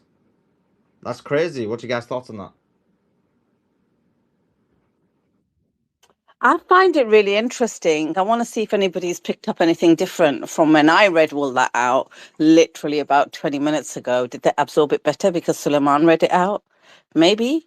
Who knows? Who knows? I've got an update on that though, Sulaiman, right? So Iranian Foreign Minister Abbas Araghchi's commented on these latest statements from the White House and Trump about successful negotiations, imminent ceasefire, which caused the US stock market indices to rise sharply over the last few hours. And he says, Iran has not responded to any of the 15 US proposals and has not presented any of its own proposals or conditions. Iran is ready for any ground confrontation. Iran continues to receive messages from Witkoff, but this does not mean that negotiations are taking place. These messages include warnings or mutual viewpoints sent through various regional channels. No official negotiations with any specific party are taking place, and the exchange of messages is carried out through the Ministry of Foreign Affairs in coordination with security agencies. Iran will not agree to a ceasefire, like Andy was saying there, and calls for a complete end to the war in the entire region. I guess that includes Gaza, Lebanon, everything, Yemen. And immediately after the statements of the head of the Iranian Foreign Ministry, a White House representative said in an interview with Al Jazeera, "We are negotiating with the right people in the Iranian system, and they are striving to reach an agreement. Trump is confident that an agreement will be reached soon." Well, Trump just told us he doesn't need an agreement. But for me, I'm just beginning to think this 2 to 3 week timeline, is this about, look, I think after this, sanctions will be lifted on Iran, for sure. And maybe this was about Trump just buying enough time because, well, Simon says he's got a job to do and it's about an alternative trade route. The Strait of Hormuz will be told at the end of this. I do believe that. And it will earn a lot of money for Iran, for sure. And maybe it was actually closing off other trade routes and making that the key trade route. But my concern is about Lebanon and Israel's kind of ambitions just to carve out a bit of Lebanon and take it. And if that's going to be allowed. And then tonight, Gaza's being absolutely pounded. And what they're doing in the West Bank, this is just the ethnic cleansing of Palestinians continues. And what happens there, I guess. Yeah, that's crazy. Let's go to Shahab. Shahab, thanks for joining us. Give us your thoughts.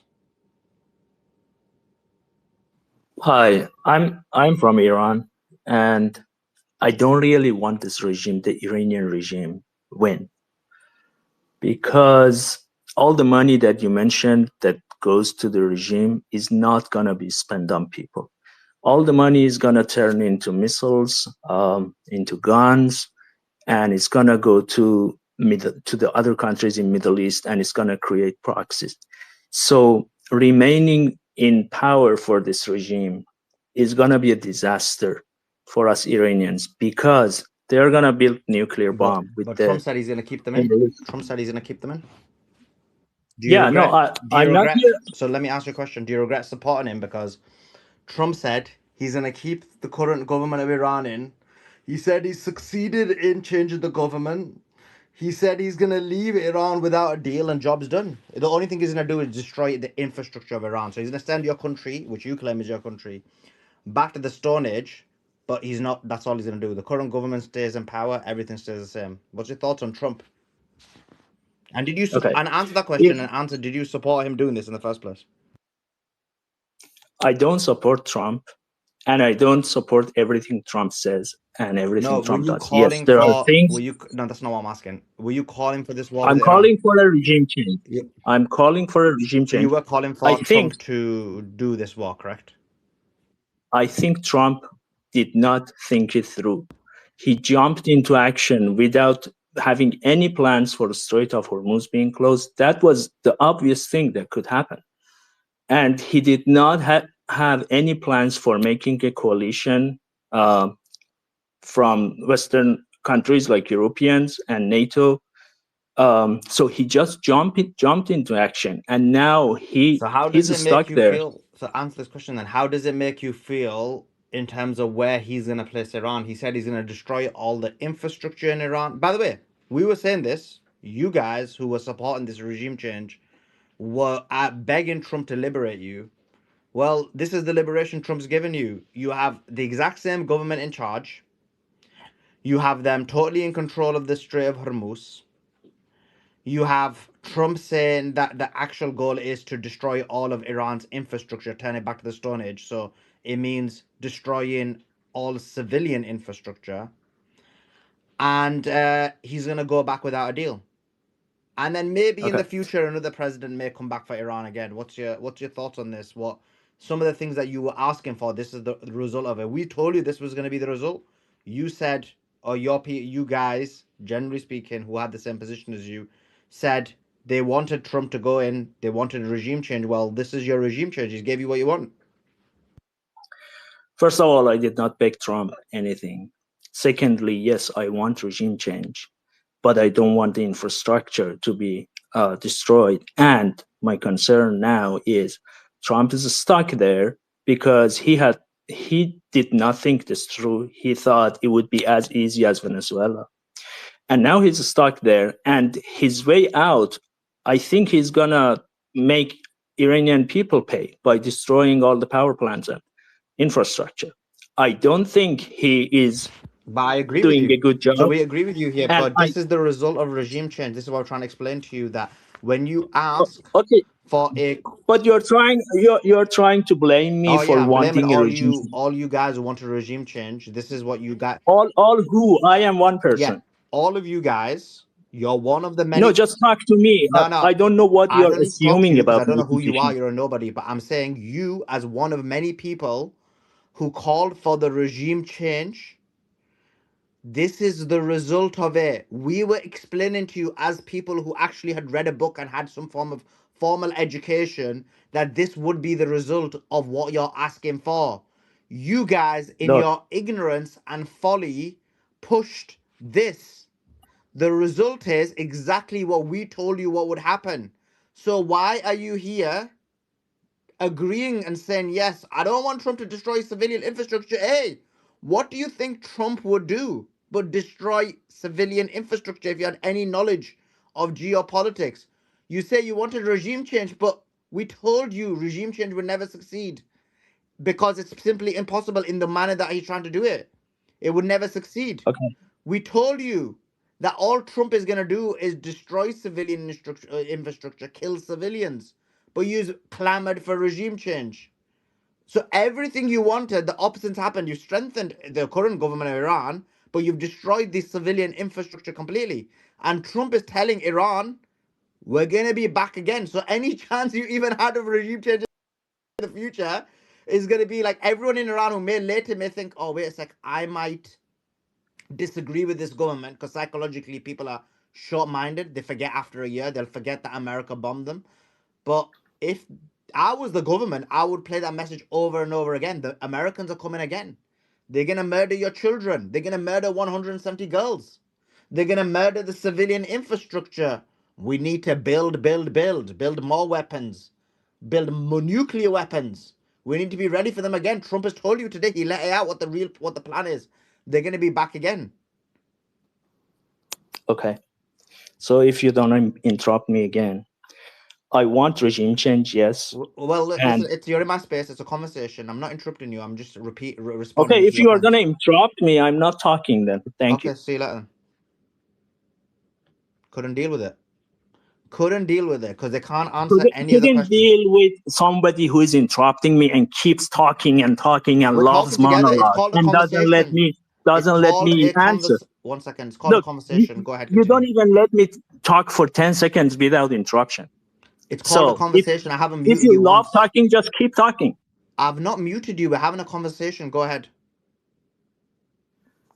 So you think Iranian regime has not said those things all these 47 years? I have lived in Iran. I have listened to the Iranian media and propaganda most of my life. So I know what the regime is and what the regime does. I always wanted regime change and I still want regime change. And I think Trump made it worse with not having a plan. But even if this does not succeed, I still want regime change. And I know most of Iranian people want regime change. This is not a regime that could bring good things to Middle East. It's going to destroy everywhere it can just to gain some power, make some proxies, and control the choke points of the world and blackmail everybody. They have done this inside Iran with Iranian people. And if they succeed, they're going to do this to more people. And now that Trump has made it worse, I am saying I don't really want this regime to succeed and to stay in power because it's going to be worse for everybody. So, anything else? No, thank you for not interrupting. Okay, so you said nothing. You said nothing but repeat the same propaganda points. You didn't address one of my points because it's too complicated for you to address. It's too complex for you to state because you know that when you ask for regime change, the result is this. The result is what we've seen is the destruction of Iran. You are talking about how Iran wants to destroy the world. Actually, we don't know if they do because if you look at their actions, they have been extremely soft-natured. If they were actually, and if you listen to our conversations, many of us believe that they should be a lot more cutthroat, but they have been very soft. They have been very gentle. And actually, now that they've taken control over the Strait of Hormuz, now that they have the ability to, if the sanctions are lifted, if they succeed in that, they're going to be a global powerhouse. They're going to be a Middle Eastern powerhouse. The only reason they've been struggling is because America, because of Israel, has been placing sanctions on them, stopping them from trade, stopping them from being a normal, conducive country. So when you claim things about their proxies, what are their proxies? Hamas, resisting against Israeli oppression, who are trying to steal Palestinian land. Hezbollah, resisting against Israeli oppression, trying to steal Lebanese land. What are these proxies that you refer to but actual freedom fighters who are fighting for their nation and their people? You talk about regime change, but we already explained to you regime change does not occur by going to Western powers, going to Israeli powers, and trying to create regime change. But you do it through populist change within the country. And you saw that by the appointment of Pezeshkian as the president, who was a reformist, who has views that are very reformatory. But that being said, the point comes back to the main point that we were telling you, and you've not addressed any of them. You asked for regime change.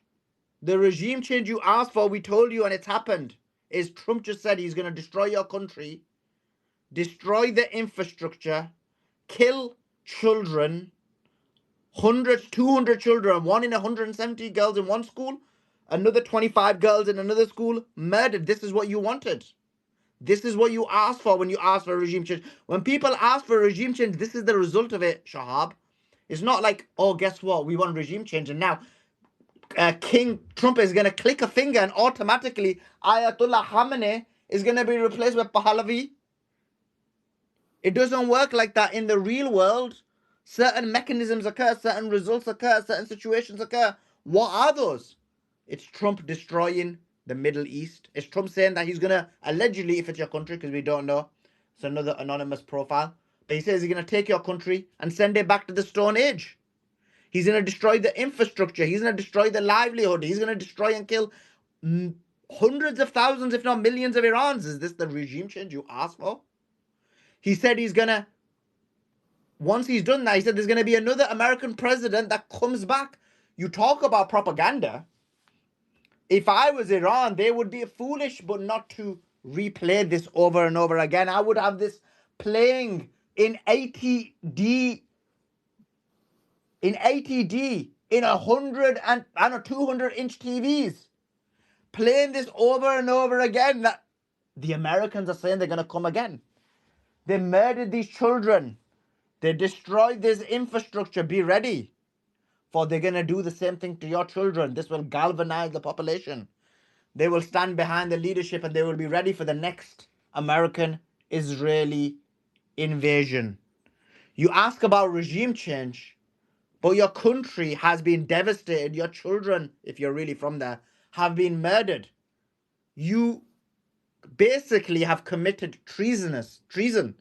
You got in bed with the enemy begging for regime change, but this is actually the result of regime change. This is why we always try and educate you people. Don't be children. Don't beg for the American, Israeli, Zionist regime for regime change. They'll never give you what you dream of. Even in your mind, this utopia that you hope of, they will never give you it. They will turn it into a nightmare. And this is what we're seeing. I say this because when I see and I read these children die, and I see what you guys were asking for, and we were telling you, and by you guys I mean people who were asking for regime change. But because as you said, you are but one individual who relayed the exact same points. I don't know who you are. You are an anonymous profile with, I don't know, maybe 10, 15 followers. So, but that doesn't matter to me. I'm conversing with you. But what matters is that you are but just one dot of many dots who come up to these social media spaces and had the similar conversation. And everything we warned you of before this war, before this illegal war, it has come to fruition. I don't know, Beatrice got a hand up. Okay, can I answer? Of course. But I don't know, Beatrice got a hand up, and then she's a co-host, and then you can go. You keep repeating the same thing again and again. You didn't answer any of it. Sorry, are you Beatrix? Because you don't sound like Beatrix. I was Beatrix. I'm Beatrix.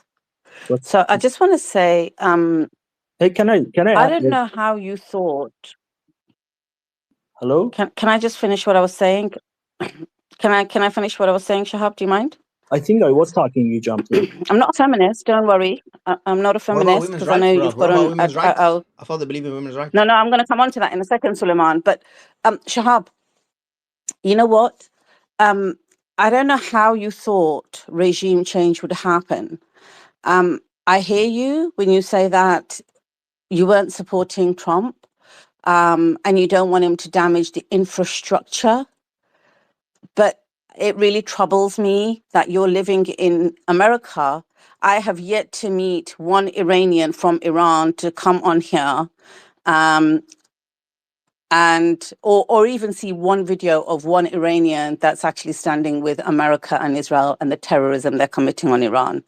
And it troubles me that every single person who claims to be an Iranian that wants regime change is living in some safe harbor in the Western world. advocating this terrorism for Iran. Because how does regime change happen? Fair enough, you might not have supported Trump. Instead of Trump, it would have been another leader or another leader or another leader. But you've come on here and you've talked about, how you want to safeguard Iran's infrastructure. What you haven't said is, I'm really distressed that Mossad and CIA did an operation in Iran that killed over 3,000 of my actual fellow countrymen weeks ago. And now they're killing so many people. I don't want them to kill thousands of people in my country. You haven't said that. You talked about the infrastructure. And for me, personally, I think that's disgusting. I see the Iranian people in Iran with pride. I think it's literally Iran is fighting. Andy, you're talking about Fuentes, right? And there's so many things of Nick Fuentes I don't agree with, but I happened to see that clip where he said today, pray for Iran. He said, because Iran is fighting for humanity. Iran is fighting for all of us. Israel wants to come for all of us, and Iran is standing in the way. And I firmly thought, wow, he summed it up perfectly, right? Because we say that on this space all the time. But then you get people like Shahab who come up who are like, oh, you know what? Whatever, it's collateral damage that people are dying, but please, let's save the infrastructure, because when we take over, we're going to need that. Anyway, that was a side point. The actual point I wanted to make is that you want to establish a liberal democracy in Iran. That's what you say. I've been looking at your posts. But then you went into a space of Iranian feminists, and you said the feminists turned on you and they've turned into misogynists because you're a man, you came under attack. That's how hardcore those feminists have got, and this really troubled you. For me, that was hilarious. Like, literally, chicks got at you, and yet you want it to be a liberal, like, democracy, and yet you can't handle these Iranian monarchist feminists because you said they turned into misogyny, because they turned to misogyny because they attacked you. You're going to get a lot more of that, dude. If Israel gets its way with Iran, you're going to be like the little fish eaten up in Iran if these feminists get in there. Let me tell you that. So you better hope and pray that Israel doesn't win this, and it doesn't look like it's going to anyway. That's all I wanted to say, Sulaiman. Okay, thank you for all you're repeating the same things, and thank you for just warning me about feminism and educating me about things, and thank you for educating me about my country and telling me what I should want for my country. So that feminist thing that you saw, you didn't read the post. Your country is America. You're in America. Can you not interrupt me? So that post, a woman had generalized all men, based on an action of a woman. And what I wrote was, feminism should not turn into hating men. Feminism is not that, and unfortunately, Iranian feminism is going that way. That's what my point was. And about me being disgusting about my country, you know why no one from Iran has come on this space? Do you know? Because there is digital blackout for 1 month. My family cannot contact me. I cannot contact them. Nobody can talk to people in Iran. And that's the soft government that is doing soft things. Tell these soft things to those thousands of people who they killed, who the protesters who are in prison, the ones that are tortured, and the ones that nobody knows where they are. Tell that to people who lost their jobs because they are Sunni or they are other religions. Tell to people who have lost their lives because they are minorities. That's the soft religion. You want that for the world? You think that government fights for humanity? That's a joke. It shows how ignorant you are about Iran. How ignorant. And you think you know it all. No, you're just doing propaganda here, Shahab. You're just doing pathetic I am doing propaganda. Listen, propaganda, don't and do you are seeing the sectarian reality. stuff. I live Listen. I've literally we've seen, and we know people who have gone to Iran, international journalists, Suleiman's friends there right now. They're walking around giving the mic to random people, and they're speaking, random people on the streets, right? And don't make this about Sunni Shia, because you just sound like a fool. I'm not educating you about feminism. I'm saying it's quite interesting. You made my point for me, that you're crying about these Iranian chicks bish-bashing, boshing you on a space, and you're saying, oh my God, they're behaving misogynistic towards me. I'm saying there's going to be a lot more of that. And you've just made my point by saying, oh, these women are going too hardcore into feminism. What do you think it is? That's exactly what they want to turn into Iran. You're going to be nobody in Iran when these women get in there and take control, dude. Let me tell you. So don't do propaganda on here. We know exactly what's happening in Iran. There's no country in the world where everybody's happy with their leadership, none whatsoever. But I do not believe that people in Iran But want to Beatrix, there's a have this. blackout. There's a Shut blackout up. in Dubai. There's a blackout in Israel. Like they're not allowed to communicate. So I'm not here to what? defend Israel. It's ridiculous. No, but you Shahab, said that can they're a I ask hard you one government because question there's as a a And, and, blackout. Iranian? and, and the It's just woman talked basically But before. there's doing a a primetime blackout in address every at the country White House about. tomorrow at 9 p.m. Eastern about the war. And I don't support Pahlavi, by the way. And the woman who talked before, she is actually misogynist. The way she talked about women and the fear of women taking over.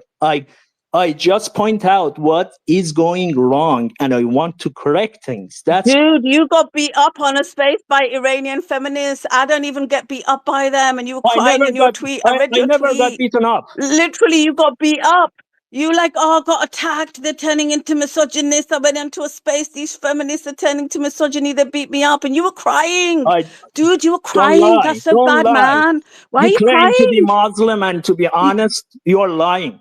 Go to the post and look Shall I at read it your again. post? Shall I read it word for word? Read Shall it. I read it? Shall I Read read it. it? Okay, let me read it. Let me read it. Right. First So of he all, I goes wrote into it this in space. Farsi, and you have translated it to English, or Grok has translated. So read Oh, it. so now we're already getting get out clauses. Now we're already creating get out clauses. You told me to read it, and then you're already adding small print, little footnotes at the No, bottom of read it, it. right? Read it. You Let's literally, see. and you know what, Shahab, it's not your only post. You've done a lot of posts about women beating you up on spaces. Like, what's that about? No, Like, I have not. seriously, you need to I man have up. not. Read my post. You need I to have man up, not. Shahab. It's not a good look, you Why know. are It's you not a good look. You lying? want to be man of Iran. You cannot be Why like are that. you lying? The men of Iran, Shahab, are warriors. They're warriors. You cannot be like No, this. tell It me, looks why are really you bad. It lying? looks You really cannot bad on you, make a Shahab. point with lying. Shahab, it looks really bad. I feel bad for you. I feel sorry for you. I won't say anything because I know that you feel a little bit like I know you got PTSD and everything from it. I'm not going to say anything. I don't want to trigger you because I'm a woman. I don't want you to remind you of the abuse you suffered at the hands of those ladies. I'm not going to say anything. I'll pass it to the guys. Don't worry, Just Shahab. It's all making good. up It's all good. bullshit. Just read the post. You're making up bullshit. My post was Iranian feminism is turning into hating men. That's it. And don't worry, Shahab. It's all good. It's all good. There ain't many women on the panel here. We And ain't the one way of those you spaces. talk Don't worry, about Shahab. You're in women safe hands. and the way you talk You're about in women, safe hands. Shahab, it it's okay. It's okay. Don't worry. Don't can worry. I It's all talk? right. Don't worry. You're in a safe space. You're in a, what do they call it? Joe, what do they call it? A safe space, right? It's a safe space, Shahab. Don't worry. It's a safe space. You don't It's a have a safe point space. and We'll you let keep somebody else talking speak and to you. not letting me talk. It's You okay, don't have a Shahab. Don't point. worry. We'll let one of the guys You speak to don't you. have a We'll point. let one of the guys speak to you. Let's go to Ahad. Ahad, go ahead. Ahad, go If ahead. you He's a man. didn't, He's a man. Don't worry, if you Shahab. No, no wanted women's truth gonna to beat come up on out, you you. would let me talk. But you keep saying garbage to keep me You from said talking. enough, man. It's my turn, man. Let me talk, please. Oh, Khaleesi, you made me laugh. Thank you. Thank you. First, the reason I raised my hand to talk, I just want to thank you, Beatrix. But sorry, I said Khaleesi. That was your name before. Uh, when you mentioned Lebanon, you touched me because I'm Lebanese and I'm concerned about my country. And every now and then,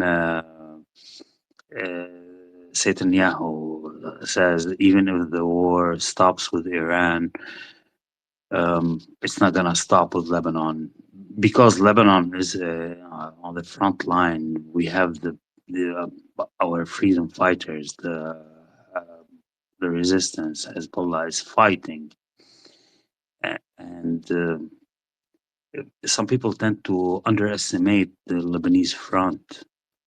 And these guys, they're warriors, they're heroes.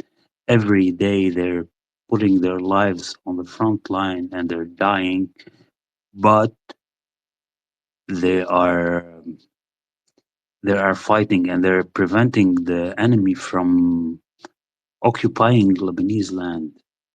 And I did ask, there was a space a couple of days ago with Hala Jaber, and I forgot who was this gentleman from Iran, and I said, is Lebanon excluded from discussions when this war ends? And no, Lebanon is on the table. the Islamic Republic of Iran. I'm a Christian Lebanese, by the way, and Khaleesi and Suli, you guys educated me about this. I was in Canada. I lived in Canada for 32 years, and I decided to come back and live in Lebanon with my countrymen and women. I've asked, what's going to happen to Lebanon? Lebanon is on the table. Lebanon is not going to be neglected, and I thank you, Beatrix, for bringing this up because I'm concerned with my country, and we are fighting. Despite everything, we have enemies inside more than we have outside, especially us Christians, because the people think, oh, because you're Christian, you're with the Zionists. No, there's a lot of Christian Lebanese who are anti-Zionists, who understand the danger of this entity. I just wanted to express myself and say these things. Thank you, guys. Beatrix, as an Iranian, can I say a few things to Shahab? Yeah, are you not afraid of women? Are you afraid of women, or are you okay with women, I'm or cool with women. I'm cool. you're not scared of them? Okay, as long as you're not scared of them, yeah, go ahead. Yeah, thanks. Look, Shahab, I just want to say a few things. First, when you advocate for a regime change war, you're not ordering a cheeseburger at a restaurant. It's not like, oh, can I get a burger but without cheese or without tomatoes, right? Like it's a war. And there's been plenty of them in the region that we've all seen exactly what happened to all of those countries. So, it's a little bit hard for me to excuse this type of ignorance where you thought that someone was just going to come in and do it exactly the way that you wanted and bomb exactly the specific places that you wanted and all of that stuff. That's point number one. Point number two, with that because you mentioned the proxies earlier. I don't know if you understand this, but those proxies, it's a mutually beneficial relationship. We're both helping people who are being oppressed, but also that's containing someone who is trying to attack the country, right? Like when you have these other groups that are standing their ground, then that prevents that entity from expanding Saying outwards this in and like then a being able rude to way. touch you. That's one of the reasons why all this nonsense didn't start happening until they took Syria. So that's point number two. Point number three, I live in America. I love America. And I grew up here. And I would be lying if I said that in Iran they have exactly the same level of freedom as we do in America. But have you ever asked yourself why that is? Have you ever asked yourself that maybe that might be because there's constant CIA and Mossad infiltration in that country and they've always done these regime changes in all these countries around you. They have bases all around you. And so maybe the people in Iran can't be as free because there's these outside forces constantly trying to subvert the country and then the leadership is always paranoid and they see what they did to Gaddafi, who got rid of his weapons and did everything they asked, and they still shoved a knife up his you know where, right? So when you have to understand, you have to understand that being a leader of a country, especially one that is in such a geopolitically important location as Iran, with the resources that Iran has, and is a constant target by outside forces, it's not easy to run a country like that. And you're under 47 years of sanctions. I just but that's the problem with all of you people who are screaming for revolution is you actually don't know how the world works. You don't know how to run a country. You just think, oh, I should be king. I should be the decision maker. If I could make the choices, then everything would be perfect. The world would be fine. But instead, guess what's going to happen? We're stuck in this war that's going to destroy the global economy. And now all of us in America, in Iran, in the Arab states, all over the Middle East, Asia, Europe, everyone now has to suffer. all because of this stupid idea that you guys supported, right? Okay. And You made 3 points. Let me answer. First of all, I know that every country advocates for itself. United States, Israel is not, their goal is not to free Iranians. Their goal is to secure their own interests, right? But my calling for regime change is to secure Iranian interests. My calling for not destruction of the power plant is securing Iranian interests. And because we don't have a good united opposition to go and advocate for these, and that's the Iranian regime put these agents inside the opposition and made it so divided. That's why nobody is shouting out for not bombing the power plants. Secondly, you talked about proxies. Iran was never under, Iran has no border with Israel. Iran's biggest rival in the region they is have Russia. jets. Okay, they were not Iranian. The revolution, before the revolution, Khomeini called for Israel to be eliminated from the world. So Israel had no animosity to Iranians until he said so, and he got in power, and he started attacking Israel by sending guns and money to Hamas and Hezbollah, and that's why Israel is bombing Iran right now. Otherwise, we don't have any borders with Israel. We have nothing to do with Israel. Our biggest rival is Russia. Russia is benefiting a lot from Iran being in this situation. It's selling oil and gas, and it got Shahed drones from Iran, the only country who helped and supplied for Russia during this war was Iran. So the paranoid leaders of Iran wanted to be enemies with United States and Israel. Why? Because they don't know how to run a country. And they knew that they are going to fail and people are going to turn on him. So they made an enemy out of Israel and United States. And everything, as you are Why saying. did you side with Iraqi in the Iraq war? Okay, Shut let up. me You are finish. Let me answer MEK. those You points. are You MEK. You talking about the you human always right. jump You in and killed don't too let me many. finish You my killed answer. too many civilians in Iran. You killed my soldiers. You sided by Iraq when Iraq attacked Iran. You have no Who are leg you to talking stand. to? You Who? are خانم بذار جوابشو MEK. You are بده. terrorist. بذار I am جوابشو not بده الان Mujahideen. جوابشو میدم. Who are you talking to? You are Who are you? terrorist. Don't No, come here and talk about my government because you you don't are even terrorist. know me and you No, accuse I me of do being know you. terrorist. I look at all of your posts coming very Okay, from. so You are what MEK. Why you shame on I am saying you not are MEK? MEK. Yeah, you are. You are. People Why in you are this shame space of are saying it? Why did you okay. side with Iraqi to attack your Okay, country? can I You answer? side with now. You side with Israeli. You are you shouldn't be here. You are not Iranian.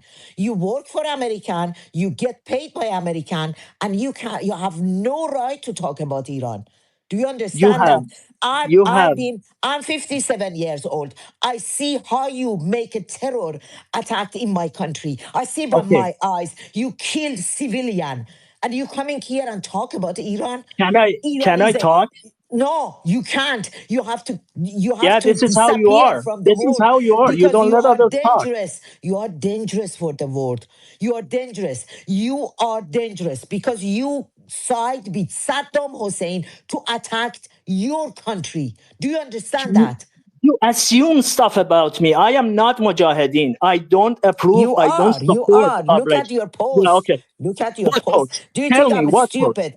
Do you think we are stupid? You are not with Shah. You are Tell me not with what post. okay. I am Okay, not. you I don't you support want to fool Pahlavi. everybody. Yes, you want that's You are so MEK. They paranoid. fool You are everybody. so paranoid. No, I'm not paranoid. I And know all people of who you. people Oh, I like she's you are paranoid, running but the this. demonstrate. Iranian government wanted the U.S. and Israel as enemies on purpose because they couldn't take care Yeah, of their I gave country. you Yeah, reasons. I okay. gave you Let's not reasons. call people paranoid when you say ridiculous things like that, all right? No. What you have in the Middle East is you have an entity that for a long time has stated that they want I did land not from finish the my Nile. answer. Okay, To be just quiet, jump in. please. They want You land be from the quiet. I Nile was to the not done. Euphrates. I Okay, was not done. I was You're the not most done. misogynic person I've ever heard on a space that Did you hear can't Trump's allow making a anyone else speak. primetime And announcement for the anytime White House someone else How speaks, about you the start Iran war on crying that you're not tonight? finished yet. Let Trump's other making people a primetime speak. I am not announcement about the finished. She war jumped tomorrow. We in have and to get didn't some let me news instead talk. of these stupid. We have some news. Trump's making a primetime announcement about the Iran war at 9 Eastern time tomorrow from the White House, which also happens to be April Fool's Day, which is Andy, you quite already fitting. mentioned that. I know, You just but cut this I debate off did. just to tell us something you told us about an hour ago. Whoever was speaking, go ahead. Okay, 100 people are talking and interrupting me, and then I'm misogynist because I want to talk. So I was in my point. So the proxies are not defending Iranian interests at all. They are defending the stupid ideology. They are just like a mafia with the Iranian IRGC. They have nothing to do with defending Iranian interests. So this regime came to power saying that United States is the great devil and Israel should be eliminated from the world. If you were those countries, if one country, one person got in power in one country and told you that you should be eliminated, you are the devil, what would you do? I would start trying to plan to overthrow them, because this is existential for me. I don't support Pahlavi. I don't support Oh Mujahideen. yeah, Iran on the other side of the planet is existential for America for sure. If you are trying to put me in a box and then attack me inside the box, that's your way of not having a good That's conversation. Sorry, is that Gaza. not what you just That's said? Gaza, That's by the way. No, They're she inside a just box kept and they get telling attacked me, inside a box. That's what happens in Gaza, which you don't complain no, about whatsoever.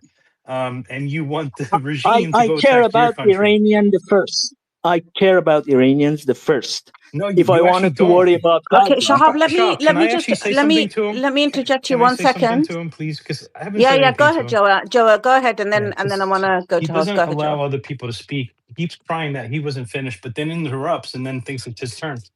So let me just say no, one. Let me just say I one never thing. got to finish. Again, look, here you go. Perfect example. Ah, Jesus. You made a comment that I think you said you're a doctor or something like that, or at least you look like you have some type of profession where you have a brain. Why don't people get operated in rooms that aren't sterile? Shop. Why what? Why don't people get operated in rooms that aren't sterile? Yeah, because of contamination. Right. Why? Because someone probably died once when they operate, they open someone up, they get an infection, they die, right? You learn by experience. So the last time that America put a ruler in your country after doing regime change, what happened? He stole your country's resources and gave it to America. And what did you do as an idiot? You went to go operate in a room that's contaminated because you're like, America, go back, do it again. That's literally what you did. Look, Did it turn out can I well? talk Did it now? turn out? Hold on. Did it turn out well the first time? This is why everyone Can I thinks talk you're an now? idiot on this stage, because you're literally asking for something we already have an example of. We don't need to see what it would be like. We know what it's like because you have most of South America. You have Iraq. You have where Gaddafi was from. You have example after example after example of what happens when America does regime change. And in your specific case, you're Iranian. It's already happened there once. You have your own national history where it happened, and you're asking to repeat history again. Why?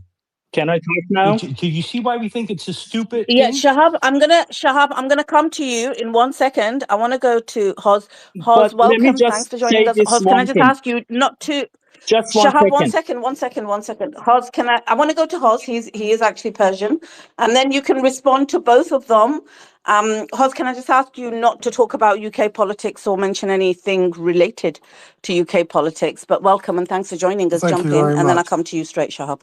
Could I just say that as listening to this guy talk, he doesn't sound like an Iranian to me. He does not have 1 ounce of Iranian in him. If he did, he'd feel sorry for the kids. He'd feel sorry for the country. He would have sat here and said, I'm really sorry to hear about the death of 170 odd children. Not once. All he's turned around and said is call it the regime. Regime. You know who calls it the regime?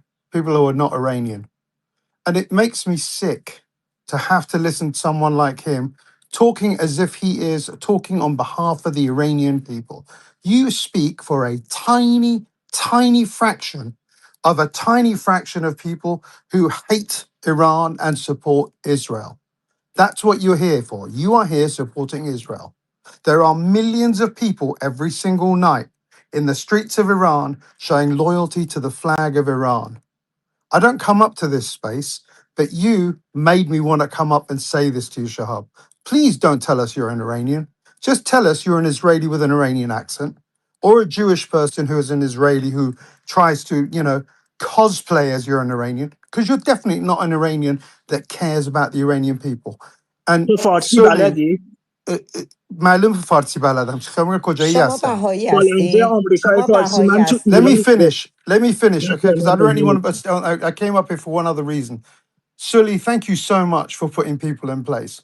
And I swear to God, you and Beatrice and the rest of this panel, you should, if I can give you Iranian passports, I swear to God, you two have been champions, so has everyone else, for standing on the right side of history and not listening to people like this. I know it makes like for contentious conversations, whatever else, but the reason I'm supporting you the way I am, yeah, is because I feel like I, as an Iranian, have got blood on this panel, on my side, on my people's side, and my country's side.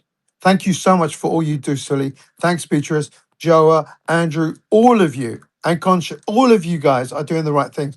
This guy does not speak for anyone other than himself and a small, infinitely small group of people who have nothing but hatred. He's sitting there trying to talk about, Israel's going to be friends. Israel is friends with no one. Israel's only friend is itself and the Epstein class that it controls everyone else through. That's it. Forget about trying to give us the story of how Israel, what country has Israel ever helped? Just name me one country in the history of time that Israel has helped. They've destroyed Libya. Libya was destroyed because Muammar Gaddafi was the person that said Israel is the wrong country for us. They did that to Iraq. They've dismantled Syria. They're bombing the living daylights out of Lebanon. They bombed the living daylights out of Yemen. They're now bombing Iran. They were happy that Afghanistan was done in Israel because those guys hated Israel as well. So everything has been done on behalf of Israel. And the blood price is paid for by people in West Asia, and the money price is paid for by the American people. So the American people are the ones that suffer. And we have to suffer with them because the levels of poverty in America exist because of this welfare for Israel and wars across the planet. That's all I wanted to say. And I don't want to talk to him. I don't want to reply to him. I just came up to say thank you, Sully, and thanks to Beatrice. And I swear to God, I listen to you guys. I have so much love for everyone on the panel. I wish Adam was here, but he's not here. So he's the only other person. And Simon, of course. That's it. Thank you for Okay. letting me come up, guys. I really appreciate Can it. I talk Appreciate now? it. Thanks No, for coming please up. don't talk, Shahab. Best thing you can do No, is I didn't literally ask you. I asked the Shahab, host. Shahab. The best thing you can do is literally go and put your head in the sand somewhere and scream into the void of your I empty thought you heart. were not You talking to don't me have a now. heart. You don't have a heart. If you had a heart, you would have mentioned children in the last half an hour. You've not mentioned nothing. All you've mentioned is how Israel needs to have friends, and Iranians and Israelis are never ever going to be friends, and we're going to get them guys and send them back to New Jersey, Ukraine, Poland, or wherever the hell they came from, because they certainly didn't come from Palestine. They didn't come from our region. Let them go back to wherever the hell they came from. We don't need them. Yalla, Are you done yet? Khudafiz. Sully, I love you, mate. Appreciate it. Take care, Thank you guys. so much, Oz. Thanks for coming. خدافز. Appreciate you as always. Can I talk Yeah, he now? kind of smashed you, bro. I don't know. I feel like I saw a. Yeah, you think smashed I, me because you I, all I are think on he the kind. same I think bubble. he kind of sent No. you to the Okay, can I morgue. talk? Well, one second. I'm gonna let you talk. I've been letting you talk a lot, right? Don't get emotional. 100 people talked, 100. and I have to answer to One second. everybody. 100 people did not talk. You were sent to the morgue. What happened was me and you were initially conversing, and because I decimated you so badly, they had to pass it on to other people who then did the exact same thing. The issue is this. Let's be clear on this. You have failed to address any of the points that have been mentioned at all. Very simple geopolitical questions were presented to you, in terms of why regime change, as per what you call it, is problematic. You didn't address any of that. You didn't address, and this is why people are disgusted at you. Let's say you didn't understand geopolitics and it's too complicated for you. You didn't address the emotional aspect, which is 200 plus Iranian children being murdered, girls being targeted. Let's say you've got no emotions and empathy and you don't have knowledge of geopolitics. What about the landscape of Iran? You didn't talk about the fact that America is going to be sending your country back to the Stone Age. Let's say you weren't bothered about that. You didn't address. Look, let's go point by point. You Okay. didn't. You're And interrupting again. See, and I don't mind you interrupting, by the way. It's just you get. oh, let's go point by point No, because I agree with you, I Shahab. forget. Wait. I agree with you, but it just shows your hypocrisy. And it shows you are a hypocritical, demonic individual because you did a big drama when you came into the beginning of the space. And despite this being my platform, you were like, oh, you're not letting me talk. And you were screaming and crying and talking Yeah, about that I was right. quiet. You were screaming and crying about the fact that I wasn't giving you a voice, even though I hadn't muted you once. And even though you're a new profile that was just created in January, exactly when there were attempts to cause government change in Iran, that being said, I still let you speak, and you've basically taken about an hour of this conversation. So, and what's happened is actually you've been able to take the most of the conversation because you're able, if you look at the volume of time that someone's spoken, you've spoken a lot more than anybody else as an individual. That being said, one of the main things that demonstrates your hypocrisy is you cried about the fact that I wanted it to be a back and forth. I wanted it to be like, you say something, I say something, you say something, and you cried and said, no, let me do a full let me do a full narration of every single thing I want to say. And then you respond, and if you speak before that, I'm going to cry and run off. And I said, no worry, because you're crying, because you're emotional, because you're very feminine, I'll let you finish your point, and then I'll respond. And I said, Shahab, wouldn't it be better if we did like a back and forth, point by point, as per what you said? And you're, no, you need to let me finish. So you're being very hypocritical. You're being very, very deceptive, and it shows your character. But go ahead, respond to the actual geopolitical positions. Okay, I hope nobody interrupts me because every time I started talking, people interrupted me and gave me 100 things that I have to answer to. Okay. Oh my God, you cried more than a chick. Literally, I'm not even Here, joking. I know the another most example of feminine of interruption. chicks, and you Another cry more than You example. them. interrupted me, Another Shahab. You did the example of exact same thing. interruption. Don't be a hypocrite. Don't be a hypocrite. This is the No, I problem with you just guys. You're a shortly told fraud. you let's go You're a point fraud, by and you're a point. hypocrite because you did the exact same thing to me, and I just said, wait, let me finish. Okay, if you are gonna keep interrupting me and not letting me talk and calling me names and accusing me of things, then do it. I don't know why you want me You to. don't need to repeat it. I already did. Continue. Yeah, that's what you are doing. You just want love monologue. I know. Wait a sec. No, let's be clear on this. You got geopolitically annihilated. You got historically decimated. You got empathetically destroyed. And then on top of that, yes, I demonstrated that you have very low character as well. All of those things happened. Yes, Shahab, but do continue. Good for you that you can show people are low character by calling them names, by calling them feminine as a derogatory term. Who is Well, you are misogynist low man? character. You're a traitor to both America and Iran. You're I sending thought you were American not lives talking and to me. money to die to kill And Iranian nothing to say lives. about the young You're a girls who double died as well. traitor. A brilliant thermo. I'm bad at thermo. I didn't know you were Iranian. But and all those and by the way, funny enough, Shahab, you came on the space and said you haven't got any Iranians on the panel. We've got I didn't. 1 second quiet. We got Thermo, we've got Sam, we had Hoz, and regularly throughout the space we have a lot of Iranians. I have so much love for the Iranians, it's unbelievable.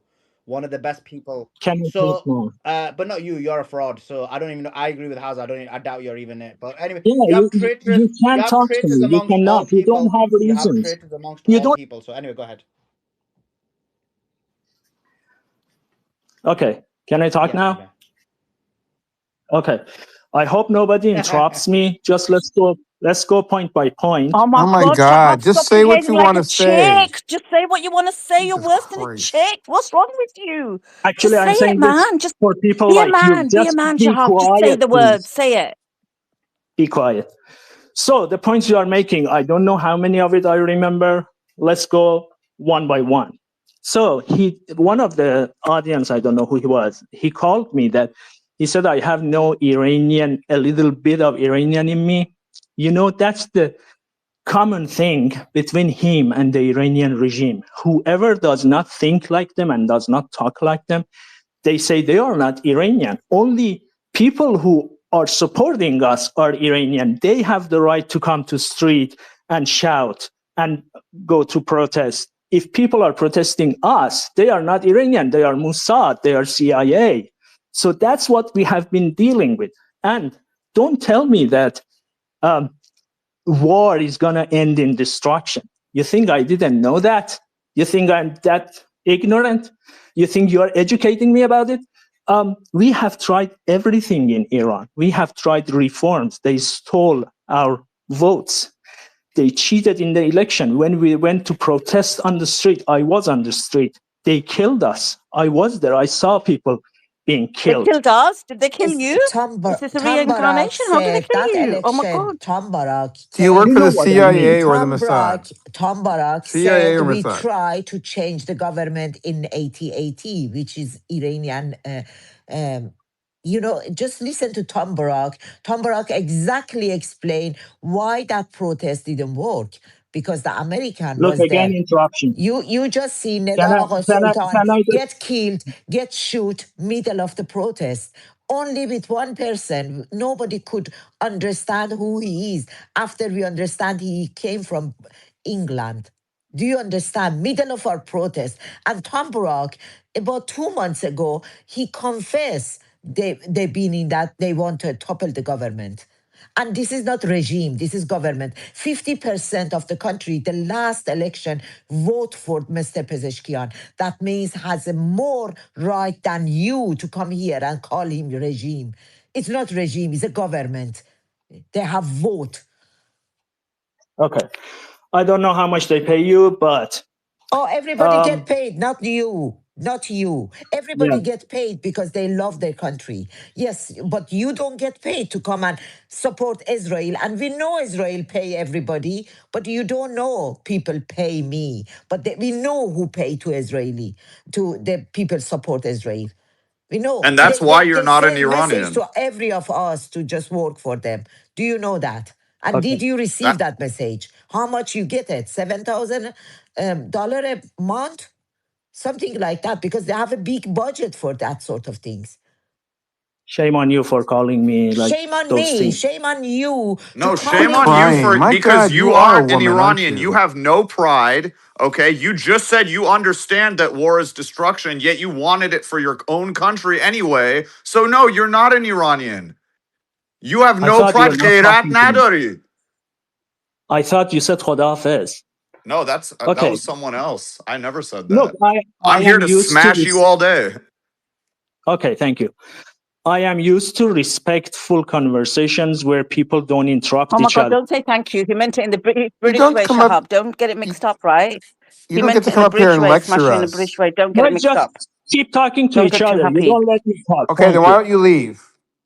You're welcome to leave at any time. You're free to do that. Yeah, I'm gonna leave because there is no respect No, you're in going to this stay place. here and keep crying about the inability of you have an inability to lecture us uninterrupted. Oh, and there he goes. Good He riddance. was MEK because the MEK people is against the monarchies and support by American and Israel. And he doesn't say that. Why did I understand his MEK? I look at his post. The post, they're mocking monarchies and they're mocking the regime. That's only one group of people do that. MEK. That's why we see all of the hashtag they have. We know, but they don't, they hide their identity because they are terrorists. They are real terrorists.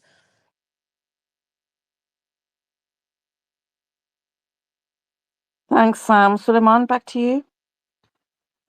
Welcome, Gary. Hello, everyone.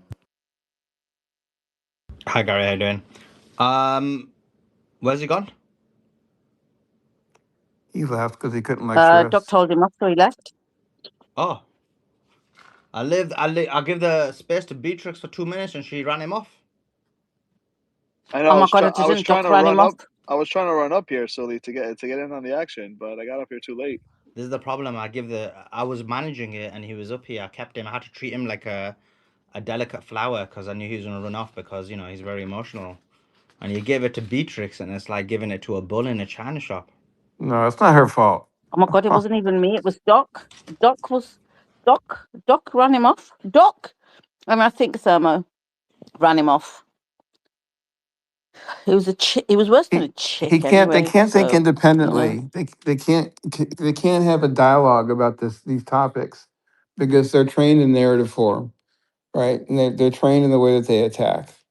And when you put them on an independent, sort of discussion where they have to deal dynamically with their questions and their weaknesses in their own position, then they go to the personal attacks and the whining. I'm sorry, I could not take the whining anymore. I apologize. you verbally booted him, Doc, but I tell you what, Doc, right? There's so many posts he's got in Persian crying about Iranian women beating up on him on spaces, like feminists. Hilarious. I'm not joking. The guy was like, honestly, he lacked some tea. He lacked some tea.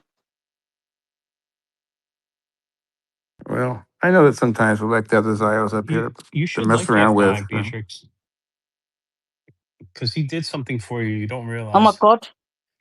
You used to be the Joa, what are you person on talking Spaces about? that whines the most, and now you no longer are. Now we found someone who whines more Oh than my you do. God, Joa, listen, what's happened to you the last couple of days? I'm going out my way See, to be nice to you, and you like behaving like, honestly, like my back's getting in the way of all the daggers you come up here with every night. What's going down? I can't believe it. You just called him Joa. You are being nice to him. Because I'm angry, see, Doc. yeah, she calls me Jonah every every night. At this rate, I'm thinking he's getting 7K to come up and bully me every night, like literally, Doc. That's how bad it's got. It's got bad. I don't do it even half as much as Sullivan does, or that guy the guy on YouTube. What's his name? Beatrix. What's the guy that sends super chats every night to tell on you? Moses. Oh, that guy. Yeah. Moses. The one who's always I'm like, like Sully should crash third. the I'm space. trying to He's get so to funny. second place, but I'm still in third place. That's hilarious. Okay, let me read some of these super chats. I think the guy did light people up. This is why the monarchists are so scared to come because they have no position anymore. They've been exposed. Everything Trump said today has literally exposed them for exactly what we told them what would happen. Trump just admitted he wants to destroy their infrastructure, send them back to the Stone Age, doesn't want to take away their weapons, doesn't want to take away, doesn't even want to do a deal with them. He's just like, I'm gonna leave. Even if you don't agree to a deal, we're just gonna leave. That's hilarious. Um, Amar says, I feel like Iran is getting hit hard. I believe Trump has taken them back years to rebuild. Iran needs to step up its game. Yeah, they are. This, and we knew they were going to destroy the infrastructure. This was what we were telling the Shahab guy. Question for the panel: do we think Trump will try to get Bibi out of trouble before he leaves? If he leaves, or will Bibi escalate it to avoid his crimes? I mean, I think Bibi is going to try and escalate things. What else could he do that he hasn't already done? How many times has he pled with the Knesset or whomever in Israel has the power to True. waive his criminal charges? He's continued this war for Bibi. I mean, would Bibi, let's assume for a second that Bibi has the Epstein materials that compromise Trump in the worst possible way. Would Bibi use it at this point if Trump said, no, this is it? I don't know that he would. And that goes back to the questions I used to get, or the defense that used to be um, foisted up by Trump supporters that there's nothing there, or the Democrats would have released it during the Biden administration. And my retort to that always was, no, they wanted to keep that material so they could continue to blackmail him because it wasn't a question of Democrats versus Republicans. It was a question of deep state versus America first. And somehow MAGA got wedged in there. But Trump's betrayal of America first, and conservatives like Thomas Massey and Marjorie Taylor Greene, who opposed war and supported, like I did, Trump because we believed he would be, as he labeled himself, the no new wars president. So I think the capitulation to Bibi and the fulfillment of the seventh attack and pursuit of the Greater Israel Project Trump bent over and complied with, just my hypothesis, the blackmail. But would Bibi use that material now if Trump said no, as it seems that he's doing and trying to pull out? Appreciate that, Doc. Then we got someone saying, "Ahad, my Lebanese brother, may your lands be safe and in the control of your people." I'm gonna give it to Ahad, and I do want to hear from Hussein as well. He's probably got a lot to comment on that because Israel is being dominated and destroyed, but they start bombing the border. And I know Hussein's cousin, in the bottom space, had a lot to say today, so Hussein may want to comment on that as well. We also have Suleiman. Before said he couldn't contact his family in Iran because of the blackout. He ain't there. Yeah. I don't know. Did he say he was there? He's lying. Yeah. And then Crypto says, I heard super chats. The one here is for Beatrix. Because she teaches the right way, the fake Iranians, how it's going and what's right and what is false. Smash them, Beatrix. We are all in the chat behind you. I mean, look, Crypto, if I had to assess the current debate that occurred, I would say Beatrix's performance was very, very below average. I would give it at best 1 out of 10. You'd have to convince me that it was better than 1 out of 10, because at the moment I'm at 1 out of 10, maybe 1.25 at best, but 1 out of 10. That's my view, Crypto. I think it was well below par. I'm gonna need a lot of convincing to think that it was anything above that. You got a lot of love in the chat. Go ahead, jump in, give us your thoughts. Well, thank you. Thank you, Sully. Thank you for the giggles. Every now and then we need to laugh in the middle of this madness, in the middle of this sadness that we're witnessing. Thank you for this sense of humor. I wanted to address this guy, Shahab. He left. Yet the space is on record, so I want to say what I want to say. Uh, he was saying that Iran was chanting death to Israel and death to America. Uh, Historically speaking, since its inception, the state of Israel, or this terrorist evil state, has risen on blood and on genocides. The massacre of Tantura, of Kfar Yassin, all these massacres. How can we ignore this? How can we not see the terrorist organizations that they came and stole land? How can we ignore the study of Ben Gurion when he said that the natural border of the state of Israel is the Litani River? Us as Lebanese, we are paying with our flesh and blood to defend this land, because the goal is to occupy our land from some mercenaries coming from Europe, from wherever they come. So we're not going to give up. We're not giving up our land. We decided to fight uh, the right fight. We are by the right. We are by the good against the evil. And this fight now, when I think about it, I hope it's the last fight. I hope that the Islamic Republic of Iran will, as they're saying, we are the one dictating the rules of engagement, and we will not stop this war until it's our terms. We are like forcing our terms. Well, yeah, even when he says, like, or when you hear people say, oh, well, they fund Hezbollah, they fund Hamas. Well, why does Hezbollah even exist? There was no Hezbollah until Israel invaded Lebanon in the first place. Why did Israel invade Lebanon? Because Lebanon was resisting against the illegal terror colony that they are and have been since since the Nakba. So just the whole premise of Iran being this instigative, force of unrest and dysfunction in the region it's bullshit, and it's always been bullshit. Hezbollah exists since 1982, 3 years Right, yeah, since the after invasion. Yeah, since the invasion when since the Israel invaded invasion. Lebanon. Exactly, exactly. So we are on the right side. We are defending ourselves. Simple. This is our God's given right. Well, thank you. Appreciate Yeah, that. no, Do you it's know what well I had, known. right? Sorry. I listened to you and I listened to like Thermo and the Iranians. Then I listened to the monarchists. And I do feel that they're living in a completely parallel world to us.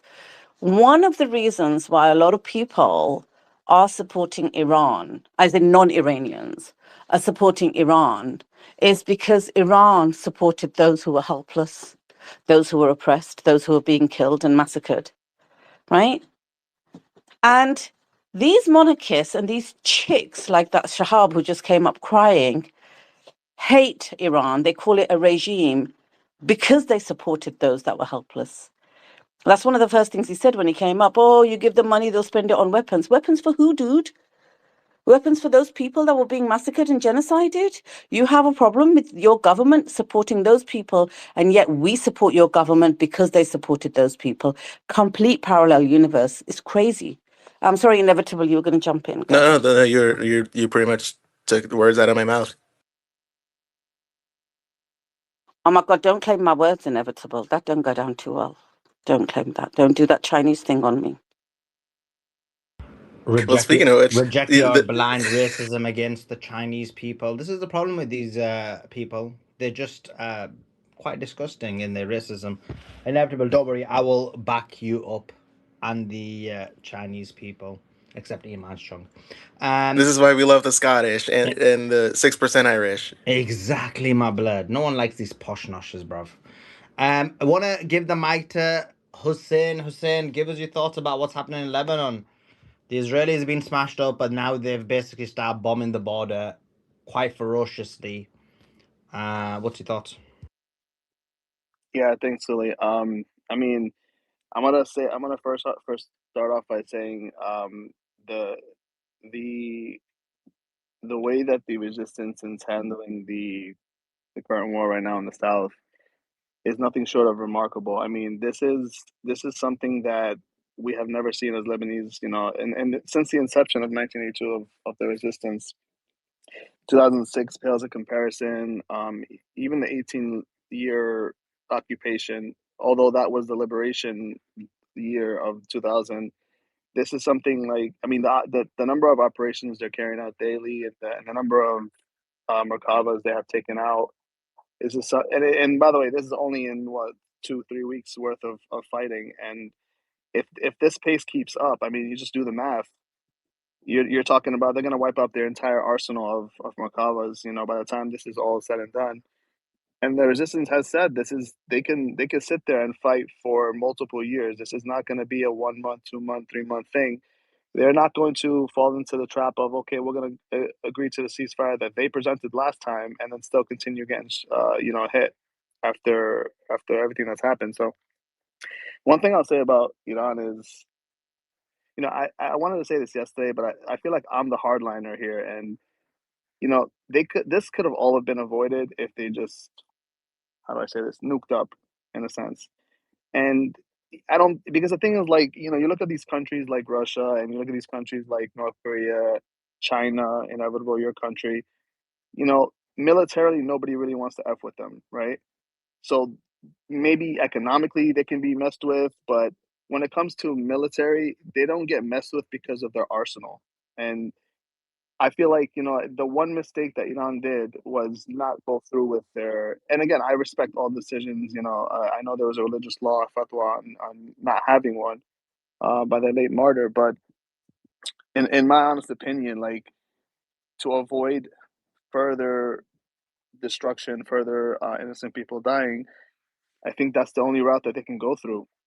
And then it's going to have to force the hand of the West and the entity.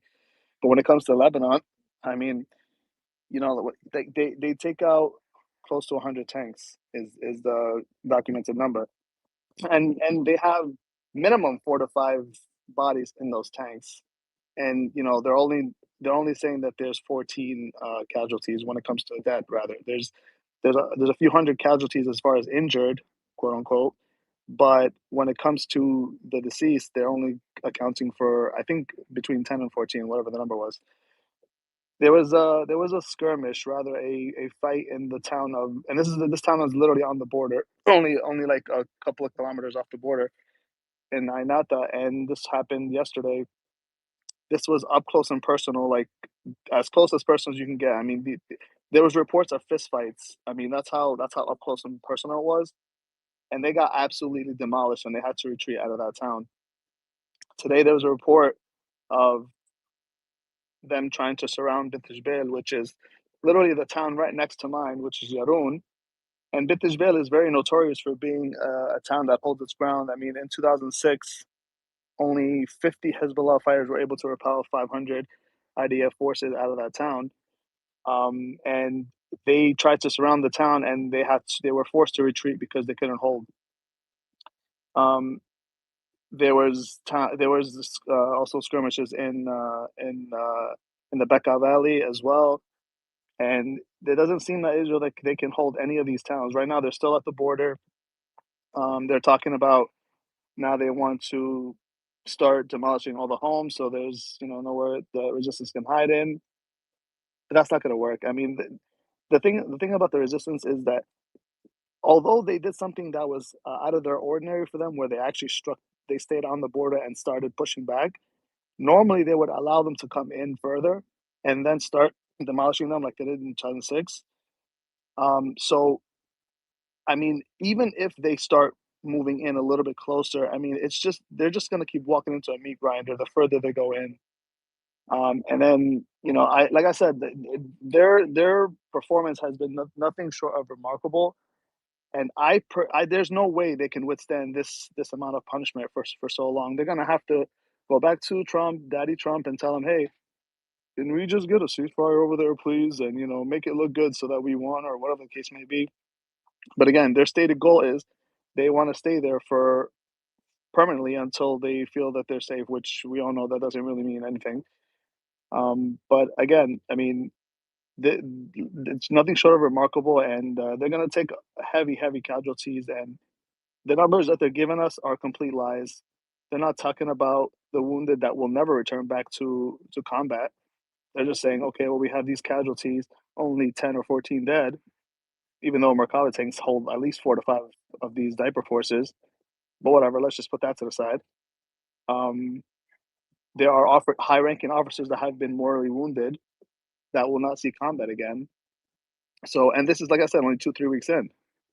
They're going to suffer one of probably the biggest embarrassing losses in combat history. So that's my assessment, and like I said, I'm very proud of the resistance, and they're gonna definitely keep this up. Yeah, appreciate that. What's your Yeah, appreciate that. I know you went a lot of back and forth with an individual who apparently he's related to you somehow. He just told me he's Lebanese. Seems like he's trying to switch. Well, I don't think he's switching sides. I think he's playing the game. I think he's worried Hezbollah are going to win. What's your thoughts? Yeah, um, he's definitely not related to me, but he's trying to go back and forth on. You know what it is about him is that you have the pro humanity side calling him out for for obvious reasons for siding with the entity, and then he's in the comments talking about, oh, I'm in the middle, I'm biased, I have no preference to either side or whatever the hell it may be. So he tries to throw in these one or two tweets here and there where you might think that, okay, maybe he might be, but then he follows up with glazing Netanyahu or glazing Trump about what they're doing in Iran, and it's like the writing's on the wall, and you can see right through him. I mean, he didn't hold those spaces for 2 years on the Gaza genocide with all these Zionists on the space for nothing. He did it for a reason, and he propped up all these Zionists. He allowed them to spew their BS. Um, and he has a massive following, although probably 90% of them are bots, but still, he was at one point, the highest space haver, I guess, on Twitter or whatever the hell it is now. Thank God, Suli, you came along. But yeah, he has an agenda, and his agenda, to be a journalist, you're supposed to be unbiased. You're supposed to tell the whole truth and nothing but the truth, whether it suits your personal belief or not. And that's something that we do here on this space, Sully. Like no matter what happens, like we say it like how it is. Um, but when it comes to this particular person, my cousin, as you say, he obviously sides with the entity, and it could be for financial gains or whatever the case may be. I mean, he's over there with one of the high-ranking officers in the diaper forces, having a whole interview, a Zoom interview with him, allowing him to spew his BS. It's just ridiculous. But he's very transparent, and so unfortunately, he's my cousin. But that is what it is. Well, I'm hearing rumors. He's not your cousin. He's related to Davos Jonah. He's Davos Jonah's cousin. Well, I'm hearing rumors. Who's Sorry, what was that, Joe? who are you talking about? Which other space source is there that's got non-real people on his spaces? Besides Mario or Mario? Obviously, he's Lebanese, isn't he? As well. That's why I was joking that he's Hussein's brother, Yeah, it's crazy. Hussein's cousin. But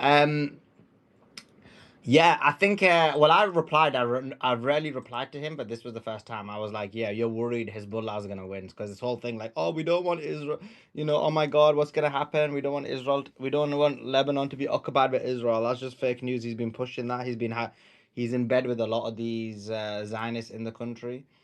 I think he's afraid. I actually think that he's afraid that Hezbollah are gonna win, and all traitors may be in trouble. I think that's the reality of what I actually think is going on there. So he says, I agree with you. So he says in the same breath, he wants the Iranian regime to be changed, quote unquote. He wants Hezbollah out of Lebanon.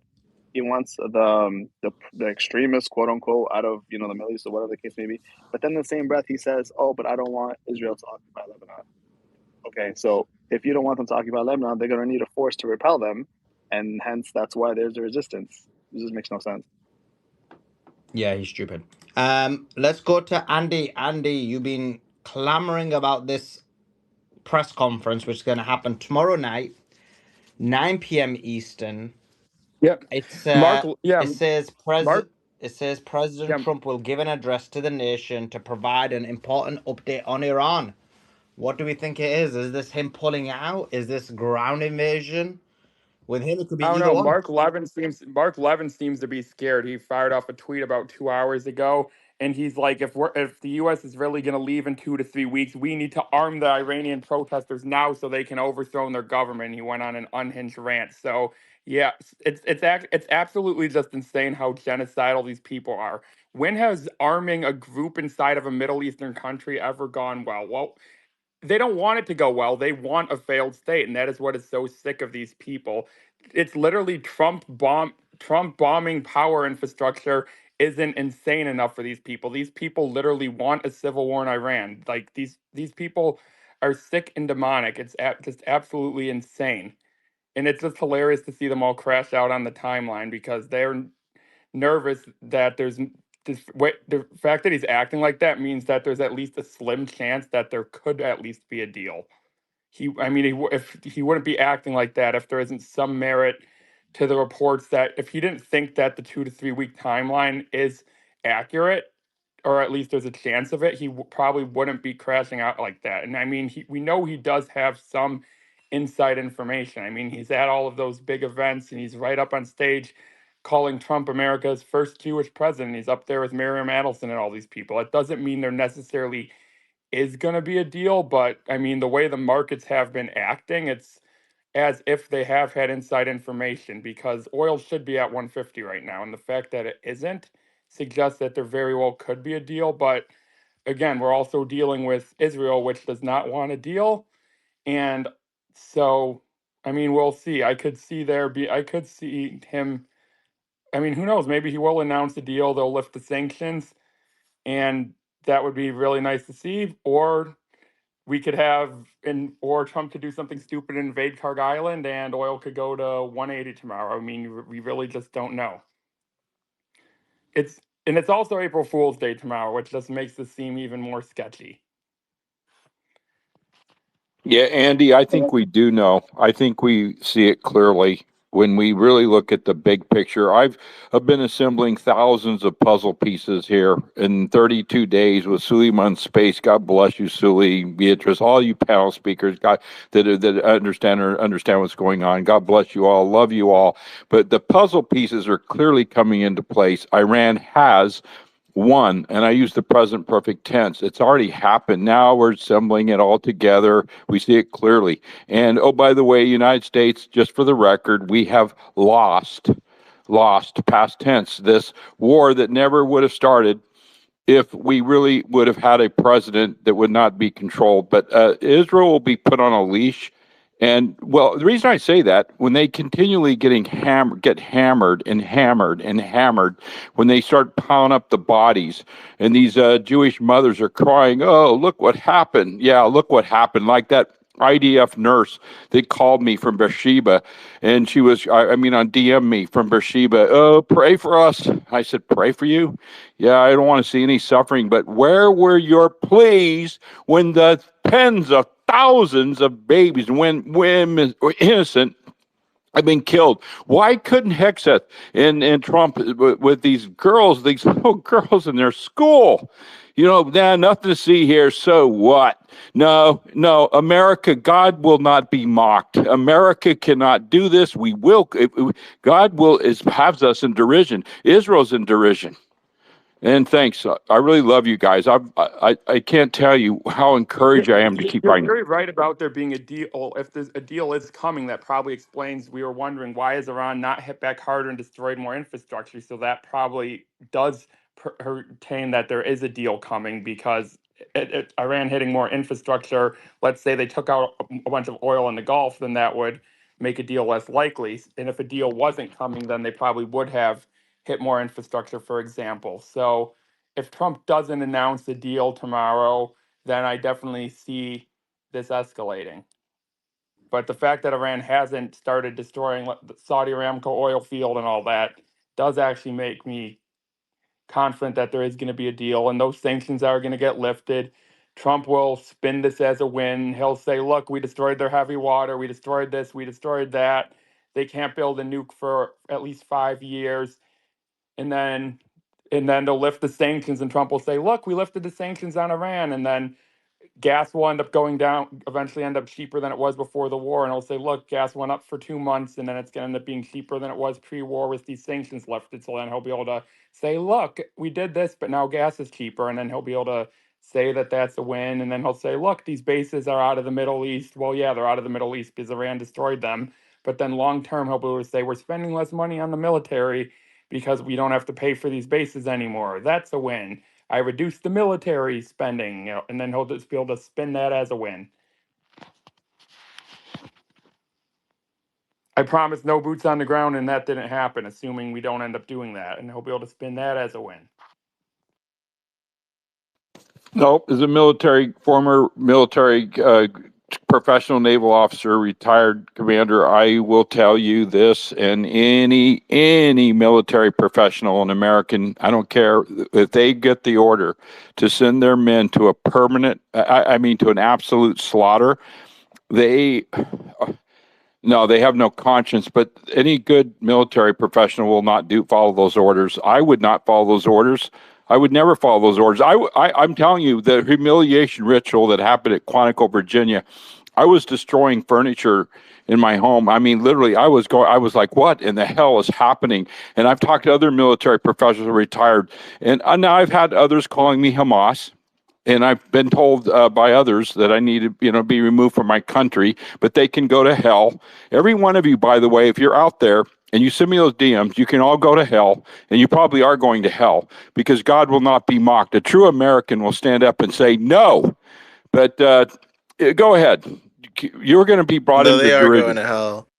Yeah. They're going to hell. They're going to be boiling in the excrement that they think Jesus is. Yes, That's what they're going to be exactly. doing. Exactly. No, seriously, inevitable. Really, they are. They're demons. They are. They're literally demons. How dare they tell it's the Epstein class versus the moral resistance? Forget ideology, race, creed, color. This is right versus good versus evil. It's here, right in our face.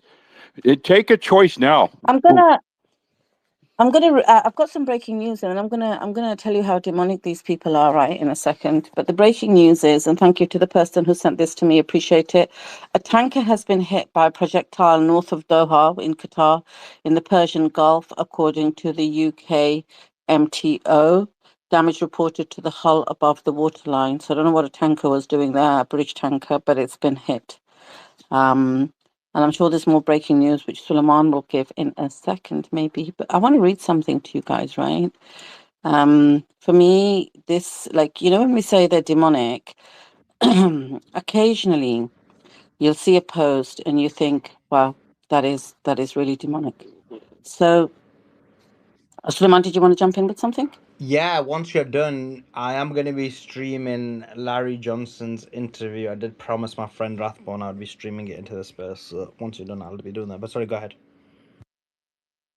Yeah, okay, perfect. So Rebel News is like a Zio News, right? And it's headed up by a guy called Avi Yemeni. And he done a post today. So this yesterday, where the Knesset voted that they're going to give death sentences. Basically, they're going to execute Palestinians, and they can do that to all Palestinians without charge or trial. He done a post today, and it took me by surprise a little bit. And he says, after years of putting my life on the line, defending Israel, calling out every blood libel and every terror apologist, yesterday's Knesset vote has finally broken me.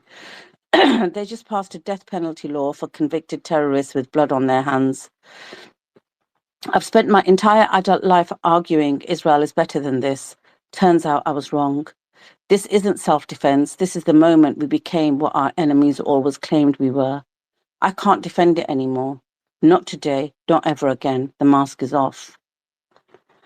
And I read that and I thought, Zion News is doing a U-turn. And right underneath it, he put, sorry, it's April the 1st in Melbourne.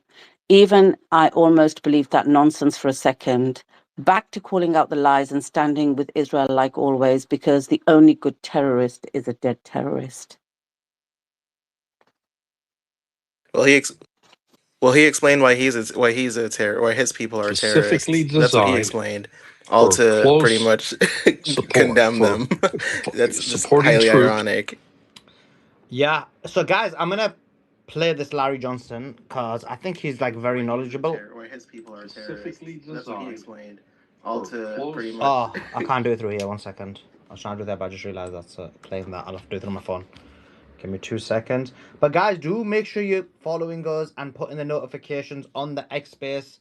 Everybody's saying it in the chat, even without the conversation being about that what's happened is they've removed our spaces from the main bar for for a larger proportion of people. So some of you may see it, but the majority of people are not seeing it. So if you can do me a favor and yourself a favor as well, if you want to know about these spaces, go to my profile, hit the follow, have the notifications on, because that's the only way you're going to know about the spaces. Okay. For freedom of navigation, the Houthis have kept that close. So, like I said, I don't care what Donald Trump says. More often than not, these comments are designed to manipulate the stock market and the oil market. Right. And, gee, shocker, could it be that some members of his family are profiting off of this? No, I doubt that would happen. So I want to talk. Yeah, exactly. Well, you're absolutely right. I mean, we just read your article on Sonar 21 earlier today that you shared about Pete Hegseth and his broker, I think, trying to finance this deal weeks before the war with Iran began. So there's in February. Yeah. He had to put his he had to put in like a blind trust, so he could no longer start investing in things. But he had a broker. And gee, little wink, nudge, what do you say? And the next thing you know, the broker's trying to invest. The BlackRock, I guess, had set up some new Military Industrial Corporation Magic Fund. And so you wouldn't have to invest in just one company. You could invest in all of them and make some money. Yeah. And apparently it wasn't ready to go yet, so he didn't consummate that. But the point, as I brought up in that article, we have literally depleted our Patriot and THAAD air defense missile systems. I mean, we wiped them out. They're empty, got to refill. And those Patriot missiles come in a suite. Each missile comes in at between a $4 and $6 million price tag. The THAAD missiles, even better, $13 million a piece. So when you total it up, whenever you got like an inbound missile coming at you or a geranium drone, you fire 2 of those to make sure you take it out. So you'd fire, 2 $4 million missiles, $8 million to take down a $50,000 drone. Economics on that just don't work. Yeah, the math ain't mathin'. I want to talk about this forthcoming ground invasion, but I figured I'd show you, regrettably, this clip of Pete Hegseth earlier today and get your opinion of it. Oops. There we go. So this is Pete Hegseth earlier today. As far as President Trump and boots on the ground, I don't understand why the base, which they have already, they understand, wouldn't have faith in his ability to execute on this. Look at his track record of pursuing peace through strength, America first outcomes. What he's simply saying, and it's exactly true, and I've said from this podium too, we're not going to foreclose any option. You can't fight and win a war if you tell your adversary what you are willing to do or what you are not willing to do, to include boots on the ground.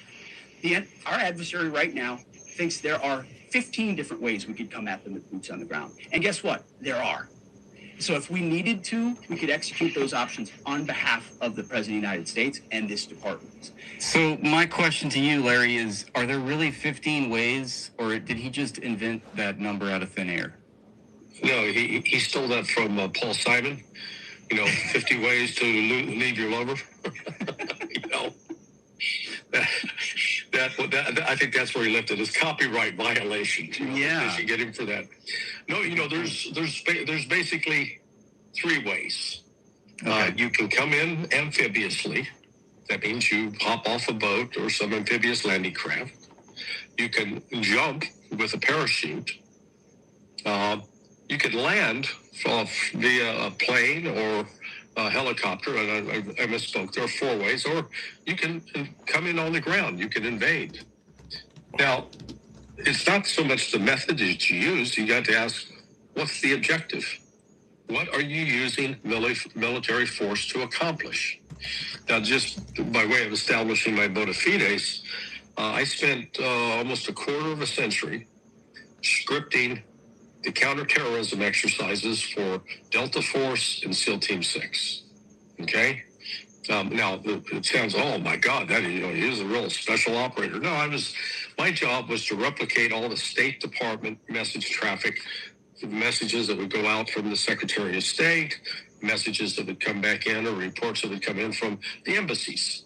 So, but the point of this exercise, the whole operation, was to give the special operations folks visibility on what they would likely see in a real world event. But in the course of that, I sat and observed what all the military planners did, how they planned. I was read into all the different units that provide support to the SEAL Team 6 and Delta are both Tier 1 units. It used to be, when I was doing this 25 years ago. So just on that inevitable, what's your thoughts about this specific ground invasion? Obviously, Larry's talking about how it's going to be very difficult, just based on the fact that you need the amphibious units, just based on the fact that you need the air assault, and how it's going to be very difficult to do so. What's your thoughts on that? Inevitably there. Okay. Andrew, are you there? Yes, sir. Yeah, if you want to explain to the audience how that is going to be difficult, that'd be awesome. Yes, absolutely. What Larry, what he's covering there is you have the 3 aspects, and of course he's absolutely correct. You have air, and then you have ground, roll in, ground, and then you have the sea launch from the sea, coming in from the sea. That's our Marine Corps. That's our amphibious assault. And any aspect that we can consider is impossible. And I'm going to say impossible. Here's why. Impossible without unacceptable absolute loss. I mean, incredible loss. Because without air superiority, without established air superiority, any amphibious doctrine and or air assault is impossible without the allies, the United States, having air superiority. That alone says it. But then even in the amphibious assault is so crucial to pin the enemy into a corner, or in this case, well, looking at Iran versus US, the people do not comprehend the asymmetrical threat of the naval presence that the IGRC has with their submersibles. That people have no idea. We have no submarine. We have no U.S. Navy submarine coverage in that area. We cannot, will not, and have it. So the Iranians have the asymmetrical threat in there that's covered it. And we haven't even seen that happen yet. We haven't even seen their entire short-range anti-ship missiles coming into full range yet. And yeah, absolutely. Absolutely. The experts all have it nailed, Sully. Yeah, and let me just give you some breaking news, some important breaking news. Foreign central banks have sold their holdings of US treasuries to their lowest level since 2012 in an effort to prop up their economies and currencies amid Iran war. The details include the value of the treasuries held in custody at the New York Fed by official institutes have dropped by $82 billion since February the 25th. Some central banks have intervened in foreign exchange markets to prop up the currencies. Such interventions are typically involved selling US dollars in response. Turkey's central bank alone has sold 22 billion worth of foreign government security since February 2027. Obviously, I'll give you more news, but I just want to hear Joa's. And by the way, breaking news, I am seeing that there is an explosion in Bahrain. There is an explosion in Bahrain right now as well. Joa, if you want to quickly give people a kind of Yeah, perspective on that, what that there's means. there's more to that story. There's Germany is requesting their gold back. Uh, What? I What? yeah, because they hold the gold in the Fed, and Germany says they want it back. They want it delivered. Um, which is kind of what happened when the dollar fell the first time and we came up with fiat was France asked for their gold back and we didn't have it. So Germany's asking for their gold to be delivered. um, Sweden has dumped $8 billion worth of US treasuries in the past 30 days. The largest pension fund in Denmark, which also holds a couple $1 billion, said they are no longer going to hold US treasuries. The second largest pension fund in Denmark is saying they're going to follow the same suit. Remember when I keep saying, like, the fact that Europe is not going to help America is the sign. When allies turn their back, that's how empires fall. This is a big middle finger to America, to be honest. And it's not even a middle finger. It's you say you want to take Greenland and you're just going to give it to you, right? Which is belongs to Europe. Um, you blow up their pipeline, which billions were spent to bring LNG to Europe. You create policies that you tariff your allies. Eventually they're going to be like, it's not stable to hold your currency. What if you start sanctioning Europe? Um, so they're starting to make moves, and you're starting to see it. It's smaller countries that are doing it, but it's actually countries that are in Europe seen as being very fiscally responsible that are making these moves. This is going to raise interest rates, and that's going to be a problem if they want to print more money. It'll be hard to, and America has a problem if those bonds wind up getting a yield, I think, over 4.75. Because the interest alone on the debt that America owes is second only to the military spending in the budget, in America's budget. So as that interest rate goes up, it gets to a point where it becomes almost impossible to pay. and that is a problem. If this trend continues, this is a very, very serious problem. So, Joe, how does that not translate to hyperinflation?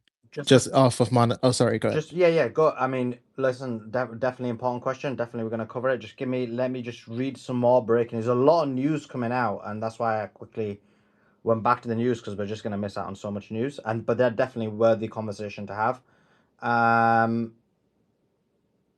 Where's this video that I downloaded? Okay, this must be it. Okay, and it is this. So huge bombing of Beirut right now as well. 6 innocent civilians have been killed.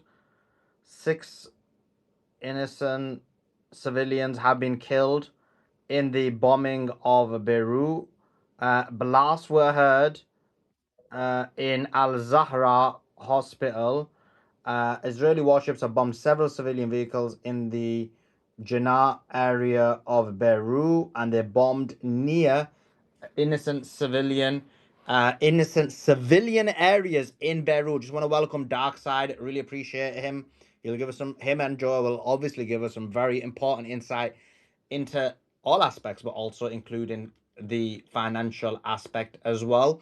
And we also have the UAE is preparing to help the US and other allies open the Strait of Hormuz by force. This is according to the Wall Street Journal. I don't know what they're gonna do. You know my view on this. Anyway, that's not gonna work. Let the UAE know that won't open the strait. Just like Trump's learning some painful life lessons, that just saying, I want the strait open, doesn't open the strait. And he's tucked his tail between his legs and walked back. Someone needs to tell these Emiratis, hey, listen, this isn't a camel. You ain't gonna just take the urine and just drink it. Like, the strait actually requires some complexity to open it, and it just doesn't open with a click of a finger. We also have Iran has the upper hand in the energy war. Vessel tracking data shows that in March, the first full month of war, the only 6 ships that passed through the vital warway daily in the Mediterranean were ships that were allied with Iran. A major decrease from about 150 ships a day that ordinarily used to go through the strait. Iran says Elon Musk's Starlink is a legitimate target. Iran warns Elon Musk's Starlink satellite internet across the region is now a legitimate target. Starlink has a presence in countries like Bahrain, Kuwait, and the UAE. So Elon Musk's Starlink will be targeted. Argentina, Malay. Is this a surprise? No, it's not. Maybe it is. But Argentina designates the IRGC as a terrorist organization. Obviously, we know he went to the wall, bent his knee to the wall, so he's going to do that. Also, the US Embassy in Riyadh has urged all Americans in Saudi Arabia to take shelter immediately. Hide now. Okay, Joe or Darkside, whoever wanted to jump in on the financial aspect or any aspect, go ahead, jump in. Yeah, I'll let Darkside go first. Yeah. So thanks, Joe. So talking about hyperinflation, no, bonds being sold inside themselves, rates going higher aren't the problem. The problem is the consequences of rates going higher, which is that we can't really stand that in the United States.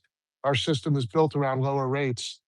And because of our indebtedness, not just government indebtedness, but corporate indebtedness, we can't afford it. So that leads us into the position of having to start yield curve control. And that's where the Fed comes in and buys down the interest rates.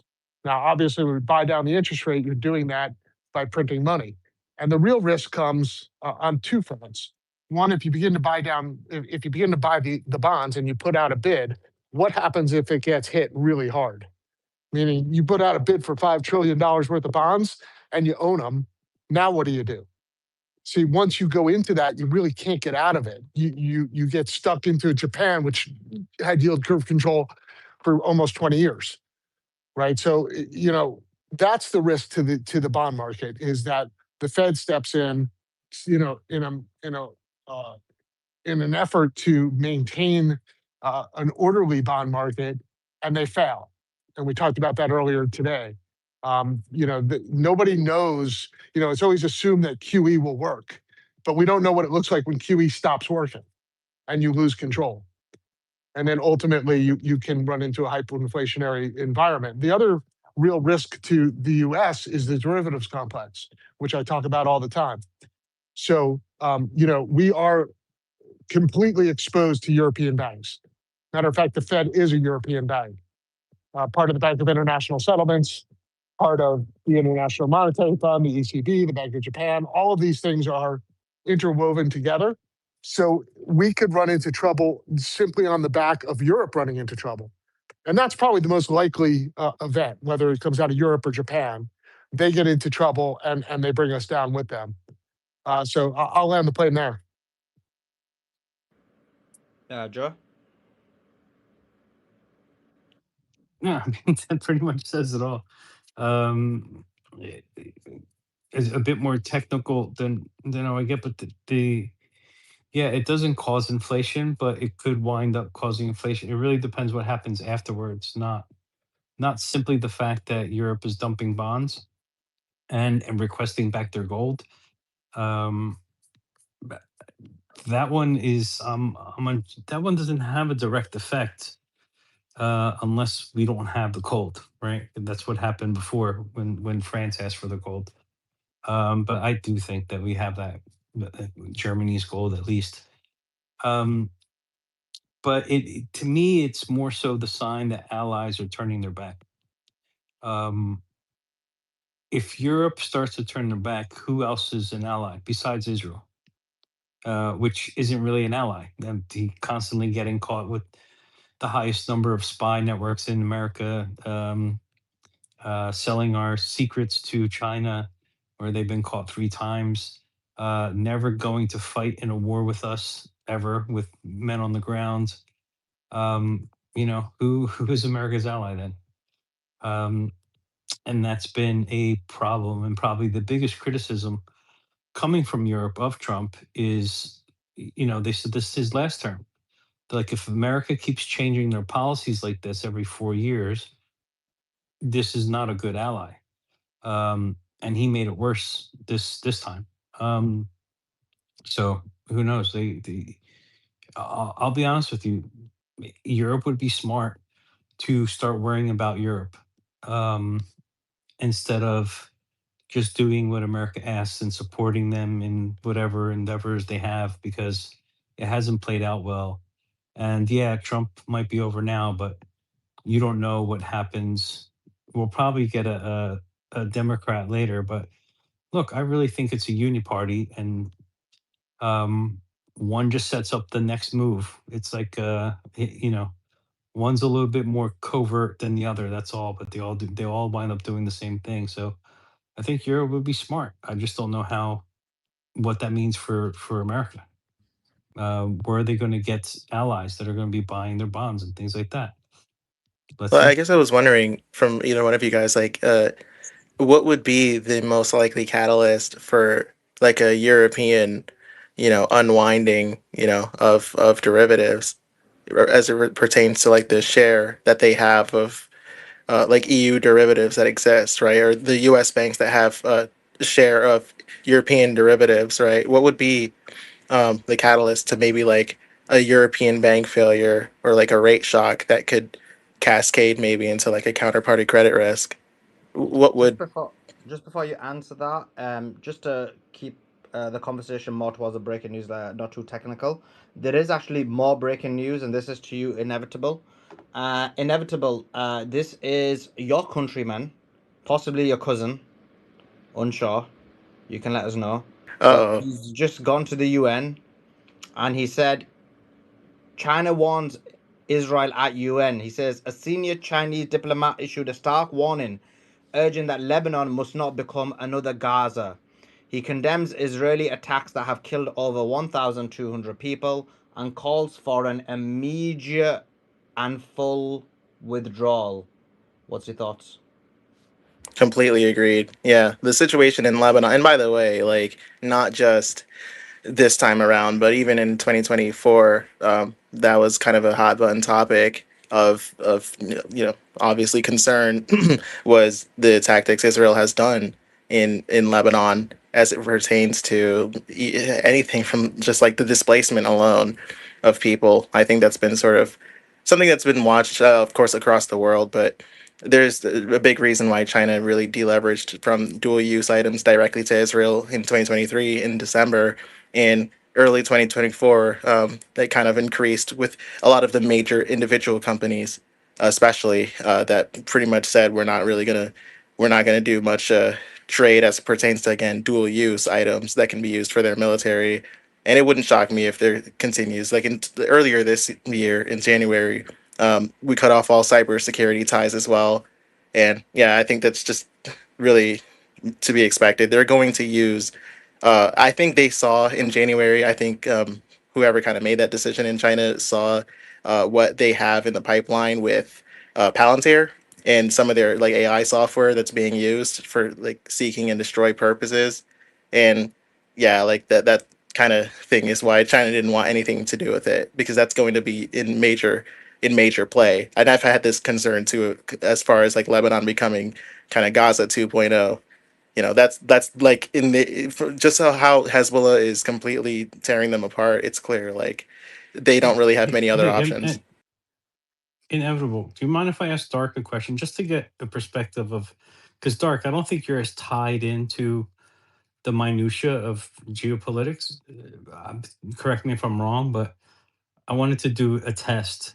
Like, do you believe that southern Lebanon is starting to look like Gaza does, like a demolition zone, or is that an exaggeration, or don't you just, or do you not Well, know? I mean, all I can say is what I've seen on X, right? And yeah, they're starting to bomb individual apartment buildings, right? So, I mean, I guess Mm. I don't know to the degree to which it's been hit, but obviously, if they continue down this path, it took a long time to level Gaza, and it's interesting. Like they don't carpet bomb all at once, right? They just slowly and methodically take everything out, and then in the end, they Yeah, finish it off. yeah, I didn't want to put you on the spot. It's only because Inevitable said that the world has been watching, and even people who do watch it, I don't think understand that there is large swaths of residential blocks completely demolished in southern Lebanon that look exactly like Gaza. I don't think most people know that because everyone's looking at Iran and don't realize the amount of destruction that Israel is doing to residential buildings.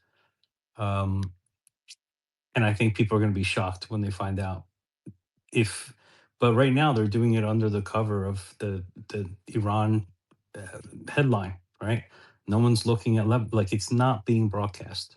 It's really not. Yeah, they've been bombing Beirut like continuously for basically the last 2 years, even after the UN resolution, which was obviously nonsense to begin with, because it wasn't, it wasn't, bilateral. Rather, it didn't include Hezbollah. It really was just like, hey, let's get our guy, who I think was just put in there in 2024. Let's get him as there as a puppet, and let's use the LDF, the Lebanese Defense Force, for for our purposes. Basically, it was like not a real ceasefire. It wasn't. It never is with them. Never is. Yeah, and just to come back to another element of the conversation, guys. Oh, by the way, inevitable. When I mentioned that, loads of people in the chat said we thought Suleiman's going to mention Ian Miles Chung. I did too. Hilarious. I did. The UAE is lobbying for the UN resolution that would authorize such actions. According to Arab officials, Emirati diplomats have urged the US and military powers in Europe and Asia to form a coalition to open the strait by force. The UAE has also said the US should occupy islands in the Strait of Hormuz, including Abu Musa. Some of the Arab officials have said so. The UAE is very much desperate for boots on the ground, it seems, according to these reports. Joe or Darkside or Inevitable or Andrew or Andy, anyone. Actually, I asked Andy already this one, but everybody else. Tomorrow there's going to be, Trump has called for a major press conference tomorrow at 9 p.m. Eastern. Caroline Levitt spoke about it. What's her name? Marjorie Taylor Greene has said press conference at 9 p.m. No boots on the ground. Is this one going to be another one of Trump's bait and switches where he just does it so everyone can listen to him and then he talks about how great he is? Is this going to be boots on the ground? Is this going to be a pullout? What do you think? Pull out. I say pull out. That's what I say. So pull out without an agree, but then this goes against your point because your point was they're negotiating and there's an agreement. Oh, so you think that there'll be an agreement and then he pulls out? It'd be an agreement. It's where Paris Peace Accords, Vietnam. There's a deal already working. It's been working, and then he'll pull out. We won. We did it. But yeah. Cool. Joe, what do you think? Or Darkside, what do you guys think? Darkside, what do you think is going to be? Yeah, I don't know. I don't think Israel lets us pull out. So we may try to pull out, but then they're just going to keep bombing each other. And the bottom line is the only one thing that matters, right, is getting that Strait of Hormuz open.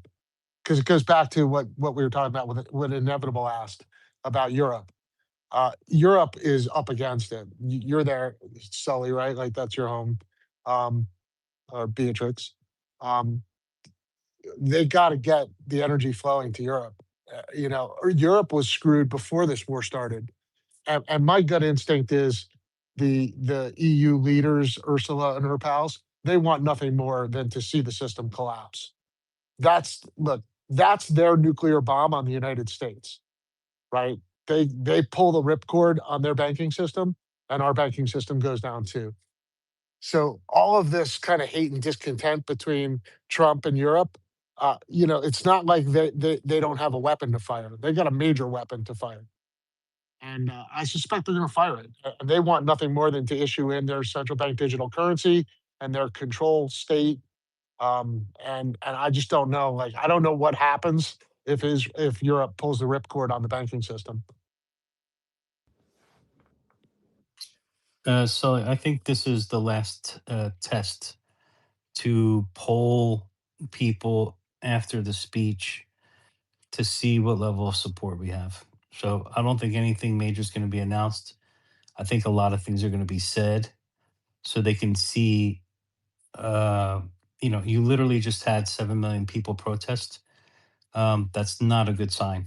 The wrong move can double that number, and that's a serious issue for America. But those 7 million didn't protest against the war, and actually, if anything, this could give him interest or food for thought that actually the people who are pushing the Democrat agenda are not really speaking about the war. And so, if there's a time where he would not probably get. But the leadership asked not to talk about the war.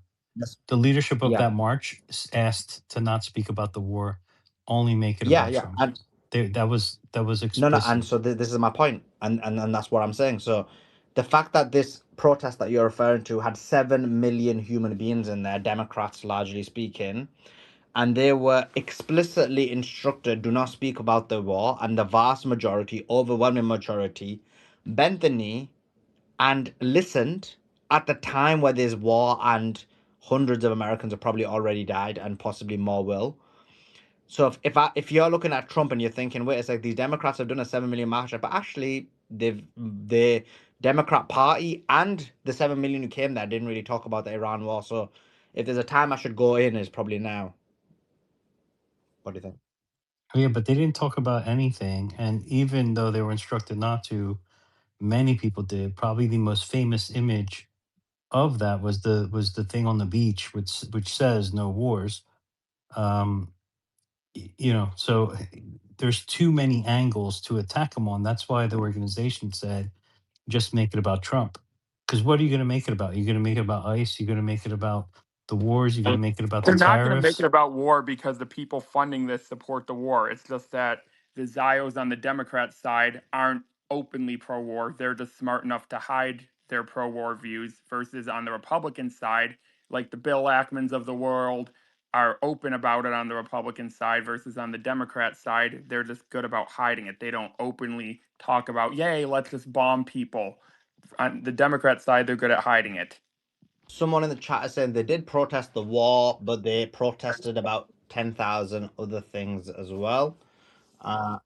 Yeah, you see your transgender flags mixed in there, and then you see anti-ICE and all these other things. And this is not new. This has been a thing with Democrats for 20 plus years. Any protest, it's a mix of different causes, and then it all gets muddled, and you don't even know what they're talking about. I mean, even during the genocide, you'd see trans for Palestine, and it's like, what?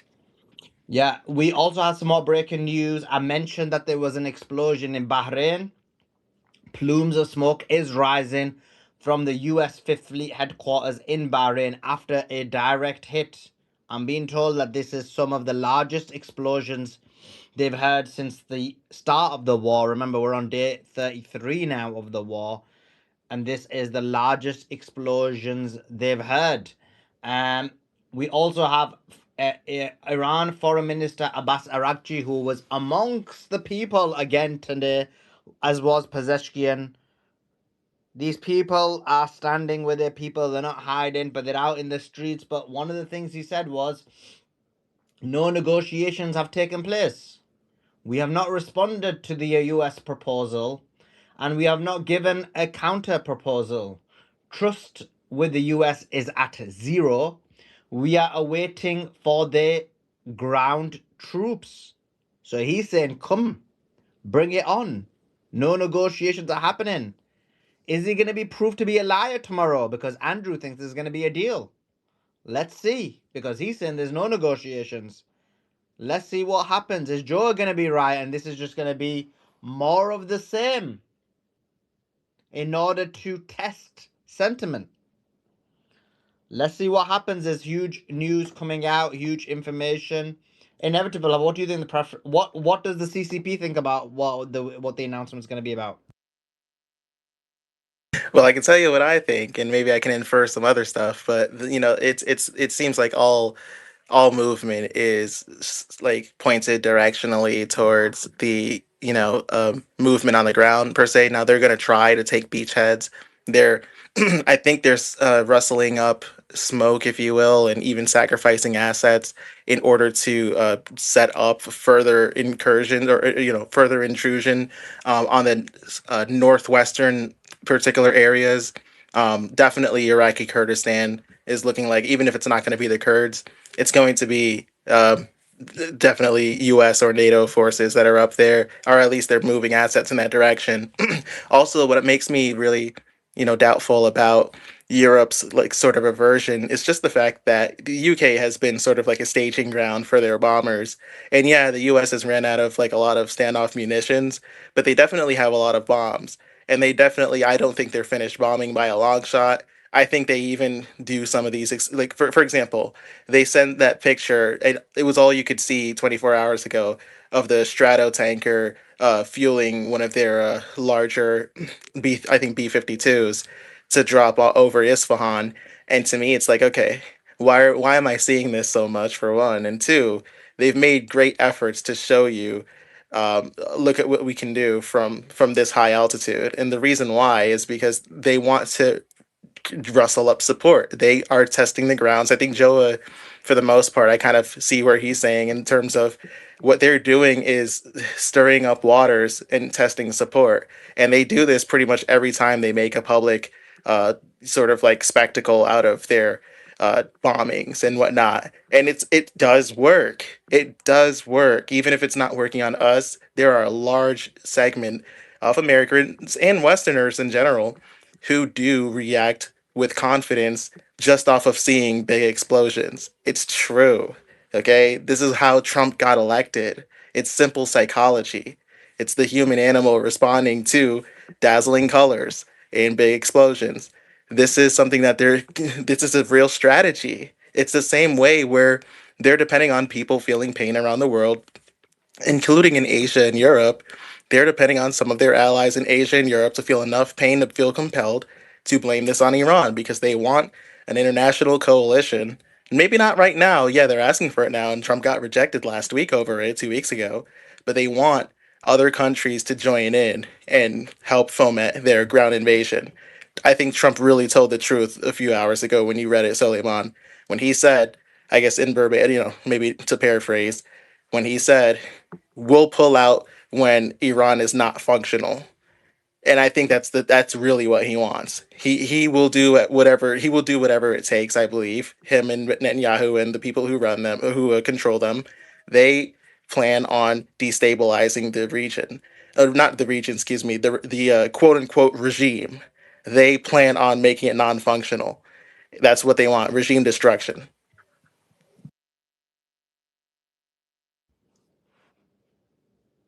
Yeah, yeah. Let me just give you some more breaking news. A lot of news coming out right now, actually. I mentioned about Iran. Sorry, I mentioned about Bahrain. Bahrain has been hit significantly. Cloud of smoke is rising from there. Rubio told the following to Fox News. He said, the end of the Iran war is not today or tomorrow, but will come.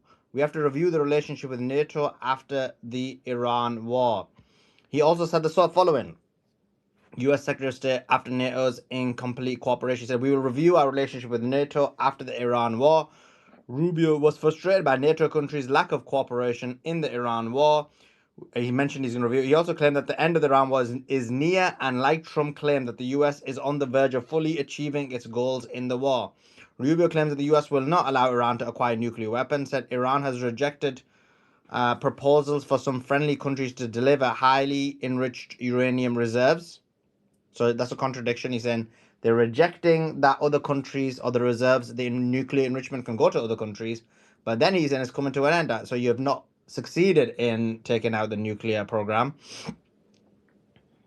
Without referring to the US failure to reopen the Strait of Hormuz, he simply said any disruption by Iran to the passage of commercial ships in the Strait of Hormuz is a violation of international law. Goive. We also have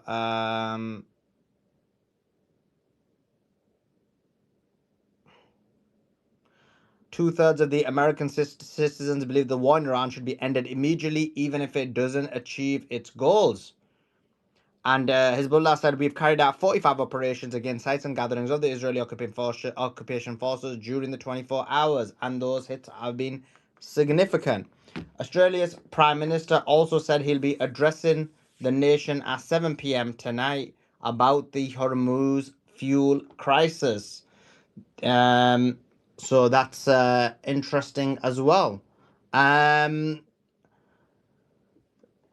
Dark side, just from the Hormuz perspective, I know we've kind of covered this quite a bit, but the kind of nightly audience is slightly different to the daily audience. What's your wait a second, before I go there, we've got a super chat. Let me just read the super chat. Where's it gone? Okay, I'm flopping here. There we go. Okay, that's not 1 second, sorry guys. Okay, here it is. The super chat here says, so the first one is more truckers. I don't see the spaces on X. Elon is blocking it. Yeah, unfortunately he is. Oh my God, this Sully, this is the greatest money spent. Why don't people do this, guys? Please pay Sully to make Beatrix not speak. So much more peaceful, so much more knowledge. Oi way, indeed. We have to have like $100 for like every 15 minutes. $100 for every 15 minutes. That would be golden. We all win in that way. Zaruk, we all win in that way. I win, you win, the whole world wins. Just so you sorry to you, Darkside. Darkside, the coming to the Strait of Hormuz, you and many others have said it's critical. Like it needs to be opened yesterday. But then we're seeing oil prices drop significantly. How are you able to marry that up with your concerns? No, I'm not seeing oil prices drop precipitously. Right now, WTI 104. So yeah, no, we're actually trending higher. And Oh, so was that a temporary drop? Because there was a, when Iranian President Pezeshkian made a statement about possibly making a deal. I did see the prices drop, but have they kind of recovered immediately after that? yeah, we're up to 104 now, and 104.08. Look, man, you got to get the Strait open. We have these countries need oil. Europe needs oil. Asia needs oil. And they're going to just be tapping their reserves until they run out. And so soon we'll start seeing, the shutdown of the economies. We've already seen some economies shutting down after 8 p.m. We were talking about Egypt earlier, but like this is critical. And remember, you throw Europe into a depression. They're already basically in a recession. They go into a depression, then the banks go down, which is kind of what I think they want, right? Like I just think I don't trust Ursula. I don't trust these five bitches that run Europe. They're insane. They're psychopaths. So I think this is all part of their plan. I think Europe, especially the EU, I should say, I think this is what they want to see. I think this is totally going right up their alley, where they take down their financial system, they issue in the CBDC, and then they control the money, right? Programmable money. Simon talks about this a lot, but I just think this is where it's headed. And then things really break. We've also got another wait, why is this not posting? Statement. Let me just read this to you. For some reason not posting. This is to you, Inevitable. Once again, this is about your peeps.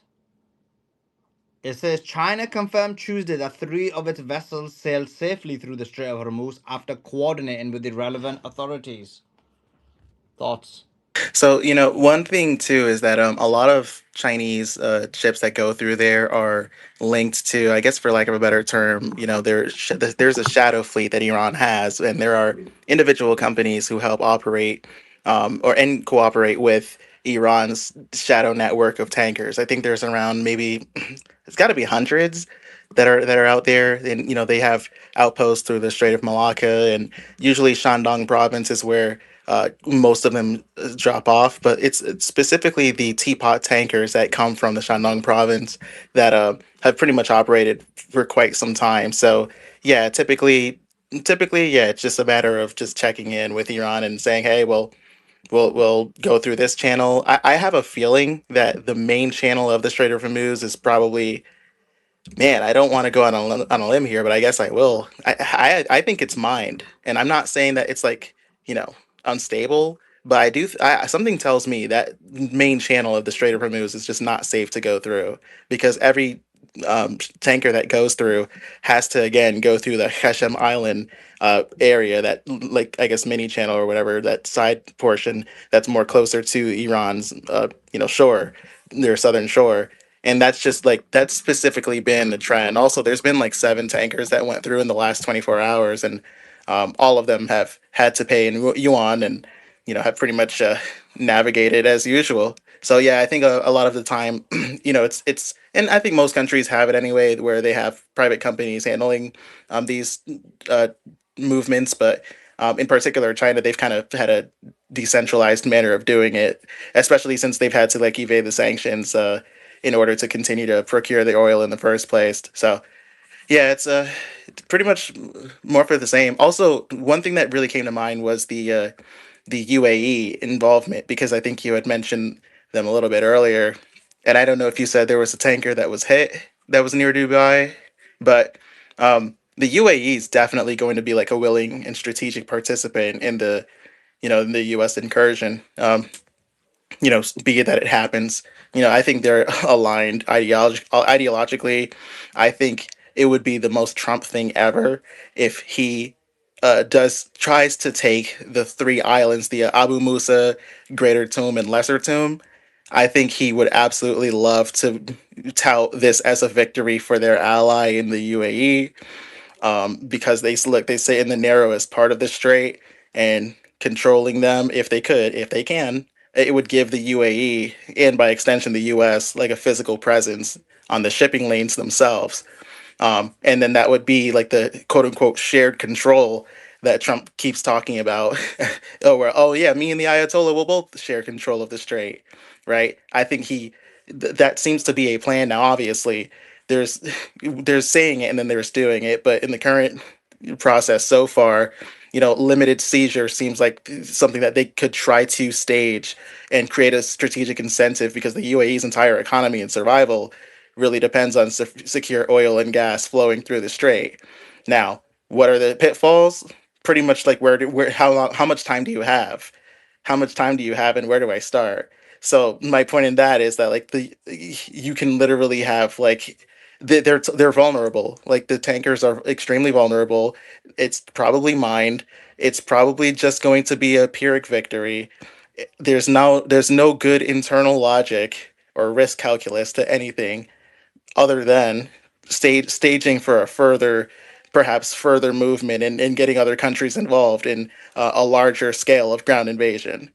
But the idea that they'll be able to force open the strait, I think that's just going to be how they justify. And look, this has been a dispute. If for those who don't know, since 1971, pretty much after the British, withdrew from the Gulf, Iran recaptured those three disputed islands, which was always theirs in the first place, being Abu Musa and Greater Toom and Lesser Toom. And the UAE never really accepted that. China got involved in like 2019 with normalization, and was kind of like, yeah, guys, kind of chill the fuck out, just relax, and kind of both sides were cool about it for the most part. Yeah, the UAE still kind of like whines and cries, but China was like, look, just let's be pragmatic here. Let's be realistic. You're not getting it back. I think that was kind of like just paraphrasing, right? It's just paraphrasing. So just let's chill out. Let's join BRICS. We'll be okay. Belt and Road. Let's make peace and love. But now the UAE has an opportunity to make us think about it and give the US strategic advantages, which is why they're opening themselves up and they're saying, oh, well, we don't actually want any hardship or any hard problems with Iran. They're like a brother nation or whatever they said a few days ago. But it's nonsense. They're lying, right? They don't truly believe that at all. They've constantly supported U.S.-led containment of Iran for decades. They've hosted major U.S. and and naval bases. They participated in the Gulf War. They participated in Iraq. They participated in the anti-Houthi coalition in Yemen. The Abraham Accords was all about pushing against Iran. So this is why they're going to be so involved in. This is why I think they're going to be hand in hand in what the U.S. does next. They're really going to be a major a facilitator in whatever the U.S. tries. Thanks for that, Reptile. Appreciate it. Appreciate your thoughts, guys. Do retweet the space, reshare the space, guys. I don't normally say this. I don't think I do anyway. But you need to go to my profile, hit the notifications on. The amount of people who message to say our space specifically is not up in the bar for them is significant. So they completely want to. So the 2,000 or 2,100 of you are on here, 2,200, whatever it is because you've basically searched my profile or you put your notifications on or you randomly seen someone else or whatever it is. But that being said, you need to go to my profile. You need to hit the notifications on, or you will not know that the space is going on. We're not being shown on the space bar. And this is because they know the impact they have. As you know, Rubio went to Elon and they basically said that we need to stop this on X. And so immediately we've been targeted. As you know, we were viral on trending for weeks because we were the biggest space on X, and we still are the biggest space on X, but they fear it. They fear us. They fear what's happening on the space. They know a lot of. Listen, we are your biggest content creators source of information. Your biggest geopolitical analysis source of information. Anything you hear on this space, you probably then hear it later on and elsewhere, because everybody's learning, everybody's seeing, and so I love it. I'm not even complaining about that. I really love that's happening. But that being said, they're trying to take us out. So it's up to you to make sure they don't succeed in their plans. We rely on you to do that. And a friend of mine, well, kind of a friend, he's like a follower on here, Trader, posted a tweet out talking about how Dubai's real estate is dead. So I quote tweeted it because it's dying, and he said there's a second dump that's going to happen on it. So yesterday I was wondering why. I thought it was only me. He said, "Yeah, I don't even see your space. Yeah, can't see your space. X is the worst. I got banned 3 times. Okay, thanks for telling us your life story. Yeah, I don't see your space anywhere on X. I have to go to Sulaiman's profile. See, but this is just, I'm reading the last 5-6 comments. This is how they try and take us out. Anyway, much of them are. And listen, I'm probably one of the most banned people on social media. I'm one of the few who's banned on X. I'm banned on Coffee. I've now been banned on, but people will help and support the space through Coffee. If you see the tweet in the nest, it has the Ko-fi link, but actually people can't fund us on Ko-fi anymore. We've been banned. They didn't tell me, it's just no one's able to fund on there. So we are being banned significantly, so we are relying on your support to continue these spaces and continue what we're doing. And we're banned on everywhere. The only place we're not banned at the moment is YouTube, and that's it. That's literally the only place. Well, you're And shadow we literally, banned there too, Sully. yeah, The exactly. Your YouTube shadow shadow banned on banned you there. there That's why also, bro. yeah, exactly. That's why we're thinking about creating another channel, second channel. So yeah, we're shadow banned everywhere. This is the problem with what we're having to deal with. But it's fine. We continue going because they know they financially banned me on X 2 years ago. I think now it is almost, or 1.5 years ago. That didn't stop Yeah. us. We continue doing spaces every single day. Okay, I want to go to uncommon. Oh wait, why does it keep dropping? I see what I mean. Like I'm keep bringing people up and they keep dropping as well. This is what happens. But Sully, I hope you do consider another channel. Keep it like, in other words, my political, geopolitical commentary, military input on it, and just run that and build it up for a while, just as a recommendation. Yeah, yeah. Thanks for that. Okay, guys, yeah, and I'm gonna do the second channel. We've got loads of interviews lined up tomorrow. Actually, we've got Infowars, we've got Trita Parsi, we've got I think Simon, we've got I know we've got quite a few. I need to look at it because I've just organized so many that I've actually forgot which ones we got. So I need to sort them out. But yeah, that's Did what's going down. Joa have his So hand up? Does Joa have yeah, his hand up? Now I want to go to uncommon. Sorry. You're seeing things, Andrew. You need your catnap, Andrew. This is the All boomers right, for your blood. okay, I'll shut up. This is the boomers for your blood. I'm The sorry. hallucinating. No, I'm joking. We love Andrew. Okay. Uncommon. Tomorrow, Donald Trump is going to be addressing the nation. We are but speculating. What could he be speaking about? Is this a bait and switch where he just gets people to come in to listen to his propaganda? Joe thinks he's there to test the waters with the direction he's gonna go. Others think that this is boots on the ground. Marjorie Taylor Greene mentioned that. Others think that he's gonna pull out. He failed in this war.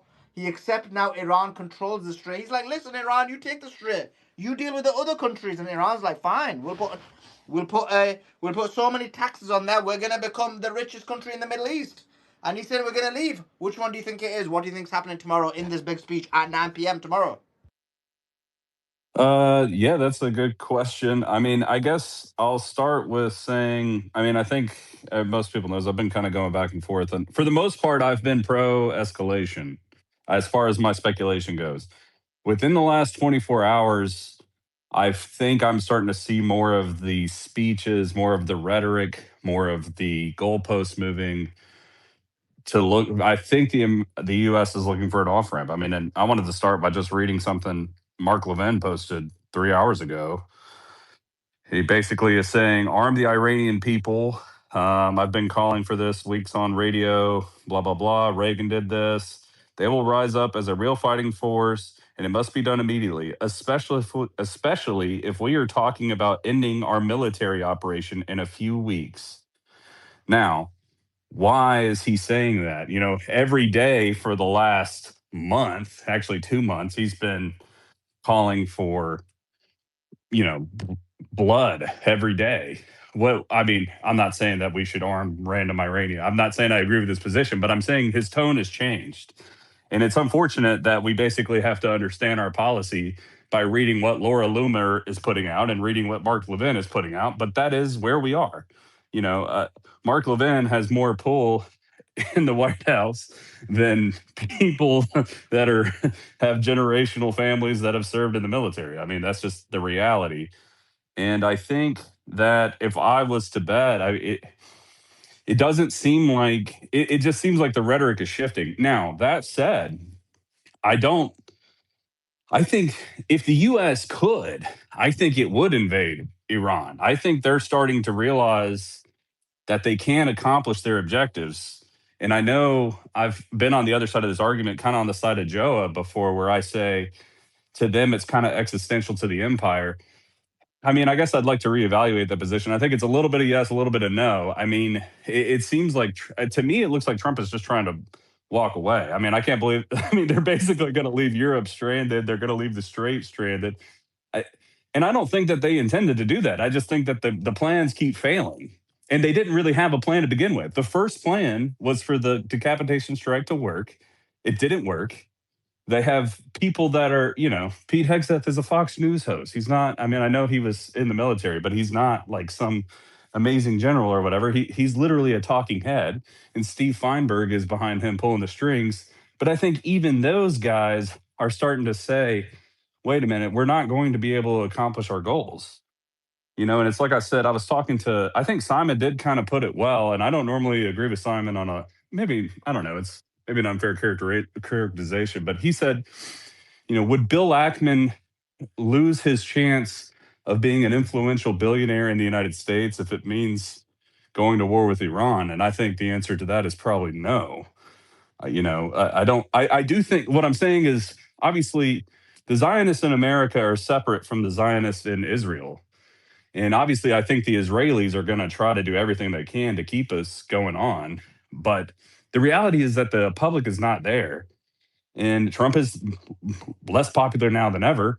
I think Loomer has put out there that they want to do a false flag. Essentially, that's what I think she's saying. But I don't even know if I think they're nervous that would increase anti-Semitism and anti-Israel behavior. Because, like, if you look back and think about the Charlie Kirk thing, the first thing everybody did with almost without evidence was blame Israel. And now it's starting, the case is falling apart more, and everybody's like, all right, well, I'm saying that I think the old tricks aren't working the same way. They would do it. They would gladly send 1 million troops to Iran if the American public would buy it, but they're not buying it. And so I think they are kind of backing themselves. I think I do kind of think that we're winning, I guess. Like, maybe I'm overly optimistic. Just some breaking news, and I'm gonna give it straight back to you. And the breaking news is Iranian drones have struck multiple fuel tanks at Kuwait International Airport. This is according to the Kuwaiti Civil Aviation Authority. Multiple drones have struck multiple fuel tanks at Kuwait International Airport. Major explosion. Goy ve. Sorry, back to you on comment. Goy vey. Yeah, I mean, and honestly, I don't think Iran, I know we speculate, like, Israelis are insane. Like, they would try to create a world war to keep this going forever. I don't think Iran wants that. I think if Iran I think they've been pretty, their demands seem steep in a world where America is used to just never accepting defeat, right? But, like, realistically, they're really not that steep, I guess. America leaves the region. It is steep, but all the bases are already blown up. So what are you gonna do? Like, unless you either have to double down or you have to back down. But if you double down, what are you risking? It's like I guess what I'm saying is the billionaires would the Epstein class, whatever you want to call them, they would 100% send us in there. They don't care, but they're nervous about the backlash that they're already seeing. And so I think that effectively American sentiment is forcing them into a corner where they're going to have to try to get out of it. And I think that's why Trump is like postulating, like, oh, we don't care about the Strait anymore. And we're trying to do that. It does seem like they were trying to put people in there to do an operation. I don't know, extracting the uranium. I'm sure Andrew can talk about how insane that sounds, but it's just like some of these things, they sound like cartoon, like it's like it's not a Marvel movie, Like I think they literally are just scrambling and they're looking for an off ramp, and maybe they don't find one, but I guess what I'm saying is I think the American public is going to restrain them from escalating, and I do give credit to Joe Ken and Tucker and obviously this space and everything that we've done. I just think the public opinion is not there. That doesn't mean that they won't keep trying. And even if the war does find an off ramp, we all know that the Israelis are going to come back probably at some point, because the desire for greater Israel is literally, for them, it's like it's religious, right? Like, so it's probably, if it takes them to them, it's been 2,000 years. If it takes them another 1,000, then so be it. But obviously, I think they want to try to do it sooner than that. But I think that they will continue to work on that plan. So we'll see how it turns out. But the last couple days, I guess the last 24 hours, I feel like I have noticed a huge shift in the rhetoric, even from the Trump White House, who is starting to say, they're starting to say we need to accomplish the goals like destroying Iran's military. Well, that was never the goal. The goal was obviously to change the regime, but now they know they can't accomplish that goal, right? So they're moving the goalpost. It seems like they're trying to find an off ramp, and I don't. The real question is, what will Iran agree to and negotiate with, and how will that go? And obviously, they hold a lot of the cards, and that's a very uncomfortable position. But I just don't see how America is going to be able to respond. And the other thing is, America is losing Europe as an ally. They're splitting. The world order is resetting as we sit here and talk. I mean, I just saw on X that Germany just announced they're going to do 15 new nuclear plants, and they just dropped all sanctions on Russia. Now, it doesn't sound like Russia's going to sell them oil anyway, but obviously they're trying to cozy back up to Russia. This is actually good because it does all of this world order where the U.S. has been dominating, which I would argue the U.S. hasn't really been dominating. It's been, a group of people controlling the U.S. But it is good. But it's interesting to see how it's all going to. Regardless, it already seems like the world order is resetting, no matter what happens. If the U.S. puts in troops or not, I mean, I think the Asian countries, I think everybody else is starting, they need the oil at the end of the day. And if Trump is saying, we're not going to open up the strait, and then those countries have to decide, do I get oil through the strait by teaming with Iran or teaming with the United States? That's a dangerous game Trump is playing. Because now, who's to say, who are the question becomes, who are they more dependent on? And a lot of people might say, who knows what will happen? I mean, Korea, I know, is already pissed that we took their. You can only push people so far before you lose them. And it just seems like, the U.S. is pushing, I mean, obviously insanely just pushing everything around. In some ways, it might be better for the world. I don't know. But it does seem like they're looking for an off ramp now. So I'll say that in land. Interesting. You think they're gonna go for an off nap? Let's see. A lot of people thinking that. I don't know. I'm on the other side. I think it's coming. I think the ground invasion is coming. Let's see what happens. Is Trump gonna run with a tail between his legs? Will the Israelis allow him to do so? What is gonna happen? This is gonna be the $1,000,000 question. Okay, let's go to Mr. Perspective. Mr. Perspective, jump in. Give us your thoughts.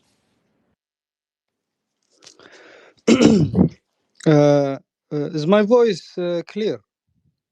Very clear. Very clear, brother.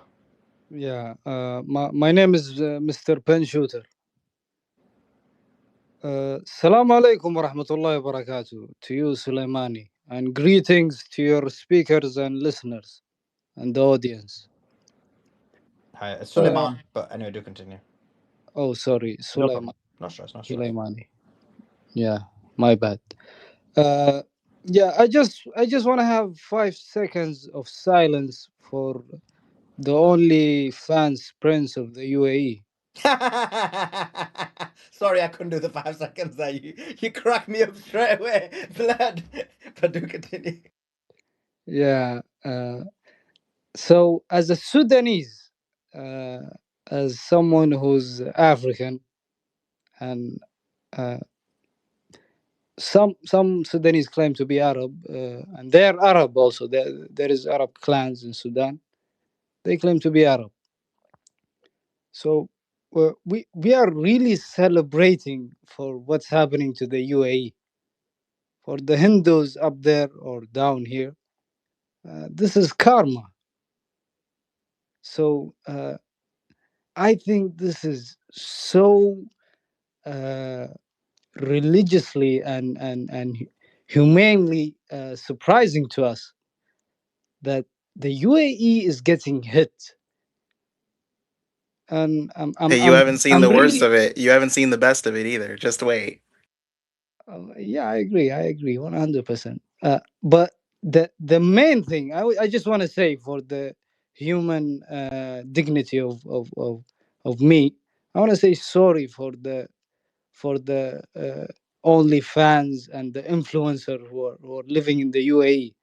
That I'm really sorry as a Sudanese, okay, who've been in war since 2023. I'm really sorry that you're getting hit by the Iranian drones, or how the Shias call it, the holy missiles that are hitting the UAE. So I'm really sorry for you guys, and I hope you arrive safely to the so-called paying taxes countries, because I think you now understand why paying taxes is useful. But anyways, I just want to end up this. Well, Mr. Penn, let me ask you a question. And I Mhm. understand your heartfelt consideration for the OnlyFans and the uh, crypto Mhm. scammers and the prostitutes that are in Dubai, and how they may have to find brothels and scams elsewhere. But separate to that, if you can let the audience know about some of the crimes that have befallen your people. I am the only person, I believe, one of the only people on social media, especially on X, who's held spaces on this. Because I do not forget any human, irrespective of race, religion, or creed, when they're being put through the suffering. And what the UAE has done to my Sudanese brothers is incomparable and is innumerable compared to what we've seen in recent times. I know we've seen the genocide in Gaza, which is horrific, but Sudan cannot be forgotten. So just let the audience know, because you've got almost 3,000 people listening right now in the late hours of the night, about some of the crimes that these Emiratis have plagued upon your country, some of the suffering that your country is feeling, how some of the children's limbs have been torn apart. Please tell the audience about some of these war crimes that have been witnessed, some of these genocides that have been conducted against these Sudanese people. Mhm. Mhm. Yeah. So I want to add, Sulaimani, before I talk about Sudan. I didn't only came to make fun of the UAE. I came because I want to add to the topic. But before going into that, I just want to tell everyone to know that there is more than 300,000 innocent civilians, Sudanese families, women and children, have been attacked by the RSF, so-called UAE, Abu Dhabi, Dubai uh, militias, who are destroying and bringing destruction and drone striking villages of Sudanese civilians, families, and women and children. But I think what's happening now to the UAE, as a Sudanese, I'm gonna say as a Sudanese, some people may say this is radical or this is extreme, but I think the Iranian missiles that are hitting UAE is not satisfying enough for us Sudanese people. But going on, yes, Sulaimani, the UAE backed militia, the RSF, has destroyed everything in Sudan: the capital city, the airports, the hospitals, the universities, the college, the everything. You can name it as a human resource of living. They stole everything, even the electricity cables. uh, I don't know how they can sell it, but yeah, they dug the ground and they stole the electricity cables, and somehow they think they're winning by doing this. uh, but yeah, maybe the Sudan war is not getting in the news because I came up to comment on this because people think that Sudan war is not connected. Maybe some really expert people may say, "Oh, the Sudan war is just to attack Egypt," but no, this is not the fully picture of it. I had my uncle who said this, that there is 4 superpowers. It's really funny, but I want people to really think about it. There is 4 superpowers who are controlling this planet: Zionism and USA and the Soviet Union, who's today so-called Russia or Putin, and Sudan. Because the first Israeli coalition against the Israel, the Arab War in 1967, was made up in Khartoum Conference. For the people who don't know, that when the Arab countries fight Israel. And the second conference against the UAE is held in Sudan, the Arab Zionist entity, the so-called the Trojan horse for Israel. I hope I said the right word You clearly. did, but and I appreciate those comments. I think it's very important for people to know.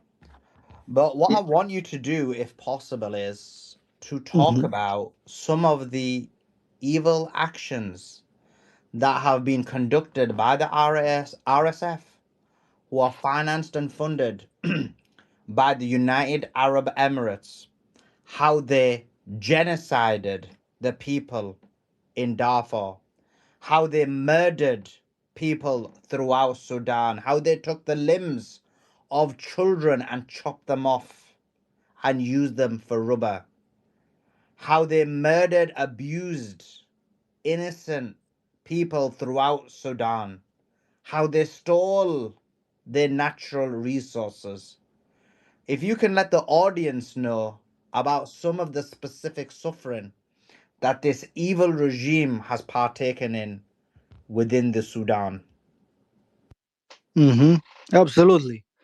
Yeah, the RSF have been raping, because Sulaimani, as Sudanese, we don't like to speak about our woman as being hurt or attacked sexually, because this is a big thing for us. This is a big shame upon women in Sudan. Some people may say this is extreme, but yeah, Sudanese women prefer to jump in the Nile and die before announcing that they have been raped. So yeah, the RSF raped women. They pillaged villages. They destroyed and brought destruction into villages in Sudan and the capital Khartoum, and they destroyed everything. Like what you can imagine of what so-called destruction in wars. These people are fighting as it's the 1500s. They're destroying, they're raping, they're stealing, they're doing anything extreme in your mind.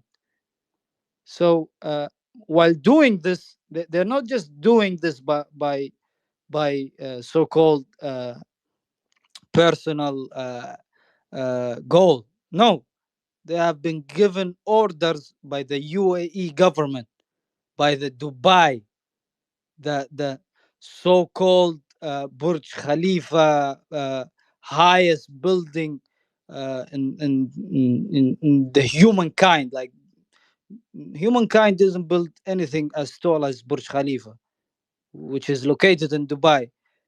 This specific country, Abu Dhabi, the state of Abu Dhabi, who's ruling the UAE, gave orders to the RSF to rape and steal and destroy villages in Sudan. So no. And listen, I'm not a Shia, for the Sunnis who are listening here. I'm not a Shia, I'm fully Muslim. I don't believe anything about so-called Ali and the whole thing about Shia. But believe me, You can never ask a Sudanese person and ask him that, are you happy that the UAE is getting bombed and destroyed by the Iranian drones and missiles? And he says no. No Sudanese will say no. Every single Sudanese person is very happy that the UAE is getting destroyed. And it's not enough for us. It's not enough. I have lost 5 cousins until today. 2 of them are women. But yes, the UAE is not getting enough attacks for us as a Sudanese nation. But I want to add up Sulaimani to the topic, because I came up to add to the main topic of the USA and Israel, because some Islamic commentator has added that. Can you hear me? Is my voice clear, guys? Yeah, it is. Yeah. And by the way, my name's Suleiman, but do continue. Sulaiman, I'm sorry. I'm so sorry. Sulaiman. Yeah, some Muslim commentators, politician commentators had said that, oh, the Saudis and the Israelis are so are so lost on how to attack Iran. No, the Iranian war is so affected by what's going on in Sudan. Because I want to make this clear, because some people don't know, they don't have the clear image of what's going on. Because if the RSF have completely take over of Sudan, that means they can take over of Egypt and they can go on into Saudi Arabia. But I just want to add, I just want to make this clear, that Trump, Donald J. Trump, the president of the United States, he's so complicit in what's going on in Sudan. People should remember that the Abraham Accords was taken by the UAE. And what's going on right now in Sudan is going to decide if Saudi Arabia is going to attack Iran or not. Because if the RSF have given more weapons now, and they have took more states, because they're losing now. They have lost many states. They have lost the capital of Khartoum, the capital of Sudan. And they went way far to the western part of Sudan. So if these guys have given weapon right now, and they have gone and take over and getting back all the state that they have lost, this is gonna affect what's going on in Iran war and USA. Because I want to add this, and I want people to completely acknowledge this, that the UAE is playing the biggest part of this war. It's not even the Israelis, because UAE took down Libya and Sudan and Yemen. The UAE took down 3 countries. Israel only did Palestine and Gaza. UAE is far from being innocent. Millions of lives have been taken from Libyans and Sudanese and Yemenis. And for the people who are very radical, if you think that the empire of Israel or the Zionist entity, if you're supporting them, these missiles and bombs are gonna go into your cities and schools. True. It's not attacking us only. You are the one who's gonna be next. Yeah. Okay. Thank you, Sulaimani. Appreciate it. Okay. Thanks Thanks. for everyone who are listening. Cool. Salam. The Okay. We have some more breaking news. Iran's Foreign Minister Abbas Araghchi goads Trump to send ground troops. He said, quote, "You must send your soldiers to Iran, as you said, to open the Strait of Hormuz if you are brave and stand by your words. Don't talk so much. Just send your powerful soldiers to Iran. Bring them."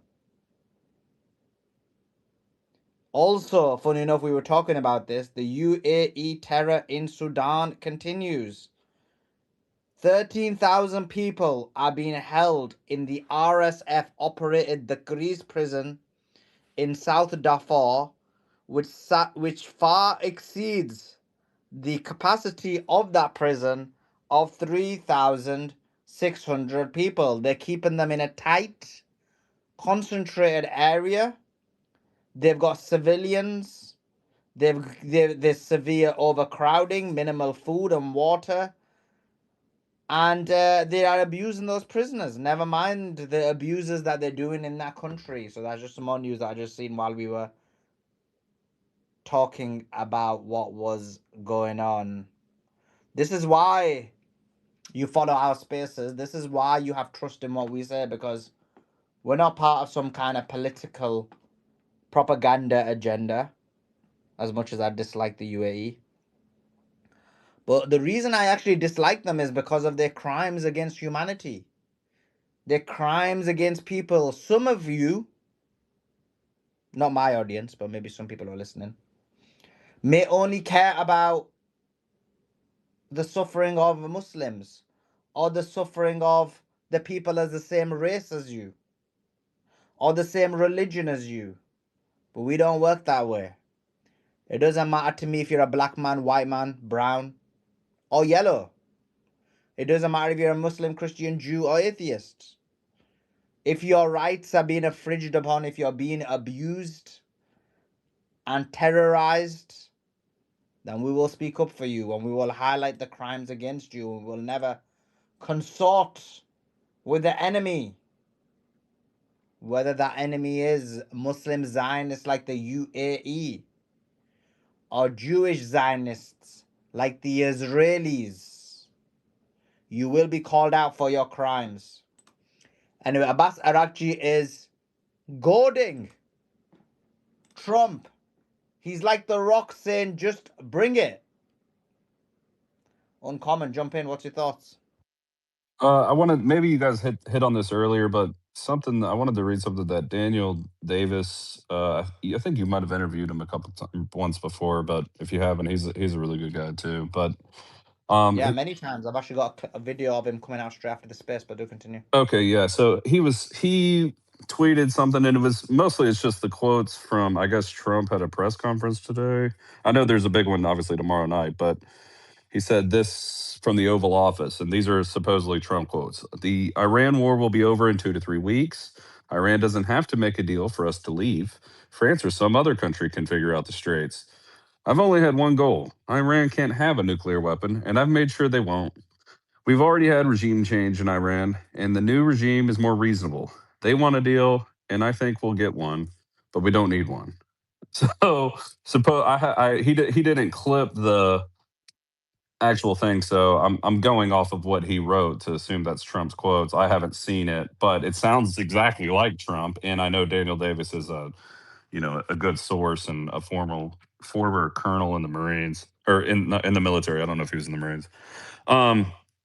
Anyway, but what I'm saying is, does that sound like somebody? Now he could be posturing and lying, but does that sound like somebody who's ready to send in 1 million troops in the ground in Iran?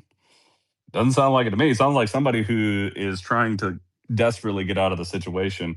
I mean, the fact that he's even saying we don't even have to make a deal before we leave, honestly, it's kind of, I mean, it is crazy, but I mean, as far as America's concerned, it is true. I mean, America could just leave. The problem with that is it exposes Israel. But the reality is, like, if America was a sovereign nation and they wanted to just leave, there's no reason why we can't just leave. I mean, as far as I can tell. Now, maybe the Gulf countries wouldn't like that, I guess. So there's something to be said there, but I don't know. But I mean, if you were literally running America and you wanted to just leave, I don't. It just doesn't sound like what he was saying before. We'll say that. I mean, I know he lies all the time, so it's hard to read into, but it does seem like it's taking a crazier turn in terms of what they're willing to even accept. The fact that he's even saying it's already regime change is just what, like what? Well, it's worse than that. He said, "Oh, guess what? We've not done one regime change. We've done two." Yeah, I mean it's honestly it is like super embarrassing. obviously, and I know I do realize we have a lot of specialized troops moving into the area or small ground forces. But what is that? I mean, if they were to run some sort of specific operation, I think they were thinking about it. Like I do. Sully, you did say something earlier where you said like, "Hey, you're on the side of an off ramp, and I'm more on the you're more on the side of the escalation, excuse me, and I'm more of the side of the off ramp now." But I do want to clarify my stance. My stance has been basically up until the last 24 hours. I've seen all signs of escalation because I think what I want to say that the people that think it's 5D chess or that there's a plan. I think I saw an interview with Scott Ritter today. Actually, I think it was with Daniel Davis, and Scott Ritter said, "When people say there's a plan, he's like, buddy, there is no plan." And I think he's right. I think there is no plan. So what I'm getting at is, I think they have been trying. I think they want to go in, but I don't think they. I think everywhere they look, they realize it's a bad idea, and they're starting, and they're caught. They're literally just caught with their pants down, and they don't know what to do. No. Uncommon, can I ask you this as an American? Sure. Yeah. Can I ask you this as an American from an African Sudanese person? What do you think when the Israelis have a big control in the Red Sea and the Strait of Hormuz? What do you think will happen to you guys as an American empire? Well, I'm not assuming that the Israelis are going to control those things based on the way the war is going. It doesn't. It looks like Iran is going to control those things. No. Can I re-ask my question? What do you think when the Israelis control the Red Sea and the Strait of the Strait of Hormuz?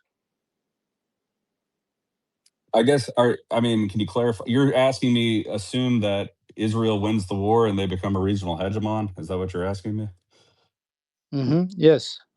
Yeah, I mean, obviously, I mean, I'm not pro-Israel if that's what you're asking. I mean, I see the situation as, I think, for more of what it is. Like, Israeli interest is different than American interest. America wants Iran actually to be a stable country. Like, I mean, I think Joe Kent actually laid it out pretty well. Now, I don't agree with everything Joe Kent says. I think it's deeper than just Zionism, I guess, as far as what's going on in America. but but I think he laid it out well in that they want a completely obliterated. They want like a serious situation in Iran, so that way they can dominate the region. The United States doesn't really. That would actually be a detriment to the United States. It would mess up the world order. It would mess up like economic. I think most people, Simon, a lot of Gary have talked about the economic catastrophe for the world, which would be a detriment to the United States and basically all the hedge fund managers and all the capitalist people. So I think there is a tension there between the people that are more religious extremists. And that's what I was trying to say to Sully earlier to clarify my position is that. Wait. You're dancing around. I have specifically asked you about you as an United States individual. What do you think when the Israelis have a huge control in the Red Sea and the Strait of Hormuz? How is this going to affect you? This is my main question. I didn't ask about the New World Order because this is another topic and it's a little bit. Many comments are made about this, but yeah, you still didn't answer me. Yeah, I mean, I mean, it doesn't sound like it's in our benefit. I don't like you're saying, is Israel going to do something negative to us? I don't know. I'm not in favor of it, so I don't know how else to answer it. Like, it would probably be bad, I guess. I mean, I know that's not a great answer, but Joe, it looks like he wants to respond to it, so maybe he's got a better answer. Yeah, I just don't understand how that would happen. I mean, it all depends on how that happens. Because right now, that doesn't seem possible. No, it's very possible because if the RSF have taken over of Sudan, Sudan has a bigger large of peace on the Red Sea. Mm-hmm. Yes, and this. But you're talking about the Hormuz, which is actually worse. No. I'm talking about the Red Sea now. Sudan is located in the Red Sea. Yeah, but you just asked if you took control of the Hormuz or the Red Sea. You asked about both. Yeah, no. Hormuz is completely controlled by the Iranians now. But the Red Sea, the 50% of the oil, the oil line Hmm. is controlled freely by United Nations now. Let's say. It's controlled now by United Nations. But what if this Red Sea is controlled by the Israelis as a United States citizen? How is this gonna affect you? That would never happen. Well, it wouldn't, even if they tried, it wouldn't happen. Because there's a I difference, think the right? British said this before. And where are they now? Yeah, but they didn't lose it because of the people who stopped them from having control of it. They stopped having control because of America, But it seems like America's right? You effort is can't. to do exactly that, though, Joa. And maybe that might be what he's getting at, is that this is what America seems to be working at by destroying the regime. What do you think there? No, I look. I understand that if they wanted, and we know this for a fact, right? If you believe in the uniparty, which I do, which I can keep going all the way back to multiple presidents showing that they always play the same line.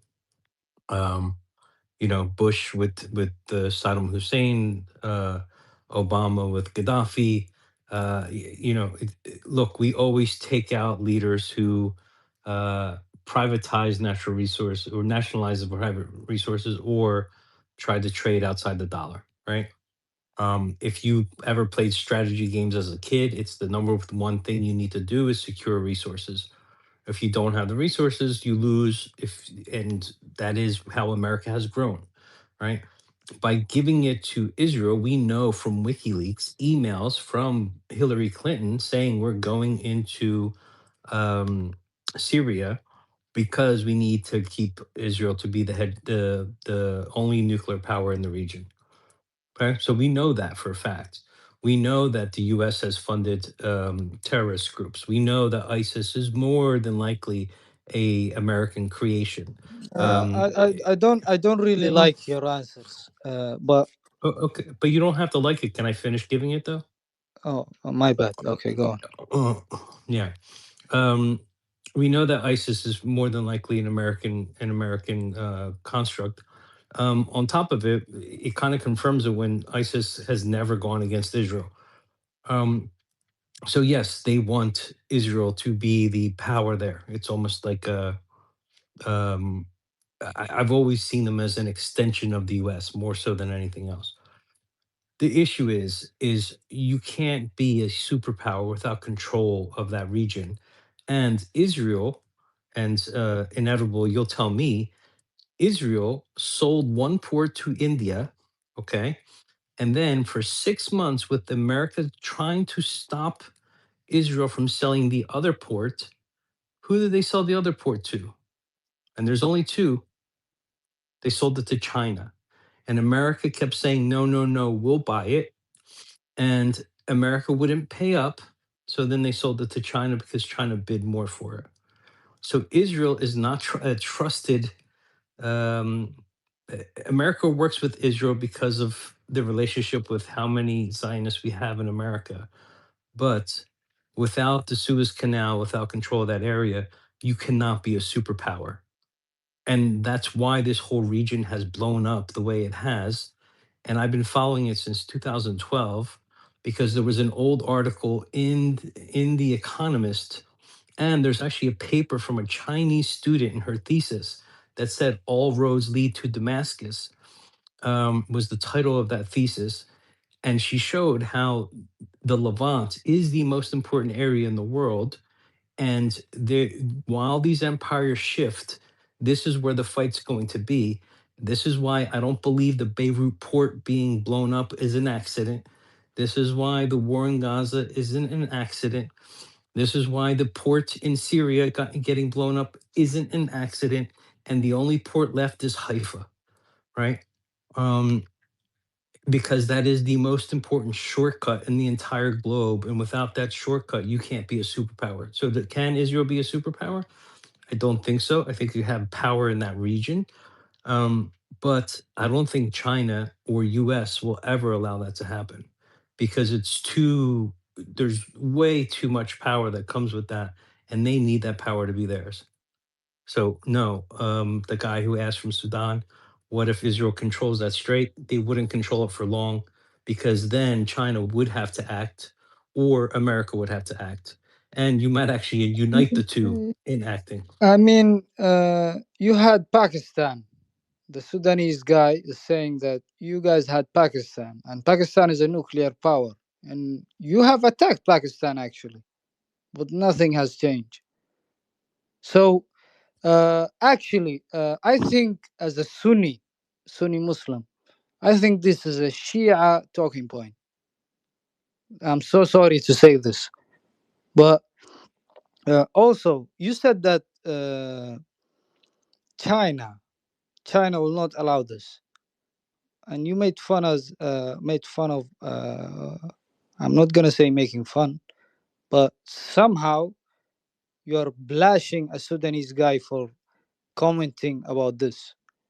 Let me remind you, when I the didn't make British fun of you. colonized China and killed 30 million Chinese, the same general, the British general who did this to the Chinese, when he came to conquer Sudan, immediately Charles Gordon Basha has been unalived. Yeah, Wait, who's that? George Gordon. Charles George Gordon, yeah.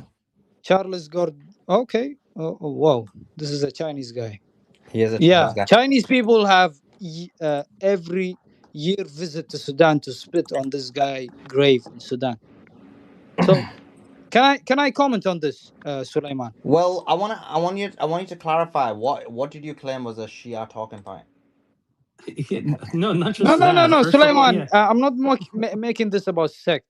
I think Please, you are. please. I think you are. What do you mean you No, by no, no, did. no. I'm You literally African. did. I'm African. Yeah, but why do you say Uh-oh. no? But you mentioned something was a Shia. I'm not a Shia, by the way. I'm a Sunni, but I want to know what you mean. I'm not a Shia or a Yeah, Sunni, but yeah. you What? said No I have problem. Shia But talking what was the points. Shia talking point he claimed you had? That's what I want to know. Because some okay, I'm gonna answer this. Because some Shia claim that the Syrian president is actually a Zio puppet. This is Ah, completely okay. funny. You support Ahmad al-Shara? Absolutely, yes, Ah, okay. absolutely.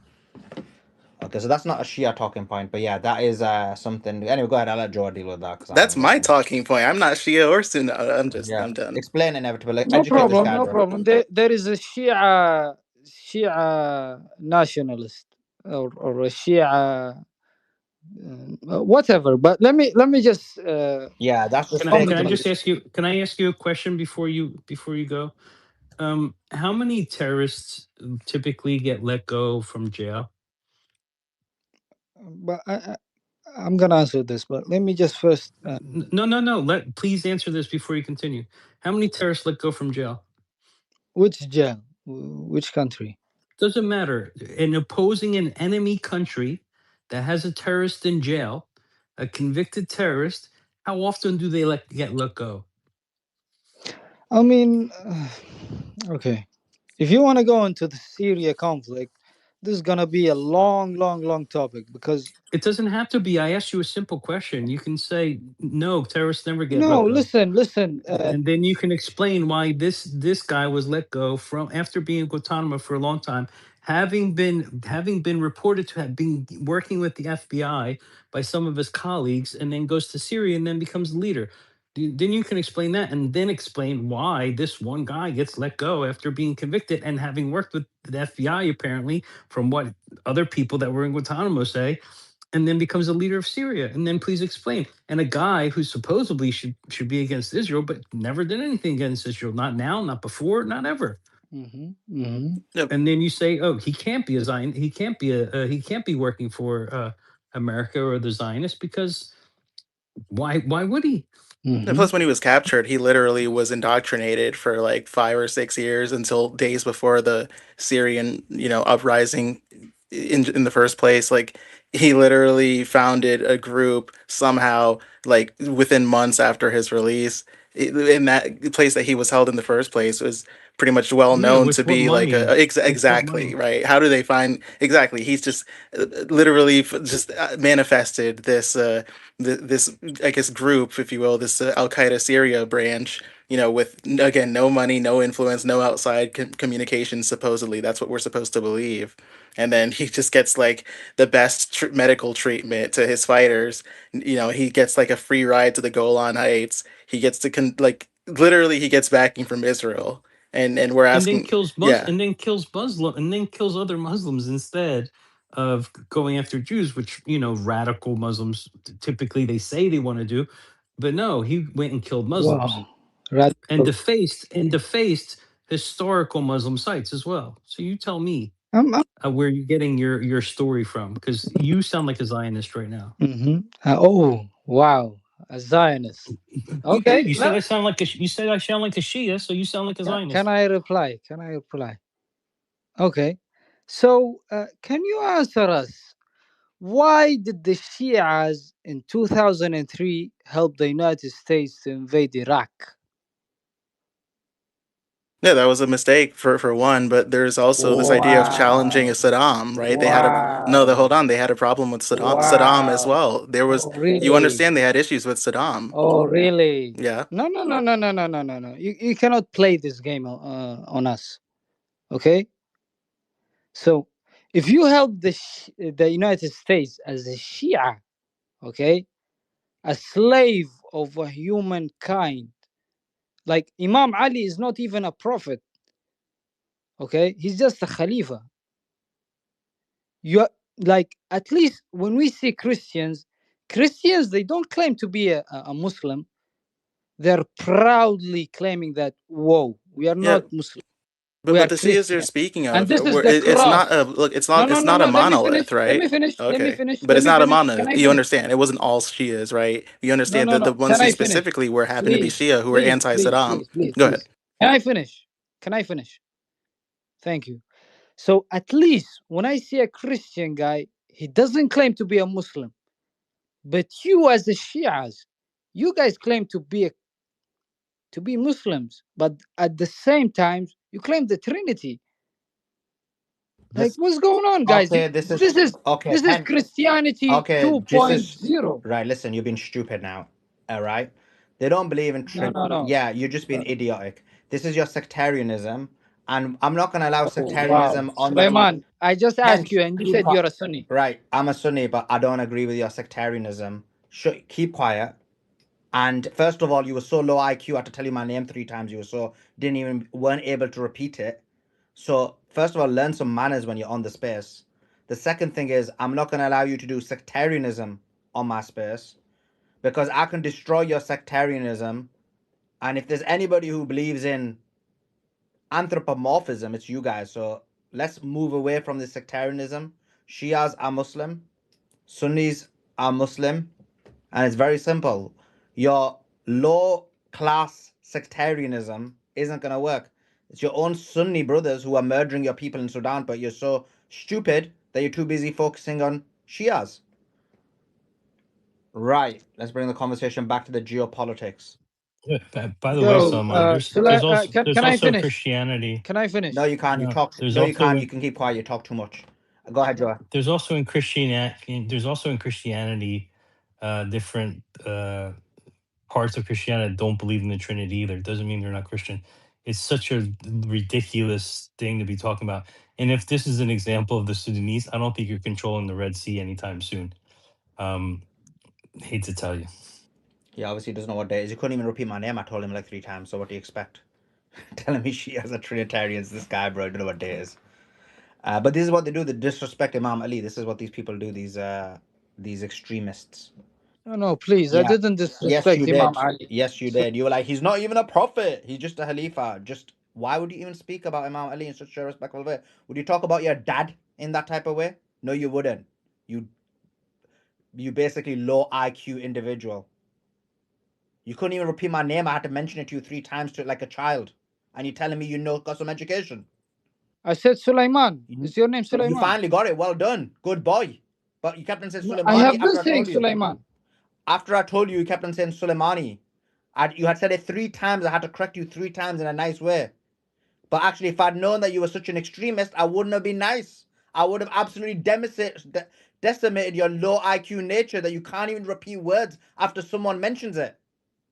Please, we don't have any extreme in Africa because You're we no, you're didn't very even extreme. have any Shias in Wait, Sudan. quiet. You're very extreme. You were talking about Shias and saying they call themselves Muslims, lying about the fact that they are Trinitarian when they're not, because you are an extremist and a sectarian. So shut your mouth.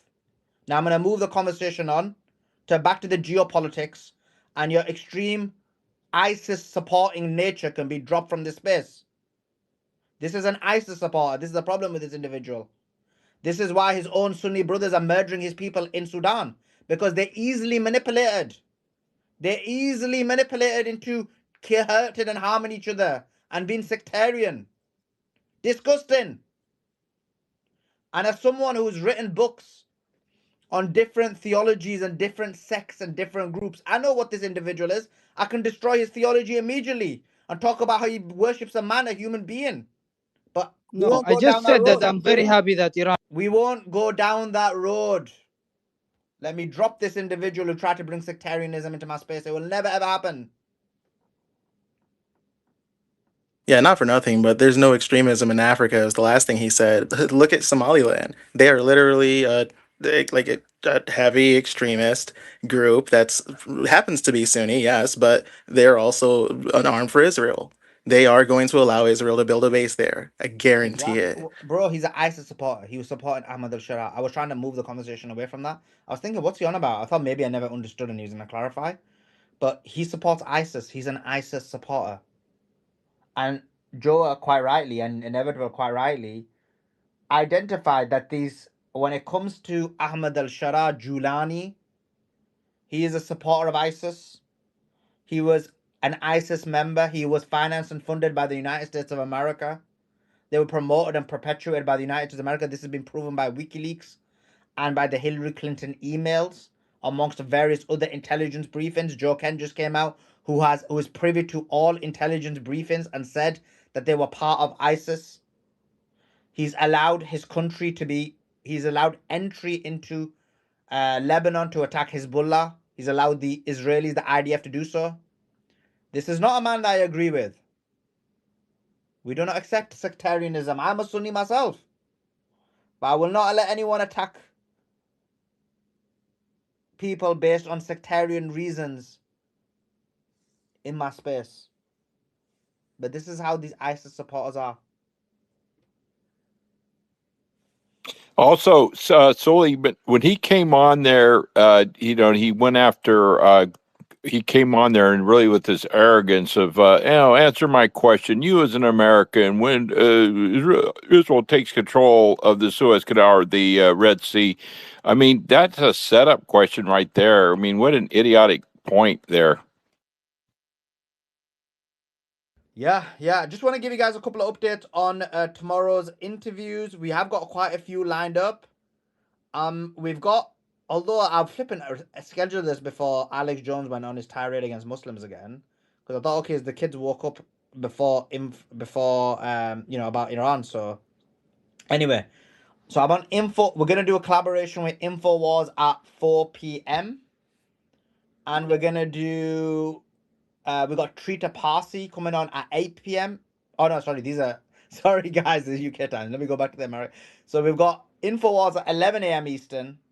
Trita Parsi, an Iranian geopolitical analyst, at 3 p.m. Eastern. And we've got Lieutenant Colonel Anthony Aguilar at 4 p.m. Eastern. So that should be pretty good. Got 3 collaborations. Let's go to who's got the hand up? Let's go to Uncommon. Yeah, I obviously I can't add. I mean, I'm not a Muslim. I'm a white guy in America, so I can't add too much to the sectarian stuff. But I will say that for people that just, I mean, it is important to understand that different groups have been manipulated against each other, mostly for Zionist interest, right? There's a really good episode that Scott Horton did with Tucker Carlson last year. It's like a 3-hour episode, and he's written multiple books about it.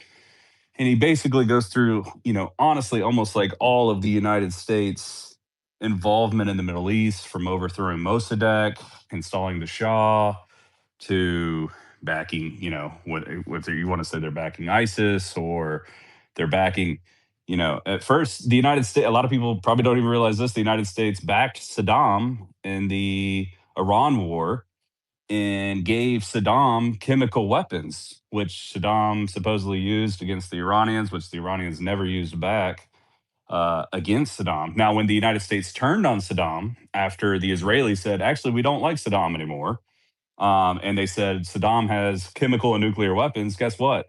The only weapons we found that were chemical weapons were the ones the US gave Saddam in the 80s, which is so infuriating to say out loud, but it is true. The point is that if you look at a lot of the is and so like yeah, Sully is right to shoot it down because I mean even the United States, you could say Christian Zionism. What's the difference between splitting Sunnis and Shias against each other while destroying the Middle East and splitting Christians up and saying, well, you're a Christian Zionist, you're not. I mean, it's the same tactic. It's just used on different types of people. And so I think when you look at really the history of the Middle East and how Israel has basically expanded and manipulated different people, and it's not that there aren't differences between people and differences between states or even arming the Kurds or whatever they're talking about, but these are tactics. These are geopolitical tactics. And you have to raise yourself to see these things, right? We're getting better, I'd like to think, about seeing like false flags, about seeing arming different types of population groups and turning them against each other, but who's really the one doing it? And most of the time you're going to trace it back, it's going to be the United States is certainly going to be involved, but really at the behest of the Israelis. It's generally going to benefit them, so we just always have to be mindful of that. Well, yeah, no, look, that's why Thanks I for think that. the clean break Let's informs. Oh, quickly. sorry, go ahead. Oh, Good. sorry. Let's quickly go to Ali. I've just made an error, so I need to do something. But go ahead, Ali. Quickly, go ahead. Yeah, thanks. You got 30 So seconds though. yeah, about this guy, like he's talking lies, and nobody, no Shia believes in Trinity and everything, and it's mainly these Takfiris and Wahhabis who are against Yeah. Again, look, Shias, I don't want to not go down Sunnis. this road. Like, Yeah. okay, So so I you just just wanted you to just ask came back and tried three. to do the exact same thing he did. Right. I Okay, just wanted let's to move on. ask I two thought you were. I was questions. 50-50 whether you were going to do that or not, and then I thought maybe No, you're not. no, no, no, no. I'm not. I just wanted to just quickly mention, but I wanted to ask two questions about Russia, right? So I saw this news. I just want to know if it's correct or not. That Russia in like about the talks that are going on, regarding using the nuclear bomb and everything. Russia seems to have moved their nuclear submarine near Strait of Hormuz. Is that correct? And the other thing is Saudi. I saw this like the Saudi is aligning with Ukraine, and to this Putin has responded. I don't know if it's true or not. That if you're going with Ukraine, you're pretty much making Russia the enemy. So I just wanted to know if that's true news or fake. That's it. I Yeah, didn't the want to sub. even mention that. Yeah, the submarine issue is not real news. Um, yeah, they're not moving a submarine to the Karg Island. That is not happening. Um, so yeah, that's that. So guys, just a quick one. I've accidentally let it go and I can't be bothered redoing it. So guys, unfortunately, we are going to be wrapping up the space. We will be back tomorrow. We're going to be back earlier because the reason we're going to be back earlier is because we've got a few collaborations. So tomorrow we're going to be back around 3:30 a.m. Eastern. I will set the thing up, but I forgot to. But we'll be back 3:30 sorry, not 3:30. We'll be back at 11:30. No, 10:30 a.m. Eastern. I think that's right. We'll be back tomorrow 10:30 a.m. Eastern. Be ready. Have your notifications on. Be ready. We're going to start earlier than usual. Got a bit of a collaborations, quite a few. So be ready. We've got a tweet in the nest, which isn't in the nest yet, but it's in the it's in the YouTube chat. I'm about to put it in the nest, which is I thought I did put it in the nest. Okay, which is the video. It is Daniel Davis on what Uncommon mentioned, talking about the invasion plan into Karg Island. This is something I'm going to be focusing on a bit on the interviews because I do believe it's going to happen. I do believe the invasion is coming. It's worth speaking